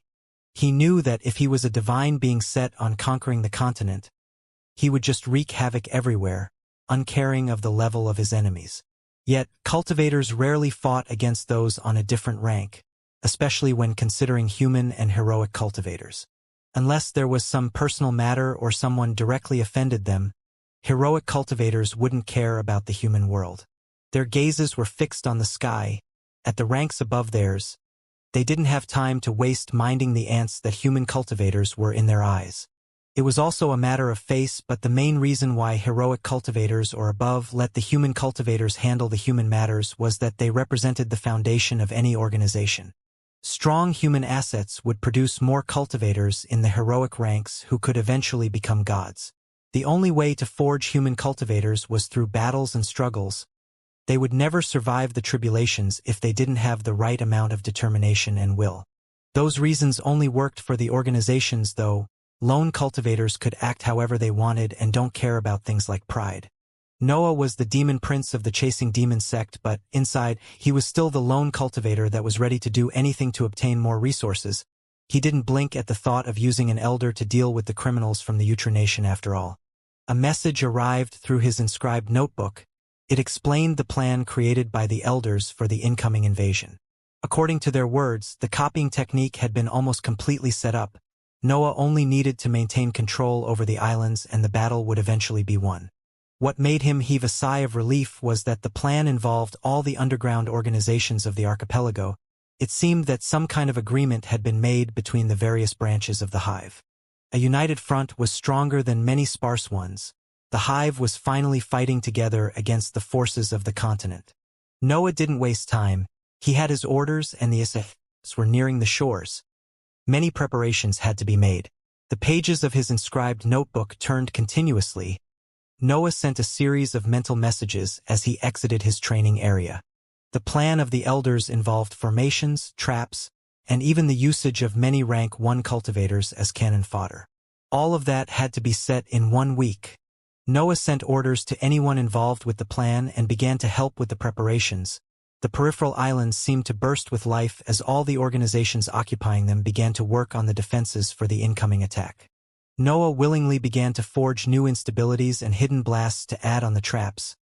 He worked at close contact with Kate to set as many explosive formations as possible. Kate was the leader of the faction handling the teleportation matrices. She was immediately able to modify some of the defensive formations she knew to work together with Noah's disposable weapons. The week passed quickly. On the morning of the 8th day, an eerie silence filled the purple shores of the peripheral islands. Many SH.IPS could be seen docking on them. The fleet divided itself into 3 groups, each of them representing a big nation. These 3 groups of SH.IPS neared 3 different valuable islands. They would leave the less important ones to the forces of the legal organization. Then, groups of cultivators of various strength jumped off the SH.IPS, landing on the shores illuminated by the purple light. The invaders were wary of their surroundings. The fact that they couldn't see anyone in sight was the clear sign that there was a trap somewhere. As if answering their thoughts, shining lines appeared on the sandy terrain as soon as the troops took the first step. They were unable to react since an explosion immediately followed the activation of the formation, engulfing them with a series of fuming spikes. Dozens of rank 2 cultivators died in an instant. Explosions resounded on the various battlefields that the continent had chosen to invade. The torrent of fuming spikes pierced the defenses of the rank 2 cultivators used as cannon fodder. They could do nothing against Noah's improved weapons. A series of attacks followed the explosions. The cultivators of the underground organizations ambushed the soldiers of the continent in that defenseless moment. Noah was on an island attacked by the forces of the Empire. The Shandal Empire had been the one to send more troops, so it was Noah's duty as Demon Prince to intercept them. "We only have about 80 rank 3 cultivators here," I need to focus on reducing the number of those in the second rank so that we can overwhelm them. Noah stared at the battlefield from his hiding spot on top of a building. It was morning, so he couldn't use the dark cover spell, but the layer of mental energy around his figure managed to keep him hidden even from the inspections of the rank 3 cultivators still on the SH. There were simply too many cultivators hiding on the buildings near the shore. It would be hard to spot Noah since he had yet to make his move. More cultivators jumped off the sh.i.p.s. Defending was easier than attacking. The Empire had long since predicted that the first assault would fail. The second group of soldiers had a few rank 3 cultivators in their ranks. They advanced surrounded by the weaker soldiers as a form of protection from the traps. It took only another series of steps before another formation lit up under their feet. At that time, the soldiers of the Empire were prepared. A blast occurred and many fuming spikes filled the battlefield. However, a large dome made of water covered the entirety of the invaders, preventing the spikes from reaching them. Only the cultivators hit by the blast were injured or killed. The spikes didn't manage to take any life. They have come prepared. Noah's eyes sharpened when he saw how fast the soldiers countered the traps that he and Kate had prepared. That defensive spell perfectly countered the instabilities hidden by Kate's formations. They know I'm here. That realization forced Noah to change the battle plan. His notebook appeared and he sent orders to the various captains. Noah was the hooded devil. His creations had taken many lives on the battlefield in Audionation. Also, the separate dimension had revealed his position. It was normal to expect that the invaders had prepared countermeasures to his weapons, especially someone like the Empire that had personally tasted their power. The captains followed Noah's orders and launched another series of spells toward the incoming group. They were prepared to the eventuality that the traps wouldn't work, so their reaction was almost immediate. The water dome appeared again to cover the troops on the ground.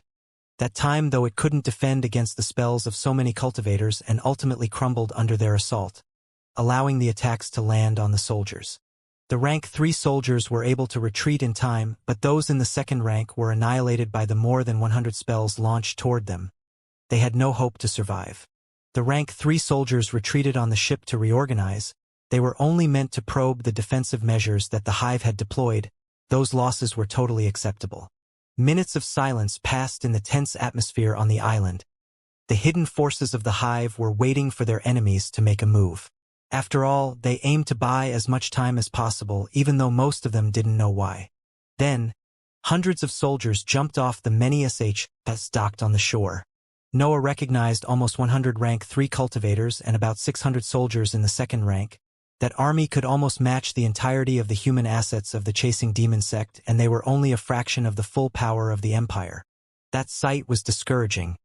The army completely filled the shore, becoming the only visible thing on the horizon.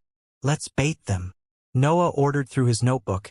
He expected nothing less from the number 1 country of the continent, and didn't hesitate in switching battle tactic. A series of spells was launched once again by the forces of the Hive, but they didn't manage to break through the defenses of the rank 3 cultivators. Meanwhile, they counterattacked with spells on their own, fireballs, bullets of various elements, and thunderbolts shot in the direction of the cultivators in hiding. Attacking had revealed part of their position, and it was simply impossible to defend against that sheer number of spells. Many rank 2 cultivators in hiding died under that counterattack. Again, Noah had a cold expression as he spoke. Ordering them to attack was basically asking them to reveal their position. However, he couldn't care less, and those under him didn't dare to oppose his orders. Another exchange of long-range attacks occurred. The soldiers of the Empire managed to defend and counterattack again, killing dozens of rank 2 cultivators in the process. Again, seeing that the soldiers didn't dare to advance yet, Noah could only order to attack. The same thing happened. The soldiers defended and killed many cultivators in the second rank in the process. The Hive had lost almost 100 cultivators already. Then, Noah went silent. He waited for the Empire's reaction to those small victories. The soldiers of the Empire didn't waste much time. They decided to advance when they saw that no more attacks came. Formations lit up on their passage, but the instabilities linked to them weren't able to inflict many damages. Those rank 3 soldiers were simply too prepared for Noah's weapons. However, when they reached a certain point, they felt as if a weight had been added to their bodies. the lines of a formation appeared on their bodies, which seemed some kind of restrictive trap that affected their movements. Noah saw that they had fallen for Kate's trap and stood up. His orders resounded in the minds of the captains hiding on the island. Charge! Kate was extremely talented in the formations field. She was a solid stage cultivator in the 3rd rank who had spent most of her life studying the formations that the sect managed to save in its escape from the Papal Nation. She could be considered an expert in the field. She and Noah had worked together to set traps throughout the most valuable islands, but Noah had only provided the instabilities and explained how they worked. Everything else had been handled by Kate. The first formations would act as a trigger for the instabilities. The breath contained in the credits that powered the formations would be used to trigger the explosion of the disposable weapons. But that wasn't their only purpose. The explosions would disperse the materials that composed the formations in the battlefield. Said materials would then attach themselves to the unaware invaders and could be used by other mechanisms. The materials resembled dust which the invaders couldn't bother to clean from their clothes in that tense situation. They didn't expect for said dust to be used to restrain them. The lines of a formation shone on the soldiers' bodies. They resonated with the area, lighting up other formations on the ground. All of a sudden, a large area was filled with shining lines, affecting the cultivators that had been tainted by the dust with effects similar to Noah's death area spell. The soldiers from the Empire felt their movements being affected. They anxiously turned toward their leaders, hoping for orders or solutions to that troublesome situation. Yet, the cultivators of the hive arrived before they could decide anything. A series of spells followed by the appearance of the hiding cultivators forced the soldiers of the Empire to put the matter about the formation on hold and focus on defending. Noah analyzed the battlefield. His forces were less numerous than the enemies, but, with the help of the formation, that advantage was affected, almost bringing the two armies on the same power. His mind deduced at high speed. He wanted to take the course of action that would affect the battle the most. It's useless to keep the strongest of them busy in this situation. There are simply too many of them. The tactic used during the conquest of the islands wouldn't have the same effects with armies so big, and being another rank 3 cultivator fighting among the crowd wouldn't affect the outcome of the battle that much. Also, there was a high chance to hurt those on his side unless he decided to not use the demonic form. I should just take care of the ants. After he thought of that, Noah jumped from the building in a spot filled by rank 2 soldiers. A black dragon was next to him when he landed. 20 ethereal sabers were created around him. The first form was performed in the middle of the enemy's army. Usually, rank 3 cultivators wouldn't lower themselves to take care of those in the second rank, but Noah didn't care for honor and pride. He only cared about victory. His sabers released a black corrosive smoke as they slashed at the powerless rank 2 cultivators around him. Those soldiers did their best. They deployed defensive spells, martial arts, and even some protective inscribed items. Yet, against Noah's first form backed by his gaseous breath, his demonic swords, and the partial demonic form, those defensive measures were pierced as if they were paper. Soldiers immediately died under Noah's offensive. Heilung trashed its body on the crowd, uncaring of the attacks that landed on its scales. Noah swung his sabers relentlessly. No one could escape nor defend against his attacks. Casualties mounted on the Empire's side. Not even a minute had passed, but Noah had already killed more than 50 rank 2 cultivators. The power of the 3rd rank couldn't be underestimated. Then, Noah felt a dangerous sensation coming from above him. He instinctively retracted Heilung and deployed it in that position to block the incoming attack. Heilung was hit by a spear made of compressed air. Its scales were pierced, but they managed to deviate the spell, allowing Noah to simply sidestep it to dodge it. His eyes went in the sky. He saw an old cultivator with long white hair and a short black bear. Noah was able to recognize him. He was the rank 3 cultivator that had tried to assassinate him on the battlefield in Audionation. Yet, his cultivation level wasn't in the gaseous stage anymore. What was standing in the air was a rank 3 cultivator in the liquid stage. "We have a matter to settle, hooded devil." There was no arrogance in his tone.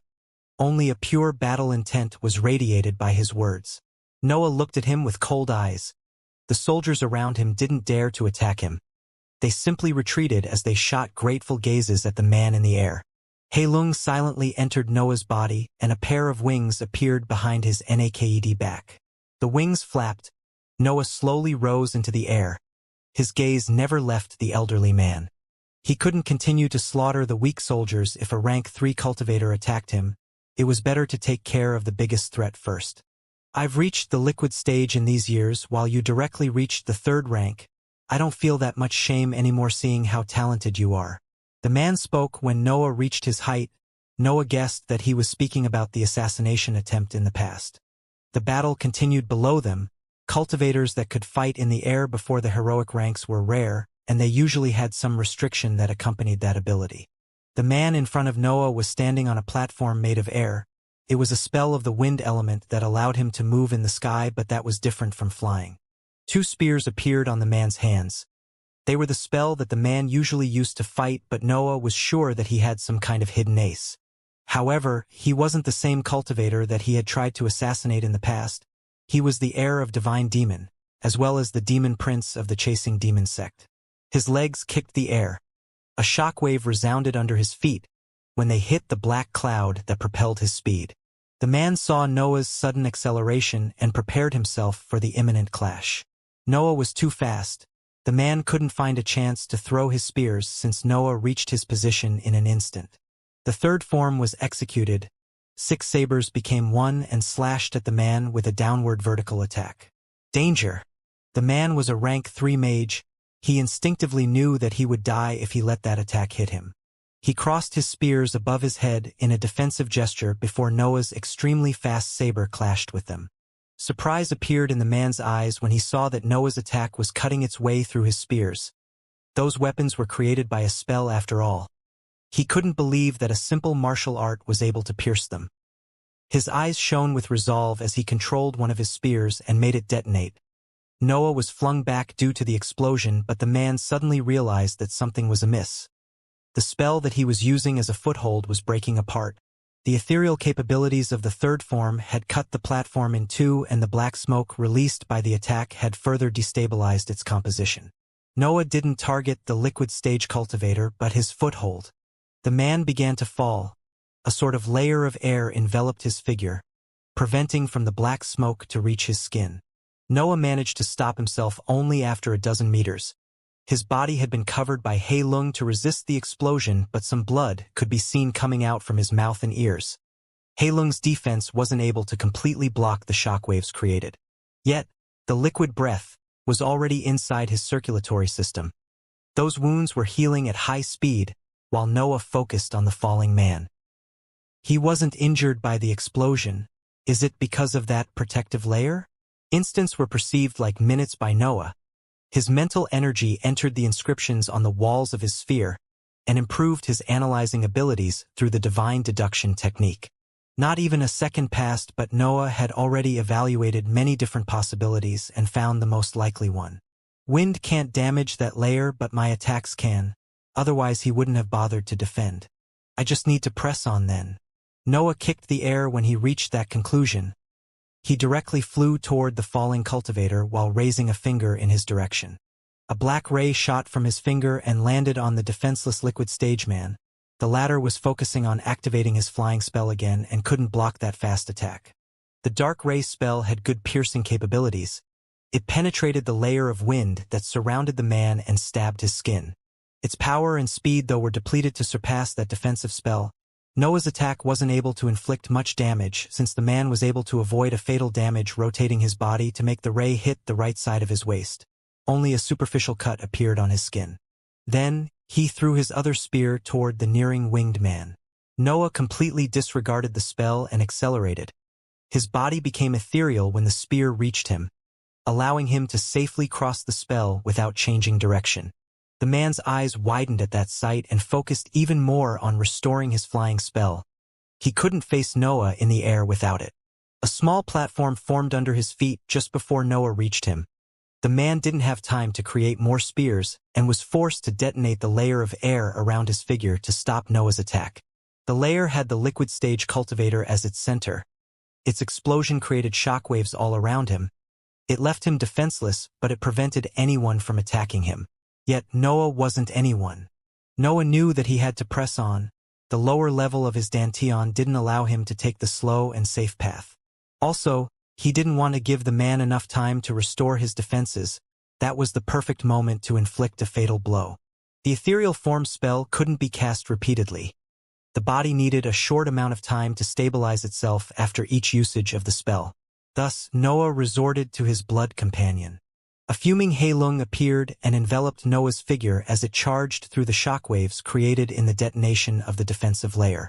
The scales of its body were shattered, but the black smoke exuded by its figure was able to reduce part of the pressure applied by the explosion. Noah felt as if his body was going to break inside that dangerous area. He was sure that he wouldn't be able to withstand those shockwaves without the help of his companion. Yet, the regenerative capabilities of his body continuously healed him, and Heilung's protection prevented any fatal attack from landing on Noah. The liquid stage man felt hopeless when he saw the almost destroyed dragon crossing the threatening area created by the detonation of his defensive spell and pouncing at him with its maws open. The man had just recovered his foothold. He wanted to cast again the defensive layer before Noah arrived, but the latter didn't give him that chance. The man's battle intent surged. Since the opponent didn't give him time to prepare his defenses, he would simply attack. Air compressed around him as 3 spears slowly formed. The man was doing his best to repel the incoming dragon. However, he suddenly felt a series of hands clenching around his heart. Blood came out of his mouth as his concentration broke. The almost formed spears dispersed the air they were mulating back in the world as they disappeared completely. A human figure quickly came out of the dragon's body when the spear disappeared. Noah had blood coming out of his mouth and ears, but his eyes were colder than ever as he stared the defenseless man. What followed happened in less than a second. Heilung bit the man's torso and Noah slashed horizontally at his waist. The liquid stage cultivator was cut into 2 halves, and the black smoke exuded by Heilung's interiors consumed the traces of life left in his upper body. The battle lasted only for a few exchanges, but Noah had never been in a passive position for the whole time. Not even a year had passed since the events in the separate dimension, but Noah was already able to face liquid stage cultivators and kill them without exhausting himself. A normal cultivator, even one in the 3rd rank, would have only that many spells at its disposal. That was something that varied according to the cultivator's origin and status, but it was generally rare for any cultivator to have more than 4 spells that matched its level. The man in the liquid stage that had just died had used 3 different spells which covered offense, movement, and defense. It could be said that his set of abilities was good for someone without any lofty status. Yet, Noah had completely overwhelmed him using his many methods and a bit of recklessness. 5 different spells, 2 rank 4 martial arts, and a little help from the divine deduction technique allowed him to force a flaw in the man's defense, which he then exploited, sacrificing his body. Noah would gladly suffer a few wounds if that allowed him to inflict a fatal blow to his enemies. He had chosen the Yin body as a body-nourishing method in the past for that reason too. It matched his combat style too well. He didn't use a martial art either. I wonder why so many cultivators think that they can overpower me with their spells. Noah thought as he turned his gaze on the battlefield below him. The cultivators with whom he had fought lately didn't resort to martial arts during the battle. They only relied on their spells to fight. Noah guessed that they used their most powerful methods to deal with him since he was a troublesome opponent, but he still thought that there was something else. Maybe it's related to their level. Spells are simply stronger than martial arts. Wasting breath in the latter might appear useless when they are rank 3 mages. There was also another possibility. Noah had never given up on his martial arts because his darkness element made them a bit stronger than the others, and because his abilities paired perfectly with them. The elemental forging method allowed him to create extremely threatening weapons, and the partial demonic form empowered all his attacks. Using a martial art allowed Noah to have a relentless offensive that didn't deplete much energy. For someone with a darkness aptitude, finding ways to preserve breath and mental energy was a must. The battlefield was chaotic. The troops of the Empire were weakened by Kate's formation, but they were more than the cultivators of the hive. They managed to hold their ground even in that unfavorable situation. Casualties mounted on both sides. It was clear that the archipelago would be greatly weakened after that first battle. Noah decided to resume his slaughter of rank 2 cultivators. He only needed to use the first form and Heilung to deal with them. He could keep fighting them even if he had just killed a cultivator in the liquid stage. As soon as Noah dove back into the battlefield, some pressure was relieved from the rank 2 cultivators on his side. that allowed them to help those in the third rank. They might be far weaker, but they could still force the rank 3 soldiers in a passive position if they joined their forces. A mosquito was clearly weaker than a dragon, but 1,000,000 of them might be able to pierce its scales. The same could be applied to cultivators. No rank 2 cultivator was able to defeat someone in the third rank, but hundreds of them could force the soldiers in the third rank to focus on defense. Little by little, the soldiers of the Empire began to be pushed back as more and more rank 2 cultivators could freely focus them. Noah continued his solitary slaughter. The soldiers in the second rank did their best to escape, but casualties were inevitable against someone in the third rank. The losses of the Empire increased. The number of soldiers slowly matched the cultivators of the hive until they became even less than them. Retreat! An order was shouted from the group of rank 3 soldiers. Retreat! Retreat! Other soldiers echoed that order. The troops of the Empire quickly left the battlefield to return to their safe position on the inscribed Sh. The cultivators of the hive did their best to kill as many retreating soldiers as possible and managed to further diminish their numbers before they reached the Sh. The battle on that island ended with a victory for the forces of the underground organizations. The cultivators didn't dare to chase the soldiers on the Sh. The territorial advantage was what led them to victory. They wouldn't risk assaulting the Sh. and give that advantage to their enemies. Regroup. Help the wounded. Restore the traps. There is nothing to celebrate. This is just one battle. Bring me a report with the situation of the other islands. Noah's orders resounded on the shore, suppressing the victorious cries of the cultivators around him. The battle had been harsh and they had suffered many losses. There was no point on celebrating since the invaders were still docked on their shores. We forced them to retreat on the first battle. We might be able to make them return to the continent in the second or third one. We won't be able to survive another wave of reinforcements. Noah was expressionless as he inspected the losses on his side. He knew that, with the territorial advantage, the hive might be able to defend against that first wave of reinforcements. However, it would come out of the war extremely weakened. It wouldn't have any chance against another attack from the continent. The joint power of the underground organizations could match the royals or the council in the past, but the trials of the inheritance ground and the conquest of the peripheral islands had almost halved their forces, putting them far below the central powers of those countries. A report was quickly delivered in Noah's hands. It described the outcome of that battle and the situation on the other islands. More than 100 rank 2 cultivators and about 25 in the third rank died on this island, while the enemy has lost far more than us.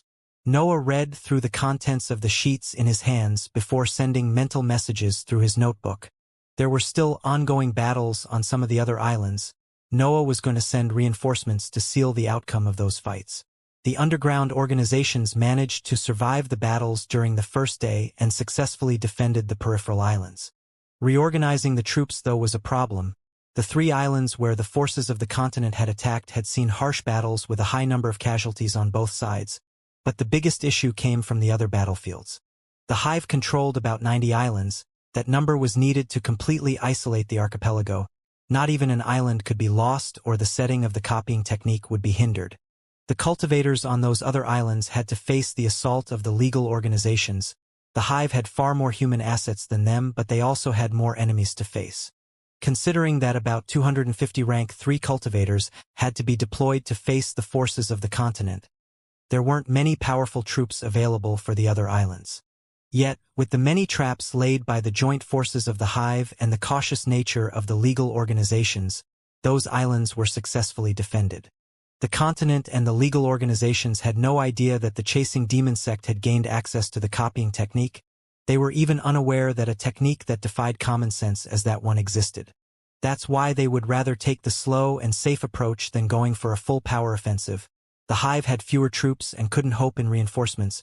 The continent thought that it could slowly drain the hive's forces and eventually wait for more reinforcements if it was still unable to reclaim the captured islands. Noah stared with cold eyes at the Sh. at some distance from the shore. The atmosphere on the island was tense, especially after the Elder's orders. A week had passed since the last battle. The human assets of the hive had worked at full speed to reorganize themselves and fix or deploy traps and formations. They didn't know when the next attack would come, so it was better to be ready at any time. We are left with less than 40 rank 3 cultivators to defend this side. The next battle will leave us powerless. Noah thought as he analyzed the remaining forces on the island that he was appointed to defend. Many cultivators in the 3rd rank had died in the first wave of attacks, leaving many islands in a defenseless situation. Cultivators had to be deployed there to cover those battlefields, but the hive was already using all its human assets. It could only relocate the cultivators deployed in the 3 important battlefields to refill the ranks of the other islands. Of course, that relocation weakened the forces that had to face the troops of the continent, forcing the various underground organizations to take drastic measures to improve their battle prowess. Noah turned his head toward the hundreds of stiff youths in the distance behind him. They were rank 1 cultivators who had a rank 1 sea of consciousness. The hive had decided to deploy even its weakest assets to slightly boost the defenses on the islands. Also, the chasing demon sect had willingly revealed the large number of inscribed weapons that Noah had retrieved from the separate dimension. Noah didn't know what kind of agreement the elders of the various branches of the hive had reached, but he could see that most cultivators wielded brand new inscribed weapons. It didn't seem to matter from which organization they came from. Hoping that an army of well-equipped ants might bring us to victory is a bit too desperate. I guess the copying technique is nearing completion at least. That was the only reason that Noah could think of when he saw the weapons that he had left in the inventory being freely wielded by cultivators belonging to different organizations. War and corpses are the foundation of a country. The hive will experience a rebirth if it survives this tribulation. Noah closed his eyes as he sighed internally. He remembered the struggles that he had endured when he was a simple rank 1 cultivator. He knew the feeling of being powerless against the decisions of those controlling you. That's why securing the archipelago was so important in his mind. The world was filled by monsters and amazing beings. There was a limit to how much one could escape their gaze. Not for love, nor respect, nor honor, nor belonging. I must fight this battle for myself, to lay my foundation toward higher ranks. Noah steeled his determination with that reminder. It wasn't that he didn't like the chasing demon sect. He had progressed incredibly quickly in its environment, and he was also able to retrieve the inheritance of divine demon thanks to it. Yet, Noah had always put his personal power above everything.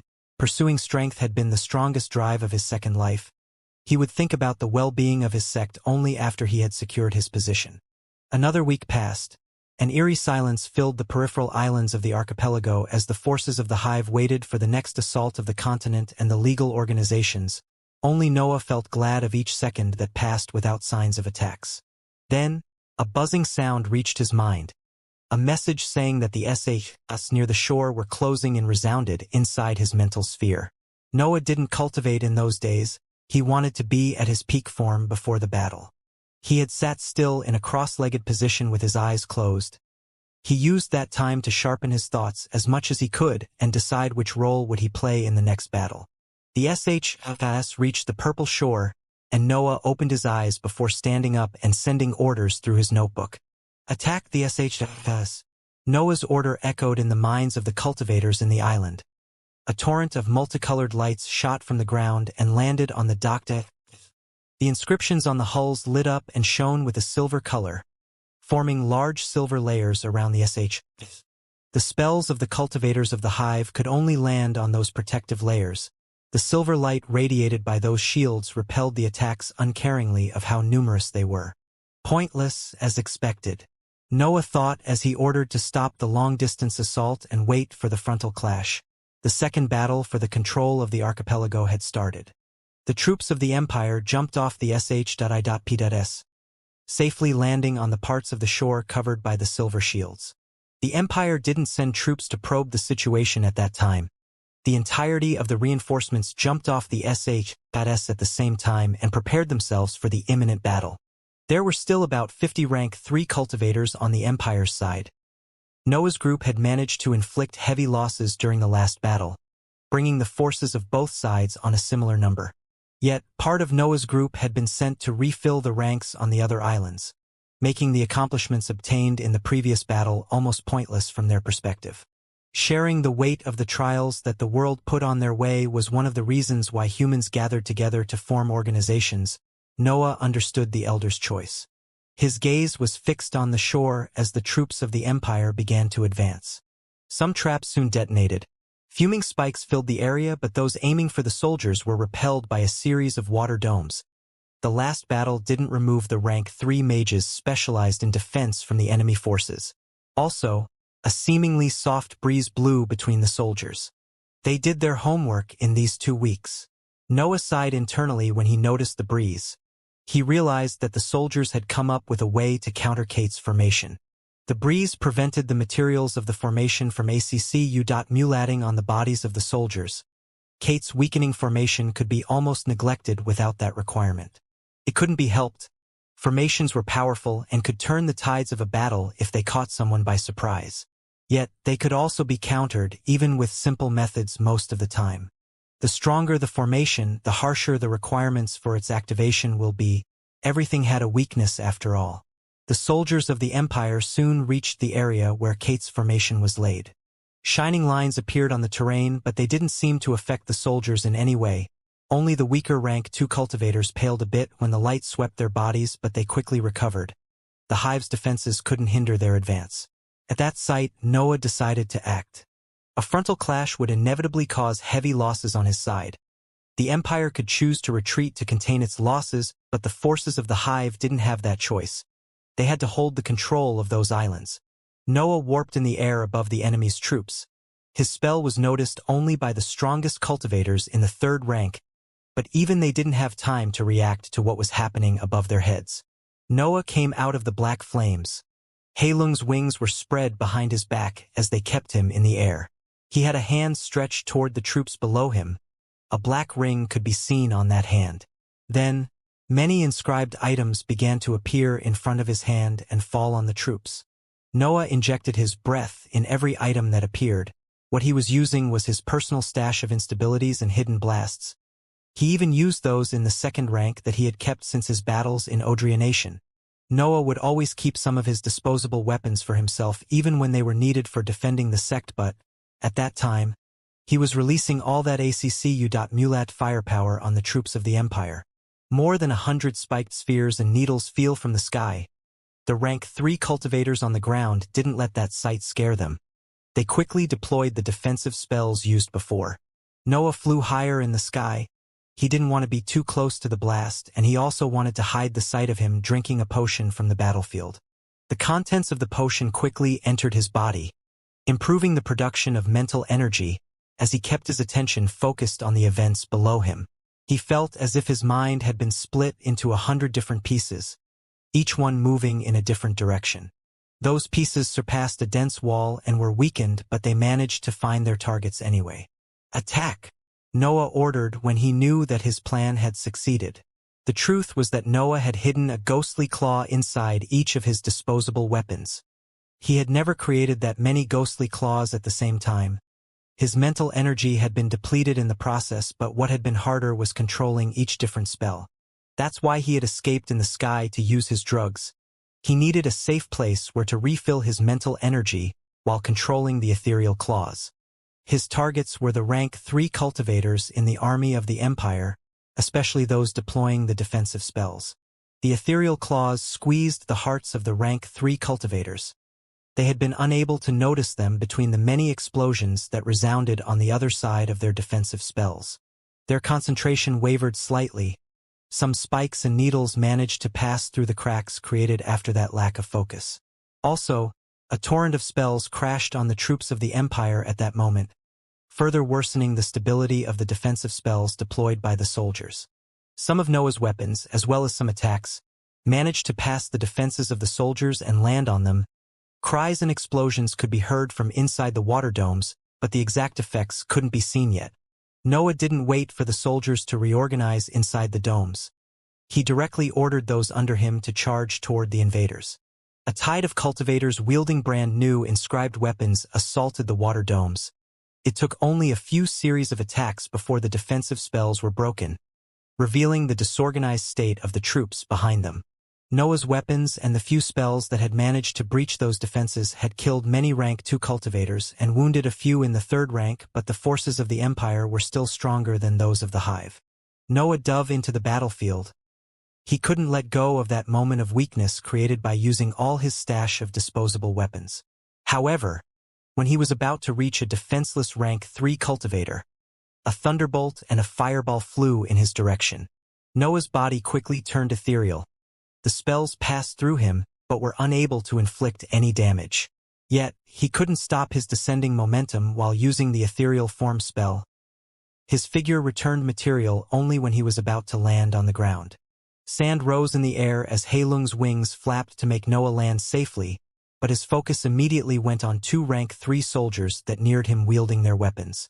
2 rank 3 cultivators in the gaseous stage neared Noah as soon as he landed in the battlefield. Heilung came out in the open when he felt that incoming threat. Do they think numbers are enough to overwhelm me? Noah wondered when he saw that those 2 soldiers had their gazes fixed on him. They had probably been appointed to take care of him after his feats in the last battle. A sword and a greatsword were in their hands. Those cultivators were relying on their martial arts due to the poor level of their mental spheres. They were rank 3 mages, but the level of their seas of consciousness wasn't even close to Noah's one. Couldn't be helped. Reaching the 3rd rank of the mind while being in the gaseous stage was already a great feat. Noah was probably the only exception in that world. Yet, when facing Noah, the poor level of their minds was a fatal weakness. Heilung pounced in the direction of the cultivator wielding the greatsword. He was the one who had launched the fireball. His aptitude could be countered by the blood companion for some time. Noah, instead, turned to face the lightning cultivator. His bloodshot eyes released a mental shockwave aimed for his mind. The spell successfully landed on his enemy and cracks appeared everywhere on the walls of his sphere. The lightning cultivator dropped his weapon. His hands went on his head as if trying to suppress the pain he was experiencing. Then, his experience made him reach for a potion inside his space ring, but his connection with the storage device was interrupted since another piercing mental beam hit his mind. His mental sphere was already on the verge of falling apart after being hit by the mental tremor spell and couldn't endure another attack. The walls of the sphere shattered, and the sea that was the thoughts of the cultivator dispersed in the world. The lightning cultivator's eyes became devoid of any trace of life as he fell on the ground. One gaseous stage cultivator had been killed so easily. The mental tremor spell was incredibly strong. Only a mind that matched Noah's one or a defensive method against mental waves could stop it. Of course, its weakness was that Noah had to see where the enemy's head was to aim the mental beam, but it was easy to catch by surprise unaware cultivators. The half-destroyed body of his blood companion fell behind him. Noah turned toward the fire cultivator whose greatsword was surrounded by blue flames. Heilung quickly reconstructed, expending Noah's breath, and charged again. Noah followed it, performing 6 slashes with the 3rd form of the Ashura. The fire cultivator was assaulted by 2 sides. One had a seemingly undying dragon that exuded a corrosive black smoke, while the other had a rank 3 cultivator that slashed madly in his direction. The fire radiated by his weapon was barely able to fend off the black smoke that was beginning to surround him. He was pushed back after every clash. His weapon seemed to work as a catalyst for his spell. The fire cultivator used the blue fire that surrounded his greatsword to create fireballs and dogs made of flames, but his methods were useless against Noah and his blood companion. Heilung spread its wings every time a spell was aimed for Noah, while he focused completely on forcing a flaw in the soldier's defense. Noah could have used his spells to end that battle quickly, but he preferred to preserve his mental energy in case a stronger soldier appeared. He was still in the middle of the battlefield after all. Also, he was completely confident against that gaseous stage soldier.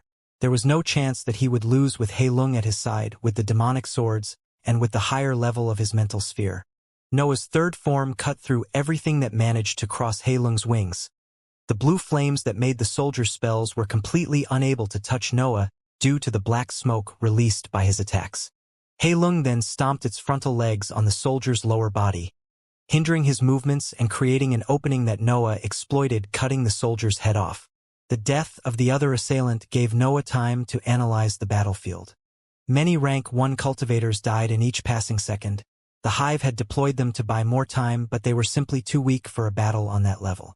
The rank 2 cultivators on his side weren't much better off. The casualties among them mounted after every clash. The situation of those in the 3rd rank was the same. They didn't die as often as the weaker ones, but they were still suppressed due to the higher number of soldiers of the Empire. Noah decided once again to focus the soldier in the second rank to apply more pressure on the stronger soldiers, but a liquid stage cultivator appeared in front of him before he could perform the first form. The liquid stage soldier was a woman of the earth element. A thick sandy armor covered almost the entirety of her body, leaving uncovered only her joints. That spell didn't seem to hinder her movements too much due to the openings on the joints, and the abundant mental energy contained in the armor countered Noah's mental tremor and ghostly claws. She seemed to have come prepared to fight Noah. Noah slowly rose in the air. Heilung's wings flapped behind his back as he floated at a short distance from the ground. He had to use his full power against cultivators in the liquid stage, and one of his strongest methods was his flying speed. Noah wouldn't choose to fight on the ground. However, before he could launch himself in a furious offensive, an earthquake shook the ground below him and put a momentary stop to the battle. Noah was in the air, so his senses weren't affected by the earthquake. He could clearly sense that the tremors weren't limited to that island but spread on the islands nearby. Then, the tremors abruptly stopped. The cultivators were about to resume their battle after a short moment of silence, but their attention was drawn on the shore where a pack of rank 4 magical beasts had suddenly appeared. A pack of rank 4 giant octopuses appeared on the shore where the cultivators of the hive and the soldiers of the Empire were fighting. Something was off with those magical beasts, though. The level of those beasts seemed to be exactly the same. They were all in the middle tier of the 4th rank. All the rank 3 cultivators that had been in the separate dimension and that were on the battlefield felt some similarities with the dragons of the trials. The soldiers of the Empire had only read some reports after all. Yet, everyone knew that such a sight was rare on the coral archipelago.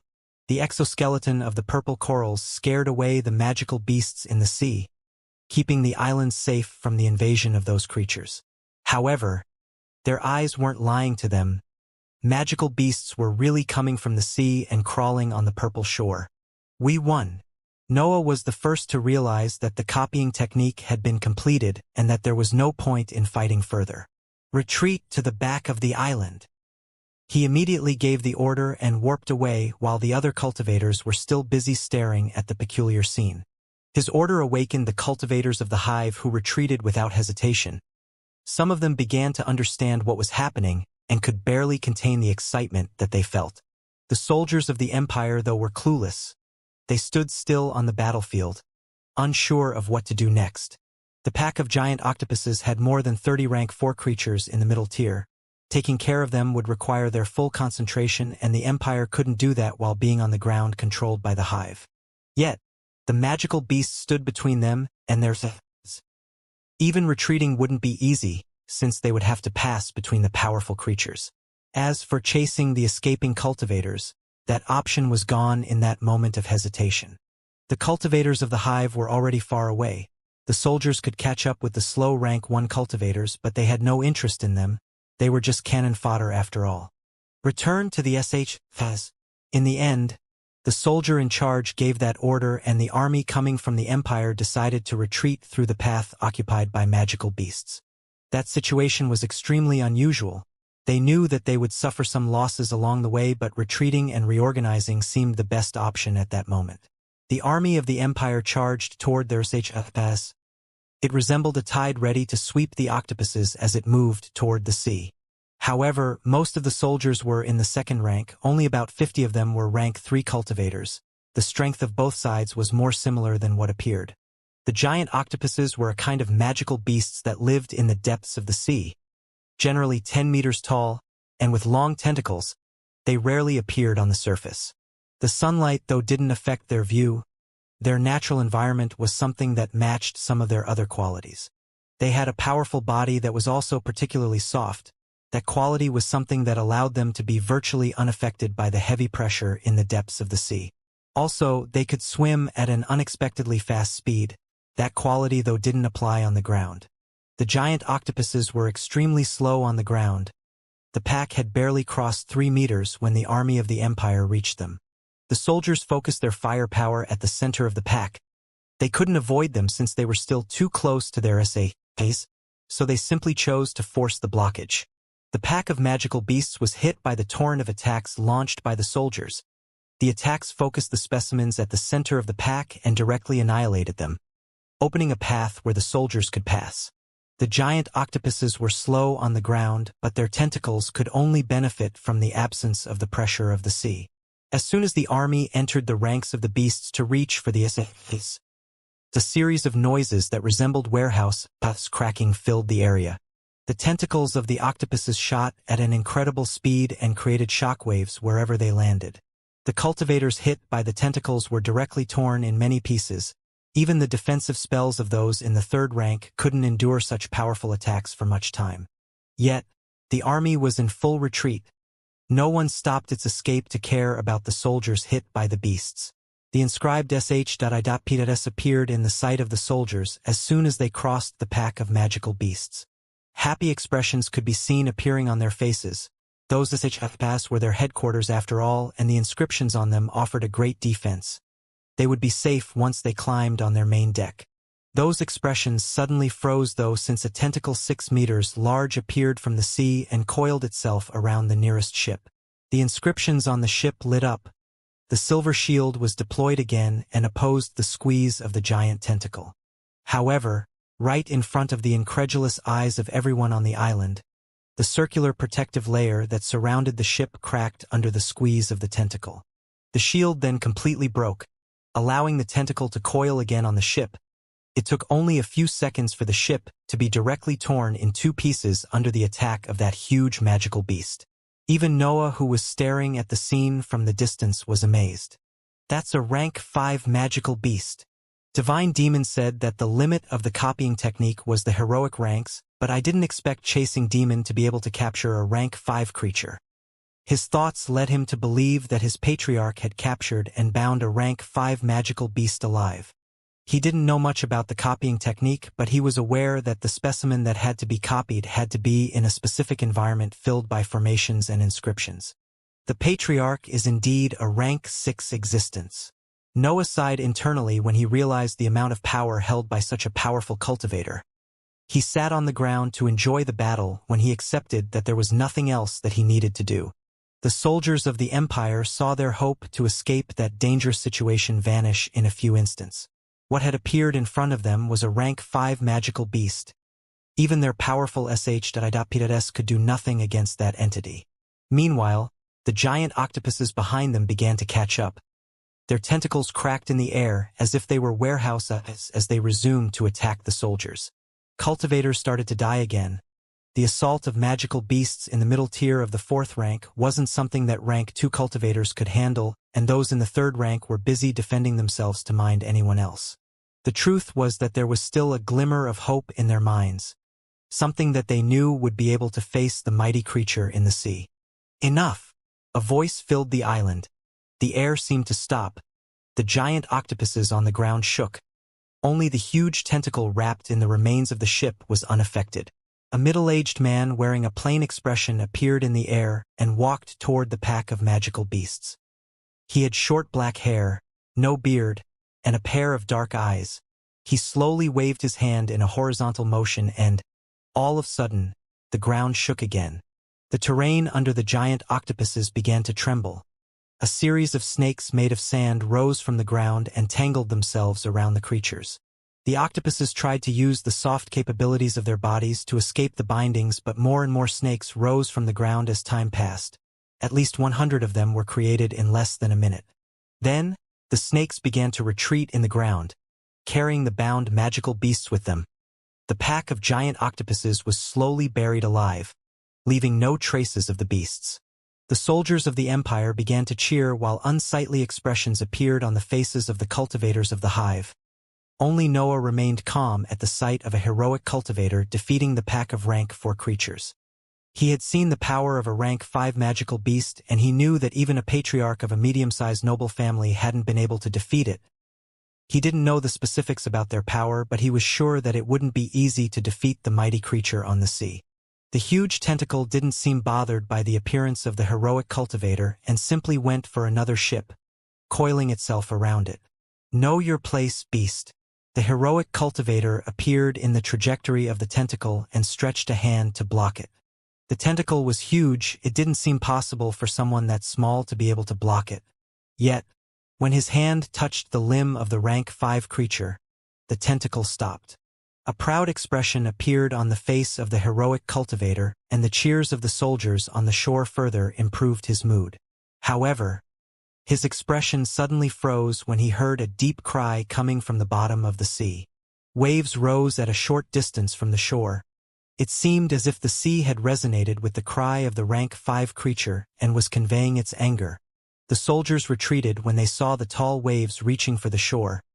Their expressions became worried when they raised their heads to the sky and saw that their savior was slowly being pushed back by the tentacle of the beast. The man in the heroic ranks stopped playing around and decided to become serious. Hundreds of snakes made of sand rose from the shore and reached for the tentacle that was pushing him back. The snakes coiled themselves around the tentacle. Some of them directly broke under the pressure that it applied, but the man simply created more of them. Little by little, more than 100 snakes bound the tentacle and stopped its advance. The heroic soldier heaved a sigh of relief when he saw that he had completely blocked the limb of the powerful creature. Just as he was about to retract his hand, though, 2 more huge tentacles rose at high speed from the sea and directly slammed on him. The heroic cultivator couldn't react in time. The newly arrived tentacles were too fast. It seemed impossible to reach that speed due to their size. Nevertheless, the heroic cultivator was hit by both limbs and was sent flying in the distance. The sand snakes around the 3rd tentacle broke after that. The soldiers on the shore felt as if their legs had lost all their strength. Most of them fell powerlessly on the ground when they saw their last hope vanish in the distance. The 3 tentacles then went for a ship each. The silver shields slowly crumbled as the beast focused the inscribed as expected, he wasn't enough to deal with the creature. He must have been just in the 4th rank. Noah judged from his safe position on the other side of the island. The power of those in the heroic ranks was a mystery to him, but he knew that beasts in the 5th rank weren't something that could be faced easily. Maybe one needs to be at the peak of the 4th rank to beat them. I don't really know the difference, though. The reason why he was so focused on trying to understand the cultivation level of the heroic soldier was linked to his personal vengeance. The Bulvin family had one heroic cultivator that he was sure of, but he still didn't know his actual level. Noah was set on avenging his mother, but he wouldn't do so by sacrificing his life. He wanted to be sure that he could deal with the entirety of his family before planning an assault to Bulvin Mansion. Then, his thoughts were interrupted since another figure appeared in the air. It was another man with long gray hair and a short gray beard. The heroic cultivator from before was unconscious in his grasp. He simply let him hang from his hand as he carried him by his robe. His gaze wasn't on the rank 5 creature nor the soldiers below him. He seemed to stare at some place in the distance with a stern expression. Then, he spoke and his voice filled the archipelago. The Empire is ready to talk. The attacks of the rank 5 creature stopped after the newly appeared heroic cultivator spoke. Its tentacles vanished in the air in a few seconds. The council is ready to talk. Another voice filled the archipelago. It belonged to a woman and seemed to come from the direction where the sh.idps of the Papal Nation were docked. They are trying to preserve troops. The war has reached the point where human cultivators can't affect it anymore. Noah sighed internally as he realized what was happening. The cultivators in the heroic ranks from each faction had tasted the power of the copying spell and were expressing their willingness to negotiate. It was useless to waste all their human assets against those magical beasts. The Elbas family is ready to talk. At last, even the heroic cultivator from the Wuxia nation gave up on fighting the powerful tentacles coming from the sea and decided to resort to negotiation. Silence filled the archipelago. All the battles on the peripheral islands had long stopped since the appearance of the magical beasts. All the cultivators on them were waiting for the answer of the powerful beings ruling the underground organizations. Then, a tall cultivator with a burly body filled with scars, red eyes, and brown eyes appeared in the air above the battlefields. Noah could recognize him. He was the chasing demon. Let's talk then. A faint smile was on his face as he answered the heroic cultivators from the other factions and gestured to follow him. For figures disappeared in a few seconds. In a purple underground area on the horizontal peak that was the mountain where chasing demon trained, for cultivators sat on a table outside the formation on the ground. If Noah was there, he would notice that the area around the underground mountain was now filled by the shining lines of a huge formation. Chasing Demon had used his training area as part of the core of the copying technique. Chasing Demon sat on one side of the table. He seemed completely relaxed as he took long sips from the cup in front of him. The piercing gazes of his three guests didn't bother him at all. The three guests were the heroic cultivators sent by the three big nations to escort the Xianxia. There were actually more of them with the Xianxia, but only the strongest of each faction had joined that negotiation. They were one man and two women, all three of them in the 5th rank of the Dantian. Their gazes tried to probe the power of Chasing Demon, but, to their surprise, they weren't able to understand his level. The two women from the Papral and Wuxia nation seemed somewhat anxious, but the cultivator from the Empire was managing to keep his calm. Realizing that the man in front of him was in the 6th rank didn't seem to affect him in the slightest. It was due to that mental tranquility that he was the first to speak and to open the negotiations. I've already notified the continent that the Coral Archipelago has a rank 6 existence defending it now. I, Grey Fury, have been granted the permission to seal an accord. The Shandal Empire is willing to offer 500 years of peace and favorable exchanges of resources for the technique used to restrain and put to use rank 5 magical beasts. His words were spoken proudly. He seemed completely sure that his offer would be accepted. Chasing Demon acted as if he didn't speak and simply continued to drink his wine as he stared at a vague point in the distance. I've also notified the council and been granted permission to represent the Papral nation in this negotiation. The council is willing to reinstate the Chasing Demon sect as an orthodox sect and help it in its control over the archipelago. All your benefits can be further discussed once the exact value of the archipelago is decided. The woman from the Papral nation spoke. She had long brown hair and shining green eyes. She didn't look more than 40 years old, since not even a wrinkle could be seen in her beautiful face. Anthea, you were only immortal when the demon sects were chased out of the continent. Don't speak about things that you can't understand.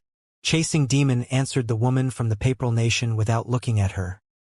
His stance clearly expressed that he wasn't interested in her offer. It was then time for the heroic cultivator from the Wuxia nation to make her proposal. I'm Lady Edna. The Elbas family congratulates the Chasing Demon for reaching the 6th rank and hopes to seal a deal that can benefit both organizations. The royal dynasty is willing to recognize the Coral Archipelago as an independent nation as long as the stream of resources for the researches of the Royal Academy isn't interrupted. Lady Edna spoke slowly. There seemed to be something bothering her mind, but she ultimately chose to leave that matter for later. She was the heroic cultivator that had helped Thaddeus and Cecil in opening Eccentric Thunder's inheritance ground. She had the usual golden hair of the Elbas bloodline and green eyes. Her position in the royal family was also quite high. The offers of the three big nations of the continent had been presented. It was up to Chasing Demon now to speak. Chasing Demon moved his gaze on the table. His eyes lingered on the almost empty cup in his hand for a while before he decided himself to speak. You can stop pretending. We all know that you won't pursue a full offensive on the archipelago. You simply fear each other too much. Unsightly expressions appeared on the representatives of the continent when they heard his words. The Empire alone is enough to deplete all your reserves of energy and reclaim the archipelago under its banner. Grey Fury complained when he felt the honor of his country being attacked. Yes, but doing that will pave the path for a collaboration between the other two big nations. Your three areas of influence are bound to clash at some point. Are you really sure that your country wants to be weakened so much before that? As he said those words, Chasing Demon raised his eyes and stared at Grey Fury, who had lowered his head to hide his expression in front of that mighty existence. A tense atmosphere was created as soon as the patriarch of the Chasing Demon sect decided to express his thoughts. Chasing Demon's words were on point. It was clear that the copying technique was extremely powerful, but that it also expended large quantities of credits or other items containing breath to work. Reproducing the might of a rank 5 magical beasts wasn't a cheap task. It was clear that the reserves of the underground organizations would be drained in a prolonged war. Yet, as long as those reserves existed, the Coral Archipelago was virtually unbreachable. Also, the only way to deplete those reserves was to force the activation of the copying technique, meaning that the armies from the continent would have to fight a seemingly endless tide of magical beasts in the meantime. The underground organizations wouldn't have a chance to defend the islands for much time if the three big countries decided to keep working together, but the archipelago wasn't exactly their main focus. The situation on the continent was tense. The empire continued to expand while the Papal and Nation did their best to secure the borders of their areas of influence. A battle between them was bound to happen at some point, and the trigger for that war might as well be the losses suffered while they fought against the beasts created with the copying technique. After all, the Coral Archipelago wasn't as valuable as the entirety of a big nation. The resources accumulated in thousands of years during their domain were simply too many to be neglected. Conquering the archipelago wasn't worth exposing a flaw in their defense. The generous offers from before were just a way to quickly stop the battles and save as many assets as possible without losing the connection with the islands. Yet, Chasing Demon knew the power of the underground organizations too well. Without considering the copying technique, the assets that the continent would have to sacrifice to take the archipelago back would still be too many. He was a rank 6 existence after all. How many heroic cultivators would die by his hands before the threat of the hive would be extinguished?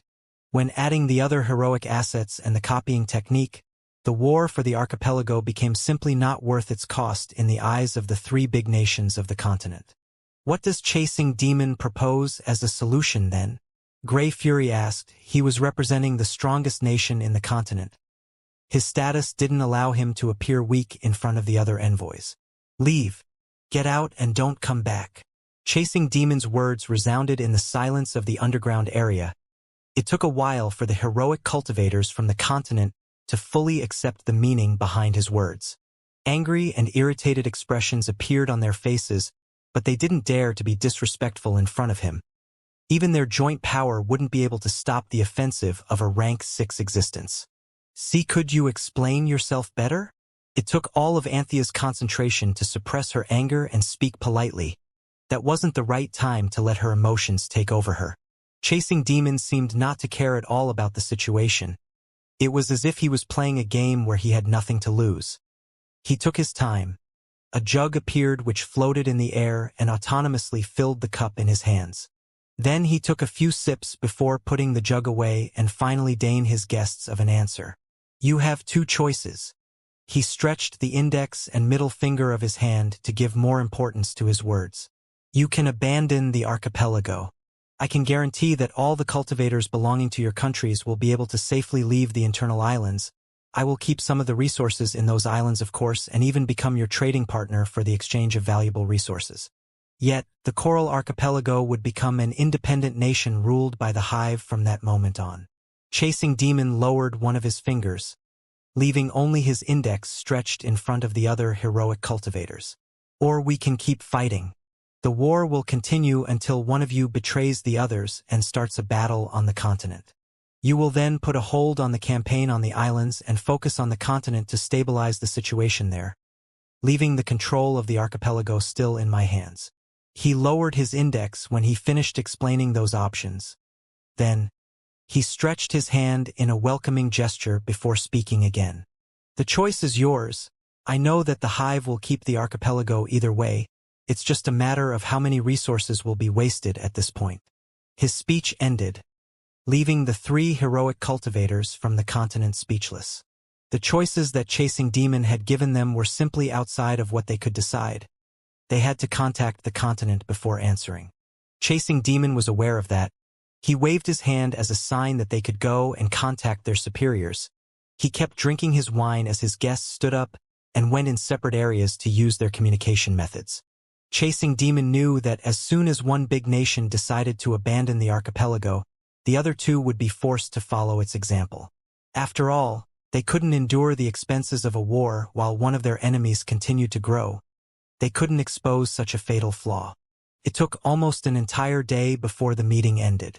Noah and the other cultivators on what had been the battlefields were silently waiting for the orders of their heroic assets. The soldiers from the continent didn't dare to go back on their cities. They warily waited on the shore, hoping to never see those giant tentacles again. Then, Chasing Demon with the three envoys appeared in the air at the center of the archipelago. All the citizens of the empire must pack their things and near the peripheral islands. The Shandal Empire is officially abandoning any claim over the archipelago. Cultivators of the Papal Nation, leave for the peripheral islands. You are going home. The section of the Royal Academy on the Coral Archipelago will be dismantled today. Gather all the valuable researches and materials and go on the peripheral islands. You have been relocated. The words spoken by the 3 heroic cultivators from the continent resounded throughout the entirety of the archipelago. What could be heard after them were the cheers of the cultivators belonging to the underground organizations. Noah stood up as the cheers of the cultivators of the hive filled the archipelago. The war was over. The continent was retrieving its assets from the islands. There was nothing else to do. I guess fighting a technique that can copy rank 5 magical beasts and rank 6 existence is too much even for the continent. Well, things would be different if the continent had a united front. Noah could understand the frail balance between the 3 big nations of the continent. He had traveled a lot after all. It wasn't hard to guess the complications that would occur once the continent decided to press on with its invasion. His gaze went on the sky, where chasing demons stood proudly behind the 3 heroic cultivators that were overseeing their respective factions. Then, Lady Edna moved her gaze away from the ground and turned to face Chasing Demon. Chasing Demon was slightly surprised by her behavior. They had already reached an agreement concerning the trades of resources and other areas. He didn't think that there would be other aspects to discuss. Mighty Chasing Demon, the Elbas family would like to discuss something else in private. Lady Edna bowed politely as she issued that request. Chasing Demon simply waved his hand to isolate the area with his breath. The other 2 heroic cultivators at a short distance weren't able to hear nor sense anything even though they could clearly see them. Lady Edna decided to speak since Chasing Demon didn't seem willing to do so. You must know that a criminal of the Utra nation is among the ranks of your sect. The royal dynasty is willing to pay a hefty sum and promise a long-lasting peaceful relationship as long as this individual is handed to them. It wasn't hard to understand the identity behind the criminal that she had spoken of. Noah was quite famous after all. Fear.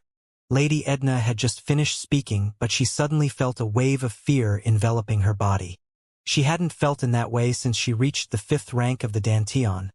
There weren't many beings in the world able to threaten her, especially considering her position as part of the royal family. She raised her head only to see a pair of red eyes fixed on her. The pressure they radiated was so suffocating that she felt the air being drained from her lungs. Are you threatening the demon prince of my sect? Chasing Demon spoke slowly and softly, but his words caused tremors in Lady Edna's sphere as they reached her. She, on the other hand, was completely surprised. Noah Bulvin was only a rank 3 cultivator in her eyes. He was a troublemaker and a cunning individual, but she had never valued him that much. She wouldn't even mind such a small character if he didn't know about the royal inheritance and the secret army. After all, how could a mighty existence like her bother about a single human cultivator?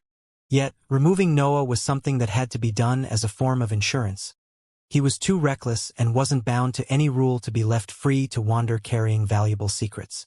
Lady Edna thought to use the newly sealed agreement to deal with the matter, but she had underestimated the importance that Noah had in the Chasing Demon sect and, specifically, to the Chasing Demon. He was the reason behind that war, the reason behind the victory of the underground organizations. How could Lady Edna know that everything had started when he retrieved the inheritance? Also, Chasing Demon would at least hear the price that the royals were willing to offer under normal circumstances. However, the inheritance belonged to Divine Demon, his divine master. Chasing Demon had been able to hear his master's pointers again thanks to Noah, which was something that he valued immensely, and Noah had also received his praises. The acknowledgement of his master meant too much in his mind. That was the reason why he had immediately shown his irritation at Lady Edna's request. Forgive me for my impudence. I'll immediately take my leave. Lady Edna bowed when she understood that she had made a mistake. Chasing Demon maintained his pressure for a while before retracting it and dispersing the breath that surrounded the 2 of them. Lady Edna breathed roughly as she bowed again and left in the direction of her faction. She wanted to go back to the continent as soon as possible. The other 2 heroic cultivators had been a bit suspicious when the barrier of breath had been deployed, but they heaved sighs of relief when they saw the poor state in which Lady Edna left. They were sure that the secret negotiation had failed. Chasing Demon remained in the air, His gaze went on the ground toward one particular cultivator that was looking in his direction. Noah saw that his patriarch seemed to look in his direction, but he couldn't be sure due to the long distance. He also didn't feel any kind of pressure coming from it. His feet can barely leave the ground, but he still keeps his eyes on the sky. A smirk appeared on Chasing Demon's face as he thought about Noah. Even after such a battle, he was still observing the beings in the heroic ranks instead of resting. There seemed to be nothing more interesting in his mind. Chasing Demon then moved his gaze. He knew that it would take a while for the underground organizations to return to their previous heights, but the survivors to those battles would become the foundation from which new generations of strong cultivators will grow. The hive now had a vast assortment of cultivation techniques, nourishing methods, and spells. Valuable resources were bound to reach the archipelago due to the monopoly that the hive had over specific resources. The agreements previously reached with the other heroic cultivators ensured that the Coral Archipelago would benefit from each trade. The heroic assets had also been untouched, limiting the losses to the cultivators in the human ranks. The copying technique had to be laid even in the internal islands, but the perimeter of the archipelago was secured. Chasing Demon had all the time needed to complete its defensive measures. All in all, the Coral Archipelago was bound to see its power grow now that it was an independent nation. It simply needed time to solidify its foundation. It was only a matter of days before the legal forces of the archipelago completely abandoned the islands, carrying their belongings and part of their resources with them. The reinforcements from the continent had suffered many losses.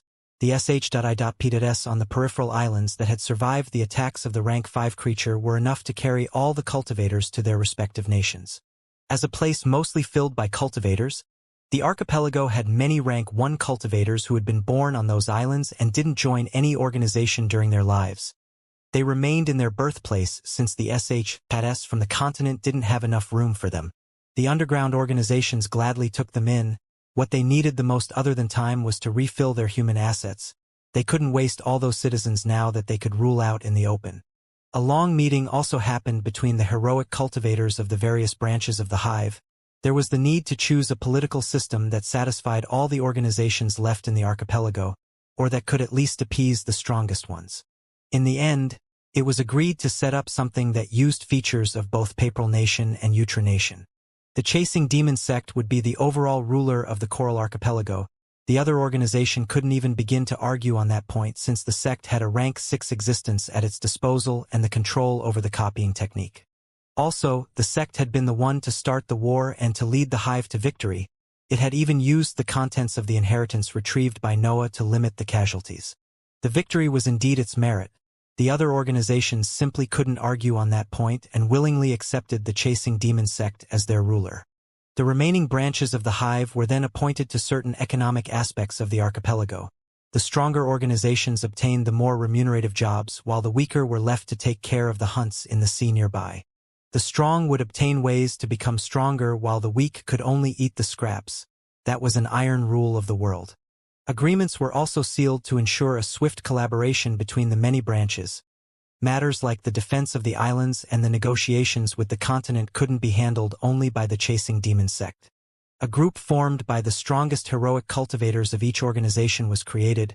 Its purpose was similar to the Council of the Papal Nation. The group had to handle all the problems that concerned the Coral Archipelago as a whole. Also, the organizations wouldn't be considered anymore as separate entities but would unite themselves under the name Hive. It was just like the royals who had branches of their family taking care of different matters concerning nation but without a bloodline linking them. The organizations had different ideals and customs, but a united front was stronger than many separate ones. The continent had peacefully negotiated the terms of its loss, but that didn't prevent the creation of grudges. The archipelago needed a strong front against such a powerful enemy. Yet, only time would eventually truly transform those different organizations and fuse them into one. Those arrangements were just a way to increase the merging speed. Everyone seemed busy in those days.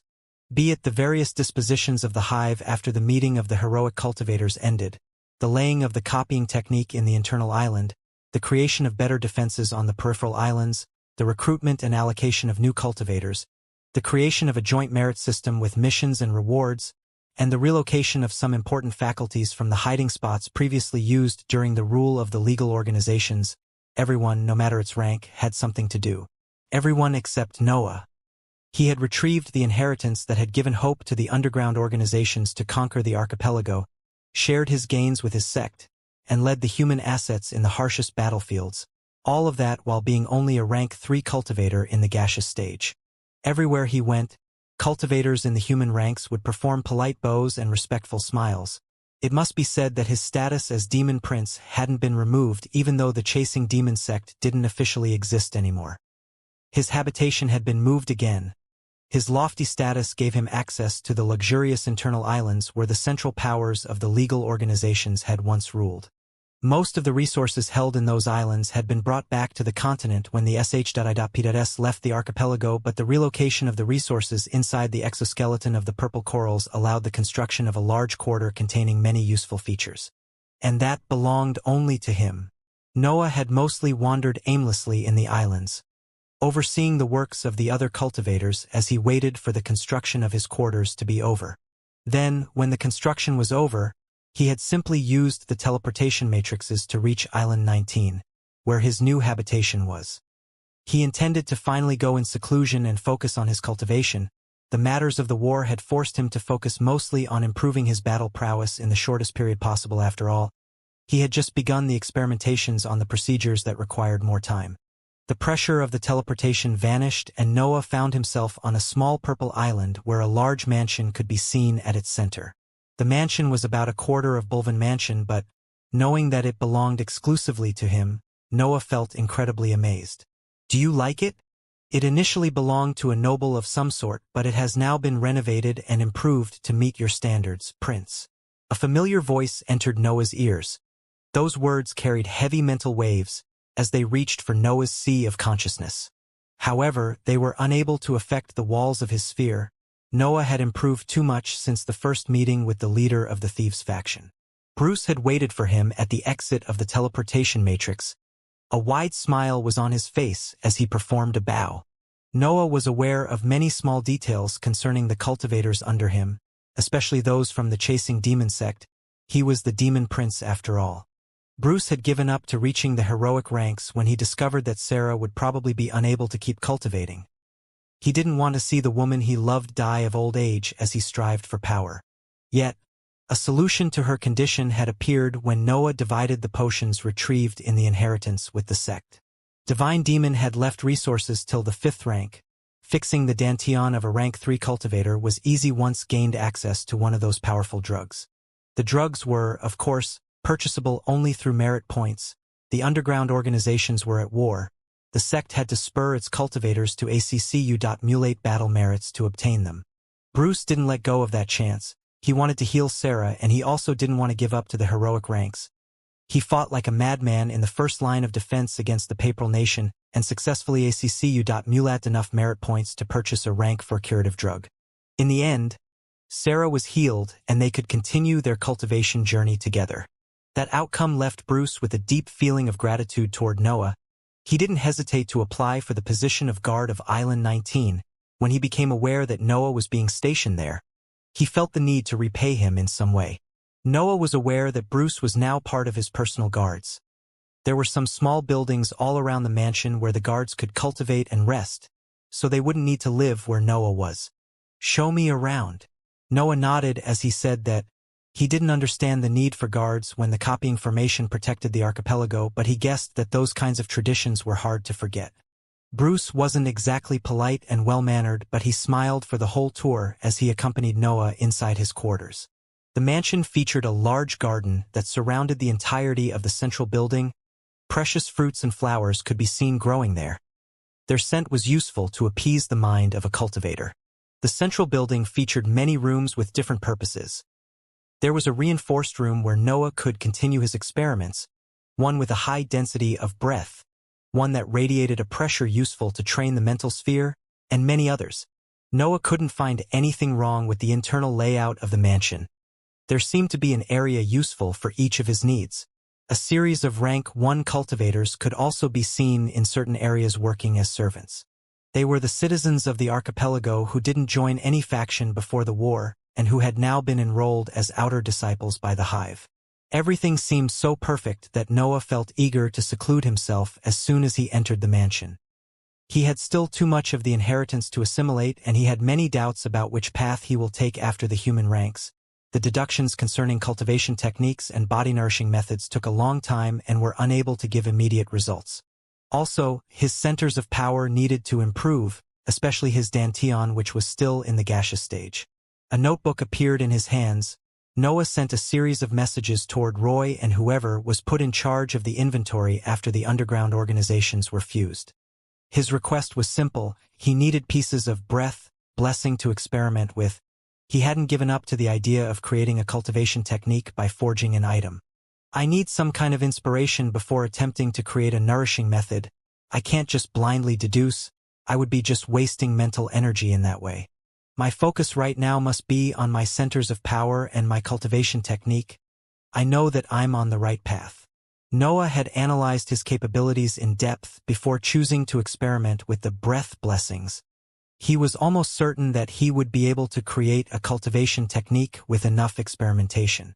As for his body, he would just wait until his mind reached the 4th rank. It would be useless to spend time and mental energy in deducing from nothing. Having a mind in the heroic ranks would also give him some insurance in forging items in the 4th rank.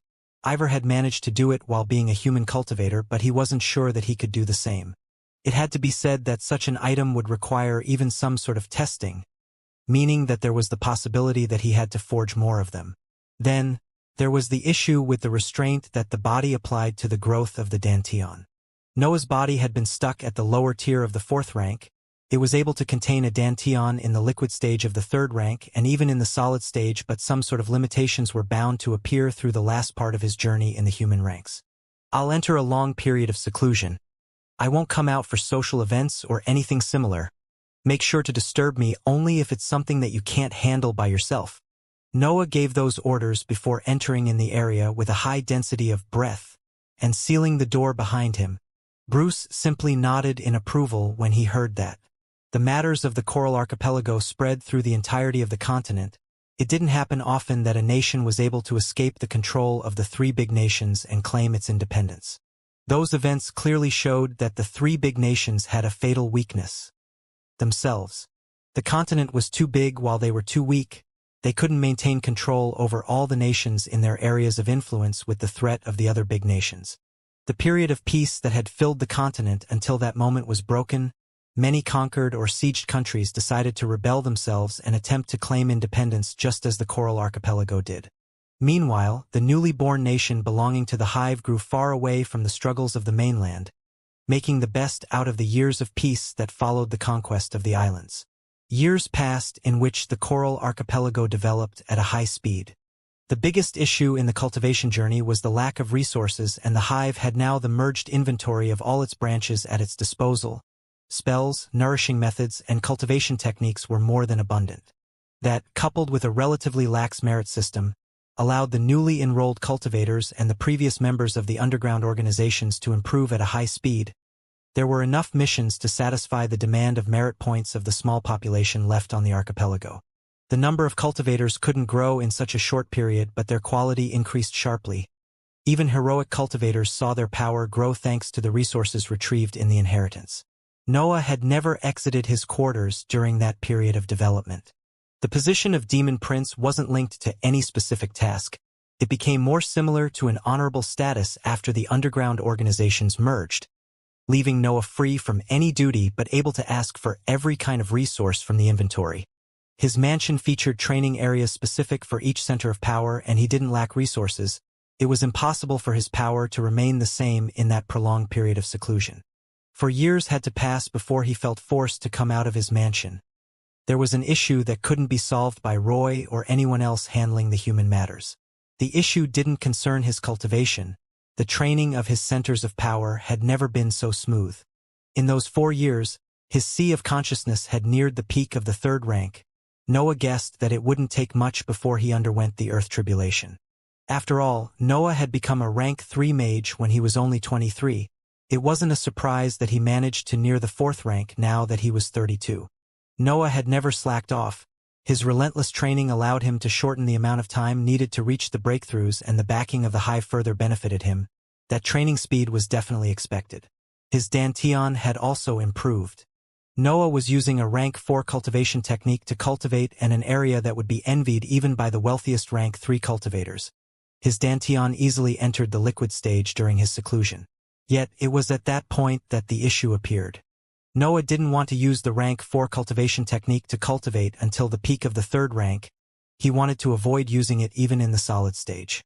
That's why he dedicated a lot of time of his seclusion to the deduction of his cultivation technique. He had a general idea about how it was supposed to work, but the task seemed far harder than what he had predicted.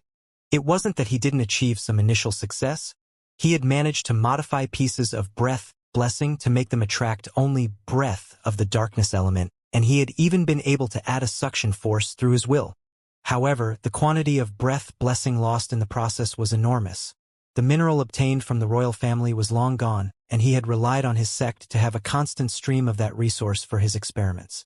Also, as his successes increased, he had attempted to raise the level of the modified pieces of breath blessing by increasing the mass of the mineral that he was going to condense. He needed for the item to be in the 4th rank after all. That led to an even higher expenditure of resources which ultimately couldn't be supported anymore by the sect alone and needed the collaboration of the entirety of the hive. Of course, Noah didn't immediately attempt to forge an item in the heroic ranks by using breath blessing. He had first experimented with the demonic swords since he was more practiced with their blueprints. Yet, even with his improved centers of power and the precious resources from both his ring and the inventory, his creations weren't able to overcome the human ranks. He had created another pair of demonic swords which were nearing the peak of the 3rd rank, but that was his limit. Nothing he did seemed to push their level higher. At that point, he had simply resumed with his forging of the breath blessings since they had a clearer path to the heroic ranks in his opinion. They simply needed more mass to be compressed. Noah exited his quarters and appeared in the garden that surrounded his mansion. Bruce had obviously been notified by him and was waiting for his arrival outside the garden. Bruce was slightly surprised when he saw Noah for the first time after the events during the war. Noah was over 30 years old, but his appearance was still the same youthful one. His features didn't change at all during his seclusion. That meant that his level had improved so fast that his lifespan wasn't affected. Cultivators would simply stop aging if they constantly improved. The only thing that changed was his hair, which now reached the ground. Noah didn't bother to cut it during his seclusion. Yet, Bruce's surprise wasn't caused by his appearance but by the aura that surrounded him. Mages would radiate a peculiar aura as the level of their mind increased. Their thoughts carried power after all. The world around them was bound to be affected by their mental state. Noah wasn't an exception. He radiated a cold aura that matched his aloof personality, but it seemed that some kind of sharpness had been added to it. After sensing that aura, Bruce knew that Noah's mind had reached his level. I've halted my cultivation to wait for Sarah to catch up with my level, but this is simply unreal. Those were Bruce's thoughts as he tried to probe Noah's level. His heavy mental waves weren't able to pass the sharp halo that surrounded the youthful man in front of him. Set a meeting with Elder Iris. I have some matters that I need to discuss with an elder. Bruce nodded when he heard Noah's orders, but an awkward smile appeared on his face as he took an inscribed notebook from his space ring. Prince, I think you want to dress up a bit before that. It was only after Bruce spoke that Noah realized the ragged state in which his clothes were. He was basically naked with only a few pieces of burned pants still on his waist. During his seclusion, Noah had experimented a lot. The failures with his forgings sometime exploded, ruining Noah's robe in the process. Noah didn't care about his ragged clothes while he was in seclusion. His mind was completely focused on his training, but now that he had to meet an elder, he had to appear somewhat presentable. He was the demon prince after all. He couldn't reappear after 4 years in that poor aspect. I think I'll call an outer disciple before going out, Noah said as he sighed under Bruce's approving gaze. The servants inside Noah's mansion quickly took care of his aspect. They prepared a hot bath filled with many delicate perfumes to remove 4 years of accumulated sweat and dirt. Then, they cut his hair a bit and combed them in a seemingly noble manner. It was pointless to say how bored Noah was through the whole process. A luxurious robe had also been prepared. It was black and tight just like Noah liked, but faint tentacles of a purple color were draped around its sleeves, giving those clothes some aristocratic feeling. The rank 5 magical beast that had appeared during the war became some sort of worshipped creature in the eyes of the weaker cultivators of the archipelago. Many symbols and clothes featuring its images could be seen everywhere in the islands. Peace surely make the weaklings lose focus. If only they knew that this creature is being held captive somewhere under the exoskeleton. Noah sighed internally as he noticed how the archipelago had changed during his seclusion. He guessed that the low-level cultivators were unaware of the reasons behind the victory of the underground organizations. However, none of that concerned Noah. He quickly went for a teleportation matrix after his beauty treatment was completed. The servants and the other guards that saw him walk toward the shore of his small island wore respectful expressions as they bowed at his passage. The light of the teleportation engulfed his figure and the scenery in front of his eyes changed. The sky was replaced by a familiar purple ceiling. He was back inside the exoskeleton, where the headquarters of the chasing demon sect once were. The heroic cultivators of the hive rarely cultivated on the surface. The breath they needed to advance was found inside the matter of the world and carried the laws that heaven and earth had set for its functioning. They couldn't risk destroying the islands that they had conquered after many struggles. Noah went back inside the exoskeleton precisely to meet a heroic cultivator, namely Elder Iris. She had handled the human matters of the chasing demon sect before and was still doing the same now that all the organizations named themselves as Hive. Her habitation was also the same. Noah had no trouble going back to the underground cave, hidden under the purple terrain. Demon Prince. I wonder what is the reasons behind the request of this meeting. Elder Iris was seated, as usual, at the center of the cave as she spoke without opening her eyes. Noah couldn't help but notice that her power seemed to have increased, but he wasn't sure by how much. What he felt was mostly a sensation after all. I need even more breath blessings. My last requests had been ignored, so I decided to ask for them personally. Noah went right to the point. He had obtained good results with his experimentations. He could have already created a rank 3 cultivation technique if he wanted. Yet, he would rather wait until his technique reached the 4th rank before starting to cultivate with it. His current training method was in the 4th rank after all. Noah wouldn't ever purposely slow his cultivation speed. However, he could only attempt to condense more mass as he tried to push the rank of his cultivation technique upward, meaning that every failure would waste enormous quantities of breath blessings. Your expenses already match those of some heroic cultivators, Prince. Please understand that we can't slow the growth of the archipelago because of a single human cultivator. Noah snorted, seeing that Elder Iris had no intention of accepting his requests. Humph, I've also helped more than any heroic cultivator.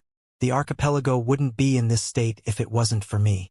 Noah spoke. He wasn't going to give up now that he was so close. Elder Iris opened her eyes and stared Noah. She heaved a loud sigh when she looked at his determined expression. Prince, you are going to experience your earth tribulation soon, which is an absurd feat for someone of your age. Are you sure you aren't pushing yourself too much? Creating a cultivation technique takes time. Even Chasing Demon was able to do it only after he reached the 5th rank. Elder Iris was aware of many of Noah's capabilities. She was a heroic cultivator. Her eyes could see right through his centers of power, and she could understand what Noah was attempting to create. Her words made Noah go silent. There was some truth behind them. I don't know the specifics behind what you are trying to do, but you must remember that the straight path isn't always the shortest one. Maybe the path that you've chosen is wrong and it has a fatal flaw that you are still unable to see, or maybe you lack the experience needed to take a step forward. Remember that there is always a limit to how much one can improve in seclusion. She spoke again. Her pointers were spoken honestly. She seemed to really care about Noah's growth. Noah stood silently as he reviewed Elder Iris' words. He knew that she was right. There seemed to be something that he couldn't do no matter how much he deduced or experimented.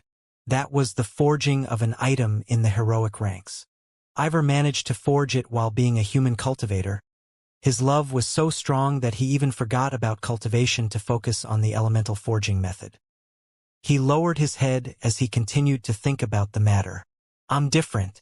My will carries my ambition, which is strictly linked with my centers of power. I can't sacrifice one thing just to obtain another. Maybe that's what I'm lacking. His cultivation technique would enter the perfection phase once he managed to push his creations in the heroic ranks, but there seemed to be something stopping him from taking that last step. I wish to see the missions available right now. Noah spoke, and his words surprised Elder Iris. Noah was sure of one thing. A strong will could only be born and shaped through hard stuff. The will of a cultivator was the most important ingredient in the elemental forging method, which meant that Noah's will was weaker than Ivor's. He could accept that. Ivor had been willing to throw away his life in exchange for a way to reclaim his lover, while Noah wasn't willing to go that far.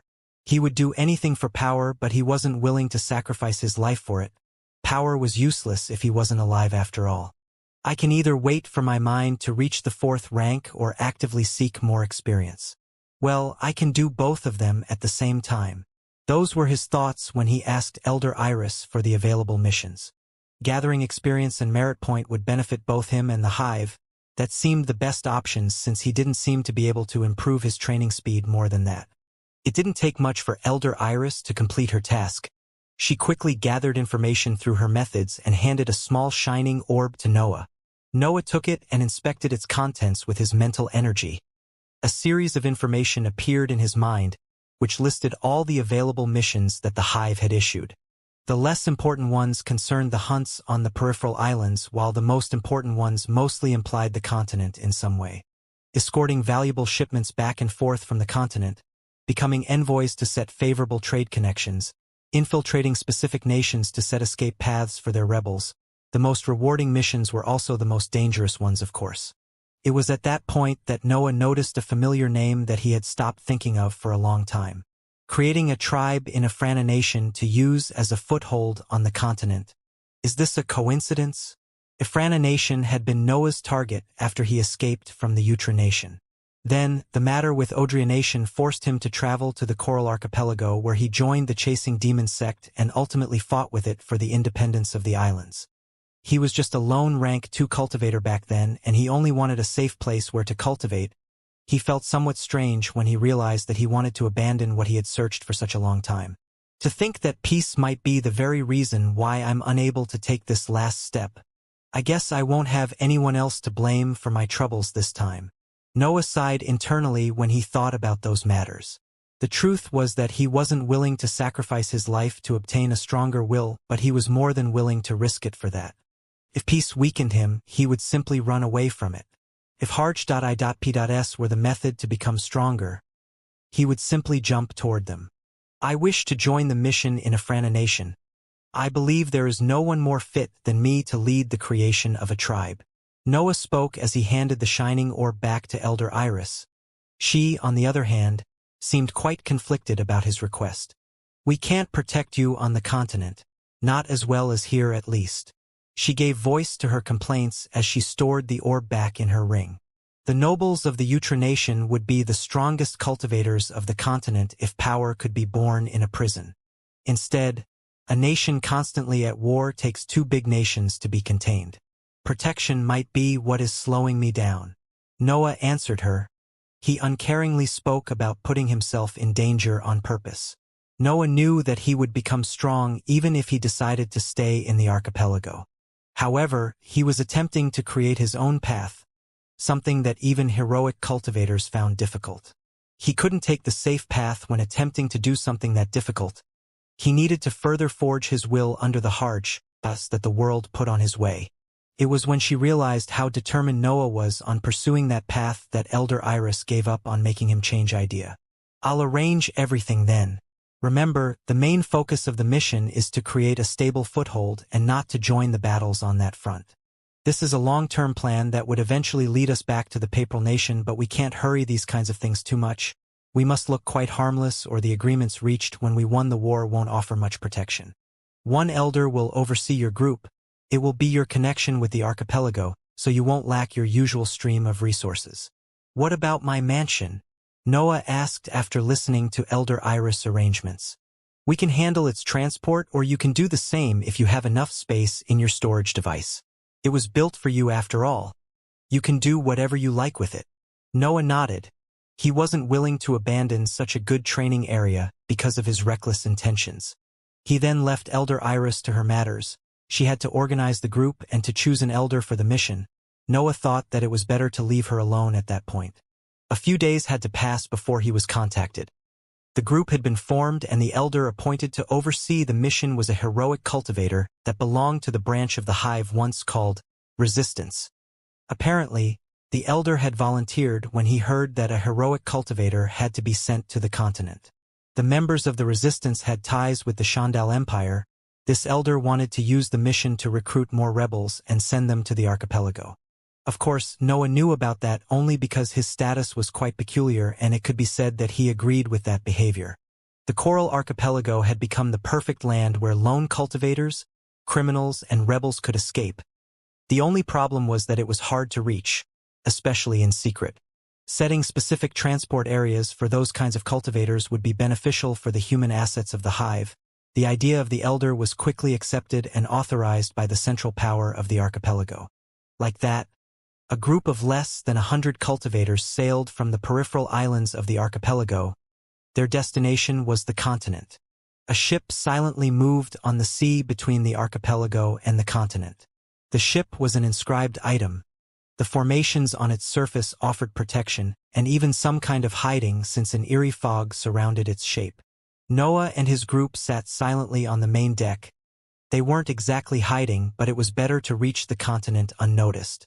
Rebellions and claims of independence were happening everywhere on the continent, and the three big nations were having a rough time suppressing all those countries unwilling to remain under their areas of influence. The cause behind those events was the conquest of the Coral Archipelago. It was safe to assume that the forces of the three big nations would be more than willing to attack a ship belonging to the hive. Of course, that should be prevented by the agreements negotiated 4 years before, but there were many ways to cover the identity of the assailants. One of those was to leave no survivors. That's why the troops of the hive would rather stay silent during their voyage and leave the protection of the ship to the elder overseeing them. Their destination was the border between the area of influence of the Shandal Empire and that of the Papal Nation, right next to the mystical fog that divided them. Noah had access to the records of the hive. The information about the fog was something that he had studied while he waited for Elder Iris to form the group for the mission. According to the records, the mystical fog on the border of the area of influence of the Papal Nation was a danger zone that seemed to be artificially created by some powerful being in the past. Yet, just like the mountain range on the border of the area of influence of the Wuxia Nation, it had an area where cultivators in the human ranks could safely cross it. The mountain range had the city of Slyfall, while the mystical fog had the Afrana Nation. No one knew if those two areas were left open for some reason, but they eventually became the only connection between the areas of influence of two big nations. One of them became a corrupted city where everyone could be bribed, while the other became a battlefield where mercenaries set up tribes in order to prosper. The ship took a bit more than 2 months to reach the shores of the continent. The fog around it seemed to match the mystical one that had appeared on the border and that divided the continent into two different areas.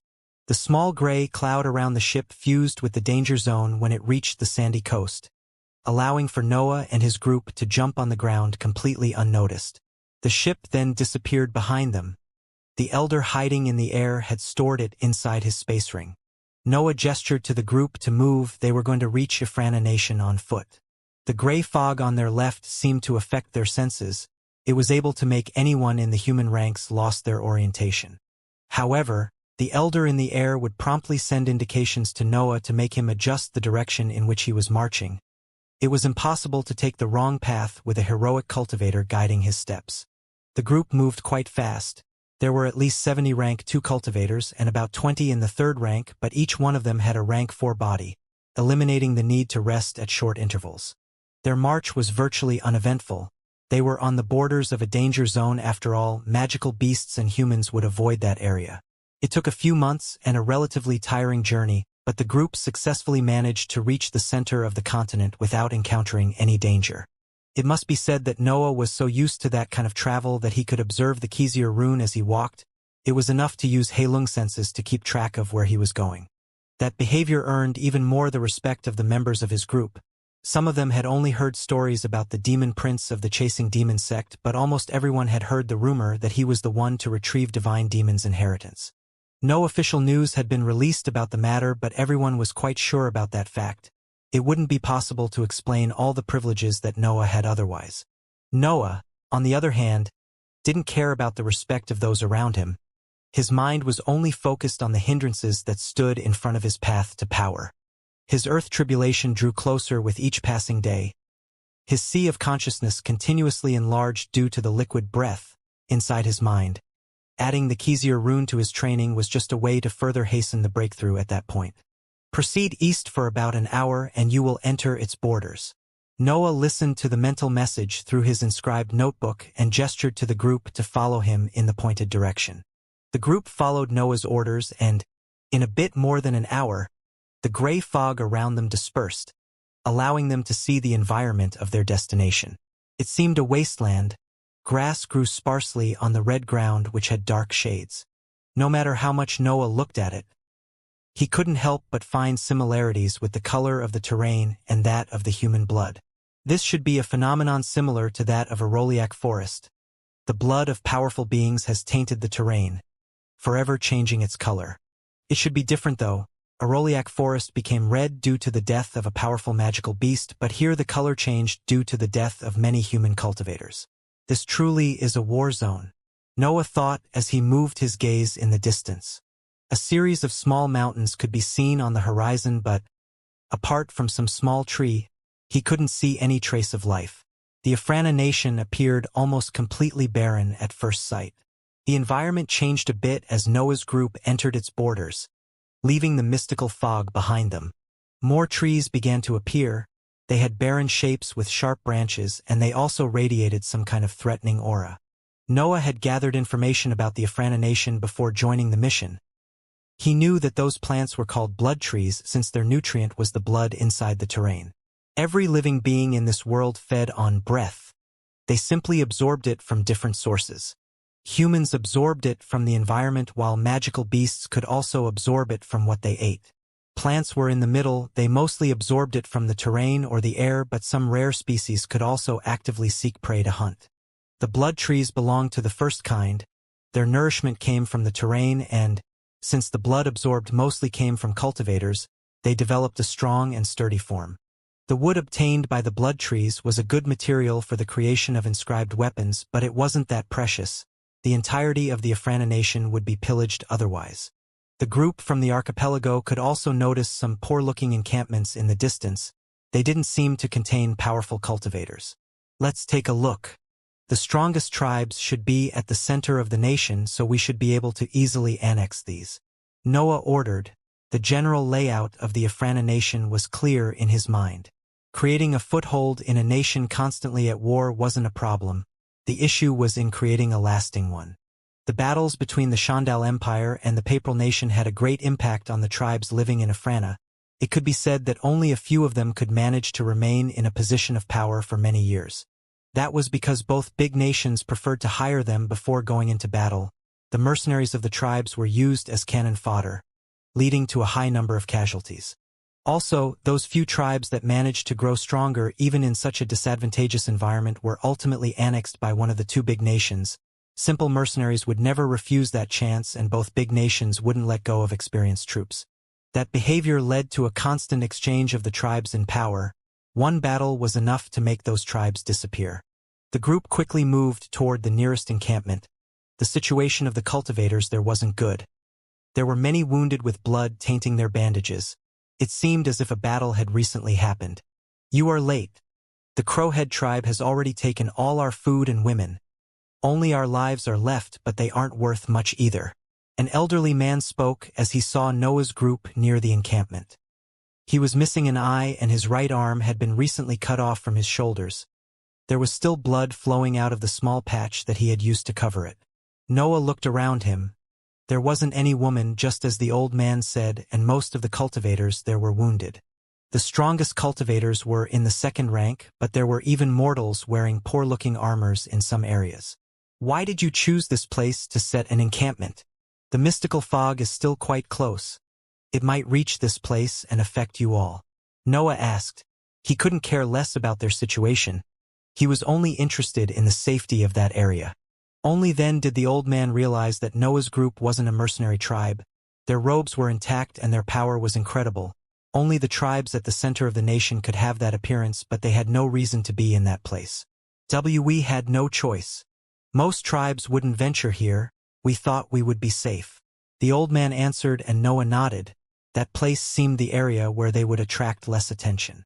He waved his hand and a huge mansion appeared behind him.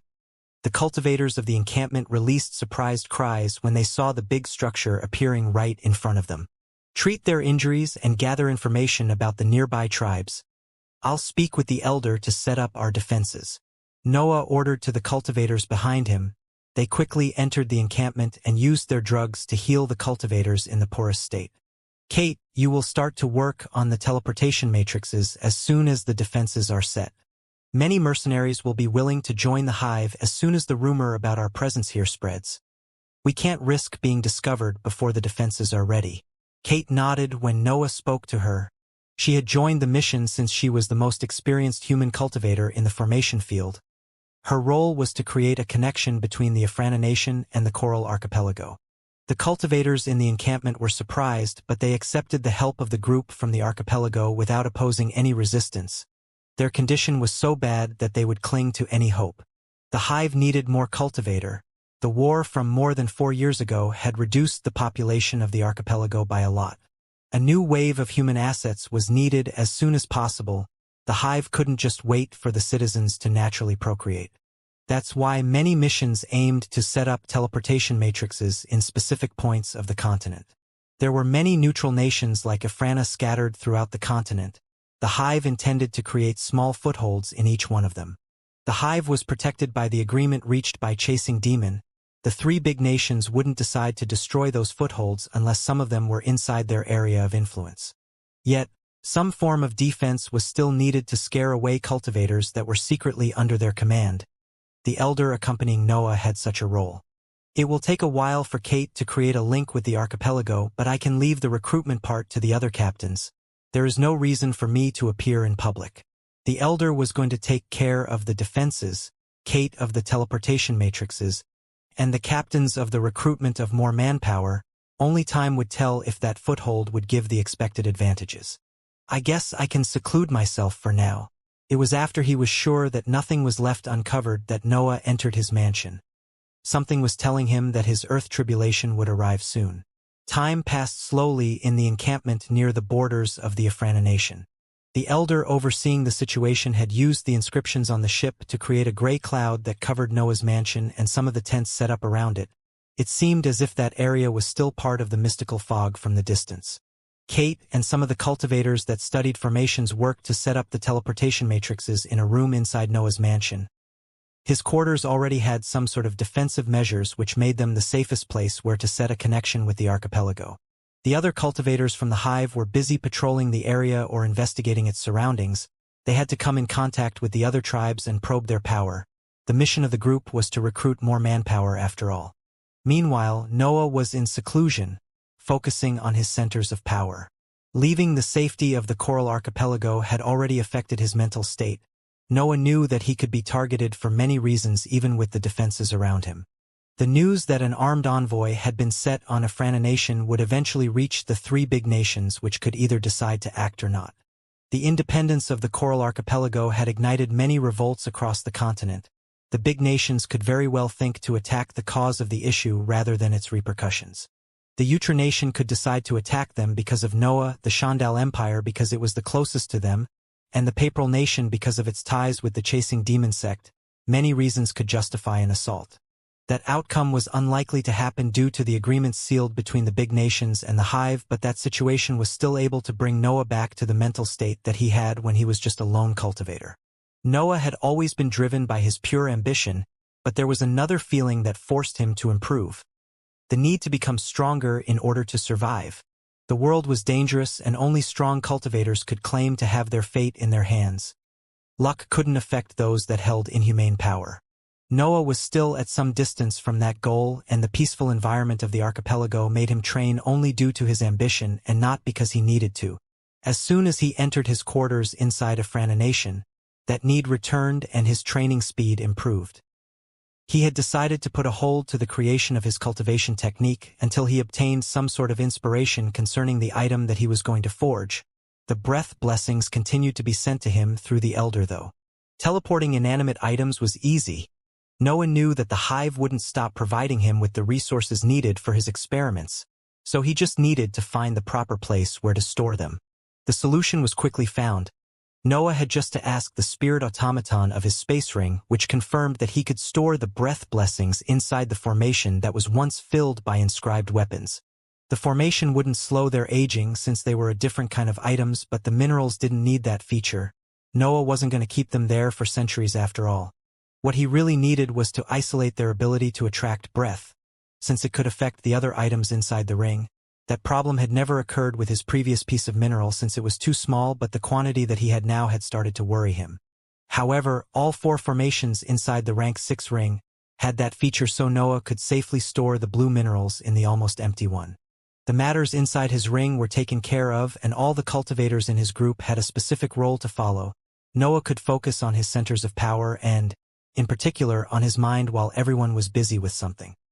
His eyes seemed glued to the 4th Xianxia rune during his seclusion. No trace of fear for the incoming tribulation could be seen on his expression. His gaze only radiated the endless expectations that he had toward the 4th rank of the Sea of Consciousness. The pain tribulation made him able to fight rank 4 magical beasts, and had sharply increased his power, allowing his dantian to grow till the 3rd rank. Noah expected far more than that from the breakthrough of his mind. His superior battle prowess had always been linked to that center of power after all.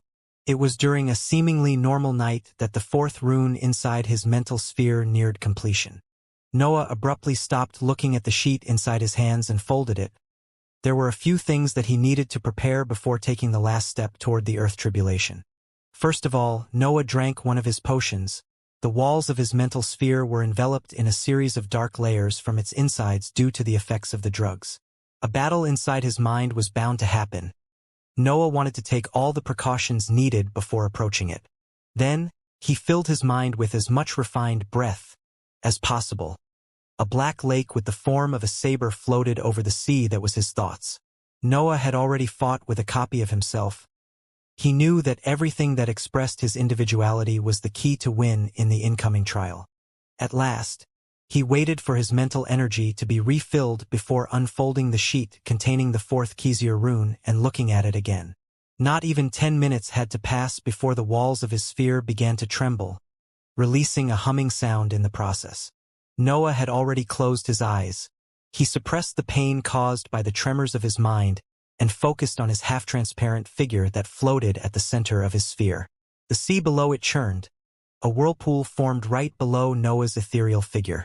Then, from the crystalline water that was his thoughts, a figure rose in the air which kept its eyes fixed on Noah. The figure was identical to Noah. Its only difference was that it was completely azure like the water that had formed it.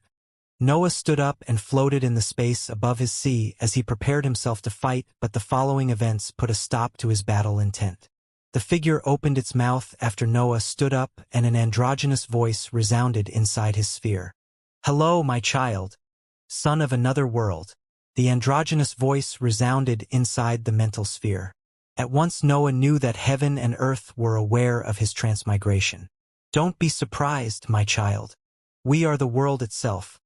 We were there when you reached us as just a powerless soul, waiting to be dismantled." The figure made by Noah's sea continued to speak, revealing the secrets behind his birth. It keeps referring to itself as we. Does it mean that heaven and earth are 2 different entities? Is it even safe to call them entities?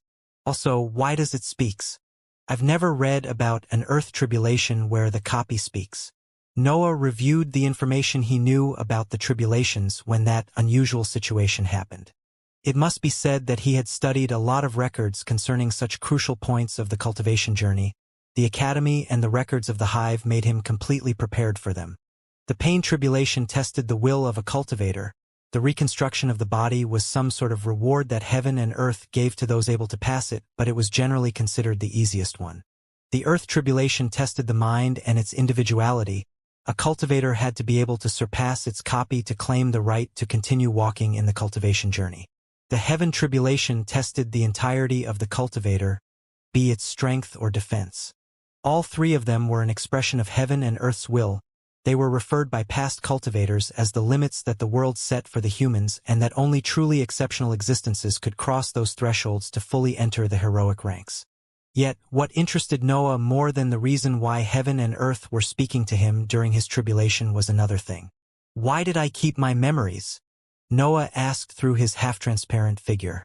From what he had understood, his soul was meant to be dismantled, possibly meaning that his consciousness was meant to disappear.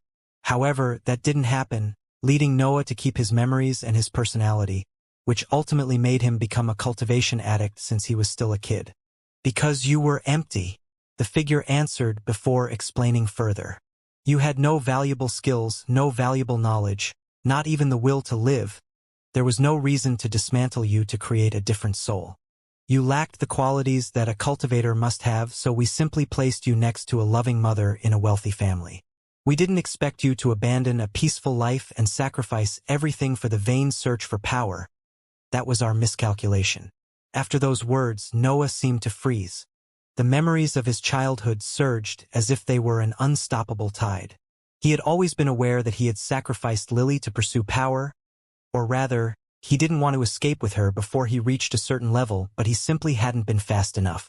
Yet, his situation now seemed to be part of the arrangements of heaven and earth. Reese wouldn't have paid Lily too much attention if Noah didn't begin to cultivate. Reese wouldn't have started beating her if Noah didn't progress faster than his son and daughter.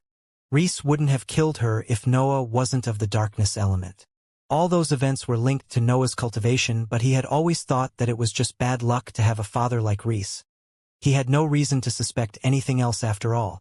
However, now it appeared that everything was linked to his transmigration and the memories of his first life. "In our plans, you would have had a happy life as a mortal.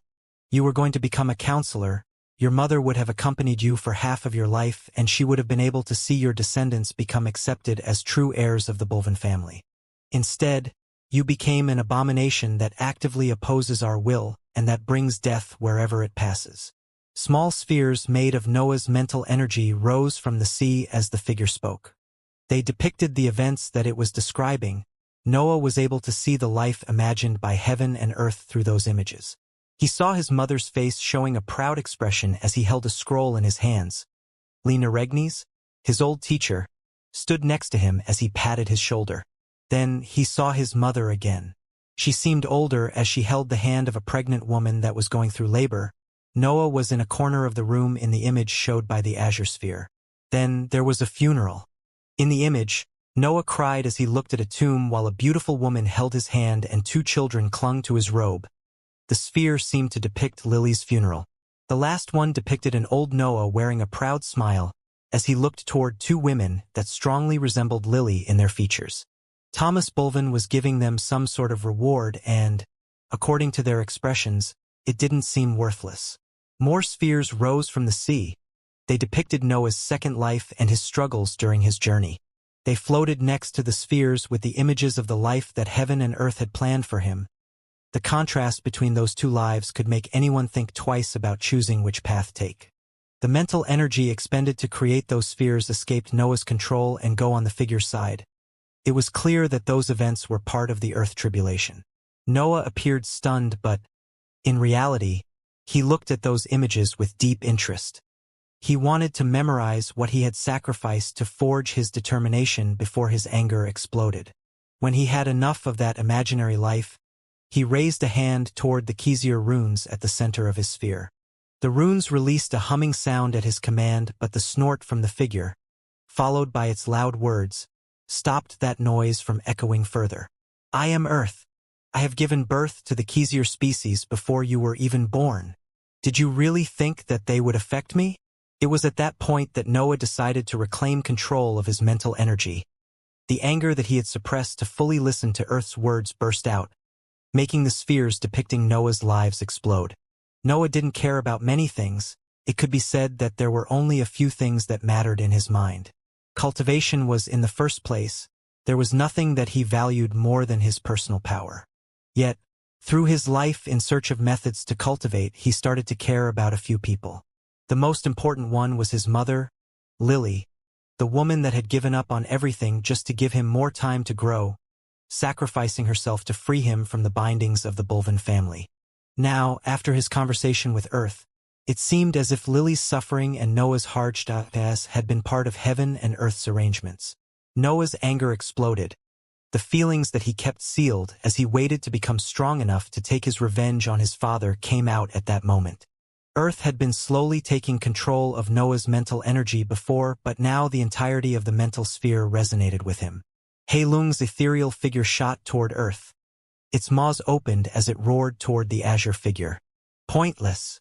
Earth spoke as it stretched a hand toward the head of the beast.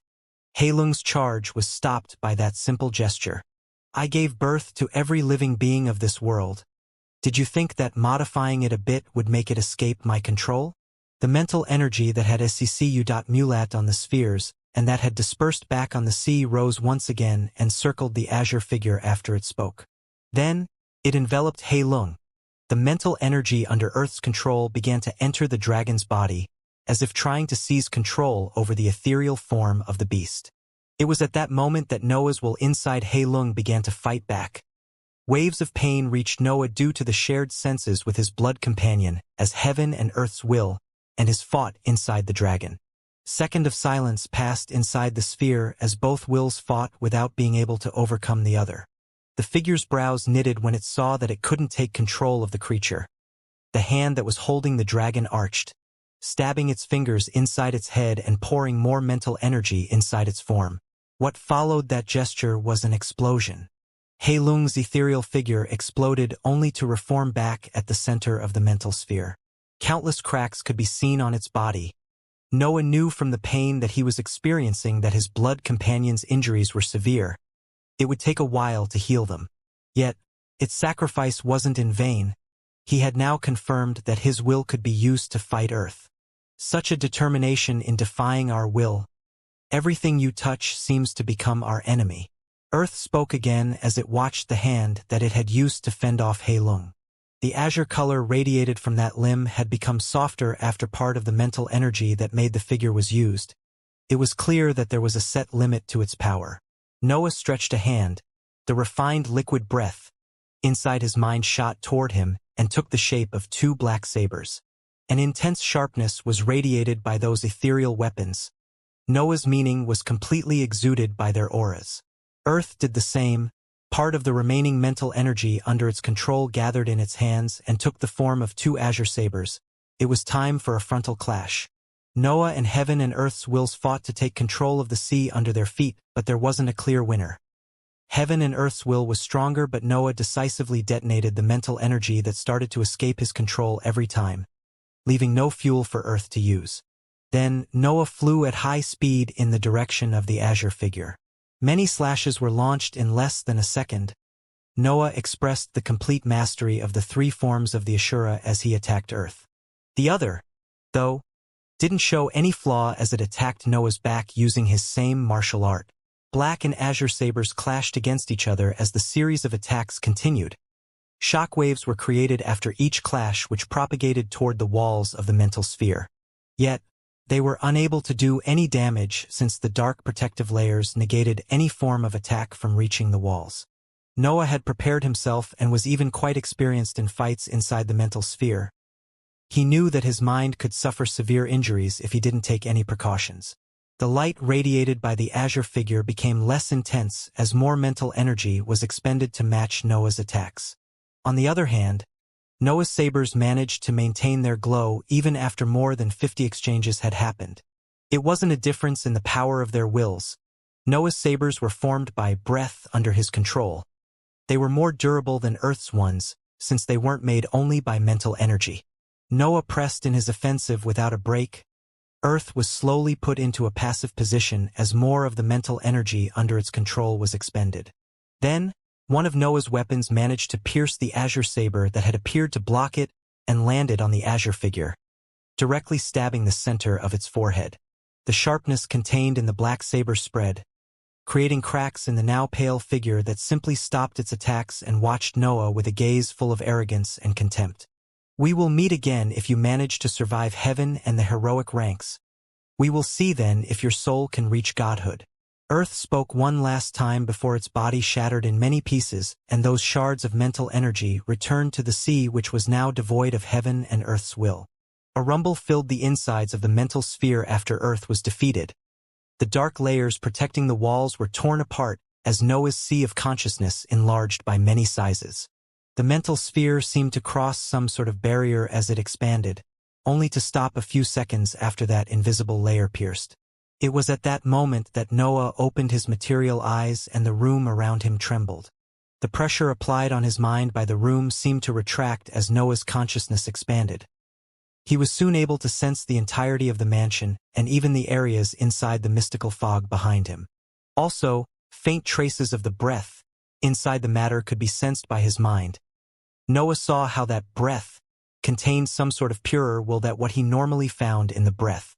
Then, while he was still in the process of becoming used to his new power, he was enlightened. The enlightenment, though, wasn't about the creation of his cultivation technique. It concerned the other center of power that had been stuck for so many years. Noah finally knew what he had to do to improve his body. The enlightenment didn't come from the world around him or from the new power that his mind held. It had actually arrived when he reviewed Earth's words.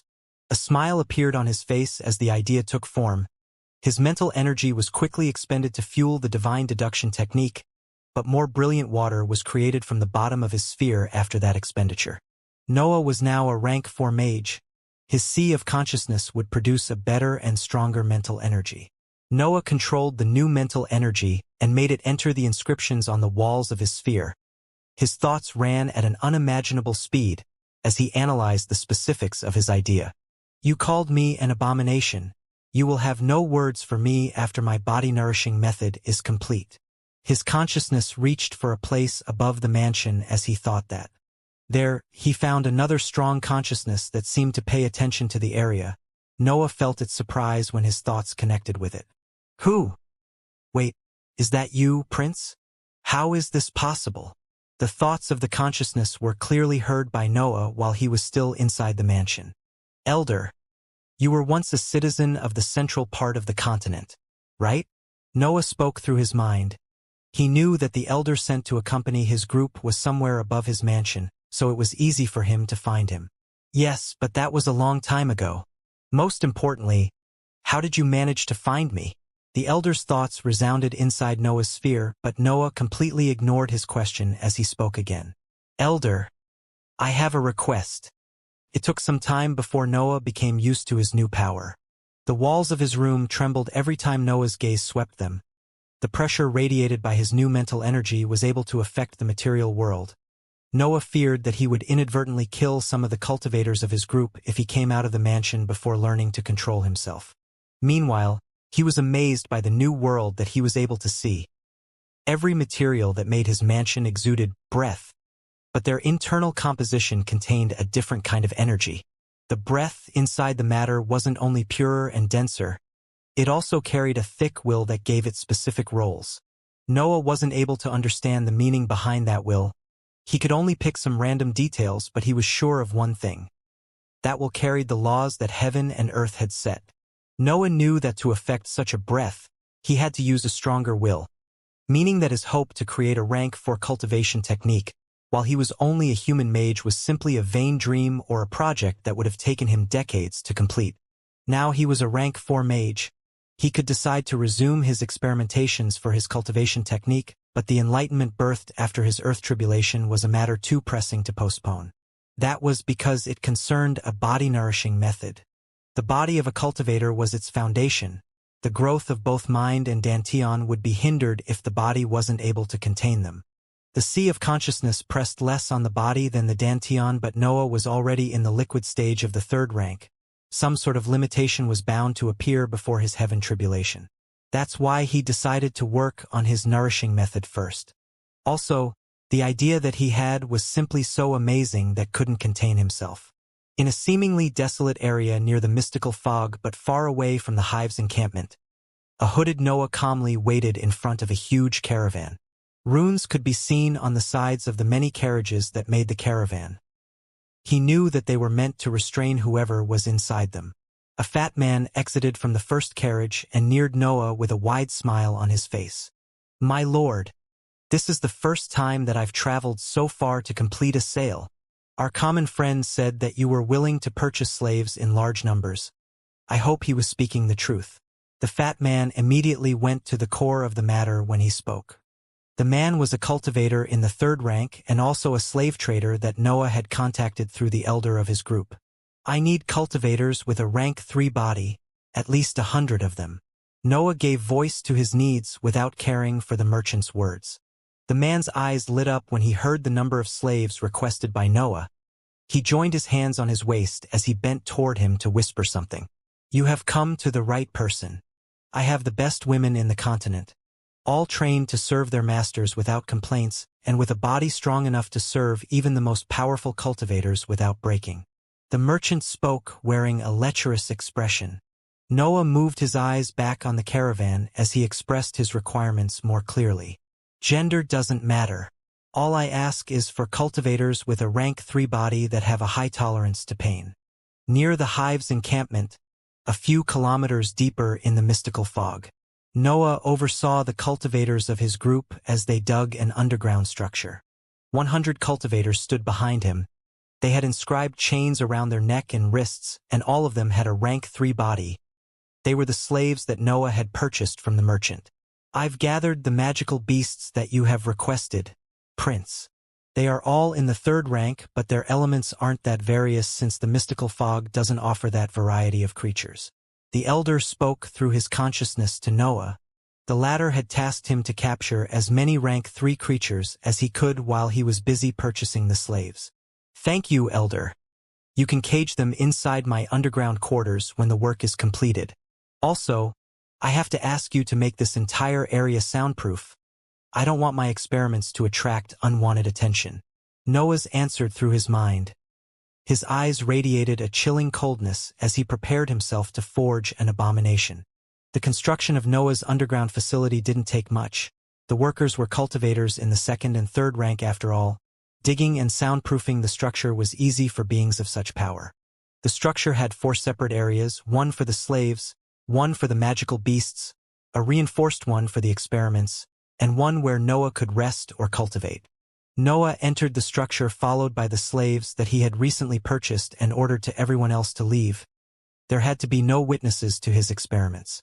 I've gathered the breath that you asked for, Prince. The cultivators in the liquid stage of the 3rd rank here are only of the fire, water, and wind element, but there should be a larger variety once the link between your mansion and the archipelago is completed. Kate spoke as she handed a space ring to Noah. She bowed before leaving him alone in the just-built facility. Noah inspected the contents of the ring.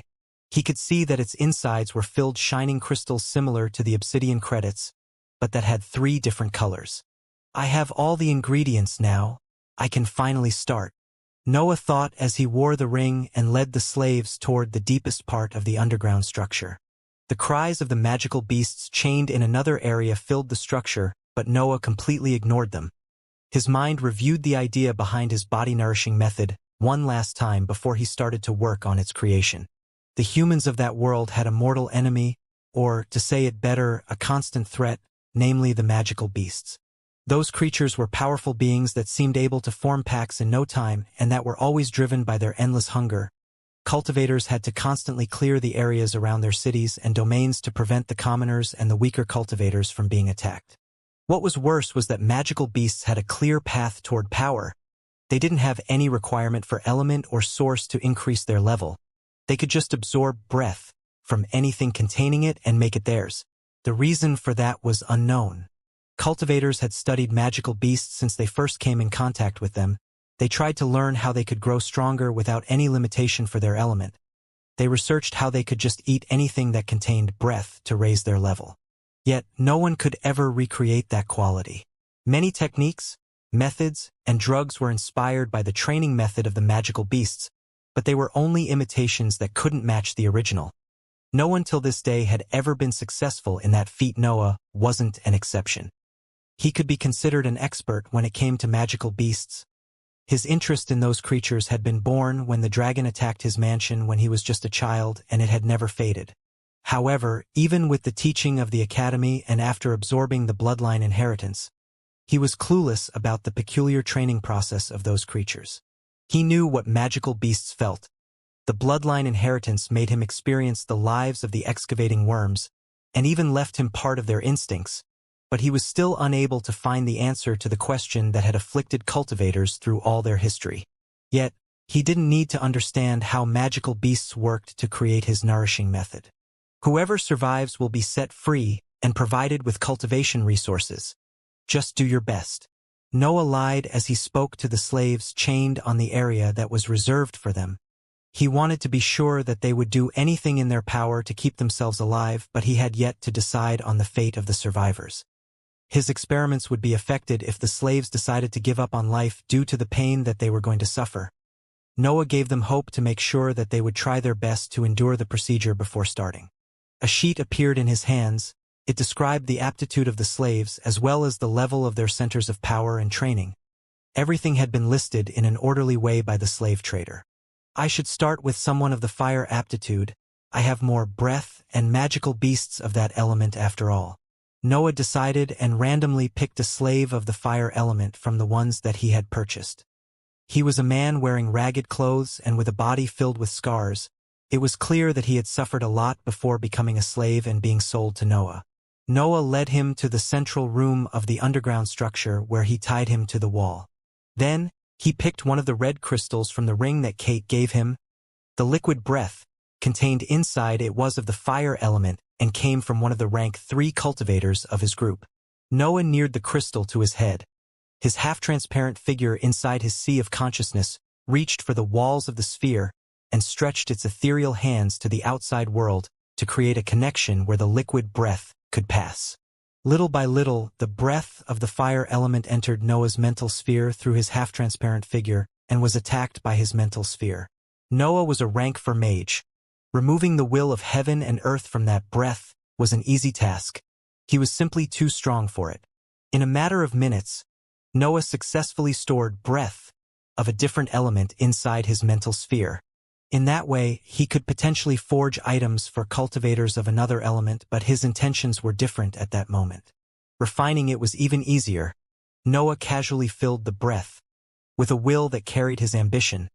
The red breath became a formless lake that seemed ready to explode after that. This definitely isn't the right meaning with which fill the breath, but I'll fix this issue later on. Noah thought as he stood up and went to pick a magical beast of the fire element from the area nearby. The creature was a fire wolf in the 3rd rank. The cage containing it was an inscribed item that the elder had specifically requested from the archipelago. The lines on its surface were created after divine demons' copying technique. Noah's powerful consciousness focused on the mind of the beast. The wolf felt as if an earthquake was happening inside its mind before its eyes lost any trace of life. It took only a thought for Noah to kill the beast. Noah carried the corpse of the beast back where the slave was chained and laid it right next to the man. Endure now. He spoke one last time before he put one hand on both the man and the corpse. Then, he controlled the red breath inside his mind to fill the corpse. The corpse of the beast seemed to liquefy as it entered the man's body. Humans generally envied the easy path to power that magical beasts had. Couldn't be helped, magical beasts didn't need techniques nor needed to pay attention to their element. That was one of the reasons why it was impossible to completely exterminate them. They seemed to be privileged beings in the cultivation journey. Noah wasn't an exception. He envied those creatures like every other human did. Cultivating without the need of a technique was the dream of every cultivator. They wouldn't need the support of organizations to increase their power if something like that was possible. Yet, no one had ever managed to completely imitate the cultivation method of the magical beasts. Noah had never thought of himself as someone with an incredible talent of far smarter than anyone else. His power came from hard work, amazing determination, and sacrifice. He was only able to make those decisions at a young age. However, there was something that he had suspected since he heard about the attempts to imitate those creatures. This world had beings able to fly, gods, immortal lands. It wasn't bound to mortal limits like his previous one. Also, cultivators had appeared a long time ago, so it was safe to assume that experimentations on the magical beasts had been attempted for a long period. If those mighty cultivators of the past hadn't been able to find a solution to the issue, then there simply wasn't a solution. Humans couldn't imitate magical beasts. That path led to a dead end. That cultivation method was limited to those creatures. That's why Noah thought that, if imitating a magical beast was impossible, the only option left was to become a magical beast. The elemental forging method could fuse two material into one, modifying it and giving it a meaning through the refined breath of the cultivator performing the inscription. Noah used the divine deduction technique to better analyze his inspiration. He then chose to use the body of a human as the core material and the body of the magical beasts as the material that had to be fused. There were many issues with his idea, though. First of all, he needed a large number of cultivators and magical beasts to proceed with his experiments. He needed humans willingly to endure the pain of the procedure to obtain reliable data. Then, there was a problem that concerned his element. Darkness cultivators were hard to find, and so were magical beasts of the same element. The elemental forging method used a breath that matched the cultivator performing it, meaning that Noah would have been forced to experiment only on beings of the darkness element. Also, his mansion couldn't hold that many beasts and slaves. He needed a place where he could experiment without being interrupted and without judging eyes. What he was going to do wasn't exactly ethical after all. Yet, with the backing of the hive, all those issues had been solved in a short amount of time. The underground facility had been quickly built. It was quite bare, but Noah didn't need any luxurious furniture in there. The slaves had been obtained with the help of the elder. Noah was filthy rich right now. His wealth had been barely affected by that purchase. The magical beasts had been captured by the elder in his group. The mystical fog was a danger zone. Its insides were filled by those creatures. Then, for what concerned the breath of a different element, he had asked the cultivators in the liquid stage of the third rank in his group to fill almost empty versions of obsidian credits with it. According to Noah's idea, succeeding in fusing the body of a magical beast with that of a human wouldn't increase its level, it would just completely change the nature of that body. That's why he needed for their level to be the same. Every little difference could create a destructive chain reaction that would ultimately make the experiment fail. As for why he asked only for the breath of the cultivators in the liquid stage, it was because they were on his same cultivation level. The purpose of the experiments was to create a reliable procedure that Noah would eventually apply to himself. When that time came, Noah would still be a liquid stage cultivator in the third rank, since he had decided to not approach the solid stage until he created a cultivation technique. Noah couldn't risk miscalculating something due to a difference in the power of the breath, so he limited his request to those in the liquid stage. Capturing the magical beasts alive was also another form of precaution. Noah could kill them with his mind right before the experiment started so that he could be sure that the quality of the corpse wasn't affected in any way. There was only one big detail that Noah wasn't sure of. Fusing the bodies of a human and of a magical beast would surely create a powerful finished product, but he couldn't be certain that the cultivator would then have access to the cultivation method of the magical beasts. However, the only way to solve that doubt was to succeed in his experiments. Screams resounded in the underground area. Noah kept his hands sealed on the screaming slave and the liquefying corpse of the beast. His piercing gaze memorized all the events that happened since he began to fuse those two bodies.